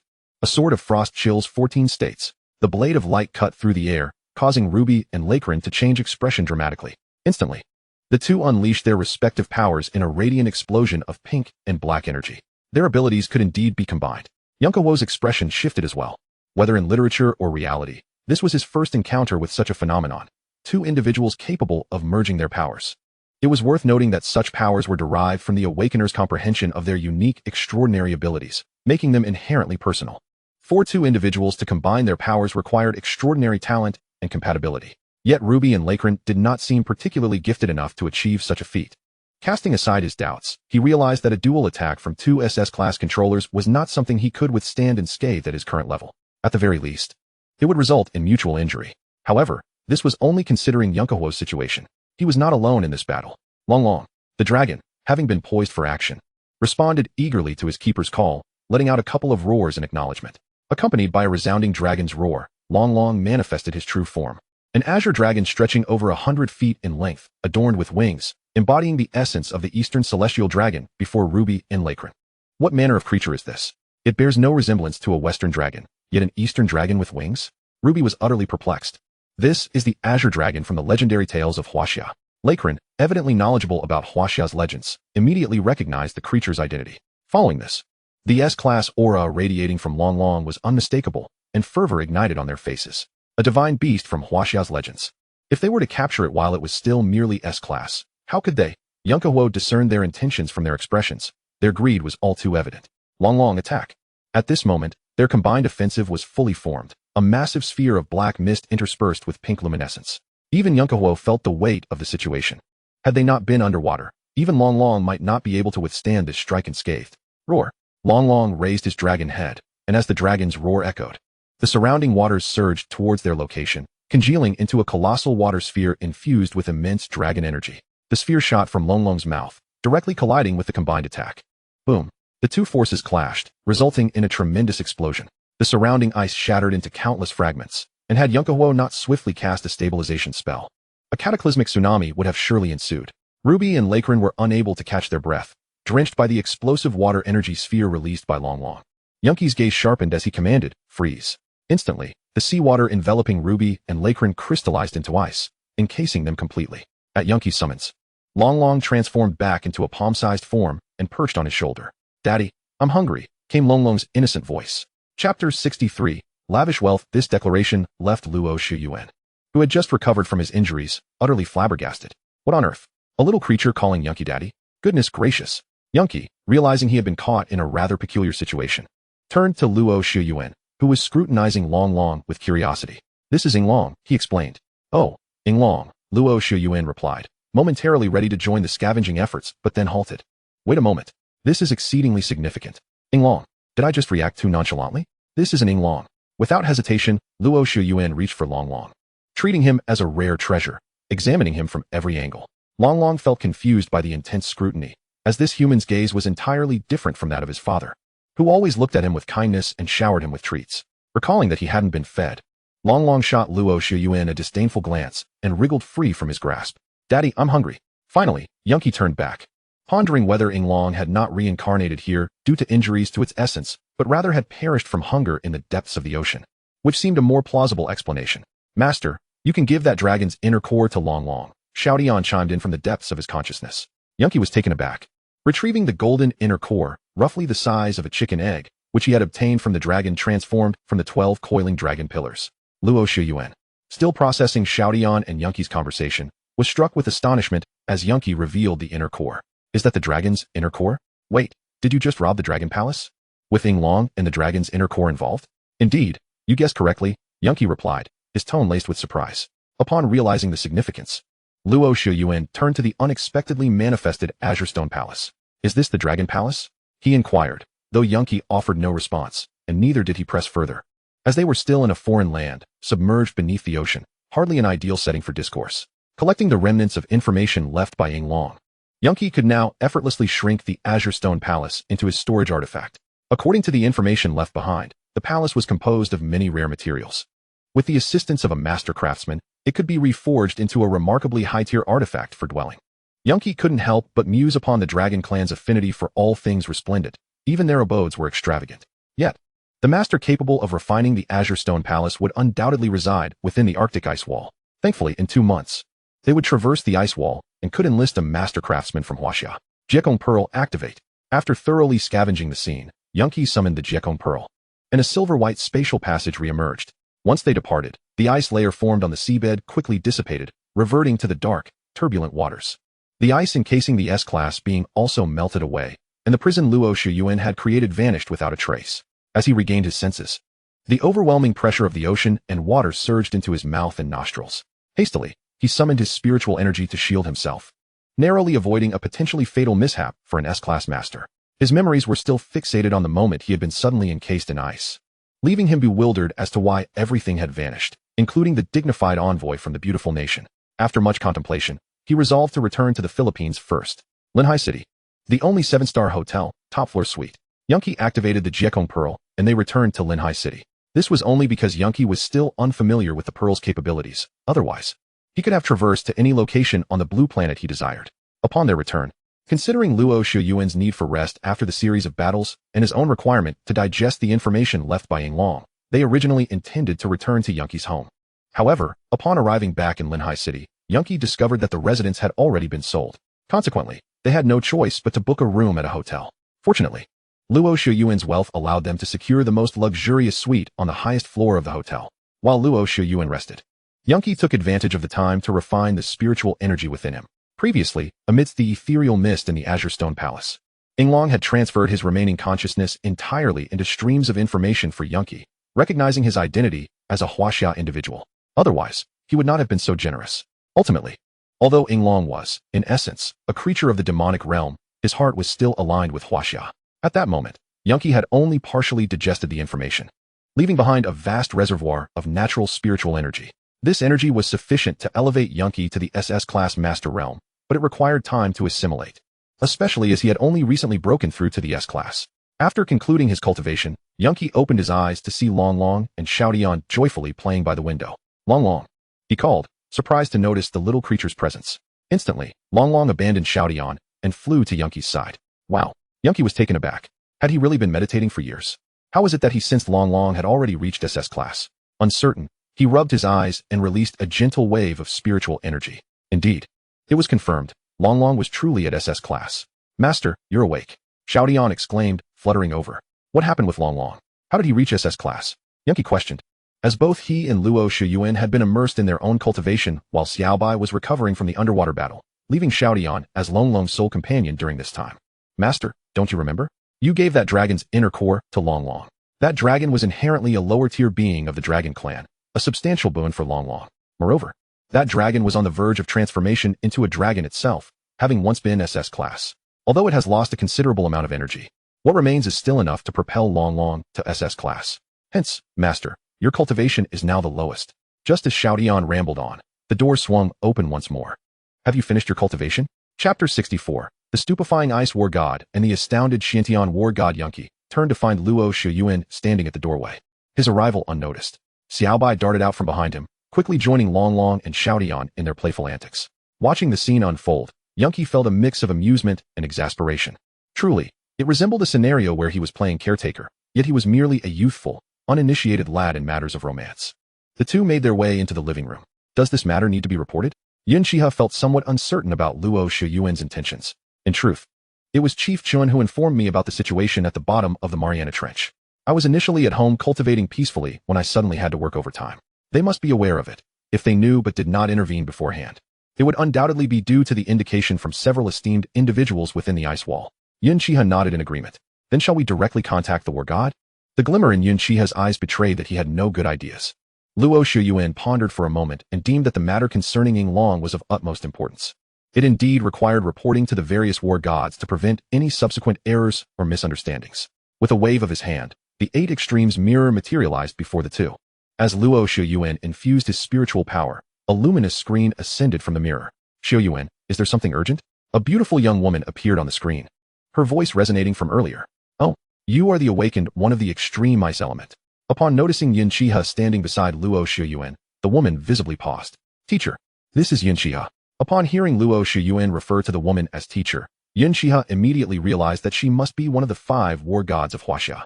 The Xiantian war god. He had previously assumed that the title belonged to a valiant man, only to discover that women could be just as formidable.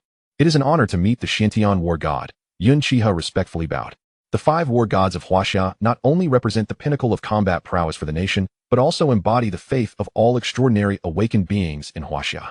Were it not for the existence of these 5 war gods, Huaxia might have long been reduced to a vassal of other nations, unable to flourish as the sole great power in the East. No need for such formalities. We shall have ample opportunities to meet in the future. The Xiantian war god said casually, then turned her attention to Luo Shuyuan. Teacher, Xihe has formed a contract with Yinglong. Luo Shuyuan's words instantly changed the expression of the Xiantian war god. Yinglong, please wait a moment. After she spoke, her image vanished from the screen. Moments later, another luminous screen emerged from the 8 extremes mirror. The Xiantian war god reappeared, accompanied by a familiar figure, the ice god, whom they had not seen for quite some time. Little Xihe, I hear from Xiantian that you have formed a contract with Yinglong. The ice god spoke with a noticeable feigned gentleness directed towards Yun Xihe, provoking a series of eye rolls from the Xiantian war god. Yun Xihe and Luo Shuyuan chose to ignore these subtle antics. Indeed, Yun Xihe recounted the entire process of how he learned about Yinglong from Xiangxiang and traveled to the Mariana Trench, deliberately omitting any mention of the World Void Pearl. Even regarding the heavenly crystal frostless, he only mentioned it as a low-grade postnatal spiritual treasure. Mindful of the significance of the original supreme treasures, it was not that he did not trust the war gods. Rather, he feared that if this information were to leak, all the powerful beings within the Arctic ice wall would unite to seek trouble with Huaxia, a scenario he wished to avoid. Excellent. Your fortune is indeed extraordinary. The ice god exclaimed with a hearty laugh. The Xiantian war god also regarded Yun Xihe with admiration. Years ago, the 5 of us discovered Yinglong gravely injured and pursued by the 4 fierce beasts of the mountains and seas, and thus we intervened to save him. In gratitude, Yinglong declared that when he entered reincarnation, should a Huaxia awaken one chance upon his reincarnation site, he would forge a contract with that individual. Initially, we intended for him to reincarnate directly within the Mountain Sea Tribunal, as that would facilitate the contract. However, Yinglong, being the most powerful divine beast recorded in the classic of mountains and seas, was difficult to contend with even when we joined forces. Hence, we had to acquiesce to his wishes, with the worst-case scenario being that no one would discover him. I never expected you to be the one to find him. Yun Xihe then realized that not just anyone could find the Azure Stone Palace and form a contract with Yinglong. It had to be a Huaxia awakened one. It seemed Yinglong favored Huaxia more than he had imagined. If I am not mistaken, you are on the verge of breaking through to the SS level controller realm, aren't you? The ice god suddenly shifted the topic, drawing the attention of both the Xiantian war god and Luo Shuyuan to Yun Xihe. Indeed, his spiritual power was immense, and he would likely break through to SS level within 5 or 6 days. Such rapid cultivation speed. The Xiantian war god's expression turned serious. Was the enhancement from the ultimate element to an awakened one's cultivation speed truly this significant? Then she reconsidered. Yinglong's reincarnation site must have bestowed numerous opportunities upon him. It was understandable that it could elevate Yun Xihe's cultivation from S level to SS level without any side effects. Indeed, I have gained some fortuitous opportunities in Yinglong's reincarnation realm. Yun Xihe's words confirmed the Xiantian war god's thoughts. Excellent. With SS level cultivation, you will undoubtedly possess sufficient confidence for the Red Moon Night 2 months from now. Once you both arrive in the world within the ice wall, we shall further instruct you on how to transcend the Beyond realm.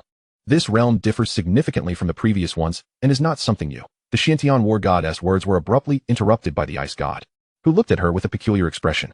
Meanwhile, Luo Shuyuan, standing beside Yun Xihe, hesitantly raised his hand, resembling a schoolchild eager to answer a question.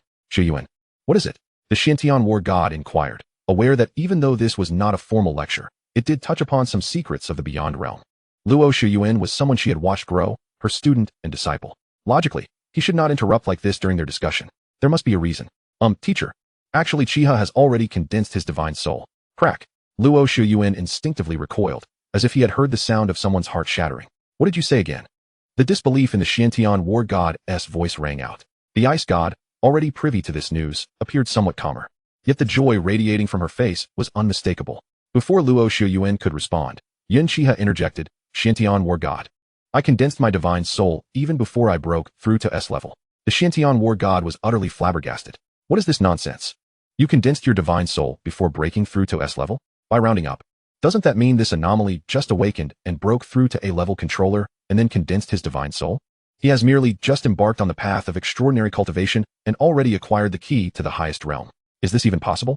Chapter 65. Fragments of Peace. The Ice God and Xiantian War God were genuinely eager to return to Blue Star Huaxia immediately, not for any other reason, but to sound the alarm. This cannot be right. Even though they were not physically present in Blue Star Huaxia, news from Huaxia and all nations on Blue Star was regularly transmitted to them. They recalled that Yun Xihe had broken through to S level half a month ago, prior to his trip to the northern 3 provinces. In other words, just after capturing Shao Xiangzi at Minshan, he had coincidentally condensed his divine soul. What incredible fortune! The Ice God and Xiantian War God could only click their tongues in astonishment. In that case, just continue your cultivation. There will be no shackles hindering your progress until you break through to the beyond realm. If you need anything, feel free to use Luo's contribution points to exchange for items at the Little Divine Dragon Club. He has plenty to spare. With that, they did not allow Yun Xihe and Luo Shiyuan any time to respond. 2 luminous screens vanished simultaneously, and the 8 extremes mirror returned to Luo Shiyuan's sea of consciousness. Do not inquire further. The answer lies in the fact that the 2 elders intend to return to mend their Dao hearts, while also ensuring that their comrades restore theirs. May their hearts be at peace. We have been cultivating here for several days. It is time to return to the capital city. As Yun Xihe spoke, he continuously transformed ice crystals into water and then solidified them once more using his spiritual power. If you wish to advance to SS rank before departing, feel free to do so. There is no need to worry about hotel expenses. Luo Shiyuan initially assumed Yun Xihe was concerned about the hotel being too costly. No. I am merely considering the contributions you will need to expend later. I feel it would be inconsiderate otherwise. Thus, I thought to save you some Huaxia currency, allowing you to spend your contribution points with a lighter heart. Luo Shiyuan, what difference does it make between my Huaxia currency and my contribution points? Aren't they all ultimately my expenditure? He was on the verge of laughing in frustration. There is indeed a significant difference, Yun Xihe interjected, raising a single finger for emphasis. He then conjured a small bronze statue and tossed it to Luo Shiyuan. Luo Shiyuan caught it, and, upon closer inspection, was perplexed to find it resembled a plump-headed fish. What was the purpose of this? He looked at Yun Xihe with confusion. Consider this as an exchange between us. Luo Shiyuan glanced at the bronze statue, and then back at Yun Xihe, his palm open in disbelief. Was this person jesting with him? Yun Xihe, what is this? A decorative piece meant to bring good fortune?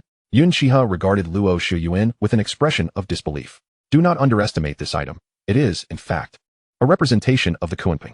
The Kunping? Luo Shiyuan was certainly aware of the legendary stature of the Kunping. However, how did this fish-like bronze statue relate to the majestic creature? This bronze statue was specifically left behind by the Yinglong before entering reincarnation. Upon hearing that it was connected to the Yinglong, Luo Shiyuan immediately perked up. Not only was it associated with the Yinglong, but it also pertained to the Yinglong prior to its reincarnation. The 2 war gods had clearly stated that the Yinglong before reincarnation was an absolute powerhouse, one that even the combined strength of the 5 war gods could not guarantee victory against. How could an item associated with such a being be considered mundane? Yun Xihe continued, this is one of the most trusted generals under the Yinglong, transformed into the Kunping during the cycle of reincarnation. Long before the Yinglong faced calamity, the Kunping had already entered a state of reincarnation, and thus, when the Yinglong encountered misfortune, the Kunping had begun to show signs of revival. It remained in this state to guard the Azure Stone Palace, never truly completing its reincarnation. Now that the Yinglong has successfully reincarnated as the dragon, the Kunping no longer needs to expend energy to protect it. Now, it merely requires a contract to awaken. Yun Xihe gestured towards the bronze statue in Luo Shiyuan's hand. Luo Shiyuan exclaimed, oh my, it has come to fruition. This is indeed the Kunping. While the Kunping may not rival the phoenix, the 4 spirits of heaven and earth, or even the auspicious beast by Zhe, it still retained the title of divine beast. Furthermore, according to ancient legends, the Kunping was renowned for its enormous size. In its form as the Kun, it could easily devour anything, and in its form as the Peng, it could soar with incredible speed. flying southward with the currents of the sea. Most importantly, the Kunpeng was one of the few extraordinary beasts known for its comparatively mild temperament. Thus, the benefits bestowed upon its contract holders would also be gentle, avoiding harm from overly fierce demonic forces. While the current Kunpeng was merely in an incomplete state of reincarnation, the energy it could provide after contracting was sufficient for Luo Shiyuan to navigate a considerable distance within the SS-level controller realm. However, I do not know the contract formation. Luo Shiyuan suddenly realized that only extraordinary beasts from the mountains and seas could perform contract formations, or else a select few array masters within the Arctic ice wall could do so. In present-day Huaxia, where could one find such a master? He turned to Yun Xihe in a panic. Before Luo Shiyuan could speak, a flicker of azure light flashed at Yun Xihe's fingertips. A colossal formation then enveloped him.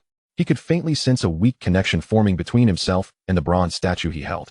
As the most bustling financial center in Huaxia, Linghai City, while politically subordinate to the capital, is renowned globally as a city that never sleeps. Yun Xihe and Luo Shiyuan sat quietly by the window of their penthouse suite, observing the bustling crowd below while occasionally glancing at the four little creatures flitting back and forth outside the window. Indeed, since Luo Shiyuan successfully contracted with the Kunpeng that afternoon, the trio of Long Long, Xiao Tian, and Xiao Ba had officially expanded into a quartet. Had Yun Xihe not felt that the four little ones were overly exuberant to sit still, he would have almost been inclined to teach them how to play mahjong. This time, I truly need to rest for 2 days. Yun Xihe emphasized his words, expressing his lament for the numerous failed attempts to take a break. Seeing this, Luo Shiyuan waved his hand. You cannot blame me. It is not that I do not grant you leave. It is simply your Conan constitution. Conan constitution? Yun Xihe struggled to keep pace with Luo Shiyuan's wit, though he was diligently trying. Wherever he went, trouble seemed to follow. Initially intending to refute, Yun Xihe pondered and found it somewhat fitting to his character. Not to mention, his schedule was such that he could hardly find a moment's rest. It was not an exaggeration to call it a Conan constitution. Nevertheless, an instinct told him that this matter was far from over. Luo Shiyuan adjusted his expression and stated, in truth, Yun Xihe is well aware that once one steps into the extraordinary world, with his talent, achieving complete self-sufficiency currently seems utterly impossible. The tree wishes to remain still, yet the wind does not cease. Chapter 66. In the Grand Hall of the capital city, where myriad top-tier international conferences are held, preparations were underway in earnest. The reason for this urgency was the sudden announcement from the beautiful country about an impending visit. Though relations with the beautiful country have always been cordial on the surface while fraught with underlying tensions, appearances must still be maintained. Have you contacted the Mountain Sea Tribunal? The speaker was a kindly-looking man. As a leading figure of such a colossal nation as Huaxia, how could he possibly be ignorant of extraordinary matters? If he were truly uninformed, he would not have been elected as the supreme leader. Many diplomatic affairs now require the accompaniment of powerful awakened beings. Otherwise, one could easily meet an untimely demise in foreign lands. Leader, we have made contact. The Mountain Sea Tribunal is aware of the situation and will send someone to meet you at the airport tomorrow. That is good to hear. The leader visibly relaxed upon receiving this news. The beautiful country's abrupt visit undoubtedly harbored sinister intentions, and there were persistent rumors of formidable extraordinary beings within their ranks. This was precisely why he had reached out to the Mountain Sea Tribunal. Understood, Chief Lin. I will be there punctually tomorrow. Yun Xihe quietly observed as Luo Shiyuan spoke on the phone, amusingly playing with the small Kunpeng as if it were a cat. Was it not a bit absurd to treat the featherless Kunpeng like a feline? Once Luo Shiyuan ended the call, Yun Xihe cast a look of inquiry his way. Although his current cultivation was quite advanced, allowing him to hear Luo Shiyuan's conversation clearly from hundreds of meters away, he had no inclination to pry into others' privacy in the absence of any threat. In truth, if Luo Shiyuan had not mentioned Lin Xiao's name during the conversation, he would not have been prompted to ask. Anything involving the Mountain Sea Tribunal was bound to be of great significance. There is nothing of concern. The beautiful nation is set to visit tomorrow, and the leader of Huaxia harbors apprehensions regarding potential anomalies. Hence, a request has been made to the Shanghai Tribunal for the dispatch of formidable individuals to the airport for a meeting. Is it customary for such events to occur without the accompaniment of awakened beings? Yun Xihe inquired, perplexed. Logically speaking, if every attendance of the leader at such activities necessitated prior notification to the Shanghai Tribunal for support, would not the leader's identity and status appear somewhat trivialized? If the entirety of Huaxia were under the dominion of awakened beings, it would render the leader exceedingly susceptible to being utilized as a mere tool. Luo Shiyuan, naturally comprehending the implications of Yun Xihe's words, affirmed that this was certainly not the case. Although the leader is an ordinary individual, he is not merely a puppet elevated to the forefront by awakened beings to seize control of Huaxia. Quite the contrary, while the specifics may be ambiguous, the awakened beings in Huaxia hold this leader in high esteem. In the realm of the extraordinary, awakened beings predominantly engage in training or undertaking missions, with the majority possessing combat skills, Conversing on such matters is a rarity. Yun Xihe nodded thoughtfully, realizing that this aligned closely with his own deductions. In truth, the leader has always been accompanied by at least two S-rank individuals of the controlling realm for personal protection. However, the sudden visit from the beautiful nation prompted the request to the Shanghai tribunal. I see. Yun Xihe discerned the implication in Luo Shuyuan's words. Are you suggesting that this unexpected visit from the beautiful nation is linked to the recent events at the Mariana Trench? Just after the Holy Trinity returned home injured, they come to Huaxia under the guise of diplomacy. I find it hard to believe there isn't some ulterior motive. Upon hearing Luo Shuyuan's remarks, Yun Xihe began to connect the dots. Indeed, it was true that the Holy Trinity had fled amidst the chaos before his intervention. Thus, upon returning to the holy mountain of the beautiful nation, they would undoubtedly report the underwater incidents in detail. This could very likely signify a test from the holy mountain of the beautiful nation directed towards Huaxia, or, more specifically, the Shanghai tribunal. An idea flickered in Yun Xihe's mind. At the Shangjing International Airport, security was unprecedentedly stringent today, as individuals from the beautiful nation were set to arrive via a private aircraft to engage in several days of negotiations with the leader. With less than half an hour before the arrival of the beautiful nation's aircraft, the leader awaited anxiously. Suddenly, a stream of ethereal blue light quietly approached from afar. Leader. Yun Xihe felt exhilarated as well. Before becoming an awakened being, he was merely an ordinary university student, only able to witness such high-ranking figures through television news. Now, he found himself in direct conversation with the leader of Huaxia, an experience that felt surreal. If his parents were still alive, they would likely exclaim that their ancestral grave was smoking with pride. The leader regarded the strikingly youthful young man before him without suspicion. After all, he had witnessed the might of extraordinary humans and assumed the young man might possess some secret to maintaining his youth. Thank you for making the journey, the leader acknowledged. With Yun Xihe's arrival, despite being unaware of his cultivation level, the heart of the Huaxia leader was significantly calmed. You are too gracious. My name is Yun Xihe. But you may call me Xiaohe, Yun Xihe replied with a smile, exuding the charm of a neighborly boy. Though it was his first encounter with such an esteemed figure, he felt an unexpected ease, perhaps due to the confidence bestowed by his own strength, allowing him to engage with the leader without trepidation. At that moment, the two S-rank protectors who had been closely guarding the Huaxia leader approached. Upon seeing Yun Xihe, they expressed their delight. Yun Xihe had become a well-known figure within the Huaxia Special Administration and the Huaxia demigod sect, hailed as one of the twin stars of Huaxia. Having broken through to the S-rank controlling realm at the tender age of 20, he was celebrated as the most likely prodigy to ascend to the transcendent realm before turning 30. Greetings. Thank you for your efforts. Yun Xihe saluted them with a military gesture. Luo Shuyuan had previously informed him that individuals like them, who joined the Huaxia Special Administration, were considered part of the Huaxia military, albeit not in the conventional sense. Thus, military salutes were commonplace within the Special Administration. No trouble at all. It is our duty. Do you have any instructions, Yin Special Agent? They inquired. Proceed as per your original plan. Treat me as if I do not exist and do not recognize me, Yun Xihe instructed before blending into the surrounding crowd of ordinary people. He concealed his aura, appearing indistinguishable from those devoid of spiritual power, prompting the two S-rank protectors to express their astonishment. As Yun Xihe merged into the throng, he stowed away all of his energy, yet extended his spiritual consciousness outward. The power of spiritual consciousness was emblematic of the transcendent realm, and within the confines of this blue star, where the highest rank was SS, no one could detect it. Suddenly, a thunderous roar echoed from the sky. They have arrived.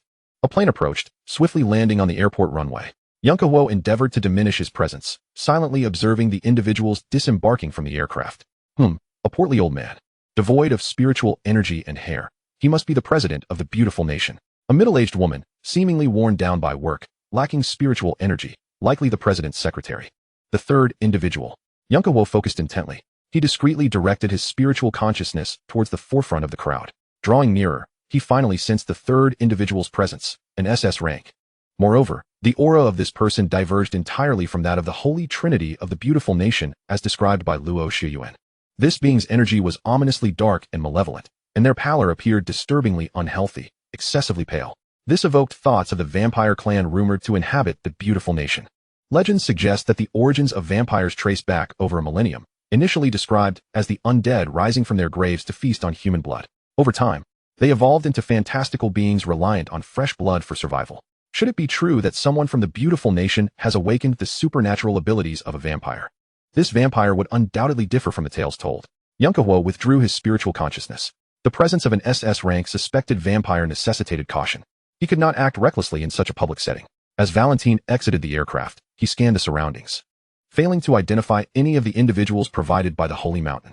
Instead, he inhaled deeply, savoring the delectable and rich aura emanating from the multitude of Huaxia citizens. Among them, he detected the faint essence of two S-rank individuals. Valentine closed his eyes, greedily absorbing the scent of blood wafting through the air. This aroma was far purer than that of the foolish individuals from the beautiful nation. While this collaboration was officially between the vampire clan and the Holy Mountain, a discreet indulgence should pose no issue. Valentine mused. After all, I am SS rank. Even among the vampire clan on the Blue Star, I rank among the strongest.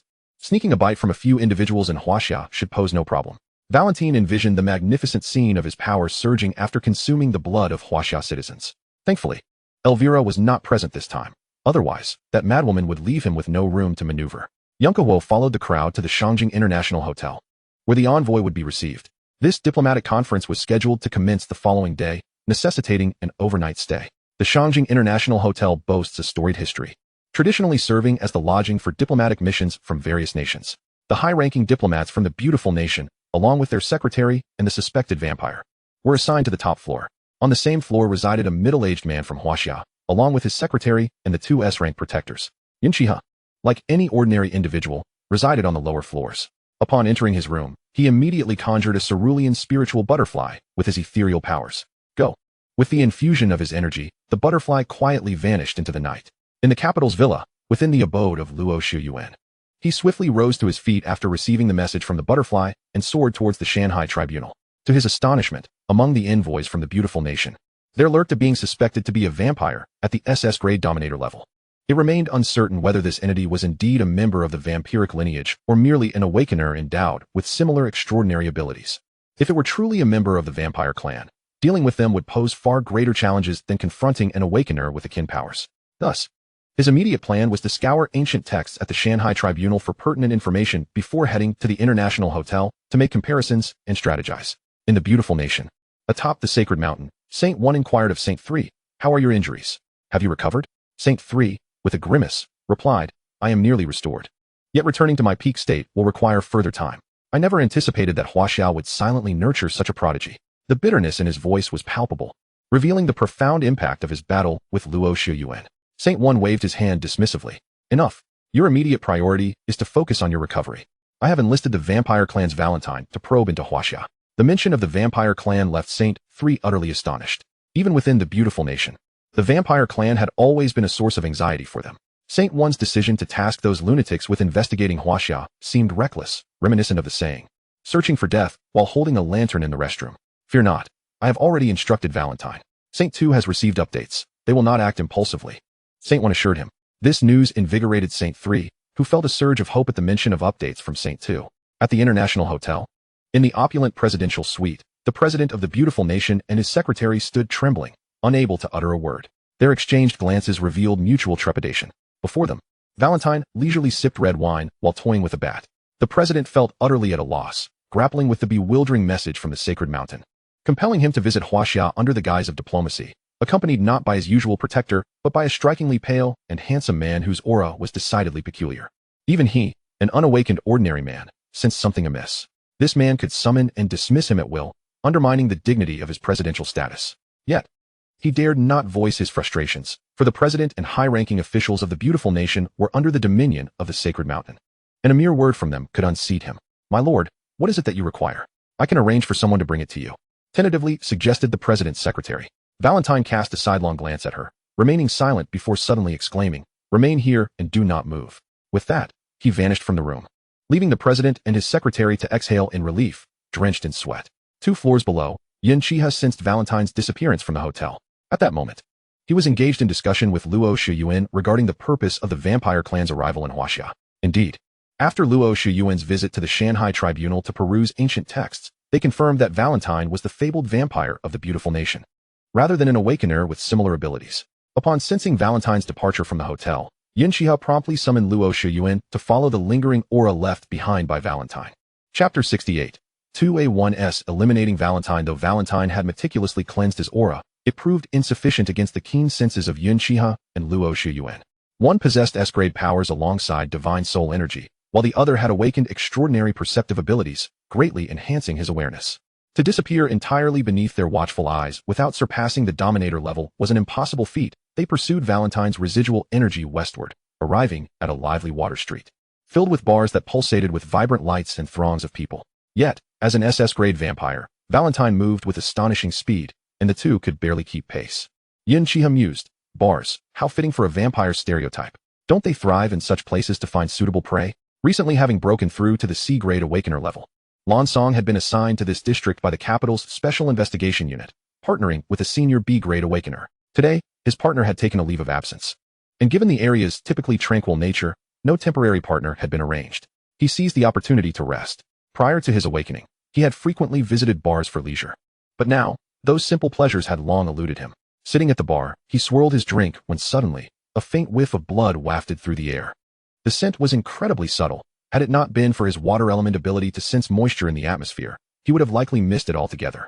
Setting down his glass, he discreetly summoned his ethereal energy. While minor disturbances were common in bars, the presence of blood without any accompanying commotion was decidedly unusual. Following the scent, he made his way to a dim alley behind the bar. He had always despised such alleys, dark and damp, often breeding unexpected incidents. Yet, it seemed most bars were accompanied by such narrow passages. As he stepped into the alley, a surge of crimson, ethereal energy struck him head-on. Puff! Lan Song was sent flying, spitting blood. Valentine froze momentarily, taken aback by the overwhelming potency of this Wuxia awakener's scent, which was several times more intoxicating than that of an ordinary human. The crimson glow in Valentine's eyes flared, revealing what appeared to be fangs where his once pristine teeth had been. Lan Song clutched his head. Though Valentine's attack had been tempered to its utmost limit, it was still beyond what a mere C-grade awakener could withstand. His mind felt muddled, and sensing someone approaching, he panicked, realizing he needed to flee to the Special Investigation Unit for safety. Yet before he could act, a flash of golden light surged toward him. In an instant, Valentine, with a flicker of crimson light in his eyes, reappeared several meters away, his gaze returning to its elegant daytime demeanor. Since when did the vampire clan also assist the beautiful nation's sacred mountain? A commanding voice echoed from above. Lan Song looked up to see the director and Yun, his heart soaring with relief. Mother, he survived. HM, it's you. Valentine immediately recognized that Luo Shiyuan was the person he had been searching for. You truly have not perished. You have indeed come to gather intelligence. Luo Shiyuan's expression hardened. He and Yun Xihe had suspected from the moment they received the news that the sudden diplomatic endeavor of the beautiful nation in Huaxiao was not without ulterior motives. At that time, Yun Xihe had decided to take his place. After all, no one in the beautiful nation had ever encountered Yun Xihe. However, Saint 3 had seen him before. If the purpose was indeed to gather intelligence, the absence of his presence would surely invite negligence. Now it appeared that their predictions were indeed accurate. Valentine, having accomplished his objective in coming to Huaxia, could hardly contain his eagerness to indulge in the fresh blood of humans. And you, during the day, I thought you were merely an ordinary human. Yet you turn out to be an S-class controller. At that moment, Valentine's attention was drawn to Yun Xihe, who stood beside Luo Shiyuan. He had noticed this individual at the airport earlier, captivated solely by his exceptional appearance. Even as a member of the vampire clan, he found himself overshadowed by the beauty of this Eastern man. Yet, he had failed to discern that this individual possessed extraordinary powers, being an S-class controller. It seemed that he was indeed a figure of remarkable caliber in Huaxia. The purpose of Saint 1 seeking cooperation with their clan was twofold: to ascertain whether Luo Shiyuan was still alive, and to take advantage of this opportunity to eliminate some of Huaxia's prodigies. The presence of someone like Luo Shiyuan induced great fear in Saint 3. If all Huaxia's prodigies were of such caliber, the days ahead for the Holy Mountain would be anything but tranquil. The vampire clan possessed the blood sacrifice ability, which could allow them to escape with minimal cost, even if discovered by the Huaxia Mountain Sea Tribunal, making such actions perfectly suited to their nature. You two have come together, which conveniently spares me the trouble of seeking you out. Since there is a more delectable source of blood, it is only natural to forego a mere C-class awakened one like Lan Song. The taste of a genius must be far superior. Valentine licked his lips, exuding an alluring malevolence typical of vampires. Yun Xihe felt a desire to scoff, but managed to restrain himself. Do you villains lack any sense? The holy envoy from the beautiful nation's holy mountain could not defeat Luo Shiyuan, and now you add yourself to the mix. Are you not asking for trouble? Unbeknownst to Valentine, he underestimated the two. Layers of crimson spiritual energy gradually encroached upon the surrounding space. The spiritual energy of the vampire clan was imbued with potent illusions. Valentine aimed to dismantle the mental fortitude of Yun Xihe and Luo Shiyuan in this manner, intending to drain them unnoticed. However, he clearly underestimated both men. As the crimson energy permeated before them, it could advance no further. A faint, imperceptible azure barrier, constructed from Yun Xihe's extreme ice energy, shimmered before them. Given the minor disparity in cultivation between him and Valentine, the quality of Valentine's energy was simply inadequate to breach his defense. It was Valentine who faltered first. How is this possible? Yun Xihe had no intention of engaging in further dialogue. Both he and Luo Shiyuan summoned their energies, seizing the moment as Valentine became distracted. In an instant, two energies of contrasting hues converged, striking Valentine and reducing him to a mist of blood. Yun Xihe, what? Is this a joke? Two A-class beings just took him down in an instant? In stark contrast to Yun Xihe's somewhat naive expression, Luo Shiyuan, having studied the ancient texts of the Mountain Sea Tribunal, recognized this as the vampire clan's inherited technique of blood sacrifice. Chapter 69. The Blood Sacrifice Technique. Noticing Yun Xihe's confusion, Luo Shiyuan explained the might of such techniques. I trust you have witnessed during this time, not to mention your own comprehension of the divine technique derived from the extreme ice element. Even my own techniques are of boundless utility. Moreover, an awakened individual can only acquire one divine technique upon breaking through the controller and transcender realms. Yun Xihe's expression turned contemplative. Wait, each awakened individual can only obtain one divine technique upon breaking through a major realm? Then what are my eternal frozen heart and absolute zero? Are those considered passive? Passive techniques can be regarded as divine techniques, right? Why do you ask? Do you possess more than one divine technique? Luo Shiyuan's demeanor grew serious. Since records began, no one has acquired two divine techniques within the same major realm. That's not it. I simply find the power of divine techniques formidable. I've always hoped to discover ways to acquire more when breaking through the transcender realm, Yun Xihe replied, suppressing his astonishment and maintaining a calm facade. Luo Shiyuan exhaled in relief. When someone is a genius, others may envy them. When one is a super genius, others may admire them. But when someone exceeds the bounds of comprehension, people may go mad with jealousy. I would prefer that you do not consistently stand out from the crowd, as it could hinder your growth. Fortunately, such a situation has not arisen. After all, for so long, the technique you have utilized has been the same. You were likely just inquiring.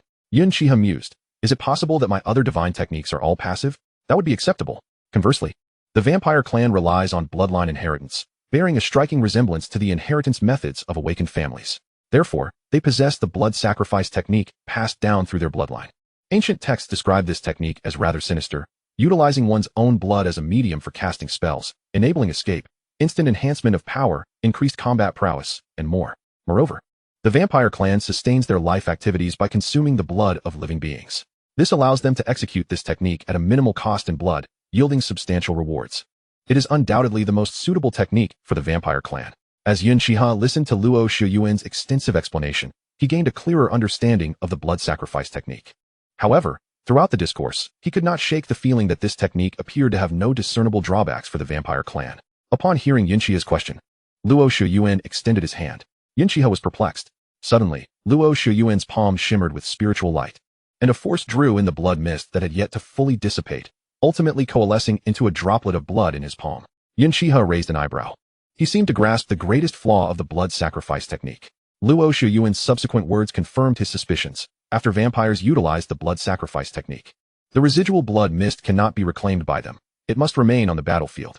If a powerful individual skilled in curses or soul-capturing techniques were to acquire the lingering blood mist, it could lead to dire consequences.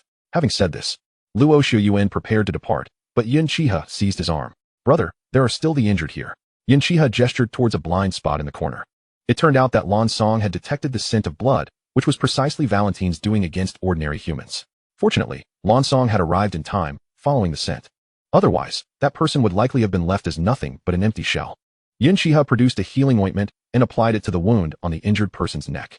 He then took to the skies with Luo Shiyuan, flying into the distance. After they left, the previously unconscious victim quickly recovered, opening his eyes in confusion as to why he had collapsed there. His neck felt itchy, and he was somewhat hungry. A faint red glow flickered in his eyes. In the beautiful nation, Elvira Castle. This was the residence of the aristocrat Elvira, who was revered by many admirers. At the highest spire of the castle, a wisp of blood mist began to coalesce, gradually transforming into the shape of Valentine. While socializing within the castle, Elvira halted, her hand holding a wine glass momentarily still. Pardon me, I must excuse myself, she said to the gentleman before her. Immediately, she departed, lost in her own thoughts. Upon reaching the corner, her figure gradually faded from view. When she reappeared, it was beside Valentine at the spire. Valentine, have you employed a blood sacrifice? Elvira's expression revealed no hint of urgency, only a trace of curiosity. I was careless. It seems that this China is indeed as powerful and mysterious as the rumors suggest, possessing talents that far surpass those of the beautiful nation. The term talent caused Elvira's eyes to sparkle. Valentine glanced at her and spoke softly, you may not necessarily prevail. Had it not been for my swift execution of the blood sacrifice, I might have perished there.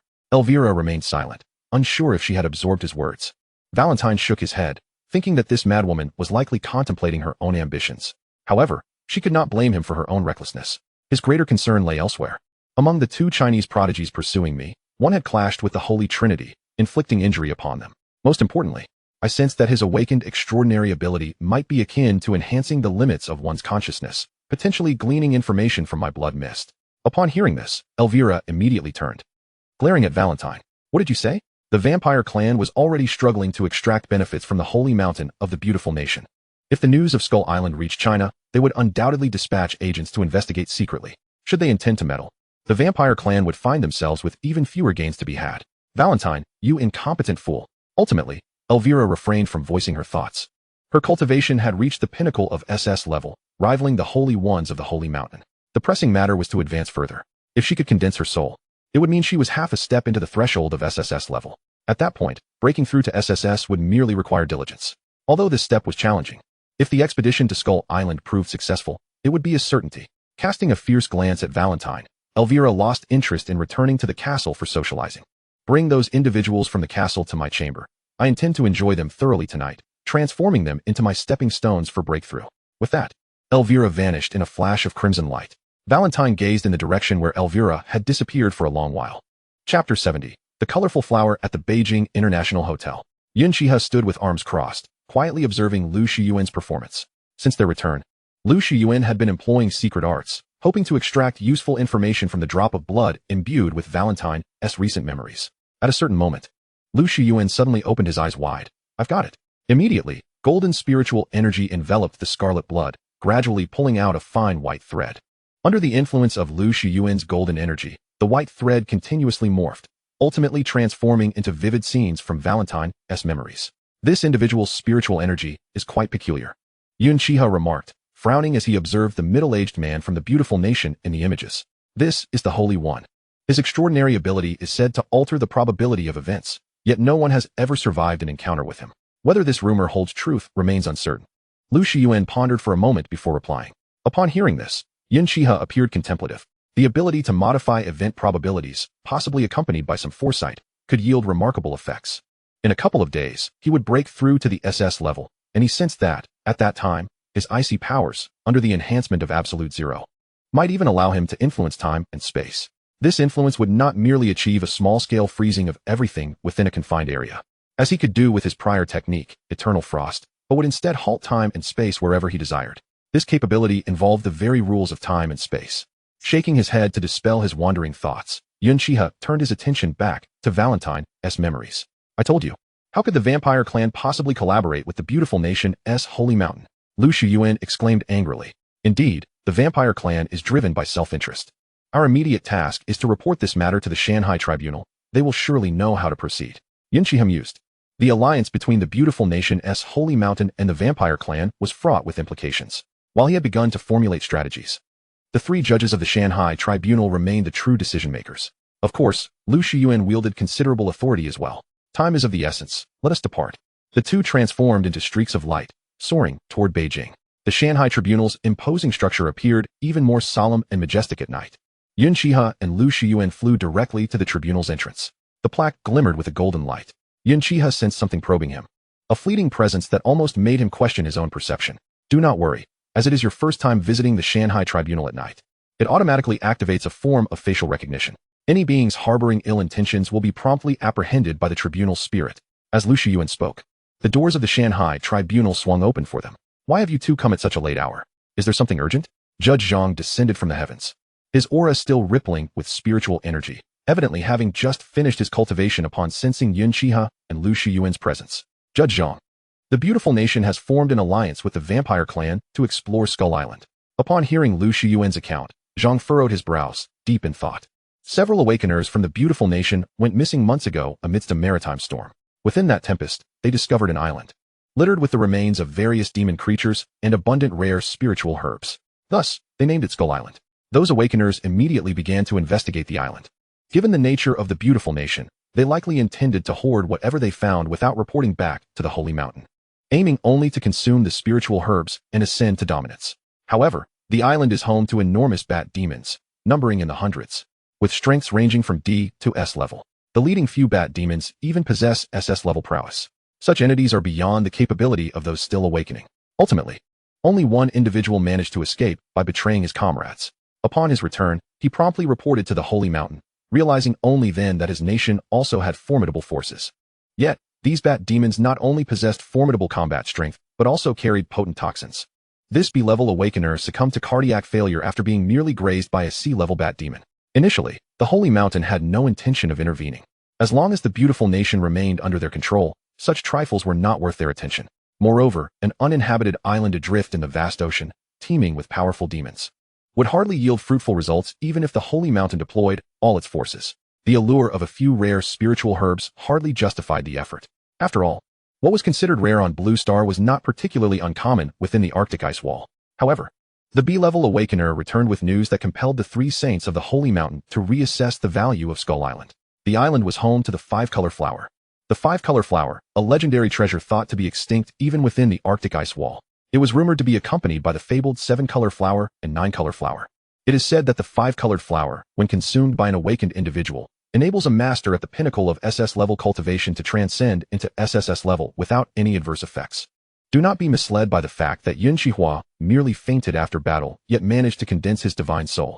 This threshold has thwarted countless talented masters. The act of merging consciousness with the soul to form a divine soul is, in itself, an extraordinary feat. The human soul is a fundamental requirement for reincarnation after death. The fusion of consciousness and soul signifies that the divine soul will henceforth occupy the position of the soul, with the power of consciousness still in existence. The divine soul remains undying, preventing true death. As long as the conditions are sufficient, resurrection can occur at any time. Thus, even within the Arctic ice wall, many gifted masters have perished in their attempts to condense their divine souls, let alone in the resource-scarce Blue Star. As for the seven-colored flower, it is reputed to be a treasure that assists SSS-level transcendence in breaking through to even higher levels of cultivation. Records of it in ancient texts are exceedingly scarce. The next level, the nine-colored flower, is nothing short of a mythological entity. Among all the accounts, there exists but a single phrase to describe it, the companion divine object of the nine-colored deer. Returning to his senses, Zhang Yi reached a resolute decision. He, along with Lin Xia and Chun Mafeng, must safeguard the Mountain Sea Tribunal. They cannot abandon their nation's people as the Holy Mountain of the beautiful country has done. This matter must be entrusted to Yun Xihe and Luo Shiyuan. After delegating this task, Zhang Yi added that a familiar face would accompany them. Chapter 71. The Mask of Concealment. The two exchanged glances. A familiar face? I have already contacted her. You should return and make preparations. She will arrive in Shangjing City tomorrow, he informed them.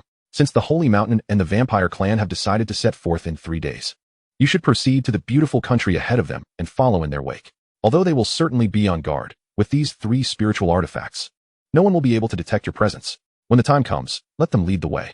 Zhang Yi retrieved 3 masks from his storage ring and handed them to Yun Xihe. These masks were bestowed upon us by the Shantian war god upon our appointment.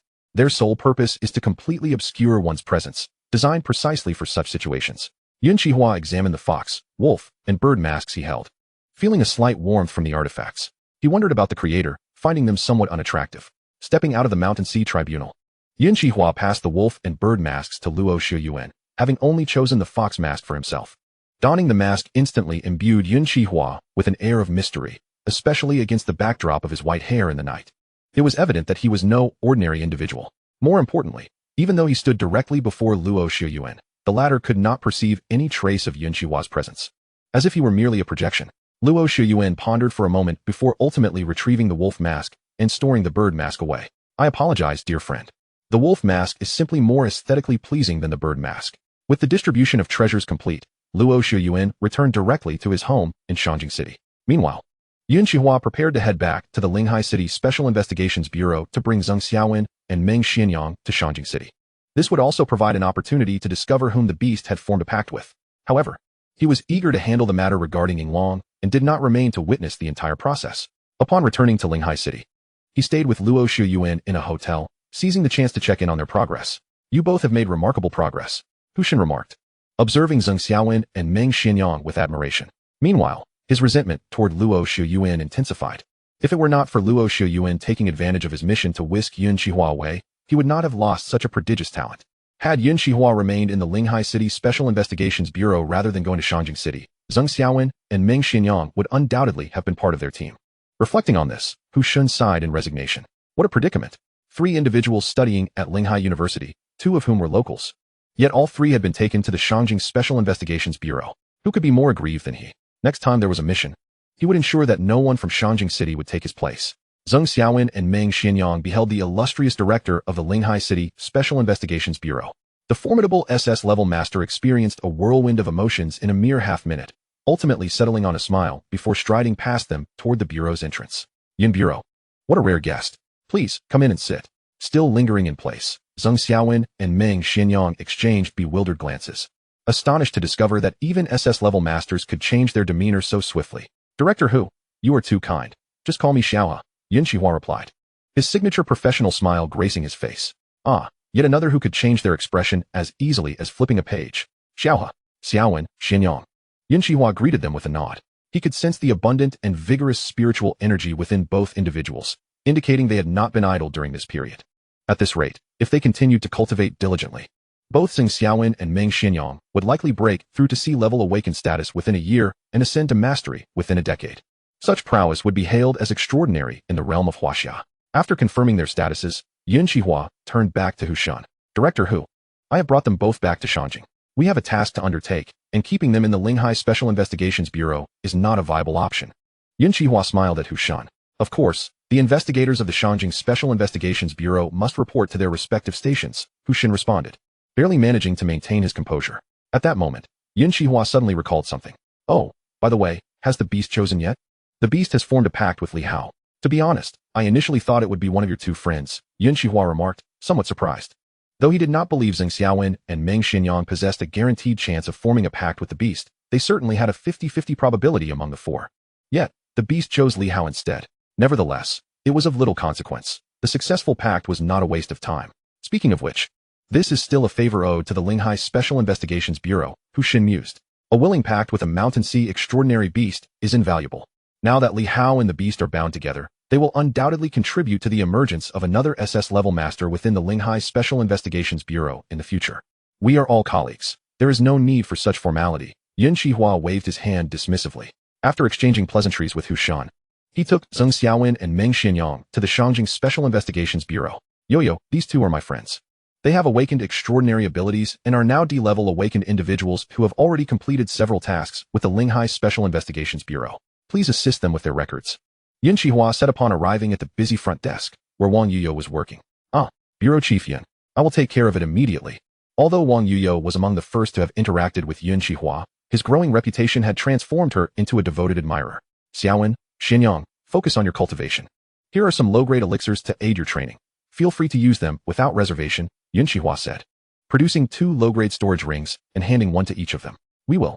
Please ensure your safety, the two replied, exchanging glances as they accepted the rings. They were no longer the naive novices they once were upon awakening. In the time since, both Meng Xianyang had acquired relevant theoretical knowledge at the Harbin Special Investigations Bureau, and later, through their experiences during tasks at the Linghai Special Investigations Bureau. All are imparting to them the survival laws of the extraordinary realm, which dictate that the strong hold supremacy. They are merely D-class awakeners, while Yun Xihe has already ascended to the formidable realm of an S-class master. The blessings they offer are the utmost assistance they can extend to him. With reassurance, Yun Xihe turned and soared towards home, intent on hastening his breakthrough to the SS-class master level. Achieving this would position him at the pinnacle of Blue Star's power. Although he could already contend against SS-class entities with his S-class prowess, he could not easily vanquish them, had he been an SS-class master at that time. Even if Valentine had invoked his blood sacrifice, escape from Huaxia would have been an impossibility. Chapter 72, Breakthrough to SS-class master Yun Xihe returned directly to his chamber. His fervent desire to swiftly transcend to the SS-class master level ignited the spiritual energy within him into a fervent boil. It was still the dead of night. Perhaps it was the clarity of his thoughts, or perhaps the acute awareness of his urgent aspiration to break through that prompted the phenomenon.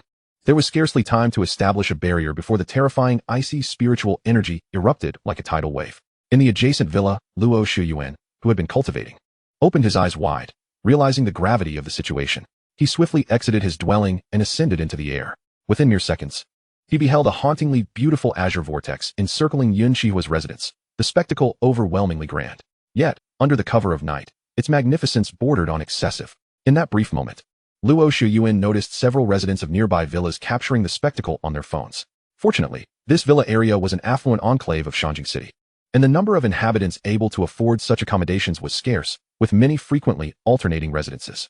Thus, the extraordinary phenomenon went largely unnoticed. Hastily, Luo Shiyuan cast a barrier to envelop Yun Xihe's abode. The individuals recording the event hardly had time to realize what was happening before the spectacle vanished. As they attempted to venture out to investigate, they all succumbed to unconsciousness. To prevent the occurrence of Yun Xihe's cultivation phenomenon from leaking out, Luo Shiyuan swiftly intervened, erasing the relevant memories from the minds of those who had witnessed the event using his spiritual power and divine awareness. As for the recordings, in those fleeting seconds, nothing discernible could be captured. Once he ensured that there were no oversights, Luo Shiyuan turned his attention to the source of the phenomenon. He had sensed the sudden upheaval of Yun Xihe's spiritual energy, which had triggered a violent reaction from the surrounding spiritual essence. Such occurrences could either signify a dangerous deviation or a breakthrough phenomenon. Given that the subject was Yun Xihe, an explanation readily presented itself. He was undoubtedly on the verge of breaking through to the SS class master level. Inwardly, Luo Shiyuan marveled at the rapidity of Yun Xihe's progress. It had barely been 2 months since his awakening, and he was already poised to transcend to the SS class master level. At this rate, would he not attain unrivaled supremacy by his age? Luo Shiyuan clicked his tongue in astonishment and settled into a meditative posture in the void to safeguard Yun Xihe. Yun Xihe felt his entire being ablaze with surging spiritual energy. The icy essence coursed through his meridians, intertwining with the external spiritual essence of the world. This union propelled his cultivation forward, swiftly bringing him to the precipice between the S-class and SS-class master levels. Although he had already achieved a state devoid of bottlenecks prior to transcending, penetrating the barrier between significant realms still required considerable effort. The icy energy traversed throughout his body, drawing the celestial spiritual essence toward him with fervor. A tempest of spiritual energy gradually formed around Yun Xihe, and within the eye of this storm, he experienced an unprecedented abundance of spiritual vitality. Thus, he absorbed the celestial essence to fortify himself, until, at a certain moment, a sound akin to a rupture emanated from within him, followed by a more magnificent manifestation of the spiritual storm. In his ascent to the SS class, Yun Xihe desperately needed to replenish the vacuous pathways of his meridians with copious celestial essence. Given the dearth of spiritual energy on Blue Star, it was insufficient to sustain a master of the SS class level in such a ravenous manner. With a flick of his hand, a vial of elixirs materialized before him. A glimmer of spiritual light flickered as several pills soared from the jade bottle, all consumed by Yun Xihe. These elixirs, forged from various spiritual herbs, transformed into pure spiritual energy upon entering his body. Time slipped away unnoticed in the throes of cultivation. As the sun began to rise, it is said that a brief moment of purple energy emanates from the east at dawn. Should one be fortunate enough to witness this phenomenon and cultivate in its presence, considerable enhancements could be attained.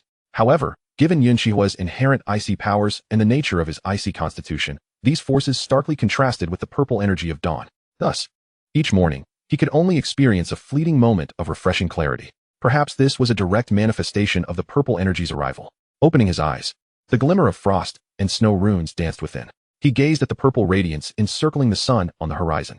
He could see it, yet could not harness it. It was akin to possessing a treasure with the key at hand, yet being unable to access its contents. Exhaling a breath of turbid air, he raised his hand, shattering the barriers surrounding the villa, and soared into the air. Luo Shiyuan remained serenely seated in the void, even having retrieved tea from his home. The passers-by below were utterly oblivious to his presence, evidently concealed by his spiritual energy. Sensing Yun Xihe's aura, he levitated a cup of tea towards him. "What kind of tea is this?" Yun Xihe inquired, as he was no connoisseur of tea and held little fondness for it. He preferred plain water. "This is green tea, which can assist in stabilizing your Tao heart," Luo Shiyuan replied, casting a sidelong glance at him. "Green tea?" Yun Xihe mused, incredulous that green tea could serve such a purpose. Upon tasting it, he grimaced, finding it to be nothing more than ordinary tea. Luo Shiyuan waved his hand dismissively, clearly reluctant to elaborate further. "Our third companion has arrived. Now that you have broken through to the SS class master level, let us proceed to meet him." With a flick of his hand, he stowed away all items and soared towards the Special Operations Department, with Yun Xihe closely in tow. In the beautiful nation, at the Holy Mountain, Elvira proclaimed, "There is no negotiation regarding the 5-colored flower. It must belong to the Holy Mountain." Saint 3 stood beside Saint 1, his expression one of indignation. Opposite them were Elvira and Valentine. As the most powerful female vampire of her kind, Elvira was a force to be reckoned with, capable of matching Saint 1 in strength. "Saint 3, you must understand, the bat demons on Skeleton Island still rely on our clan. Without our assistance, you from the Holy Mountain would find it impossible even to approach the island, let alone claim the 5-colored flower." "Who says we cannot approach?" Saint 3 retorted. "Then why is Saint 2 still lingering on the outskirts of Skeleton Island?" A playful smile curled at the corner of Elvira's mouth. Saint 1 raised his hand to halt Saint 3's further comments. The 5-colored flower can be yours, but for the other resources, we of the Holy Mountain require an additional 10% on top of the original 70%. Elvira pondered for a moment. As long as she could secure the 5-colored flower and successfully break through to the SSS class, relinquishing a few inconsequential resources was of little concern. After all, their vampire clan was a prominent lineage, not an obscure entity even within the Arctic ice wall.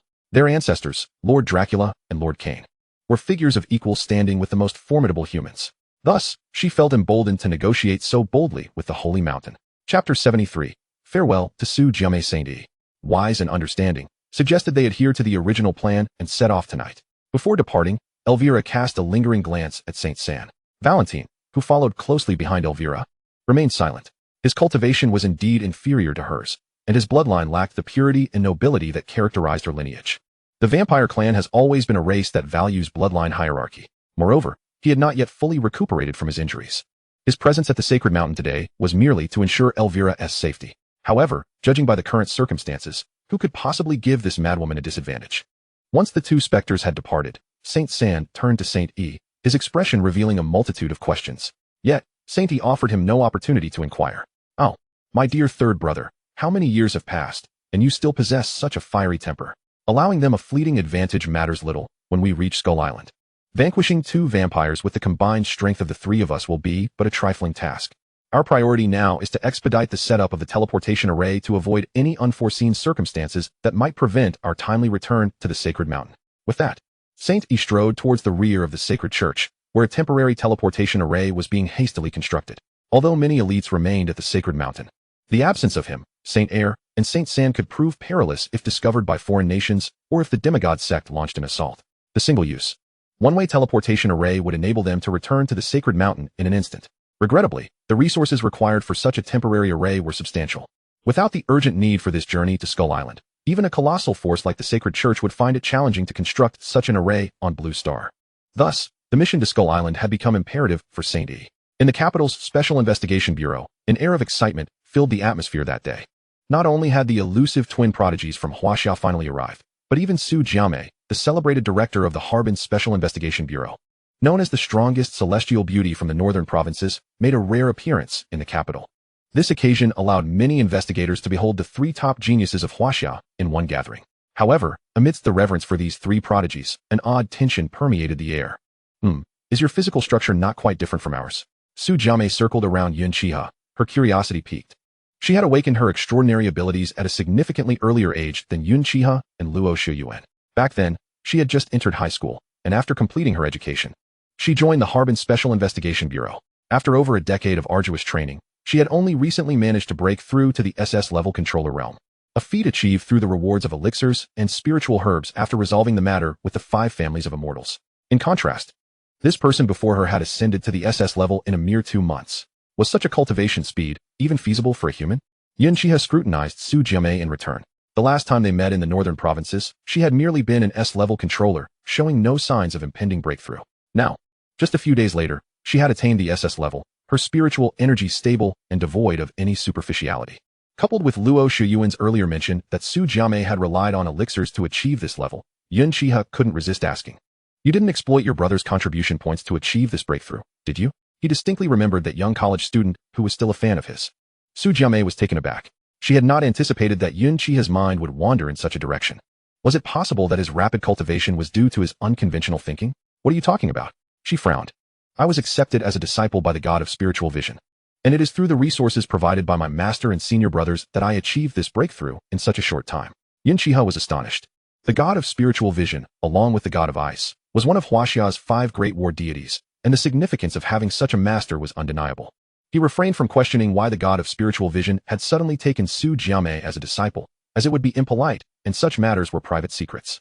Luo Shiyuan, watching the exchange between Yun Xihe and Su Jiame with crossed arms, decided it was time to intervene after finishing his coffee. Are you two planning to continue gazing at each other, or shall we focus on our task? Upon mention of their mission, both individuals finally regained their focus. The intel from our operatives embedded in the Sacred Mountain has just arrived. They have decided to take action tonight. The defenses at the Sacred Mountain are exceptionally stringent, the most formidable in nearly a decade. The 3 judges from the Mountain Sea Tribunal have entrusted this mission to us 3, and Sister May. You should have received the news as well. Luo Shiyuan produced the remaining bird-shaped mask and handed it to Su Jiame. What is this? Su Jiame accepted the mask with a hint of disdain. It was evident that wearing such a mask would be unattractive. This is one of the 3 concealing masks provided by the judge, all of which are low-grade spiritual artifacts that can perfectly obscure our presence, Luo Shiyuan explained. Why doesn't this spiritual artifact have a spirit? Yun Xihe mused, recalling Luo Shiyuan's little companion, Xiaoba. How can this be called a spiritual artifact if it lacks a spirit? Oh, dear little brother, you are still so young. Su Jiame chuckled. While the rapid cultivation of prodigies has its advantages, it often comes with a significant drawback. Their theoretical knowledge tends to be rather limited. Not all spiritual artifacts are destined to possess spirits. Their emergence requires favorable conditions. In fact, some postnatal spiritual treasures lack spirits entirely, rendering them significantly weaker in potency. Luo Shiyuan continued from Su Jiame's words, we shall depart now. With these concealing masks, we can silently infiltrate the beautiful nation. Once they embark, we will follow suit. As the vampire clan is bound to cross paths with those from the sacred mountain, caution is paramount. Wait a moment. Yun Xihe seemed to have an epiphany. He extended his left hand, summoning his icy spiritual energy to coalesce in his palm, swirling and intertwining until it transformed into 3 small formations, each the size of a fingernail. The 3 formations floated to the ears of the trio, enabling them to communicate regardless of distance, provided they remained within the same region. This was a spontaneous creation. Having thoroughly studied the intricacies of formations, his understanding and insight were unparalleled in Blue Star and even within the Arctic ice wall. Crafting such a small auxiliary formation was a trivial task for him. Your formation skills are truly remarkable, Su Jiame exclaimed. It seems the god of ice is genuinely nurturing you as a disciple, even enlisting the expertise of a formation master from within the ice wall to teach you. The 5 great war deities of Huaxia each excelled in different domains, yet none were particularly adept in formations. Thus, Su Jiame naturally assumed that the god of ice had specially invited a formation master from the Arctic ice wall to instruct Yun Xihe from afar. For an ordinary awakened individual, achieving significant cultivation progress was already commendable. How could one compare to Yun Xihe, who delved deeply into formations and possessed such profound understanding? His talent was indeed enviable. Once they had secured their preparations, they donned their masks and transformed into streaks of light, soaring towards the borders of Huaxia. Chapter 74, The 100 Illusion Butterflies Annihilation. Yun Xihe unleashed his spiritual energy, which surged forth without causing even the slightest ripple in the surrounding space. In complete silence, he instantly encased a massive octopus surfacing on the ocean ahead in ice. In the blink of an eye, the octopus, now a frozen sculpture, crumbled into powder and dissipated into the air. Yun Xihe's display astonished not only Su Jiame, but also left Luo Shiyuan utterly speechless. He could sense that the A-level octopus sea demon had been obliterated to the point where even its soul had been reduced to dust. This signifies an eternal inability to enter the cycle of reincarnation, resulting in a complete disintegration of the soul. In the past, the extreme ice spiritual power wielded by Yun Xihe did not possess such an effect. Not to mention Yun Xihe himself, even his mentor, the war god Xiantian, could not achieve the total obliteration of a being's existence solely through spiritual power.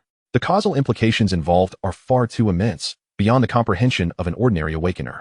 Yet, Yun Xihe, with a lingering sense of satisfaction, waved his hand lightly. This was a mere glimpse of the techniques he had comprehended after breaking through to SS rank.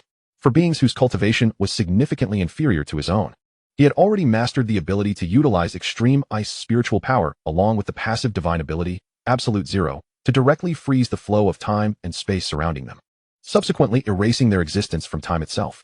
From that point onward, they would cease to exist, and no trace of them would ever be found, regardless of their location. Had Yun Xihe's cultivation reached a higher realm, that of a transcendent, he could even freeze every moment of that being's existence from the past to the present and future, erasing them from all temporal nodes. This is the power of time and space involved in the rules of extreme ice. Initially, Yun Xihe had no intention of experimenting on a demon. However, when the trio flew to this maritime region, they fortuitously encountered an octopus demon, which seemed to have surfaced for fresh air or some other purpose, and coincidentally laid eyes upon them. Then, it fortuitously attacked them. Yun Xihe had been lamenting the lack of an opponent to test his skills against.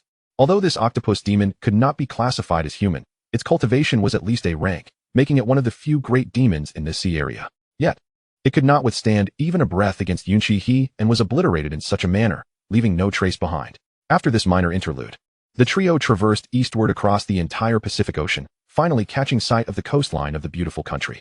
After exchanging glances, they each concealed their forms with spiritual power and donned breath-concealing masks, blending seamlessly into the air. Yun Xihe observed the pink spiritual energy enveloping Su Jiame, pondering what extraordinary abilities she had awakened that rendered her spiritual energy a rare shade of pink. Let us proceed. With Luo Shiyuan's command, the trio flew unobstructed toward the direction of the Holy Mountain. This was indeed the Holy Mountain of the beautiful country, the stronghold of the sacred church on Blue Star.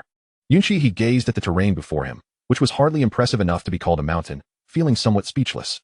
He had expected this holy mountain to at least rival the 5 great mountains or Tian Shan of China in height. Yet what lay before him was merely a modest elevation. Truly, the beautiful country was skilled in self-promotion. We shall remain in hiding here. The holy mountain is currently under heavy guard. Even with our cultivation and the breath-concealing masks, we cannot guarantee a flawless infiltration.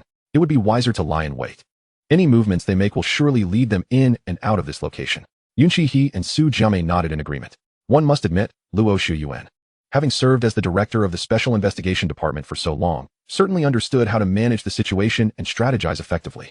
As night fell, 2 inconspicuous beams of light flickered above the holy mountain before vanishing into the night sky.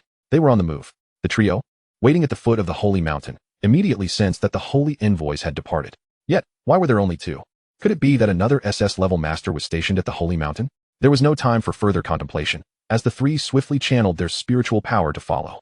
Following Sheng Yi and Sheng San, they unexpectedly found themselves retracing their steps, crossing the Pacific Ocean once more, ultimately entering the waters of the Indian Ocean. In the distance, they could see a vast expanse of mist enveloping the area, accompanied by a tempestuous storm. This phenomenon bore a striking resemblance to the tumultuous events Yun Xihe had faced during his battle with the dragon in the Mariana Trench. Sheng Yi and Sheng San halted hundreds of meters from the mist, patiently waiting.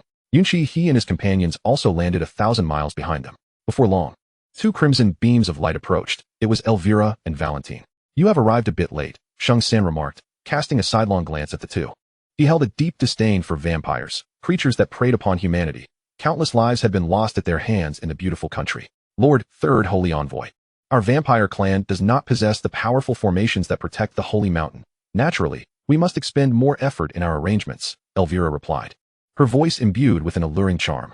Sheng San snorted dismissively and fell silent. Let us hasten. The path ahead is fraught with peril, and we will require your assistance, Sheng Yi stated. Elvira and Valentine nodded in agreement. A surge of crimson spiritual energy erupted from Valentine's hand. The small black bat that had previously perched upon his shoulder took flight. As the crimson energy flowed into the bat, its eyes gleamed with ferocity, and its form rapidly expanded until it reached the size of a small passenger aircraft. The enlarged bat hovered in midair, allowing Elvira, Valentine, Sheng Yi, and Sheng San to mount its back. With a powerful flap of its wings, the bat plunged into the mist. Observing this, Yun Xihe and his companions immediately plunged into the mist as well. However, within mere breaths, they emerged once more. The fog completely obstructed their spiritual perception. Once inside, they felt as lost as ants on a hot stove, aimlessly scurrying without direction. Luo Shiyuan furrowed his brow. The moment they entered the mist, their senses felt dulled to a critical threshold. Their spiritual perception was entirely unable to extend beyond their bodies. Under such circumstances, there was not the slightest chance of traversing the mist. No wonder the holy envoys and the vampire clan had chosen bats as their mounts. Bats navigate through echolocation, rendering them immune to the need for spiritual perception or sight. Luo Shiyuan silently glanced at Yun Xihe, who shook his head in response. In this mist, even the power of the soul, which surpasses spiritual perception, could not be utilized on a broad scale. At best, it could only reach a distance of several dozen meters. However, such a limited range of exploration was insufficient to support their passage through the mist to the true Skull Island. It was no wonder that this place had remained undiscovered for so many years. Even beings of their cultivation level would become lost within, let alone others. Luo Shiyuan subtly shook his head. Allow me to give it a try, Su Jiame said after a moment of contemplation. Immediately, pink spiritual light flickered in her hands. A spherical mass of pink energy emerged from her forehead. As the sphere dispersed, a magnificent butterfly materialized before them. Is this the 100 illusion butterfly? Yun Xihe inquired, a hint of hesitation in his voice. In the classic of mountains and seas, such a creature is described as inhabiting the distant South China Sea.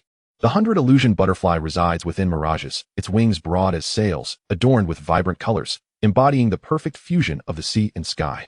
Enhanced by the embellishments of the sun, moon, and stars, it forms a dynamic mural. At dawn, when the sun rises, casting golden light upon the sea, the 100 illusion butterfly soars through the sky, stirring the ocean winds. It is said that the appearance of this butterfly may herald the impending arrival of a storm at sea or the manifestation of a maritime illusion. This creature, a marvel of the mountains and seas, is exceptionally skilled in illusionary arts. Yet, How could such a being from the South China Sea come into the possession of Su Jiame from the northern three provinces? This is my contracted beast. The 100 illusion butterfly. You may call her by Huan. I encountered her by chance in the Bohai Sea near the northern three provinces, Su Jiame introduced generously. Butterflies do not solely rely on sight for navigation, but utilize a combination of factors. With Bai Huan by our side, I believe we can traverse through this mist and storm. Su Jiame was the first to mount the back of the 100 illusion butterfly, with Yun Xihe and Luo Shiyuan following closely behind. In truth, had it not been for his own dragon now absorbing the dragon demon core within the realm of the soul, Luo Shiyuan's Kunpeng was still in the final stages of reincarnation. They need not be so troubled about traversing the storm and mist any longer. Once the trio had steadied themselves, Bai Huandie emitted a remarkably high-pitched butterfly cry, unfurling her wings to soar into the mist, carrying the three into its depths. Yun Xihe maintained his spiritual power within a 50-meter radius outside of Bai Huandie, a strategy that allowed him to conserve a modicum of his own spiritual energy while remaining vigilant against potential dangers. At a certain moment, a surge of spiritual energy erupted from Yun Xihe's hand, propelling forward with unerring precision. By the time Luo Shiyuan and Su Jiame reacted, this energy had already pierced through a gigantic bird adorned with lightning. The sheer number of S-rank demons lurking within this mist was astonishing. Su Jiame furrowed her brow as she spoke. Throughout their journey, Yun Xihe had already dispatched no fewer than 10 large demons that approached them, excluding 3 A-rank demons. The remaining 7 were all of S-rank. It is worth noting that there are only 2 S-rank masters in the entire Fey Kingdom. Yet, within this mere corner of the stormy mist, such a multitude of S-rank demons had already manifested. It was unfathomable to imagine the consequences if this horde were to break free from the mist. Wait, Yun Xihe suddenly called out. Su Jiame promptly signaled Bai Huandie to halt. Although lingering here was perilous, Yun Xihe must have had his reasons for doing so. He swiftly cast a spell, which transformed into a formation disc that enveloped Bai Huandie entirely. After completing this, he turned to gaze ahead, declaring, "I believe we have arrived." Luo Shiyuan and Su Jiame followed his line of sight and beheld the mist parting before them, revealing the scenery that lay beyond the storm. How might one describe the enchanting island that unfolded before them? The island was not large. From their vantage point, they could see its entirety. However, it was lush and verdant. Even from their elevated position, they could discern creatures soaring above. Below, in proximity to the island, Sheng Yi, Sheng San, Elvira, and Valentine stood side by side, accompanied by an unfamiliar man. Su Jiame quietly retracted Bai Huandie into her consciousness space. Had it not been for Yun Xihe's timely intervention to conceal Bai Huandie's aura, with her merely B-rank cultivation, she would likely have been detected immediately, potentially exposing their presence as well. After all, they had merely suppressed their own auras rather than achieving complete invisibility. The spiritual energy enveloping their bodies could only obscure the eyes of ordinary individuals and common awakeners. Among those present were top-tier experts at the SS rank master level. Should their aura be revealed, they would inevitably be discovered. Is there anyone following us? Sheng Yi and the others had clearly just arrived. Valentine withdrew his bat and assured, "Rest easy, holy envoy. This mist and storm are impenetrable to ordinary people. Here, our spiritual senses are suppressed. Had it not been for our bats, which navigate using ultrasound, we would have been equally at a loss." Hearing this, Sheng Yi's tension eased slightly. He feared that news of this intelligence would reach Huaxia, prompting them to stake a claim as well. Resources were already scarce, after all. Second, what is the status? Any movements? Sheng Yi inquired, directing his attention toward the additional man present. This individual was none other than the second holy envoy stationed at the Holy Mountain, and he was the first to uncover this location. Nothing unusual. Everything remains consistent with the information I relayed earlier. It turned out that several years prior, a fortuitous event led Sheng Yi to discover this storm mist zone located in the Indian Ocean. Initially intending to investigate further, he was deterred by the mist that suppressed spiritual senses and perception. Ultimately, he decided to proceed with caution. To ensure safety, he had dispatched the second holy envoy to maintain a long-term watch over the area. After years of effort, the second holy envoy successfully ventured to the very heart of the mist, uncovering this solitary island. Given its geographical similarities to a certain film from the ordinary world of Beautiful Country, it was aptly named Skull Island. As the second holy envoy delved deeper, he discovered an abundance of rare spiritual herbs that were non-existent on Blue Star. However, he also uncovered the lurking dangers on the island, the bat demons. This Skull Island was home to a myriad of demons, devoid of any semblance of intelligence, retaining only the primal instincts characteristic of animals. The largest population consisted of bat demons, numerous in number and inclusive of several SS-rank beings. Furthermore, the island was rife with massive thickets, rendering aerial flight perilous, as they could easily become targets for concentrated attacks. This was one of the pivotal reasons for their invitation to the vampire clan, who had coexisted with bats for generations, almost becoming symbolic of one another. After all, both relied on the consumption of blood for survival. with members of the vampire clan present. They could manage the unexpected situations arising from the bat demons, to some extent. Be cautious, the Skull Island is not conducive to high-altitude flight.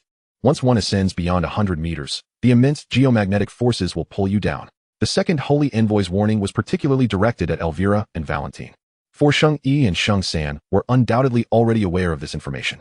Of course, this cautionary note inadvertently reached Yun Xihe's ears as well. Upon breaking through the storm and mist, their spiritual senses and perceptions were no longer restrained. However, should Luo Shiyuan and Su Jiame release their senses to eavesdrop on their conversation, the risk of being detected loomed large. Yun Xihe's spiritual essence, however, posed no such risk. Unless confronted by a transcendent being of unparalleled strength capable of discerning its presence.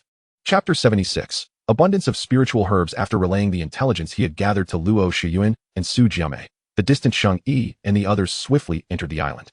Let us proceed with caution. Everything on this island is shrouded in mystery. Should we be unfortunate enough to become separated, we can still rely on the formation provided by Chihu to stay in contact. Luo Shiyuan pondered. The three exchanged nods and discreetly landed on the island behind Sheng Yi and the others. The moment they set foot on Skull Island, the stark contrast with the outside world became immediately apparent. The spiritual energy here is so dense, Su Jiame exclaimed in astonishment. It was known that the remaining spiritual energy on Blue Star was a mere remnant from a century ago, having seeped forth due to spatial fractures from within the Arctic ice wall. Were it not for this, the current spiritual energy concentration on Blue Star would be even lower, insufficient to sustain the SS rank for an extended period. Yet on this very planet, such a maritime island existed, with a spiritual energy density that nearly approached a state of mist. This transformation could not have occurred merely a century ago.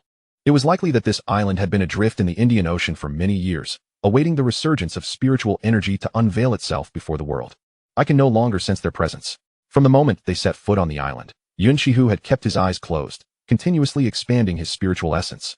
Yet he had not detected any sign of Sheng Yi and the others. Although the island no longer suppressed their senses and spiritual awareness, it effectively obscured all fluctuations of spiritual energy, rendering tracking impossible. Fear not. In such locales, the most precious treasures are generally located in the central region. We shall make our way there, and we are bound to encounter them, Luo Shiyuan remarked nonchalantly. After all, there were only a handful of individuals on the island. As long as they advanced in a singular direction, they were certain to cross paths. Then let us proceed, Yun Xihe urged, prompting the two to hasten. Sheng Yi and his companions were aware of the location of the five-color flower, thus they must possess precise knowledge of its whereabouts. Should Sheng Yi and his group take advantage of this time to refine the five-color flower and successfully break through to the SSS rank Transcendent Realm, the situation would undoubtedly turn unfavorable for them. The disparity between the SSS Transcendent Realm and the SS Controller Realm is significantly greater than that between an SS-level controller and an A-level controller. If they do not reveal too many of their hidden cards, the trio can only hope to reach a stalemate against the most formidable beings of the Transcendent Realm. However, the crux of the matter lies in the undeniable rarity of the five-color flower. The thought of it being squandered by a group of brutes is something Yun Xihe would rather not witness. Luo Shiyuan and Su Jiame clearly comprehend this principle as well. And without further delay, the three promptly make their way toward the central area of Skull Island. St. Tu has also stated that high-altitude flight is prohibited on the island. Should they ascend beyond 100 meters, the powerful geomagnetic forces would promptly pull them down, resulting in injuries. Moreover, the towering trees scattered throughout the island emanate an air of desolation, making low-altitude flight a rather trepidatious endeavor. It would be far safer to traverse the ground. Be cautious, Luo Shiyuan exclaimed. As he spoke, his spiritual energy transformed into a long spear that shot forth. Su Jiame had yet to react when the golden spiritual spear had already pierced through a green venomous snake resting atop a tree. Its lifeless body hung from the branches, emanating a faint green glow, unmistakably a creature of lethal poison. Su Jiame's expression shifted. This snake was merely at the A-level realm, yet she had failed to detect its presence at all. This Skull Island is indeed peculiar. The stormy mist surrounding the island suppresses one's five senses and spiritual awareness. While on the island itself, though the senses are unrestrained, all fluctuations of spiritual energy are isolated. This phenomenon is even more terrifying than the suppression of the senses. One cannot perceive when an attack is upon them. Be careful. Although we can use our spiritual awareness here, the fluctuations of everyone's spiritual energy and demonic power are obstructed, as if we are in our own separate spaces. It is truly bizarre. Yun Xihe meticulously sensed the surroundings. Xiaotian, do you understand this situation? He inquired within his consciousness. Master, this may be a rule conferred by heaven and earth upon the island during its formation, with your cultivation. It is impossible to alter it through external means. However, Master might be able to utilize the principle of thermal imaging. releasing a trace of extreme ice spiritual energy to form an image through the thermal energy of living beings. Yun Xihe's eyes brightened. Indeed, thermal imaging relies on the distribution of heat within a being to manifest. If he could use this method to deduce the direction of thermal energy from the organisms contacted by the extreme ice spiritual energy, he would be able to constantly monitor the dynamics around him. Having conceived this idea, a stream of ethereal blue spiritual energy radiated from Yun Xihe, expanding outward. It lacked the terrifying chill of before, appearing instead as a harmless azure mist. Yun Xihe closed his eyes to sense the surroundings. Effective. He perceived numerous demons in the vicinity, most of whom showed no inclination to attack them. However, with a flick of Yun Xihe's hand, an ice spike shot forth, piercing a wolf demon concealed within the underbrush not far behind the trio. I can now remain vigilant of our surroundings at all times. You need not worry. Yun Xihe assured Luo Shiyuan and Su Jiame. The two nodded, placing their unconditional trust in him. After half an hour of progress, they suddenly encountered a small segment of disruption in the previously continuous thicket. This is so many spiritual herbs. Su Jiame exclaimed in astonishment at the sight before her. Within the rupture of the thicket, a myriad of colorful spiritual herbs thrived, some even radiating a glow, indicating their considerable age. Yun Xihe was equally taken aback. Although he had gleaned some information about Skull Island from a drop of blood from Valentine, it was nothing compared to witnessing it firsthand. Such an abundance of rare materials. If they could be returned to Huaxia, it would undoubtedly lead to rapid advancements in its extraordinary capabilities. Suddenly, both Yun Xihe and Luo Shiyuan's expressions shifted as they simultaneously halted Su Jiame's eager steps. Do not approach. Yun Xihe, momentarily overwhelmed by astonishment, only realized afterward that his extreme ice spiritual energy had failed to perceive this patch of spiritual herbs. Luo Shiyuan, having drawn nearer, discovered that his perception abilities were similarly ineffective in sensing the herbs before them. The inability of both to perceive this area could only mean that the spiritual herbs did not truly exist. Perhaps they did exist, but certainly not in this location. Just as Su Jiame halted, a sound akin to an infant's wail echoed from an unknown source. The patch of spiritual herbs before the trio slowly vanished, revealing the bare ground beneath. An elegant figure emerged from the former location of the spiritual herbs. It was a pure white fox demon. Caution everyone. This is an SS-level fox demon adept in illusion and charm, Su Jiame warned, being the closest to the fox demon. Yun Xihe glanced at the fox demon standing before them. Upon hearing the cry, he had initially thought it would be the nine-tailed fox described in ancient texts, only to discover it was merely an ordinary fox demon. Chapter 77. Let me confront it. It dares to deceive me with illusions. Su Jiame was evidently incensed by the earlier trickery. With the culprit now in sight, she was eager to exact her vengeance. Surging strands of pink spiritual energy floated toward Yun Xihe. As he lightly touched them with his fingers, he sensed an undertone of illusion within. A flicker of realization crossed his mind. Clearly, Su Jiame harbored intentions of countering illusion with illusion, yet it remained to be seen whose illusion would triumph. Yun Xihe and Luo Shiyuan stood by, observing the confrontation between the person and the demon. However, this newly ascended SS-level demon, being a fox demon not particularly skilled in combat, would undoubtedly be no match for Su Jiame. Su Jiame's pink spiritual energy continuously coalesced into successive pink butterflies, which flew forth toward the fox demon. The fox demon's demonic energy was simply insufficient to defend against such a multitude of attacks simultaneously. With a piercing cry, the fox demon unleashed its demonic energy, obliterating all the surrounding pink butterflies. Its massive fox tail began to swell, expanding until it resembled a towering tree, bearing down upon Su Jiame with tremendous force. Transformation of the butterfly. Su Jiame cried out in anger. Enveloped by her pink spiritual energy, she transformed into a cocoon. Upon breaking free from it, she emerged as a colossal butterfly, entirely pink and translucent, allowing Yun Xihe to visibly discern her meridians. The moment the pink butterfly appeared, an endless cloud of pink mist surged toward the fox demon. The sweeping fox tail was utterly incapable of dispelling the mist, which could only be watched as it infiltrated its body. Moments later, when Su Jiame reverted to her human form, the fox demon had already lost all signs of life. Yun Xihe sensed the situation with keen perception. Strangely, the fox demon's body showed no signs of physical damage. However, from an external perspective, it appeared as though it had been killed by an external force. This is my extraordinary ability. It allows one to enter a world of illusion, leading to their unnoticed demise, Su Jiame stated, standing beside Yun Xihe and Luo Shiyuan once more. No wonder you were able to form a contract with the 100 illusion butterfly of the South Sea. Yun Xihe comprehended. The 100 illusion butterfly was indeed a master of illusions. Given that Su Jiame had awakened an extraordinary ability related to illusions, it was only natural that she could attract a creature like the 100 illusion butterfly from the mountains and seas. Just as Luo Shiyuan was about to remind the two to hasten their journey, A colossal beam of crimson light shot skyward from the island's center, carrying with it a faint scent of blood. It was the vampire clan. Yun Xihe and Luo Shiyuan exchanged glances. The trio hastily made their way towards the location of the radiant beam. There were 5 individuals in total: Sheng Yi, Sheng Er, Sheng San, and the vampires Elvira and Valentine. Upon arriving on the island, they headed straight for the heart of Skull Island. Sheng Er had been lying in wait here for quite some time, naturally having visited Skull Island on numerous occasions. Thus, the 5 of them could swiftly navigate the optimal route to the island's center. However, upon their arrival, they were taken aback to find not only bat demons, but also a previously unseen serpent demon. It bore a striking resemblance to a bamboo viper, but was significantly larger in size. Moreover, its venom was astonishingly potent, almost beyond comprehension. Had Yun Xihe and his companions been present, they would have recognized this serpent demon as akin of the one they had slain upon their arrival on the island. Sheng Yi and Sheng Er, along with Sheng San, confronted the serpent demons, while the bat demons were entrusted to the vampires Elvira and Valentine. The invitation of these two was primarily to deal with the bat demons, given the vampires' long-standing connection with such creatures. With their presence, handling the bat demons was assuredly within their grasp. The trio's task was to eliminate the serpent demons. Sheng Yi's gaze traversed the multitude of demons, resting upon a shimmering expanse of water behind them. At the center of the lake lay an island approximately the size of half a football field. Upon the island, numerous spiritual herbs could be clearly discerned. This was indeed a tangible reality. Surrounding the plethora of spiritual herbs was a 5-petaled flower, each petal radiating a different hue. Yet, upon closer inspection, it became evident that the 5th petal was not fully matured, its color considerably more subdued than the other 4. Sheng Yi steadied his focus. The 5-colored flower was on the verge of ripening.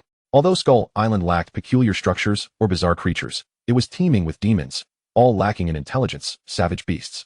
Caution remained paramount. Once Elvira and Valentine dealt with the bat demons, they would seize the opportunity to eliminate the serpent demons, lest the night stretch into a longer ordeal.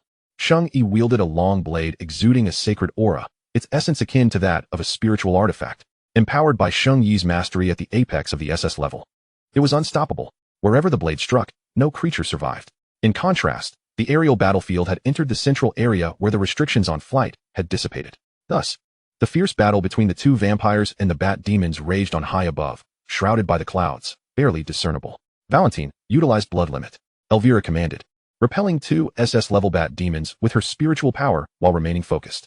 Blood limit was an ancient technique passed down through the vampire lineage, arguably even more crucial than their innate abilities, as it maintained their connection with the bat lineage. This link enabled them to command the bats, communicate with them, and even cultivate the bats they connected with into demons. It could be deemed one of the vampire's most vital means of power. Elvira and Valentine unleashed crimson spiritual energy, their powers intertwining until they coalesced into a towering beam of light. Fortunately, this spectacle occurred on Skull Island, where external storms and mists obscured the phenomenon from the outside world. Otherwise, such a strong anomaly over the Indian Ocean would have certainly caused a stir. As the crimson pillar took form, several lower-tier bat demons were drawn in, one after another plunging into the light, ultimately disintegrating into pure demon energy that flowed into the mouths of the bats linked to Elvira and Valentine, nourishing them. On the ground, the trio observed with apprehension. The vampire clan truly lived up to its reputation as one of the most formidable clans on Blue Star, with even the strongest of beings residing within the Arctic ice wall. Evidently, the strong only grew stronger. With such sophisticated inherited techniques, it was almost impossible not to be powerful. The bat demons linked to the 2 in the United States also grew increasingly formidable under the nourishment of demon energy. Although they had not yet reached the brink of breaking through, their presence was significantly more potent than upon their arrival. At that moment, Yun Xihe and his companions hastened to the vicinity of the battlefield. Chapter 78. The Toad Demon King Yun Xihe and his companions carved their way through the center region with ease, and even before approaching, the sounds of battle reached their ears. The trio paused, realizing that unlike other areas, the central zone was devoid of restrictions. Here, it mirrored the outside world, free from any limitations. This meant that a surprise attack could potentially expose their presence. Let us observe the situation first, Yun Xihe suggested. Su Jiame, perceiving the urgency, unleashed a stream of spiritual power that transformed into a spiritual butterfly, silently flitting towards the battlefield. Shortly thereafter, a water mirror conjured by her spiritual energy appeared before the trio. After a few breaths, the mirror revealed the ongoing conflict in the central region. Ah, that woman. Yun Xihe's gaze was immediately drawn to Elvira, soaring in the aerial battlefield. It was not merely because she donned an eye-catching black ensemble or her striking beauty. Rather, it was the enormous crimson figure manifesting behind her that commanded attention. The face of the figure remained obscured, yet its mere presence was sufficiently intimidating. Turning his gaze to the ground battle, Sheng Yi, Sheng San, and the unfamiliar Sheng Air were embroiled in a fierce clash with an innumerable horde of azure serpent demons. Yun Xihe averted his eyes, overwhelmed by the sheer number of serpent demons. For him, this place felt far more dreadful than hell itself. Su Jiame looked at Luo Shiyuan in confusion, unable to comprehend Yun Xihe's sudden change in demeanor, having interacted with him for only a brief time. Luo Shiyuan shook his head, opting not to elaborate, and turned back to observe the water mirror. Suddenly, a glint in his eye caught sight of something extraordinary, the five-colored flower. His exclamation compelled Yun Xihe to glance back at the mirror, but this time, he paid no heed to the ongoing battle, instead directing his focus to the corner Luo Shiyuan indicated. Even though the five-colored flower on the lake's island had yet to fully mature, it still radiated an enchanting brilliance. Su Jiame soon caught sight of the scene in the mirror, noticing numerous spiritual herbs as well. It seemed that the earlier fox had indeed encountered such an abundance of spiritual herbs, prompting the illusion. After some contemplation, Luo Shiyuan proposed, "We possess concealing masks. If we can stealthily procure the five-colored flower, it would be most advantageous. And if we cannot do so without alerting anyone?" Su Jiame inquired. Yun Xihe chuckled softly, echoing Luo Shiyuan's sentiment. "Then let not a single one escape. Either no one learns that we from Huaxia are responsible, or we eliminate all who do." It was Su Jiame's first experience hearing Yun Xihe express such a murderous intent. Though astonished, she found herself in agreement with his pragmatic approach. He was composed, shrewd, and devoid of hesitation, qualities ill-suited for those labeled as saviors or pure-hearted. This world was indeed a bizarre one, with half sleeping beneath the sun while the other half awakened in darkness. Indecision only served to complicate matters, jeopardizing one's life and future. As the trio deliberated, the battle in the central region neared its conclusion. The bat demons in the aerial battlefield faced near annihilation. Most of the bat demons were transformed into sustenance for their linked bats through the blood limit technique unleashed by Elvira and Valentine. The green snake demons on the battlefield had retreated entirely. At a glance, Sheng Yi and his companions seemed to have achieved a resounding victory. All that remained was to venture to the heart of the lake and reap the fruits of their triumph. Su Jiame was preparing to set off when she was halted by Yun Xihe. "Wait, something feels amiss." Although Yun Xihe directed this remark towards Su Jiame, his gaze was fixed upon Luo Shiyuan. The situation was precarious, and time was of the essence. The two had no opportunity to inform Su Jiame of the information they had gleaned from Valentine's blood. However, it was fortunate that it wasn't too late to speak now. Previously, Valentine had mentioned that there were numerous SS-level demons on Skull Island, yet only one was present here. Was it possible that Valentine and this vampire woman were simply unprepared and oblivious to this anomaly? Yun Xihe furrowed his brow. Since their arrival, only this one SS-level bat demon had been observed in the aerial battlefield. However, the intelligence Valentine had received from the Holy Mountain indicated the existence of several SS-level entities. Moreover, was it not said that these bat demons were highly venomous? Thus far, they had only encountered the green snake demons, who were thoroughly poisonous, while the venom of this bat demon remained unseen. Clearly, something extraordinary had transpired. Sheng Yi and his companions must have been thoroughly prepared, otherwise, they could not have appeared so relaxed. Yet in the next moment, Valentine and his companions demonstrated through their actions that they had indeed simply forgotten about this matter. Believing themselves to be unequivocally victorious, the five of them soared toward the heart of the lake, leaving Yun Xihe and his companions in a state of astonishment from their hidden vantage point. Were the awakened beings from beautiful nation truly this audacious? According to ancient tradition, such bountiful land, rich in rare treasures, would surely be heavily guarded. Moreover, given the numerous irregularities preceding them, this group of robust individuals from beautiful nation had failed to perceive even the slightest hint of danger. In that fleeting moment, Yun Xihe began to doubt his own instincts, pondering whether he had overthought the situation. Perhaps this was merely a straightforward location guarded by minimal defenses. He had yet to deeply contemplate the likelihood of such an outcome when an unexpected transformation occurred. The scene within the water mirror shifted dramatically. As Sheng Yi and the others crossed into the lake's domain, the waters surrounding Heart Island suddenly erupted into a boiling tempest. A powerful tendril surged forth towards Sheng Yi and the others. "This is bad," Sheng Yi thought to himself. The force contained within this tendril would undoubtedly inflict harm upon him in his current unguarded state. In a flash of thought, he could only muster enough spiritual energy to dissipate a portion of its might. Ultimately, he was still propelled away. Thanks to inertia, he managed to evade serious injury. The five airborne individuals were momentarily stunned by this sudden turn of events and hurriedly retreated one after another to the shore. None of them mentioned their earlier uncoordinated flight toward Heart Island. The immediate concern was to ascertain the nature of the entity that had attacked them. Any internal strife at this moment would surely jeopardize their forthcoming endeavors. The trio from the Holy Mountain and the two vampires were already scheming about the necessity of eliminating one another upon reaching Heart Island.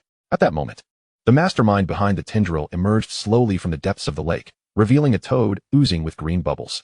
The very tendril that had assaulted Xiang Yi was evidently a manifestation of its maw. This was unmistakably an SSS-level Toad Demon King. Chapter 79. Elegance never goes out of style. The Toad Demon King not only radiated toxic vapors, but also emanated an indescribable stench. Su Jiame nearly swooned from the noxious air. Yun Xihe raised an eyebrow and promptly conjured an invisible water barrier that enveloped the three of them.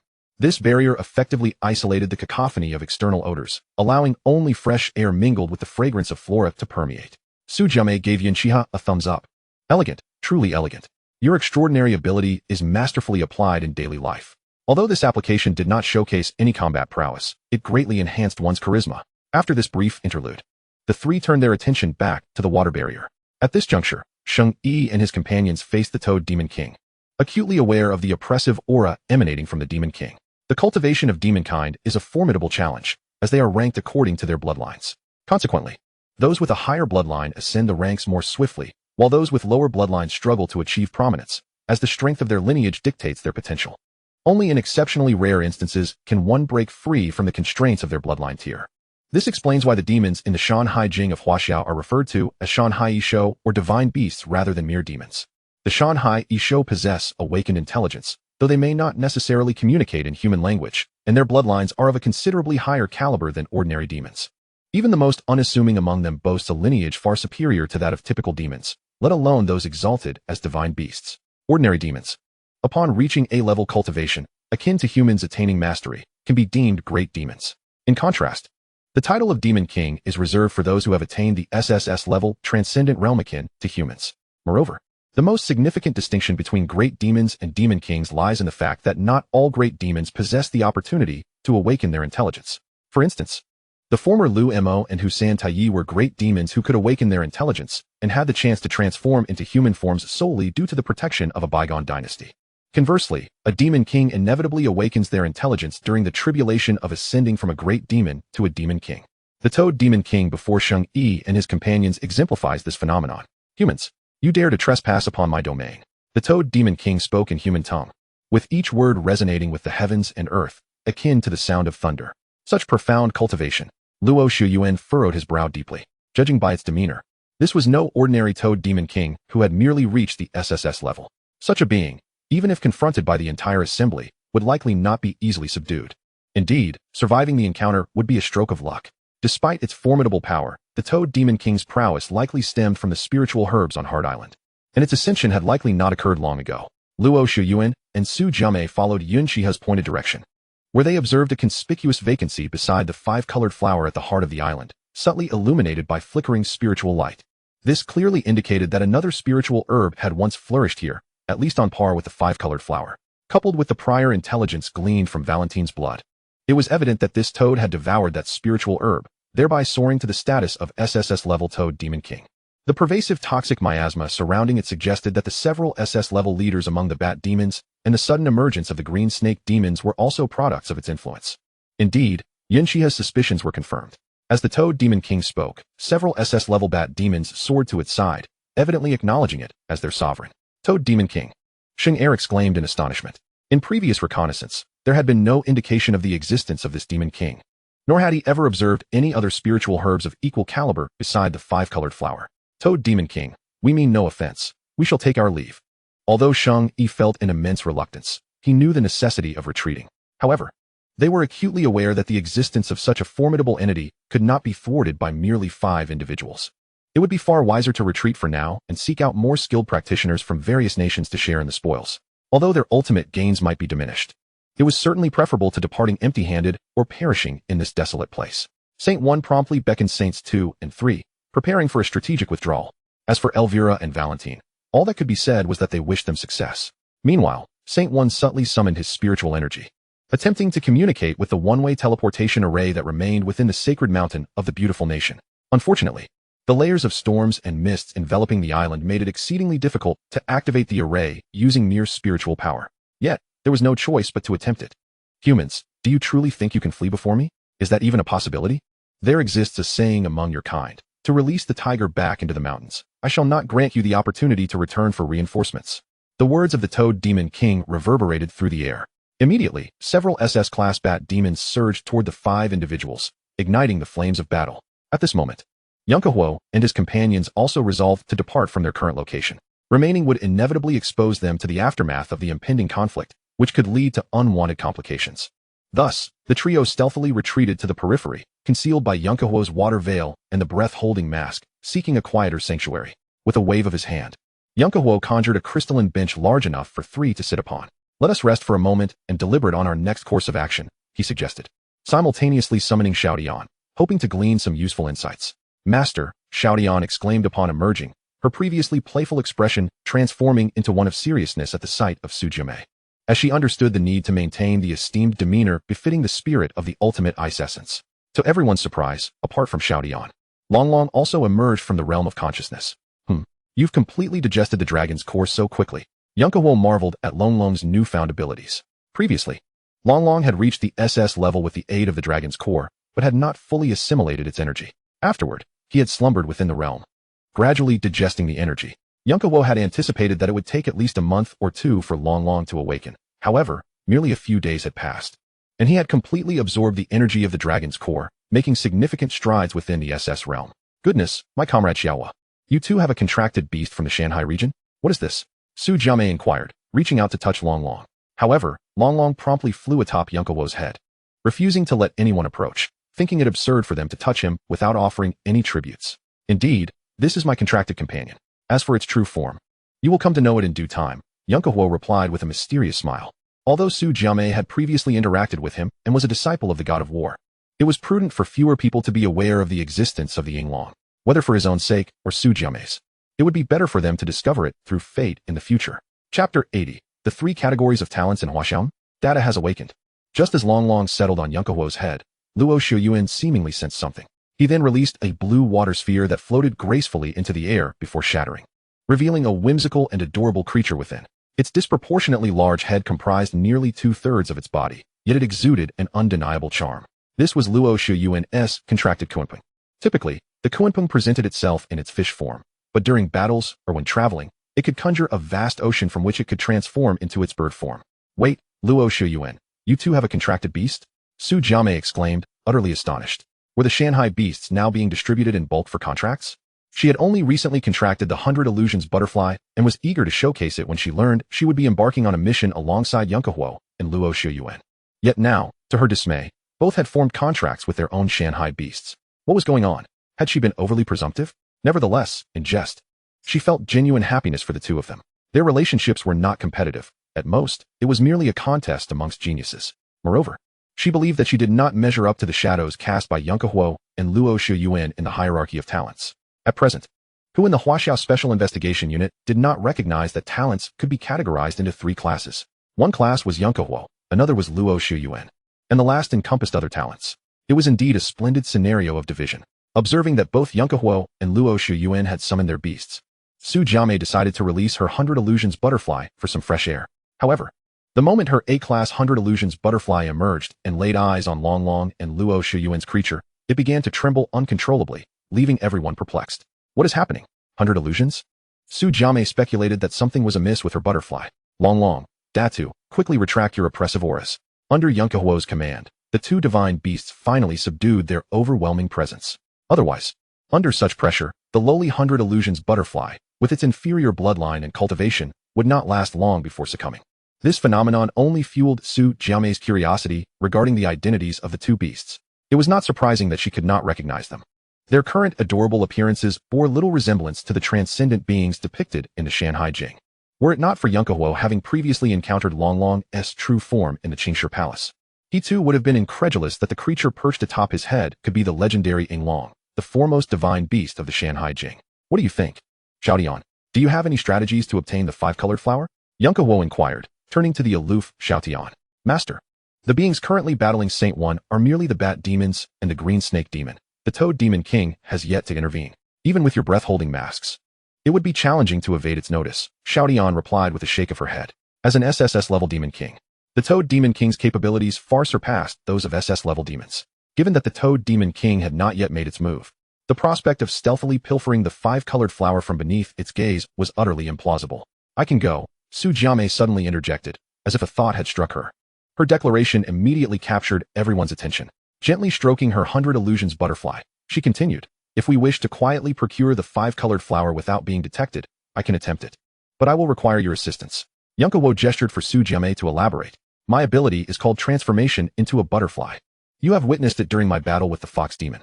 This technique significantly enhances my illusionary capabilities, which is how I managed to defeat that SS-level fox demon in an instant, while Saint One and the others are preoccupied with the larger demons. If we can lure the Toad Demon King away from the center area into this secluded forest devoid of spiritual energy, I can undoubtedly secure the 5-colored flower without raising any alarms." Luo Shuyuan appeared to grasp the concept. "Are you suggesting that we distract the Toad Demon King, allowing you to transform into a butterfly and approach the island at the lake's center?" "Precisely. Although you may retrieve the 5-colored flower, once it vanishes, the larger demons on the battlefield will certainly take notice. But fret not, I can use my illusions to create a diversion to confuse them." Upon hearing Su Jiame's proposition, Yun Xihe and Luo Shuyuan both fell into contemplative silence, weighing the feasibility of the plan. Despite the rarity of the 5-colored flower, exchanging it for the safety of their companions was unquestionably unwise and unacceptable. In the end, it was Yun Xihe who clapped and made the decision. "We shall proceed according to Sister May's method, but I need to establish a restriction for you." Yun Xihe nodded towards Su Jiame. Once granted permission, he summoned the spiritual power within him. Utilizing the essence of heaven and earth as a conduit, he inscribed a formation. At that moment, the ethereal energies transformed into a crafting tool in Yun Xihe's hands. A formation swiftly emerged above Su Jiame's head. "Go." With a soft murmur from Yun Xihe, a wisp of spiritual essence was extricated and placed into the formation. Instantly, the formation was elevated under the influence of Yun Xihe's spiritual essence, ultimately manifesting as a luminous azure orb. "This restriction harbors my spiritual essence. Should external forces trigger it, it will unleash a full-force attack of mine. No one below SSS rank can withstand it. Even if confronted by an SSS-level adversary, it will buy you a moment of respite. Regardless of success, we shall maintain contact via the communication formation." Yun Xihe cautioned as he affixed the orb, now transformed from the formation, to Su Jiame's necklace. Good. Once the three confirmed everything was in order, they promptly prepared for action. Long Long, Datu, and Bai Huan, the three mystical beasts, stood ready at their posts. They would strike together once Yun Xihe and Luo Shuyuan lured the Toad Demon King. "Exercise utmost caution," Luo Shuyuan urged. Subsequently, both Yun Xihe and Luo Shuyuan soared towards the central area, prepared to confront the SSS-level Demon King head-on, facing off against an SSS-level controller directly. Not only was Yun Xihe apprehensive, but even Luo Shuyuan felt a twinge of trepidation. There were no SSS-level transcendents in Blue Star. The SSS-level controller realm was already the pinnacle. The only exception was the water serpent demon body that Lu Mayin fortuitously acquired, which was once an SSS-level Demon King. The dragon guarding the reincarnation ground of the Azure Dragon was also an SSS-level Demon King. However, both had perished many years ago, their ranks having fallen to that of SS-level Great Demons. Thus, this would be the first genuine encounter with an SSS-level Demon King. Soon, Yun Xihe and Luo Shuyuan returned to the periphery of the central area. From a distance, the ongoing battle was still visible, with various spells soaring through the air. This time, Yun Xihe and Luo Shuyuan did not conceal their forms. Consequently, upon their arrival, they were immediately spotted by the Toad Demon King. Unexpectedly, "There are indeed many of you human vermin." Chapter 81.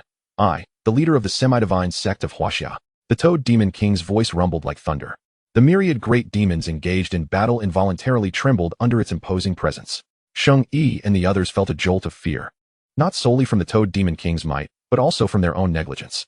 Since the awakening of the beautiful nation South Awakeners discovered this place years ago, Sheng Air had remained here, and no one had ever intruded. Even ordinary Awakeners could not breach the natural storm barrier surrounding Skeleton Island. Now, the Toad Demon King claimed there were others present. They must have entered alongside them this time, most likely from Wuxia. After all, only Wuxia possessed the capability and means to trail them here undetected. When Yun Xihe and Luo Shuyuan revealed themselves, Sheng Yi displayed an expression of realization. Although their faces were obscured and their auras undetectable, their attire and demeanor unmistakably identified them as Wuxia individuals. "Toad Demon King, we mean no offense. We merely seek to borrow your 5-colored flower." Yun Xihe stepped forward slightly, standing in front of Luo Shuyuan as he spoke. During the Mariana Trench incident, Luo Shuyuan had already clashed with Sheng San. If he spoke, he would undoubtedly be recognized. Relying solely on their attire, they would certainly not be identified due to their concealing masks. "You two? A mere SS level, yet you harbor ill intentions towards this king's 5-colored flower." A stream of green poison erupted from the Toad Demon King's nostrils. Upon contact with the ground, the poison immediately corroded several spiritual herbs, causing the pupils of those present to constrict. Such potent toxin from the toad This level of toxicity is simply unprecedented. Yunqihe, unperturbed, gathered the moisture in the air, using his spiritual power, erecting a barrier before the two of them. We are the leaders of the semi-divine sect of Wuxian. Do not squander your future, you insignificant demon king, Yunqihe declared. Semi-divine sect. The toad demon king's voice rose slightly in volume. Originally just an ordinary toad, it had only embarked on the path of cultivation by fortuitously absorbing the power of moonlight, which allowed it to traverse from the continent to the deep sea. It had even unwittingly passed through the storms and mists surrounding this solitary island at sea, ultimately arriving at Lake Heart Island to consume a spiritual herb beside the five-colored flower. From there, it ascended to the realm of SSS-level Demon King. Hence, it had heard much about the infamous reputation of the semi-divine sect. The influence of the semi-divine sect is vast, and their conduct is exceedingly arrogant. One can hardly predict their next move. Furthermore, the semi-divine sect operates independently within each country on Blue Star, unlike these nations that can be easily dealt with. A mere threat of hostages suffices for them. But the semi-divine sect is different. A threat may only incite greater excitement. The notion of what humans call SM. As the Toad Demon King fell silent, Sheng-Yi and Sheng-San exchanged glances. Sheng-Yi, how could they be from the semi-divine sect? Sheng-San, I have no idea. Brother. Sheng-Yi, logically, Valentine must have been informed upon returning from Huaxia, unless they lack the experts capable of extracting memories from Valentine's blood. Sheng-San, that can't be. Right? Isn't there a genius named Luo Shiyuan in Huaxia's special operations? Isn't he an expert in that field? Sheng-Yi, isn't Luo Shiyuan the target we sent Valentine to investigate in Huaxia? Valentine returned to Elvira Castle for healing, without a word about finding anyone. Sheng-San, oh? Sheng-Yi, uncertain. Let's observe further. It is foolish to simply believe what others claim about themselves. Yunqihe naturally noticed the exchange of glances between Sheng-Yi and Sheng-San and understood their communication. Meanwhile, the Toad Demon King remained silent. Valentine and the unfamiliar vampire woman took the opportunity to regain their strength. They seemed to have some wits about them. Only the oblivious Sheng-Yi remained in a state of readiness. Yunqihe smiled faintly. It seems I must produce something to disguise our true intentions. One come. With a resounding shout from Yunqihe, a swirl of black mist materialized from the void, expanding steadily. Eventually, as the black mist dissipated, a pitch-black banner appeared in Yunqihe's left hand. Luo Shiyuan stood behind Yunqihe, watching his performance with a twinge of envy. Were it not for his prior encounter with Sheng-San, he too would wish to play this part. It certainly appears exhilarating. The soul-summoning banner. The expressions of everyone present changed, including that of the Toad Demon King. The soul-summoning banner, an infamous artifact from the semi-divine sect of Huaxia, is said to be crafted from the skins of women, embodying extraordinary malevolence. Although it initially holds merely the status of a basic artifact, it can ascend in rank as it absorbs sufficient souls. The soul-summoning banner, now wielded by this self-proclaimed leader of the semi-divine sect, had evidently reached the pinnacle among artifacts. If it were to absorb one or two more souls, it would likely ascend to the level of a spiritual artifact. The audacity of the current leader of the semi-divine sect in Huaxia to amass such a wealth of souls to elevate the banner to near spiritual artifact status is truly astounding. One must recognize that Huaxia is a formidable entity that even their beautiful nation dares not provoke lightly. Sheng-Yi mused internally, simultaneously convinced of Yunqihe's claim to the title of leader of the semi-divine sect, the soul-summoning banner, in the realm of the Huaxia demigod sect. Such artifacts are typically reserved for the upper echelons, and even then, they are merely of the magical tool grade. To elevate an artifact to the level of a treasured item through the absorption of souls, one requires thousands, if not tens of thousands, of souls. Anything less is utterly futile. Alternatively, one might resort to trading quality for quantity. It could be argued that this individual acquired the soul-collecting banner by vanquishing a high-ranking member of the demigod sect. However, this particular artifact, if not enhanced through soul absorption, proves to be rather inconsequential for a formidable master of the realm. Thus, within the Huaxia Special Investigation Department, all soul-collecting banners seized from the slaughter of the demigod sect were systematically destroyed, save for the solitary banner belonging to Yun Xihe. Initially, he intended to follow the department's traditional protocol and destroy it as well, for the banner offered him little enhancement. Yet, by an ironic twist of fate, before he could carry out its destruction, he ventured to the northern three provinces. This journey proved significant. The patriarch of the Liu family, Liu Mo, sacrificed the entirety of his clan to augment his own cultivation, resulting in the souls of the Liu family members being effortlessly drawn into the soul-collecting banner. After all, those offered to the array were doomed to never reincarnate. Rather than allowing their souls to drift aimlessly until they dissipated, it was far more beneficial for them to contribute to his soul-collecting endeavors. It is well known that a soul-collecting banner of treasured item caliber wields unparalleled power, serving as a quintessential weapon of pure, malevolent aggression. Among the Liu family members were numerous S-class great demons. And this influx of souls elevated his previously acquired banner from the vice sect leader by Ma of the demigod sect to the pinnacle of treasured items. Now, it was time for it to see the light of day once more. Chapter 82. Hidden Agendas. The Toad Demon King clearly recognized the soul-collecting banner. After a prolonged silence, he spoke again. In light of your affiliation with the demigod sect, I am disinclined to be your adversary. Depart at once. The Toad Demon King had no desire to provoke the members of the demigod sect, wary of attracting unwanted attention. After all, he was merely an SSS-class demon king, far from the status of a heavenly demon. Should he attain such a rank, all would be transformed into sustenance for the illustrious Toad King, restoring the glory of his lineage. We have both come specifically for the 5-colored flower. It would be unwise to leave empty-handed. How about a contest? Whoever triumphs shall claim the flower. Yun Xihe swiftly discerned the Toad Demon King's apprehension towards the demigod sect, given their notoriously unpredictable nature. Seizing the opportunity, he decided to raise the stakes. After all, once this opportunity was lost, it would not return. Demon kings are not easily deceived. Otherwise, they would return with no explanation. And next time, it might not just be the Blue Star demigod sect they faced. The Toad Demon King paused, contemplating the implication of not just the Blue Star demigod sect. Could it be that the demigod sect within the Arctic ice wall could disregard treaties with other nations and return to the Blue Star at will? It was indeed a possibility. The demigod sect had always acted outside the bounds of convention. These lunatics were anything but compliant. Should the demigod sect emerge from the Arctic ice wall, the Toad King would be left with no choice but to bow low. This was unacceptable. What would become of the dignity of a demon king? If it came to that, he would have to accept the challenge. Very well, my resolve has hardened. Time slipped away as the Toad Demon King engaged in self-motivation. He observed the overwhelming numbers of over a dozen bat demons and a green serpent demon. Even if these 5 humans were exceptionally powerful, they would surely be delayed long enough for him to return. As long as he was present, the 5-colored flower would undoubtedly belong to him. The battle in the central area, which had seemed paused, resumed with renewed vigor. Yun Xihe brandished the soul-collecting banner, facing the Toad Demon King head-on, while Luo Shiyun stood by, channeling spiritual energy to support him. Remaining within the central area, once he fully unleashed his power, he would undoubtedly be recognized by the Holy Three. At that moment, all of Yun Xihe's efforts would be rendered futile. The Toad Demon King, perplexed by the presence of a second demigod sect member seemingly loafing about, assumed that the one idling was merely unsuited for combat, and thus took on a supportive role. This, however, worked to his advantage. He was eager to conclude the battle swiftly and guard the ripening 5-colored flower. Once he consumed the flower, his cultivation would advance dramatically, equivalent to decades of arduous training. Thus motivated, he intensified his assault, unleashing a terrifying miasma that threatened to coalesce into liquid around him. Each droplet contained enough venom to slay an ordinary S-class master. Go, soul-collecting banner. Yun Xihe commanded sharply. Previously, the Toad Demon King had held back in his attacks, but now his onslaught became increasingly relentless. If he did not reveal his trump card, it would be challenging to withstand the barrage. Recognizing the moment had come, Yun Xihe hurled the soul-collecting banner into the air. Instantly, the banner radiated a menacing glow as boundless black mist poured forth. This black mist, now upgraded to the status of a top-tier treasured item, sent chills of trepidation through the ranks of numerous SS-class masters present, as if the Grim Reaper had descended.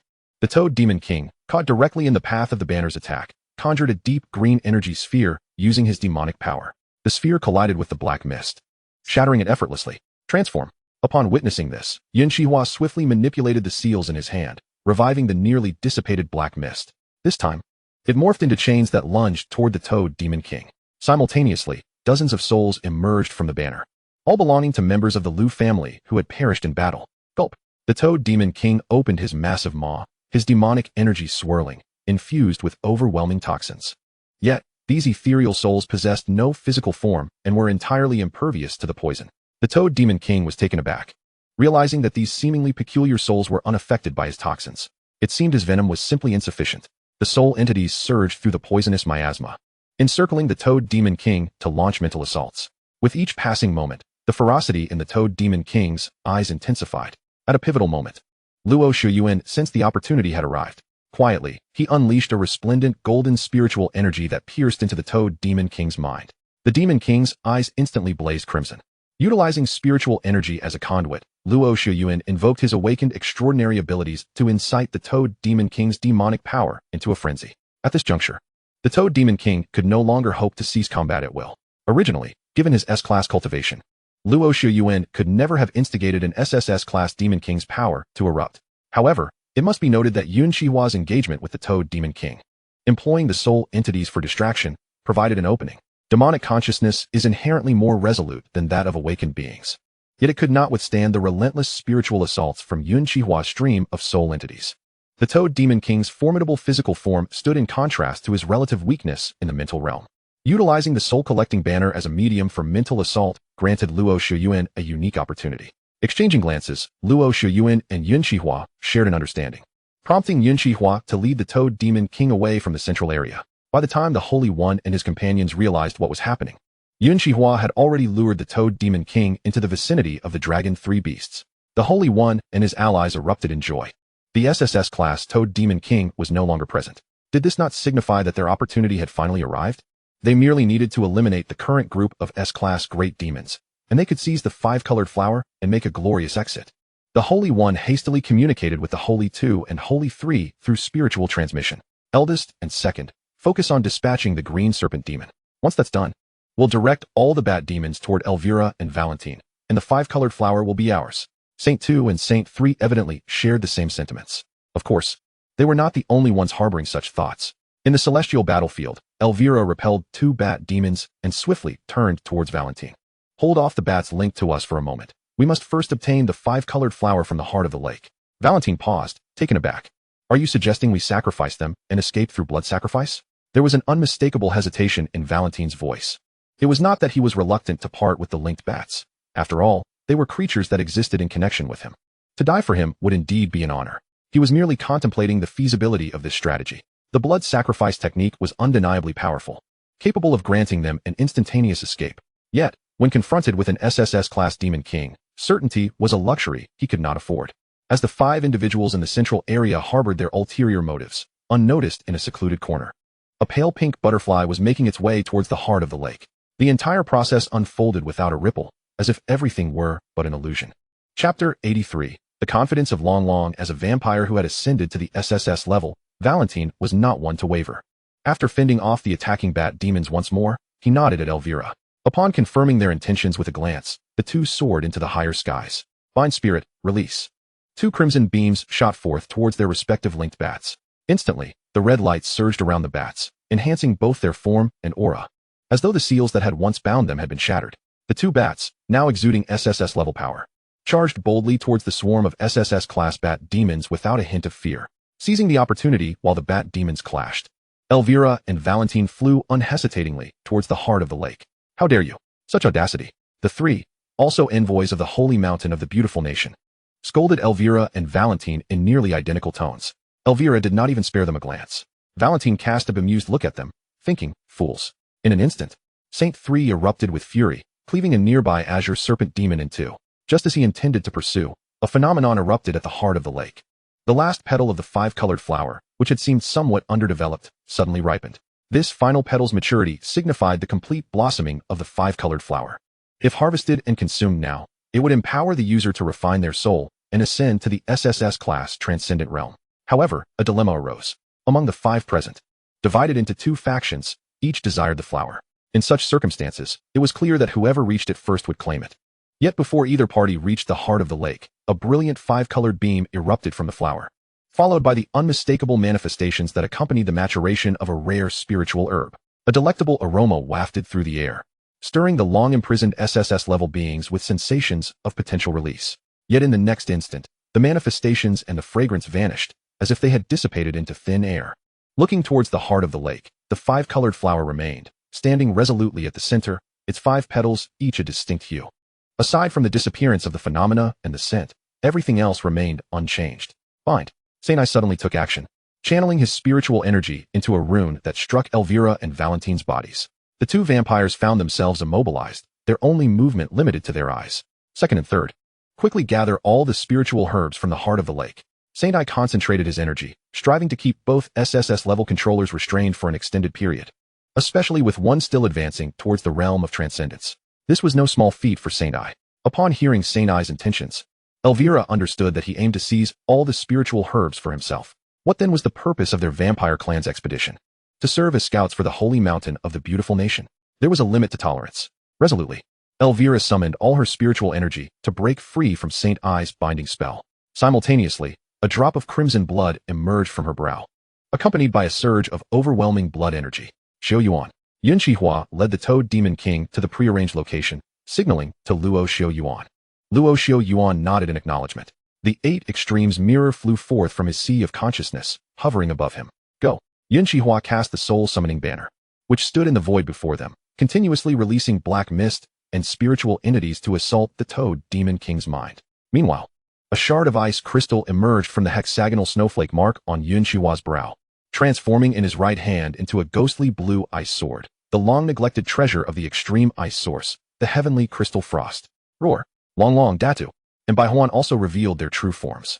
However, both Long and Datu clearly restrained their sizes. Otherwise, their true forms would dominate the entire sea in an instant. Long, in its true form as an azure dragon, radiated the aura of a divine beast. Its golden eyes, fixed on the Toad Demon King, were filled with disdain and ruthlessness. Datu, in its true form as a Kuanpung, displayed itself in the shape of a giant bird, akin to the god of wind. In contrast, Baihuan appeared rather ordinary beside the two divine beasts, but the pink mist emanating from her wings rendered her stunningly beautiful. Baihuan felt a tinge of shyness. Good heavens! Who would have guessed that those two seemingly foolish little pets were actually the Azure Dragon and Kuanpung, such deities of the mountains and seas? This is indeed a stroke of fortune that even 8 lifetimes would not suffice to repay. Where is her master? Being by their side is so overwhelming. Upon seeing the 3 beasts, the Toad Demon King's rationality began to return. Although it could not identify these creatures, their bloodlines were undoubtedly far superior to its own. Despite the fact that it was now a demon king. Half-demon brats, what are your true intentions?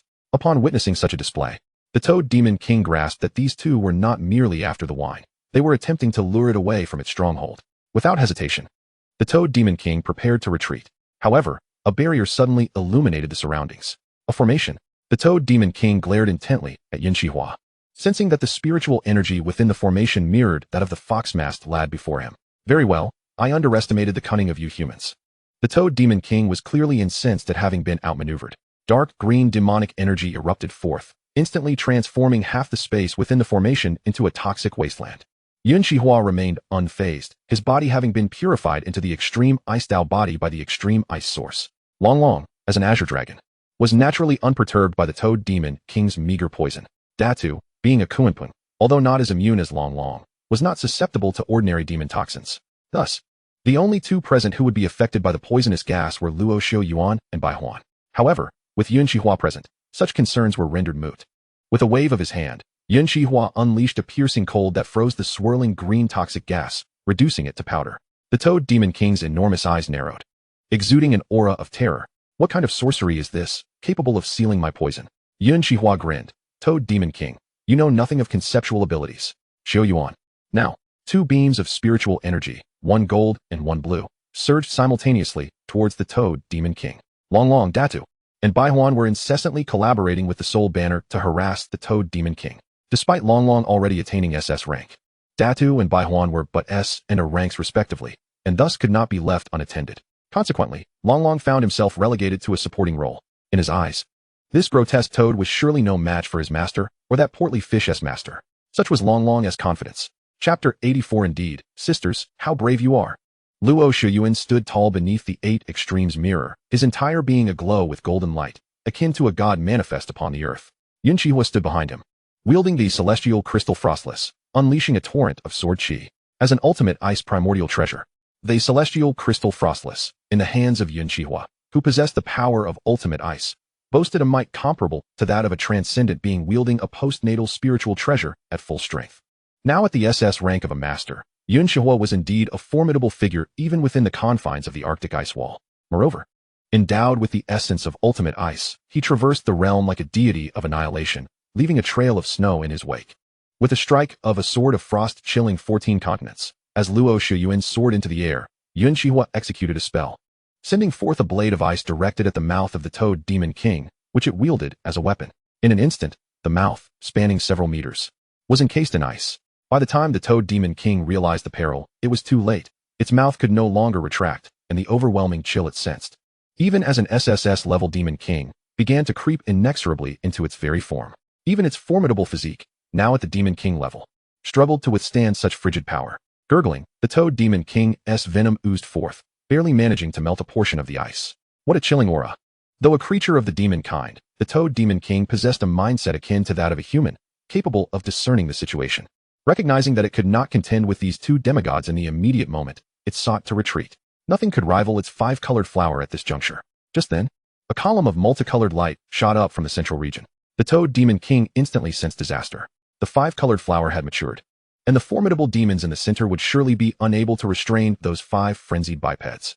However, before the Toad Demon King could make its way back to the central area, the five-colored light had vanished. It's over. The Toad Demon King truly felt despair. The five-colored flower was a rare spiritual herb. The phenomenon of its complete maturation could not possibly dissipate so swiftly or abruptly. Such a situation could only mean that the flower had been plucked.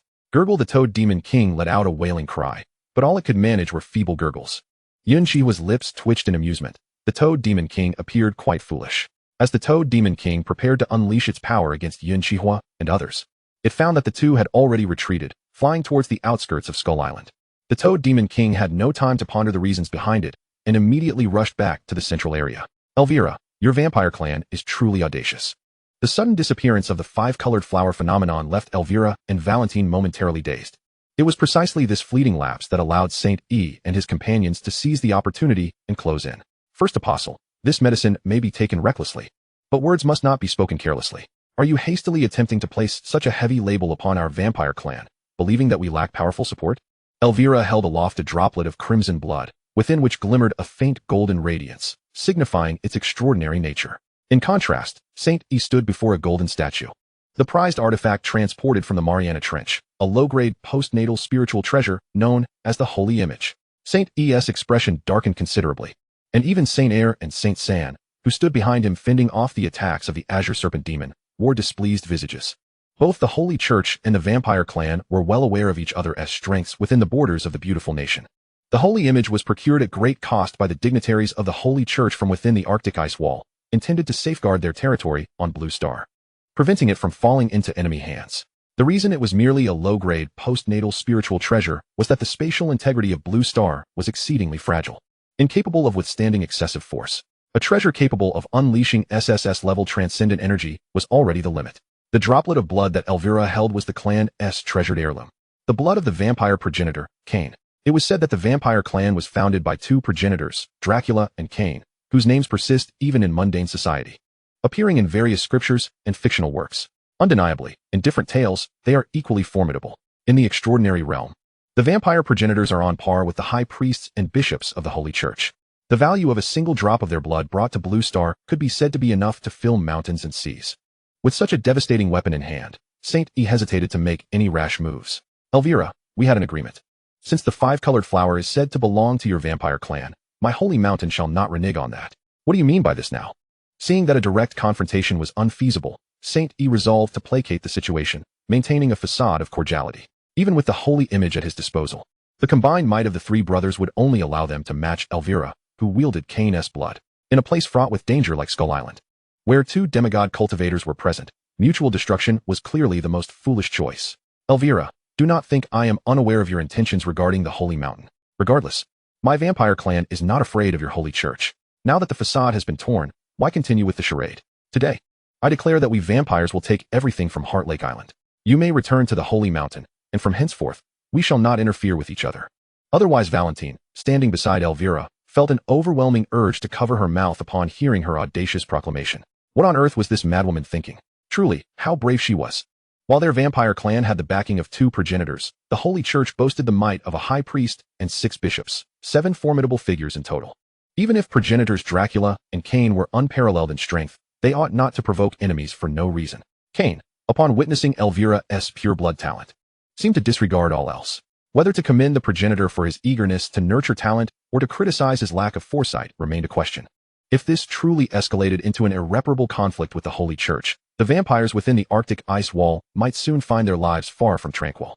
However, his cultivation was no match for Elvira, and this woman, once she went mad, would heed no counsel. All he could do was hope she swiftly concluded her madness, took the 5-colored flower, and departed. Otherwise, if a true conflict ensued, they would likely suffer mutual destruction, leaving the demigods to reap the benefits. At that moment, accompanied by a series of gurgling sounds, a formidable aura surged from the central region. Everyone's expression changed. The Toad Demon King had returned. Chapter 85. This damned yet enchanting sense of relaxation was felt even by Saint E, wielding the Holy Image, and Elvira, possessing Cain's blood. The Toad Demon King was a genuine SS-level Demon King, a being that shattered the barrier between SS and SSS ranks. Even if they possessed the formidable trump card of having the strongest beings from within the Arctic ice wall return to Blue Star, it is imperative to exercise utmost caution. The Toad Demon King hastened back to the central region and immediately spotted the multicolored flowers on the island's heart. Glancing around, he observed the bat demons engaged in combat with two peculiar bats, while the green snake demons were locked in a fierce exchange with two middle-aged men. The Toad Demon King seethed with rage. After all, they were all SS-class demons. How could they allow someone to steal the multicolored flowers right from under their noses and leave behind an illusion to confuse them? Foolishness! The Toad Demon King bellowed, unleashing his demonic energy, which radiated outward from him. Upon making contact with the multicolored flowers on the island, they instantly disintegrated into ashes before everyone's eyes. A collective gasp echoed through the crowd. At this moment, it was evident to all that the flowers had been swapped long ago. No wonder the phenomenon of their ripening had lasted only a fleeting moment. It was likely that someone had plucked them at that very moment. Immediately after, Saint One and Elvira witnessed the Toad Demon King directing his fiery gaze toward them. You have such audacity to dare steal from this king's territory. The Toad Demon King was engulfed in fury. His words even stirred the spiritual energy of the island, conjuring a tempestuous storm above them. "Oh, Demon King, hear me." Seeing the gathering energy of the Toad Demon King, Saint One hastily interjected, his own spiritual power poised to activate the sacred statue at any moment. On the outskirts of Skeleton Island, above the sea where the mist storm met the island, Yun Xihe and Luo Shiyuan had been waiting. Through their time together, Bai Huan had evidently become the devoted follower of Long Long and Dai Tu, resembling a loyal underling. Before long, a streak of pink light shot forth from Skeleton Island, revealing its source as Su Jiamei upon reaching Yun Xihe and Luo Shiyuan. Upon seeing her master, Bai Huan immediately soared into her consciousness. It was far more comfortable to linger in the absence of divine beasts. Su Jiamei nodded at the two, exclaiming, "We succeeded. Excellent, let us depart swiftly. Delay may bring unforeseen changes." Agreed, Luo Shiyuan concurred. The trio immediately summoned their spiritual energy, preparing to surge through the mist storm. Suddenly, dark clouds began to gather at the center of Skeleton Island, and the storm surrounding them responded to the ominous presence above. It made the entire mist storm area appear alive, with lightning flickering like serpents in the air. "This is the aura of the Toad Demon King," Luo Shiyuan remarked, sensing the energy within the storm clouds. "It seems the spiritual herb the Toad Demon King consumed during his ascension is no ordinary herb. It must be the very core of Skeleton Island, allowing him to directly manipulate the mist and storms that guard it." As Yun Xihe spoke, he closed his eyes, and a wisp of azure spiritual energy emerged from the snowflake mark on his forehead, only to return moments later. Opening his eyes, the icy runes within flashed. "Indeed, we have underestimated this. Skeleton Island itself is a colossal formation," he mused. Hearing this, Luo Shiyuan suddenly grasped many aspects of the phenomena occurring on Skeleton Island that had previously eluded him, while Su Jiamei still bore a perplexed expression. Realizing that they could not leave for the time being, Yun Xihe promptly erected a barrier to envelop the three of them, shielding them from the storm's wrath. "This island is itself a grand formation. That is why we were completely concealed while on it, and unable to fly at high altitudes. All restrictions vanish in the central region because it is the heart of the formation, the very herb consumed by the Toad Demon King. Hence, he can unleash thunderous sounds with his words. At first, I found it perplexing that the restrictions on this isolated island were so numerous and seemingly chaotic. Now it is clear that they are all due to the formation." Su Jiamei finally understood. It was indeed astonishing that such a vast formation had been established here without her noticing. "Father, this formation was not set by human hands." Long Long, perched atop Yun Xihe's head with fluttering wings, interjected. Not set by human hands?" Yun Xihe was taken aback. What could this mean? Could a formation arise naturally like the extraordinary beasts of the mountains and seas? "Correct, Father," Long Long continued, now airborne. "Certain places may naturally cultivate high-tier heavenly materials and treasures due to various innate or acquired factors. Such locales are termed caves of heaven or blessed lands. Typically, protective formations established by the rules of heaven and earth guard these places. The higher the quality of heavenly materials contained within a cave or blessed land, the more advanced its protective formations, some of which can even cause mighty beings of transcendent realms to perish within." This was the first time Yun Xihe had heard of such profound secrets, though he had thoroughly grasped the nuances of formations. The ancient texts he studied only detailed the methods of crafting various formations and some adaptive reasoning, lacking annotations on these mysteries. He realized that this knowledge must have come from Long Long's inherited memories. "In such a case, is there any way we can escape?" Long Long inquired, gauging the storm's might. "That's futile, Master. The power of the heavenly formation here is sufficient to instantly annihilate a being of SSS class, transcendent realm. There is no way for you to pass through safely at this moment. To leave, we must wait for the storm to subside." After receiving this definitive answer, the trio had no choice but to remain in the void, recuperating. Luo Shiyuan pondered the possibility of fishing here without it being a waste, while Su Jiamei contemplated how to elevate Bai Huan's cultivation so she could grow as powerful as Daitu and Long Long. The only one who felt differently was Yun Xihe, who found himself rather bored. It was evident that this was not an appropriate setting for cultivation. He had no interest in fishing and no worries about Long Long's progress. Fortunately, Yun Xihe always kept a tablet stocked with classic films and shows in his storage ring. Without a second thought, he retrieved snacks and drinks, settling down to watch a movie in the void, much to the astonishment of Luo Shiyuan and Su Jiamei. Thanks to Yun Xihe's relaxed demeanor, both of them soon joined in, as if they were not trapped on Skeleton Island, and the theft of the multicolored flowers had no bearing on them. Chapter 86. The third Archbishop and Cain. In the central area of Skeleton Island, the Toad Demon King did not cease his assault upon hearing Saint One's words. The SSS-class demonic energy coalesced in his mouth, forming a colossal green energy sphere. The moment the sphere took shape, it hurtled toward the group. None dared to confront the wrathful strike of a Demon King. Elders 2 and 3. Saint One called to the others as he placed the sacred statue before him. Instantly, he channeled his spiritual energy into the statue, with Elders 2 and 3 following suit. Observing this, Elvira and Valentine quickly summoned the power contained within the blood of the progenitor Cain using their crimson spiritual energy. As the Toad Demon King's onslaught commenced, the storm clouds overhead crackled with lightning, threatening to strike down upon them. The sheer force was so immense that even within the protective barrier, Yun Xihe and the others could feel its intensity. It must be noted that this was no ordinary barrier. It is certainly not the boundary depicted in Wang Wei's poetry. The barrier established by Yun Xihe, given his current prowess, is unbreakable amidst the inhabitants of Blue Star. Yet, it has been quietly penetrated by the forces of heaven and earth, stirred by the Toad Demon King. This serves as a testament to the situation at hand, suggesting a protracted confrontation lies ahead. Luo Shiyuan gazed at the sky above the center of Skeleton Island, where three distinctly colored powers were almost materializing. The green hue emanated from the Toad Demon King's demonic energy, the golden radiance from the spiritual power of the three holy envoys of the Sacred Mountain, and the crimson hue belonged to the vampire clan's spiritual energy. The Sacred Mountain possessed a low-grade postnatal spiritual treasure, the Sacred Idol, which Luo had previously encountered during his skirmish with the Holy Three. If the combined powers of the three holy envoys were to activate the Sacred Idol, they would indeed possess the strength to contend with the Toad Demon King. However, one must ponder what hidden cards the vampire clan holds. The richness of their spiritual energy is comparable to that of the three holy envoys. Enough of this spectacle, Yun Xihe chided, pulling the entranced Luo Shiyuan to sit down. I have found a film for us to watch. It's set at sea, perfectly fitting for our current ambience.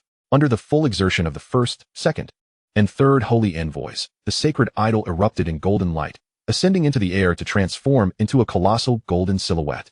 With a gentle raise of its hand, the golden figure effortlessly deflected the Toad Demon King's assault. Elvira and Valentine also invoked their spiritual powers, channeling the blood of the progenitor Cain as a medium to summon the ethereal form of a long-haired handsome man.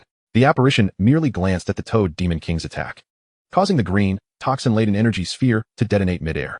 Progenitor Elvira and Valentine performed a noble gesture customary to their clan before the long-haired figure, who responded with an indifferent acknowledgement before directing his gaze towards the golden silhouette.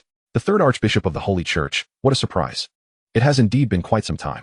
The golden figure, without turning, replied, Cain, have you vampires overstayed your welcome on Blue Star? At that moment, as the projection of the third Archbishop of the Holy Church descended, the first holy envoy had already meticulously reported the unfolding events, prompting the Archbishop's inquiry. You jest, Archbishop. Our vampire clan has never sought to involve ourselves in the conflicts of nations. We merely desire a place to reside, the long-haired man replied with a smile. I hope that remains the case. The Archbishop retorted with a cold snort. Despite their sparse numbers, each vampire is an elite. Within the Arctic ice wall, thanks to the two ancient progenitors, Dracula and Cain, they firmly occupy the second tier of power, only surpassed by the illustrious Holy Church and the military of Wuxia. Moreover, Dracula and Cain are exceedingly ancient, their knowledge and age far surpassing that of anyone else. The extent of their hidden abilities remains a mystery, making it unwise for anyone to confront these progenitors unless absolutely necessary. How dare a mere demon king strike against my holy church? The third Archbishop seethed, feeling belittled by Cain. You, an unremarkable demon king, pose no threat to me. He swiftly extended his left hand, creating a golden palm imprint in the air that began to constrict around the Toad Demon King, intending to capture him. Gugu the Toad Demon King mused. Humans are cunning, concealing such powerful beings. This aura must be on par with the strongest celestial demons. The Toad Demon King hastily summoned his demonic energy, enveloping his form in a deep green aura. Concurrently, sensing the Toad Demon King's fury, the storm clouds above erupted with a series of lightning strikes.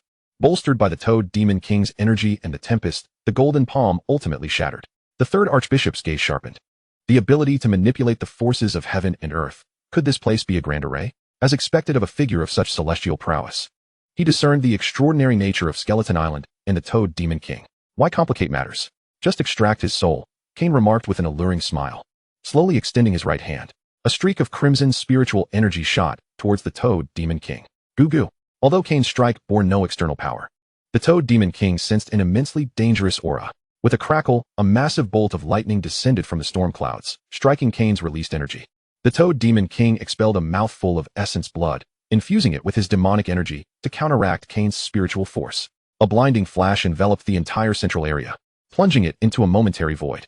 When the onlookers regained their senses, the Toad Demon King had vanished, along with all the spiritual herbs from the island.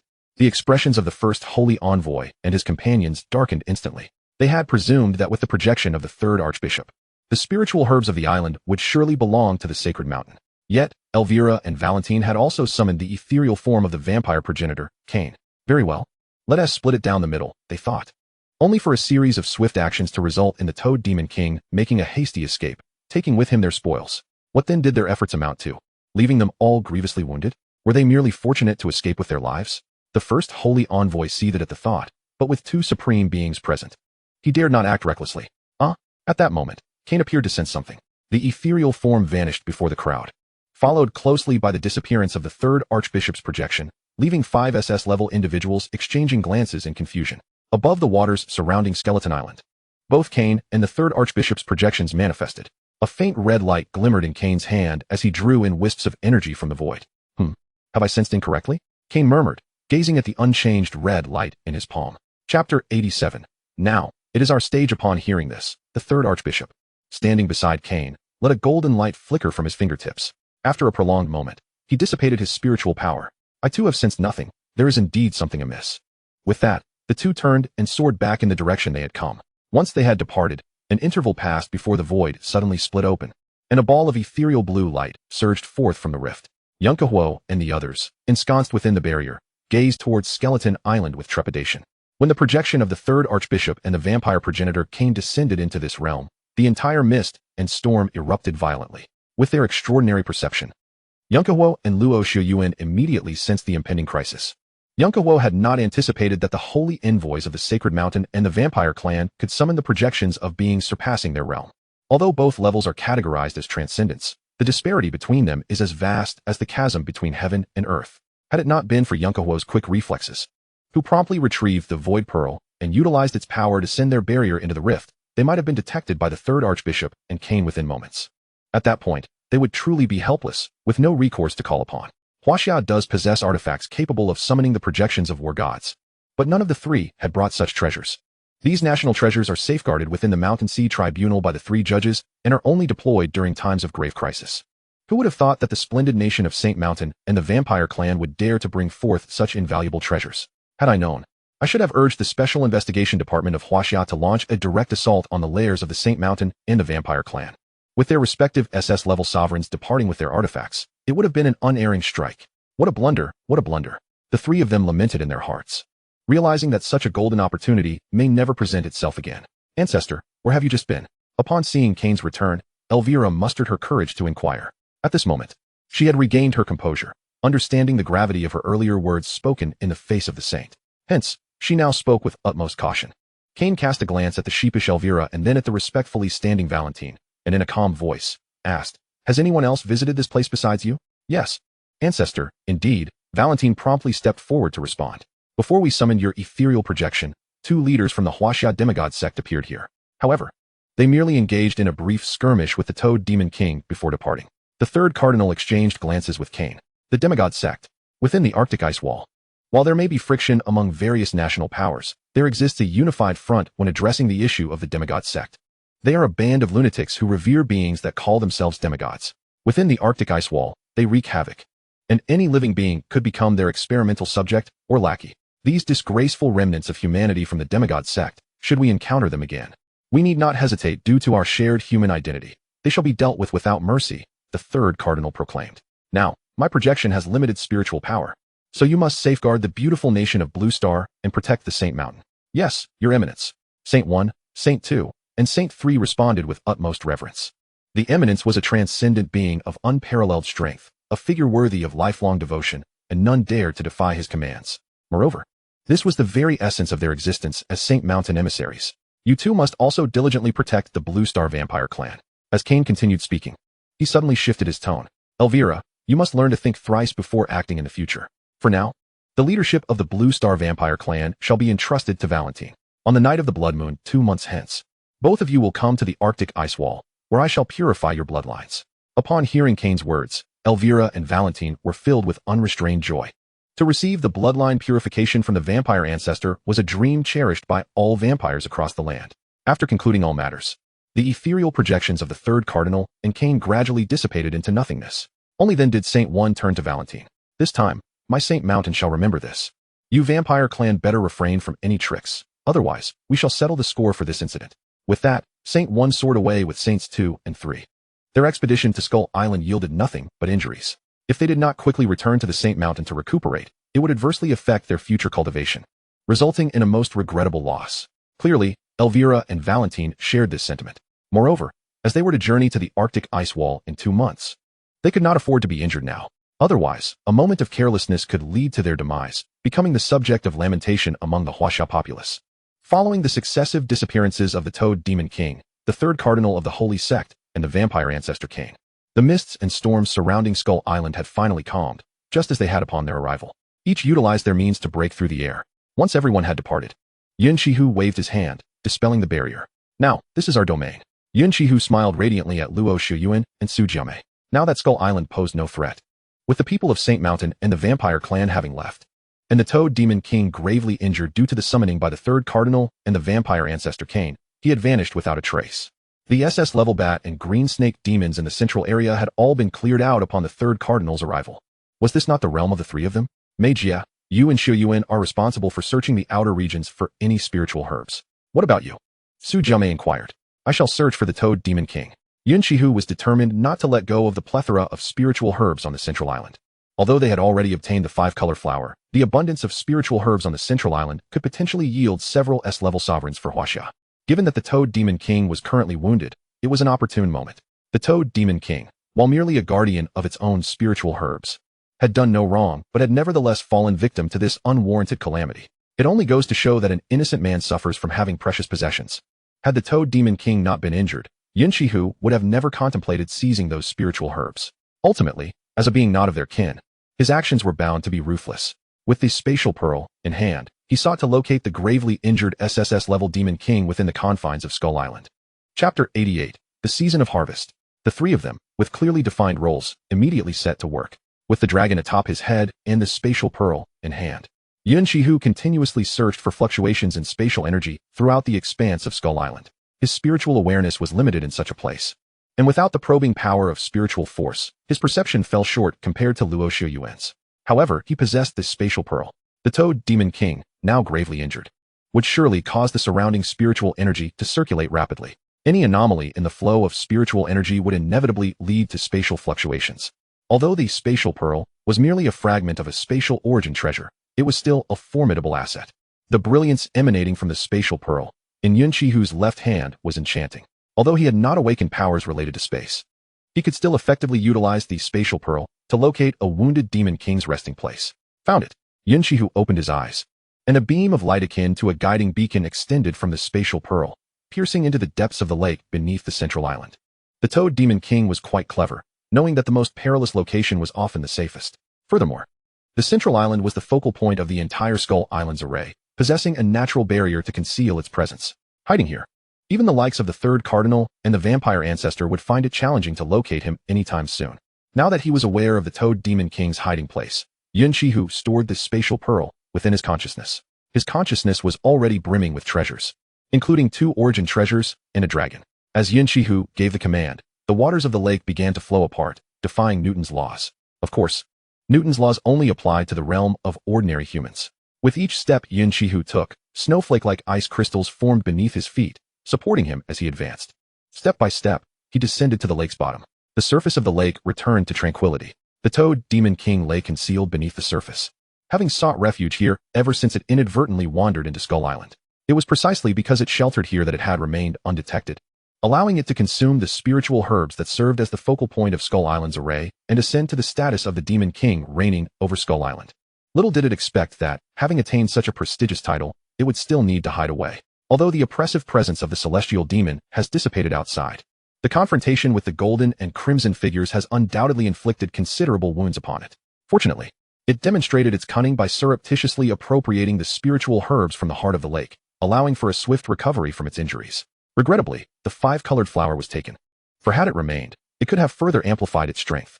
Just as the Toad Demon King was preparing to recuperate with the spiritual herbs, an unusual phenomenon rippled across the lake's surface, only to revert to its original state moments later. Subsequently, a white-haired man clad in a fox mask strode across the water. Each step he took birthing ice crystals as if by magic. "Ah, it's you." The Toad Demon King instantly recognized the individual as the one who had previously proclaimed himself the leader of the demigod sect. It readied itself to summon its demonic power for battle, but before it could make a move, Yun Xihe had extended his hand, unleashing a terrifying chill that encased the entire lake in ice. Although the Toad Demon King could still move, its mobility was severely restricted by the surrounding ice walls. "Toad Demon King, I have no intention of killing you.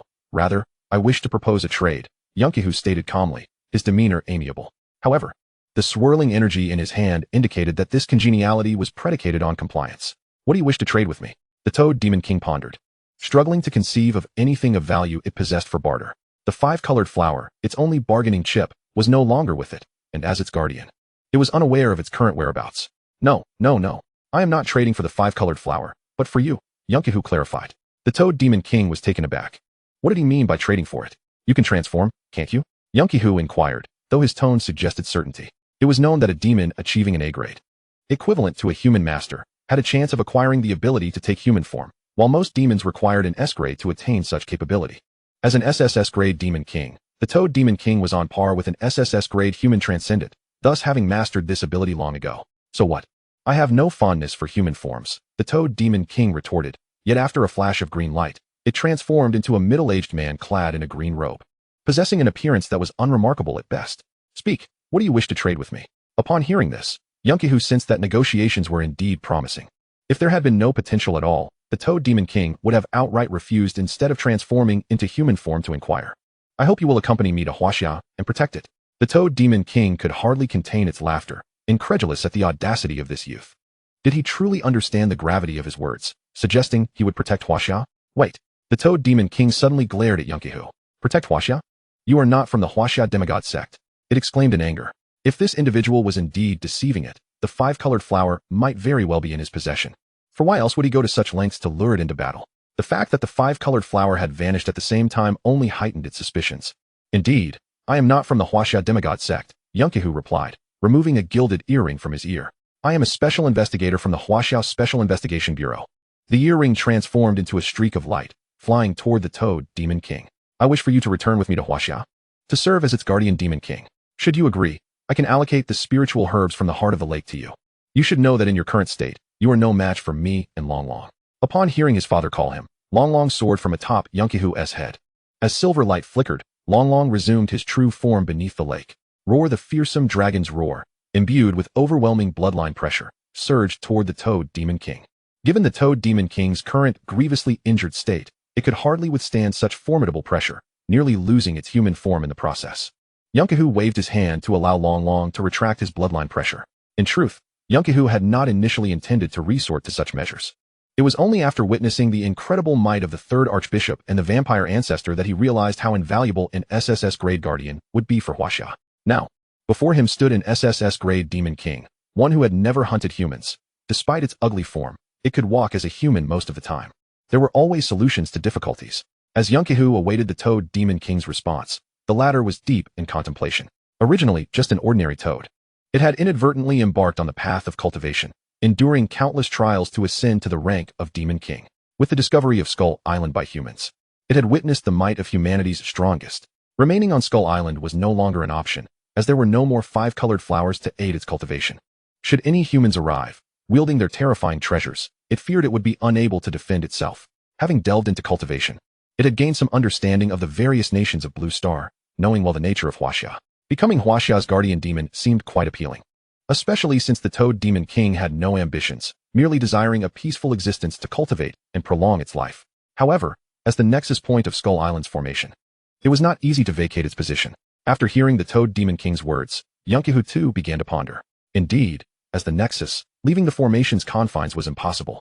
Even if one attempted to force their exit, the formation would collapse, unless a new nexus could be found to replace it. Yun Xihe's eyes brightened with realization. A solution had presented itself. For a new nexus to be viable, it must align with the formation's characteristics. Given that the formation was a natural creation of heaven and earth, using the flora of the earth as the nexus was the most suitable option. Skull Island was abundant in towering trees. However, he needed to delve deeper for specifics. With a solution in mind, the following steps became clearer. Toad Demon King. Since you wish to serve as Huaxia's guardian, you cannot be granted complete freedom. Here's what I propose. I will take a fragment of your soul, and in return, Huaxia will provide you with resources for cultivation, ensuring mutual benefit. Yun Xihe contemplated this method, knowing that such a contract could only be established between beings of extraordinary nature. Thus it was a fitting approach for the Toad Demon King. Lacking the means to control demons, he had the soul summoning banner at his disposal. The power of the soul was a fusion of spirit and consciousness, and it would be effortless to extract a fragment of the Toad Demon King's soul using the banner's power. As long as he possessed a fragment of the Toad Demon King's soul, should it ever betray him, he could instantaneously counteract with that fragment, inflicting severe damage to its essence. The Toad Demon King nodded in agreement, having prepared itself for this eventuality. If it were to appear in Huaxia as a demon, some means of checks and balances from the other party was only to be expected. With the Toad Demon King's consent, Yun Xihe summoned the Soul Summoning Banner. As the Soul Summoning Banner made its appearance, a black chain shot forth under the mystical influence of Yun Xihe, piercing directly into the mind of the Toad Demon King. In an instant, it extracted a nearly transparent gray entity, indiscernible in nature. The Toad Demon King felt as though he had lost something vital, experiencing a fleeting discomfort throughout his entire being. Yun Xihe collected a fragment of the Toad Demon King's soul, preparing to return it to the Shanghai Tribunal for adjudication by Chief Judge Zhang Yi.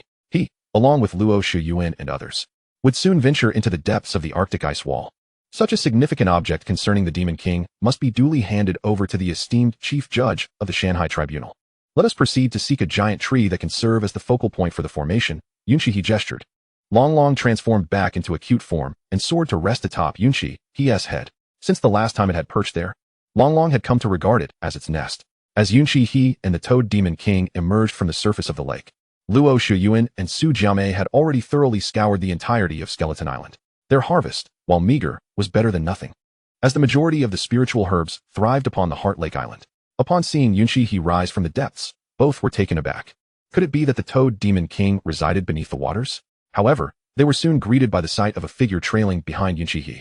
Although they had never encountered the Toad Demon King in his humanoid form, they could sense the lingering, somewhat feeble aura of demonic energy emanating from this ordinary-looking middle-aged man, identical to that of the Toad Demon King. Xihe, could this be? Luo Shiyuan's eyes glimmered with insight.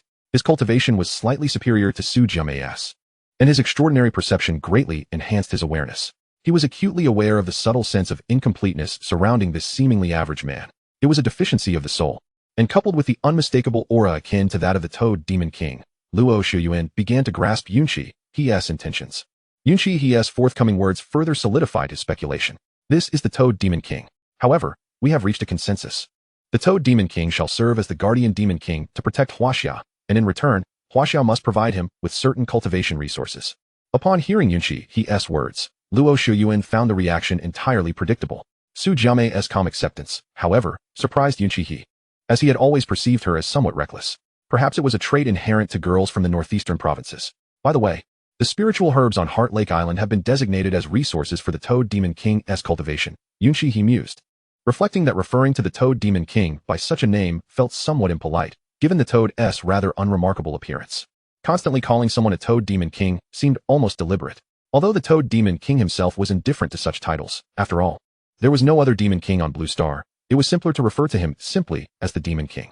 Luo Shiyuan and Su Jiamei had no objections. After all, the remaining spiritual herbs on Heart Lake Island were not rare treasures and paled in comparison to the value of the five-colored flower. Exchanging them for an SSS-grade Demon King was undoubtedly a profitable transaction. Shall we return to Huaxia now? After digesting the monumental news brought by Yun Xihe, Su Jiamei inquired. No, the Demon King cannot leave the confines of Skeleton Island just yet. We need to find an object to replace him as the focal point of the formation. Only then can the Demon King depart from Skeleton Island. Luo Shiyuan pondered. Are you suggesting we seek an ancient tree as a substitute? After a moment's contemplation, Luo Shiyuan understood Yun Xihe's strategy.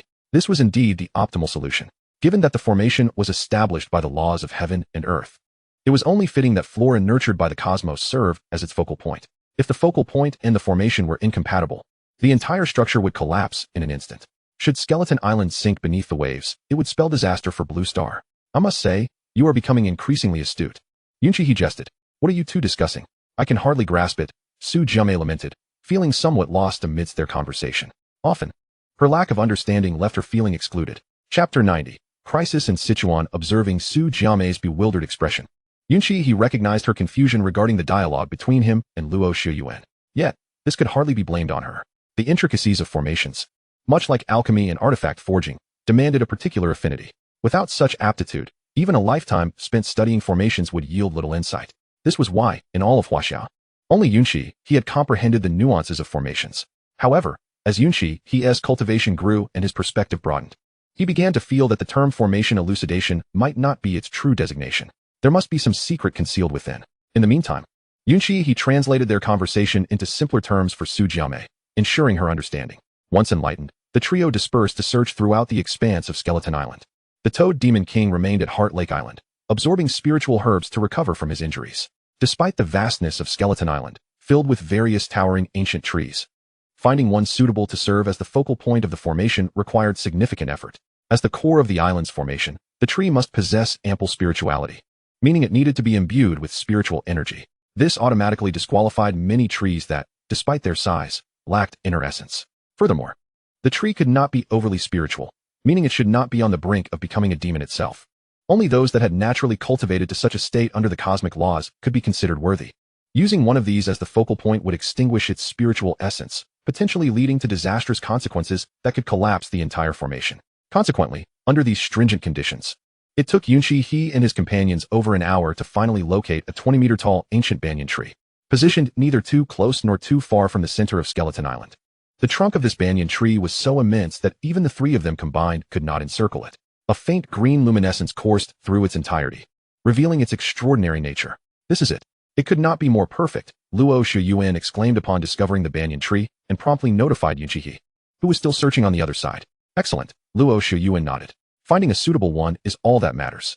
He then channeled his spiritual energy, directly relocating the banyan tree along with the surrounding soil to the central area. The subsequent steps were beyond the capabilities of himself and Su Jiame. It was now time for Yun Xihe to showcase his abilities. After receiving Yun Xihe's affirmative response, indicating that he required no assistance, Luo Shiyuan settled down with Su Jiame to the side, mimicking Yun Xihe's mannerisms as he pulled out a variety of snacks to munch on. Su Jiame couldn't help but notice the way his eyes twinkled with excitement. How is it that after spending less than 2 months with Xiaohe, you've become so much more relaxed? Su Jiame remarked, recalling how composed Luo Shiyuan had been when she first met him. He had exuded an air of reliability that was comforting. Now, after merely completing a few tasks together with Yun Xihe, he seemed to have let his guard down significantly. While it was true that being overly tense was not ideal, she was curious about how Yun Xihe had such a profound influence on those around him. I am still the same. It's just that having observed this prodigy's style of operation, I realize that there is much to be gained from adopting the best practices, Luo Shiyuan replied, casting a glance at the industrious Yun Xihe. Working alongside someone more talented than oneself invites a collision of perspectives and methodologies, which may continuously transform and elevate one's own abilities. This also reflects the positive influence that geniuses impart on those around them. In the past, it was Luo Shiyuan who shaped the people in his vicinity, leading the Special Investigation Bureau of Shanjing City to become renowned for its strict adherence to discipline and law. Now, however, it seems that the tables have turned, and he finds himself under the influence of another genius. Upon hearing this, Su Jiame fell silent, for Luo Shiyuan's words rang true. Given the prodigious nature of Yun Xihe, it is indeed difficult not to be affected by his presence. She is now a disciple of the spirit I War God. Although she is somewhat older, she is nonetheless contemporaneous with both Yun Xihe and Luo Shiyuan. As they venture further into the Arctic ice wall, their paths are likely to intersect many more times. While the two conversed, Yun Xihe has successfully inscribed a barrier in midair. This barrier serves to temporarily obscure the aura of the formation eye from the Toad Demon King during the transfer of the formation's focal point.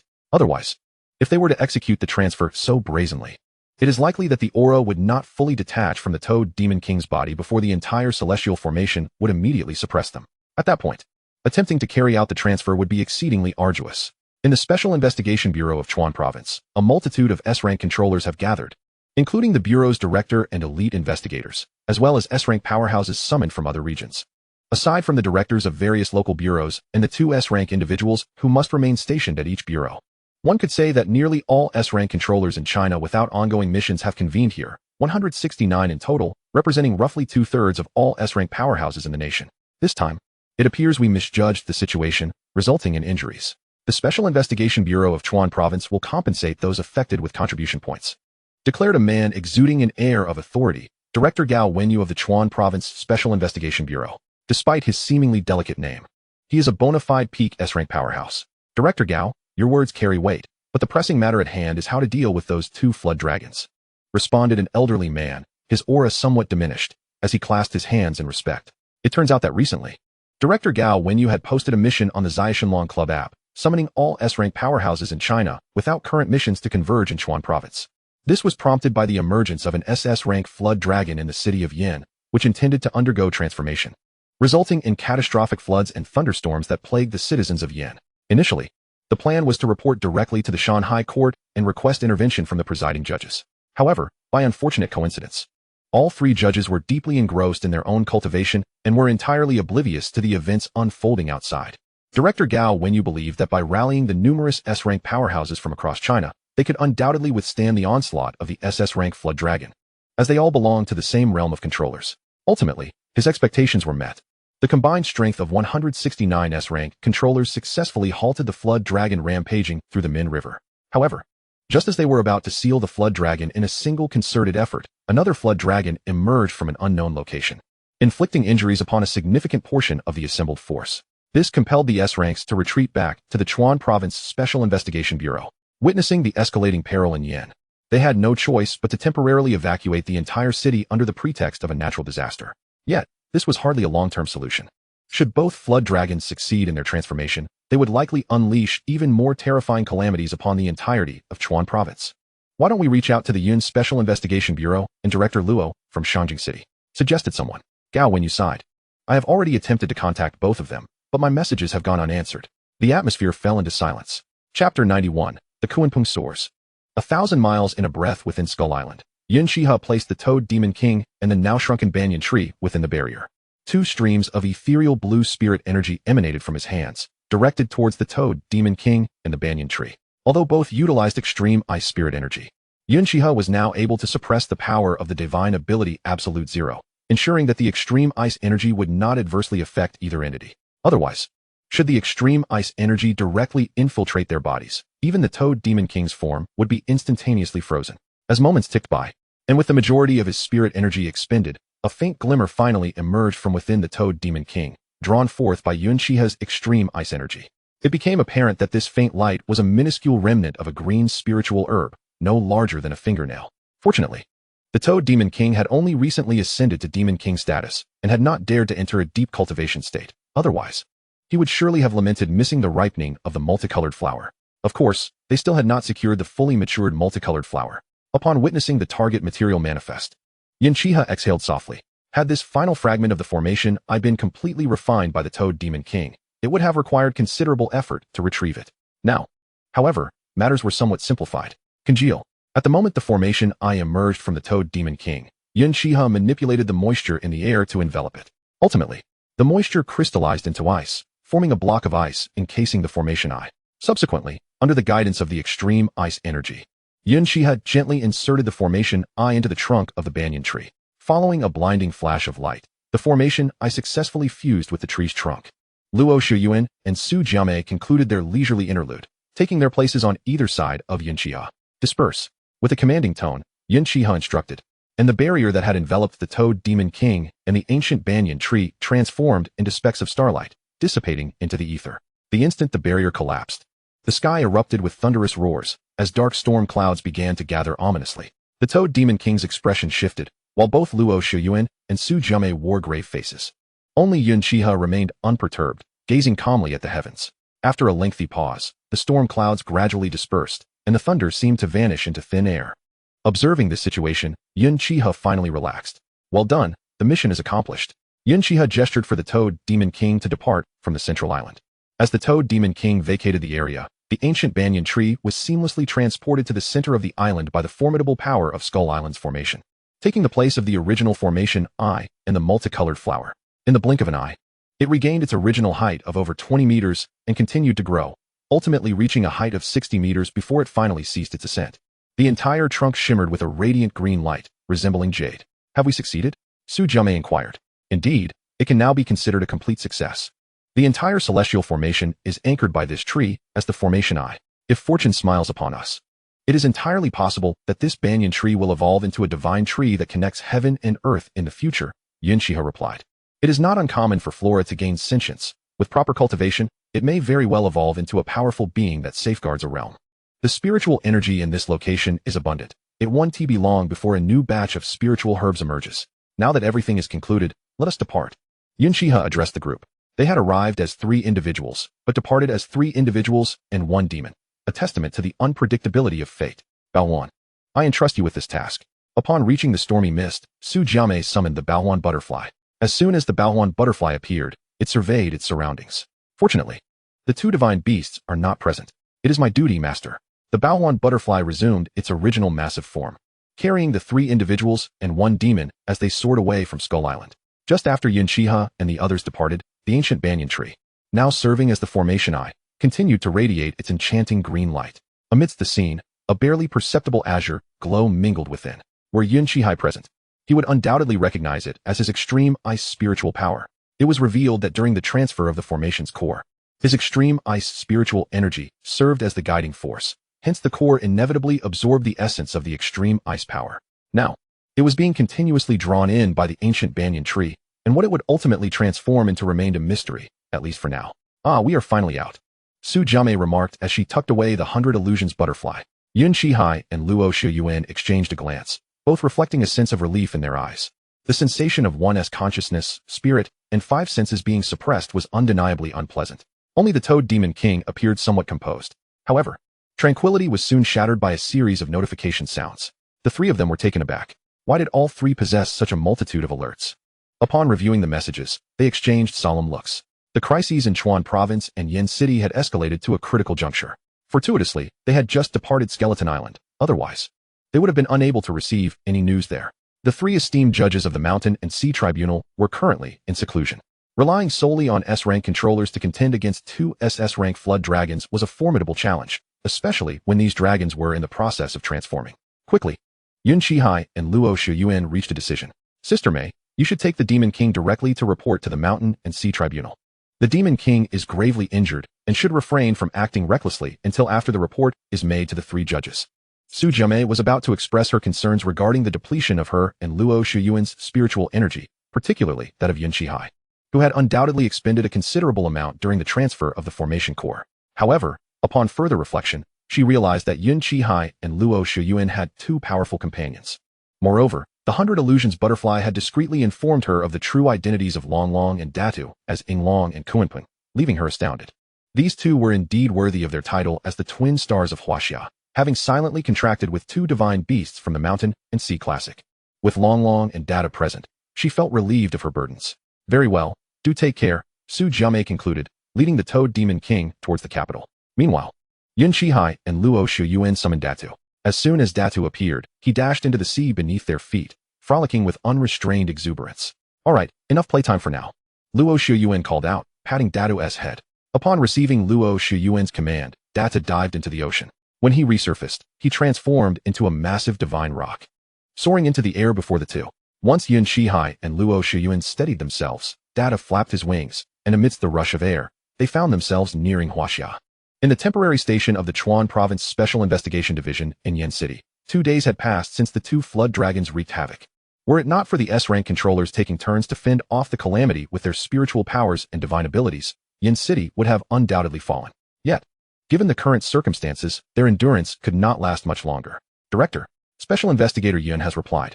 He said he and Director Luo from the capital are on their way. Chapter 92, Playing the Fool to Eat the Tiger? I only know how to win. Upon hearing the news relayed by his subordinate, not only Gao Wenyu but all the S-rank experts present felt a newfound sense of hope. Their immediate task was to hold off until the 2 esteemed figures arrived, preventing the disaster from escalating further. Just as they were contemplating this, a whistling sound pierced the air as 2 figures descended from the sky, Yun Xihe and Xihe landed gracefully. Data had been summoned into Xihe's consciousness, leaving the S-rank experts astonished by their swift arrival. Director Luo, Special Investigator Yun. They greeted in unison. Yes, please update us on the situation, Xihe nodded, acknowledging their prior understanding from the messages on the app, yet sensing it was insufficient. Director Luo, Special Investigator Yun, I am Gao Wenyu, the director of the Chuan Province Special Investigation Division. He introduced himself with a salute. These two flood dragons have cultivated in the Taoist sacred mountain of Qingcheng in Yin City. Qingcheng Mountain, the green and white snakes? Yun Xihe expressed surprise. Is this some sort of theatrical play coming to life? I thought the tale of the legend of the white snake was merely a fabrication of ancient times. Yet, he pondered, perhaps such beings did exist in reality. Wasn't it said that the classic of mountains and seas was also a work of fiction? Special Investigator Yun, you jest. They are merely two ordinary serpents from Qingcheng Mountain, not sure where they learned their cultivation methods. Most crucially, while these two flood dragons have reached SS rank, they behave like ordinary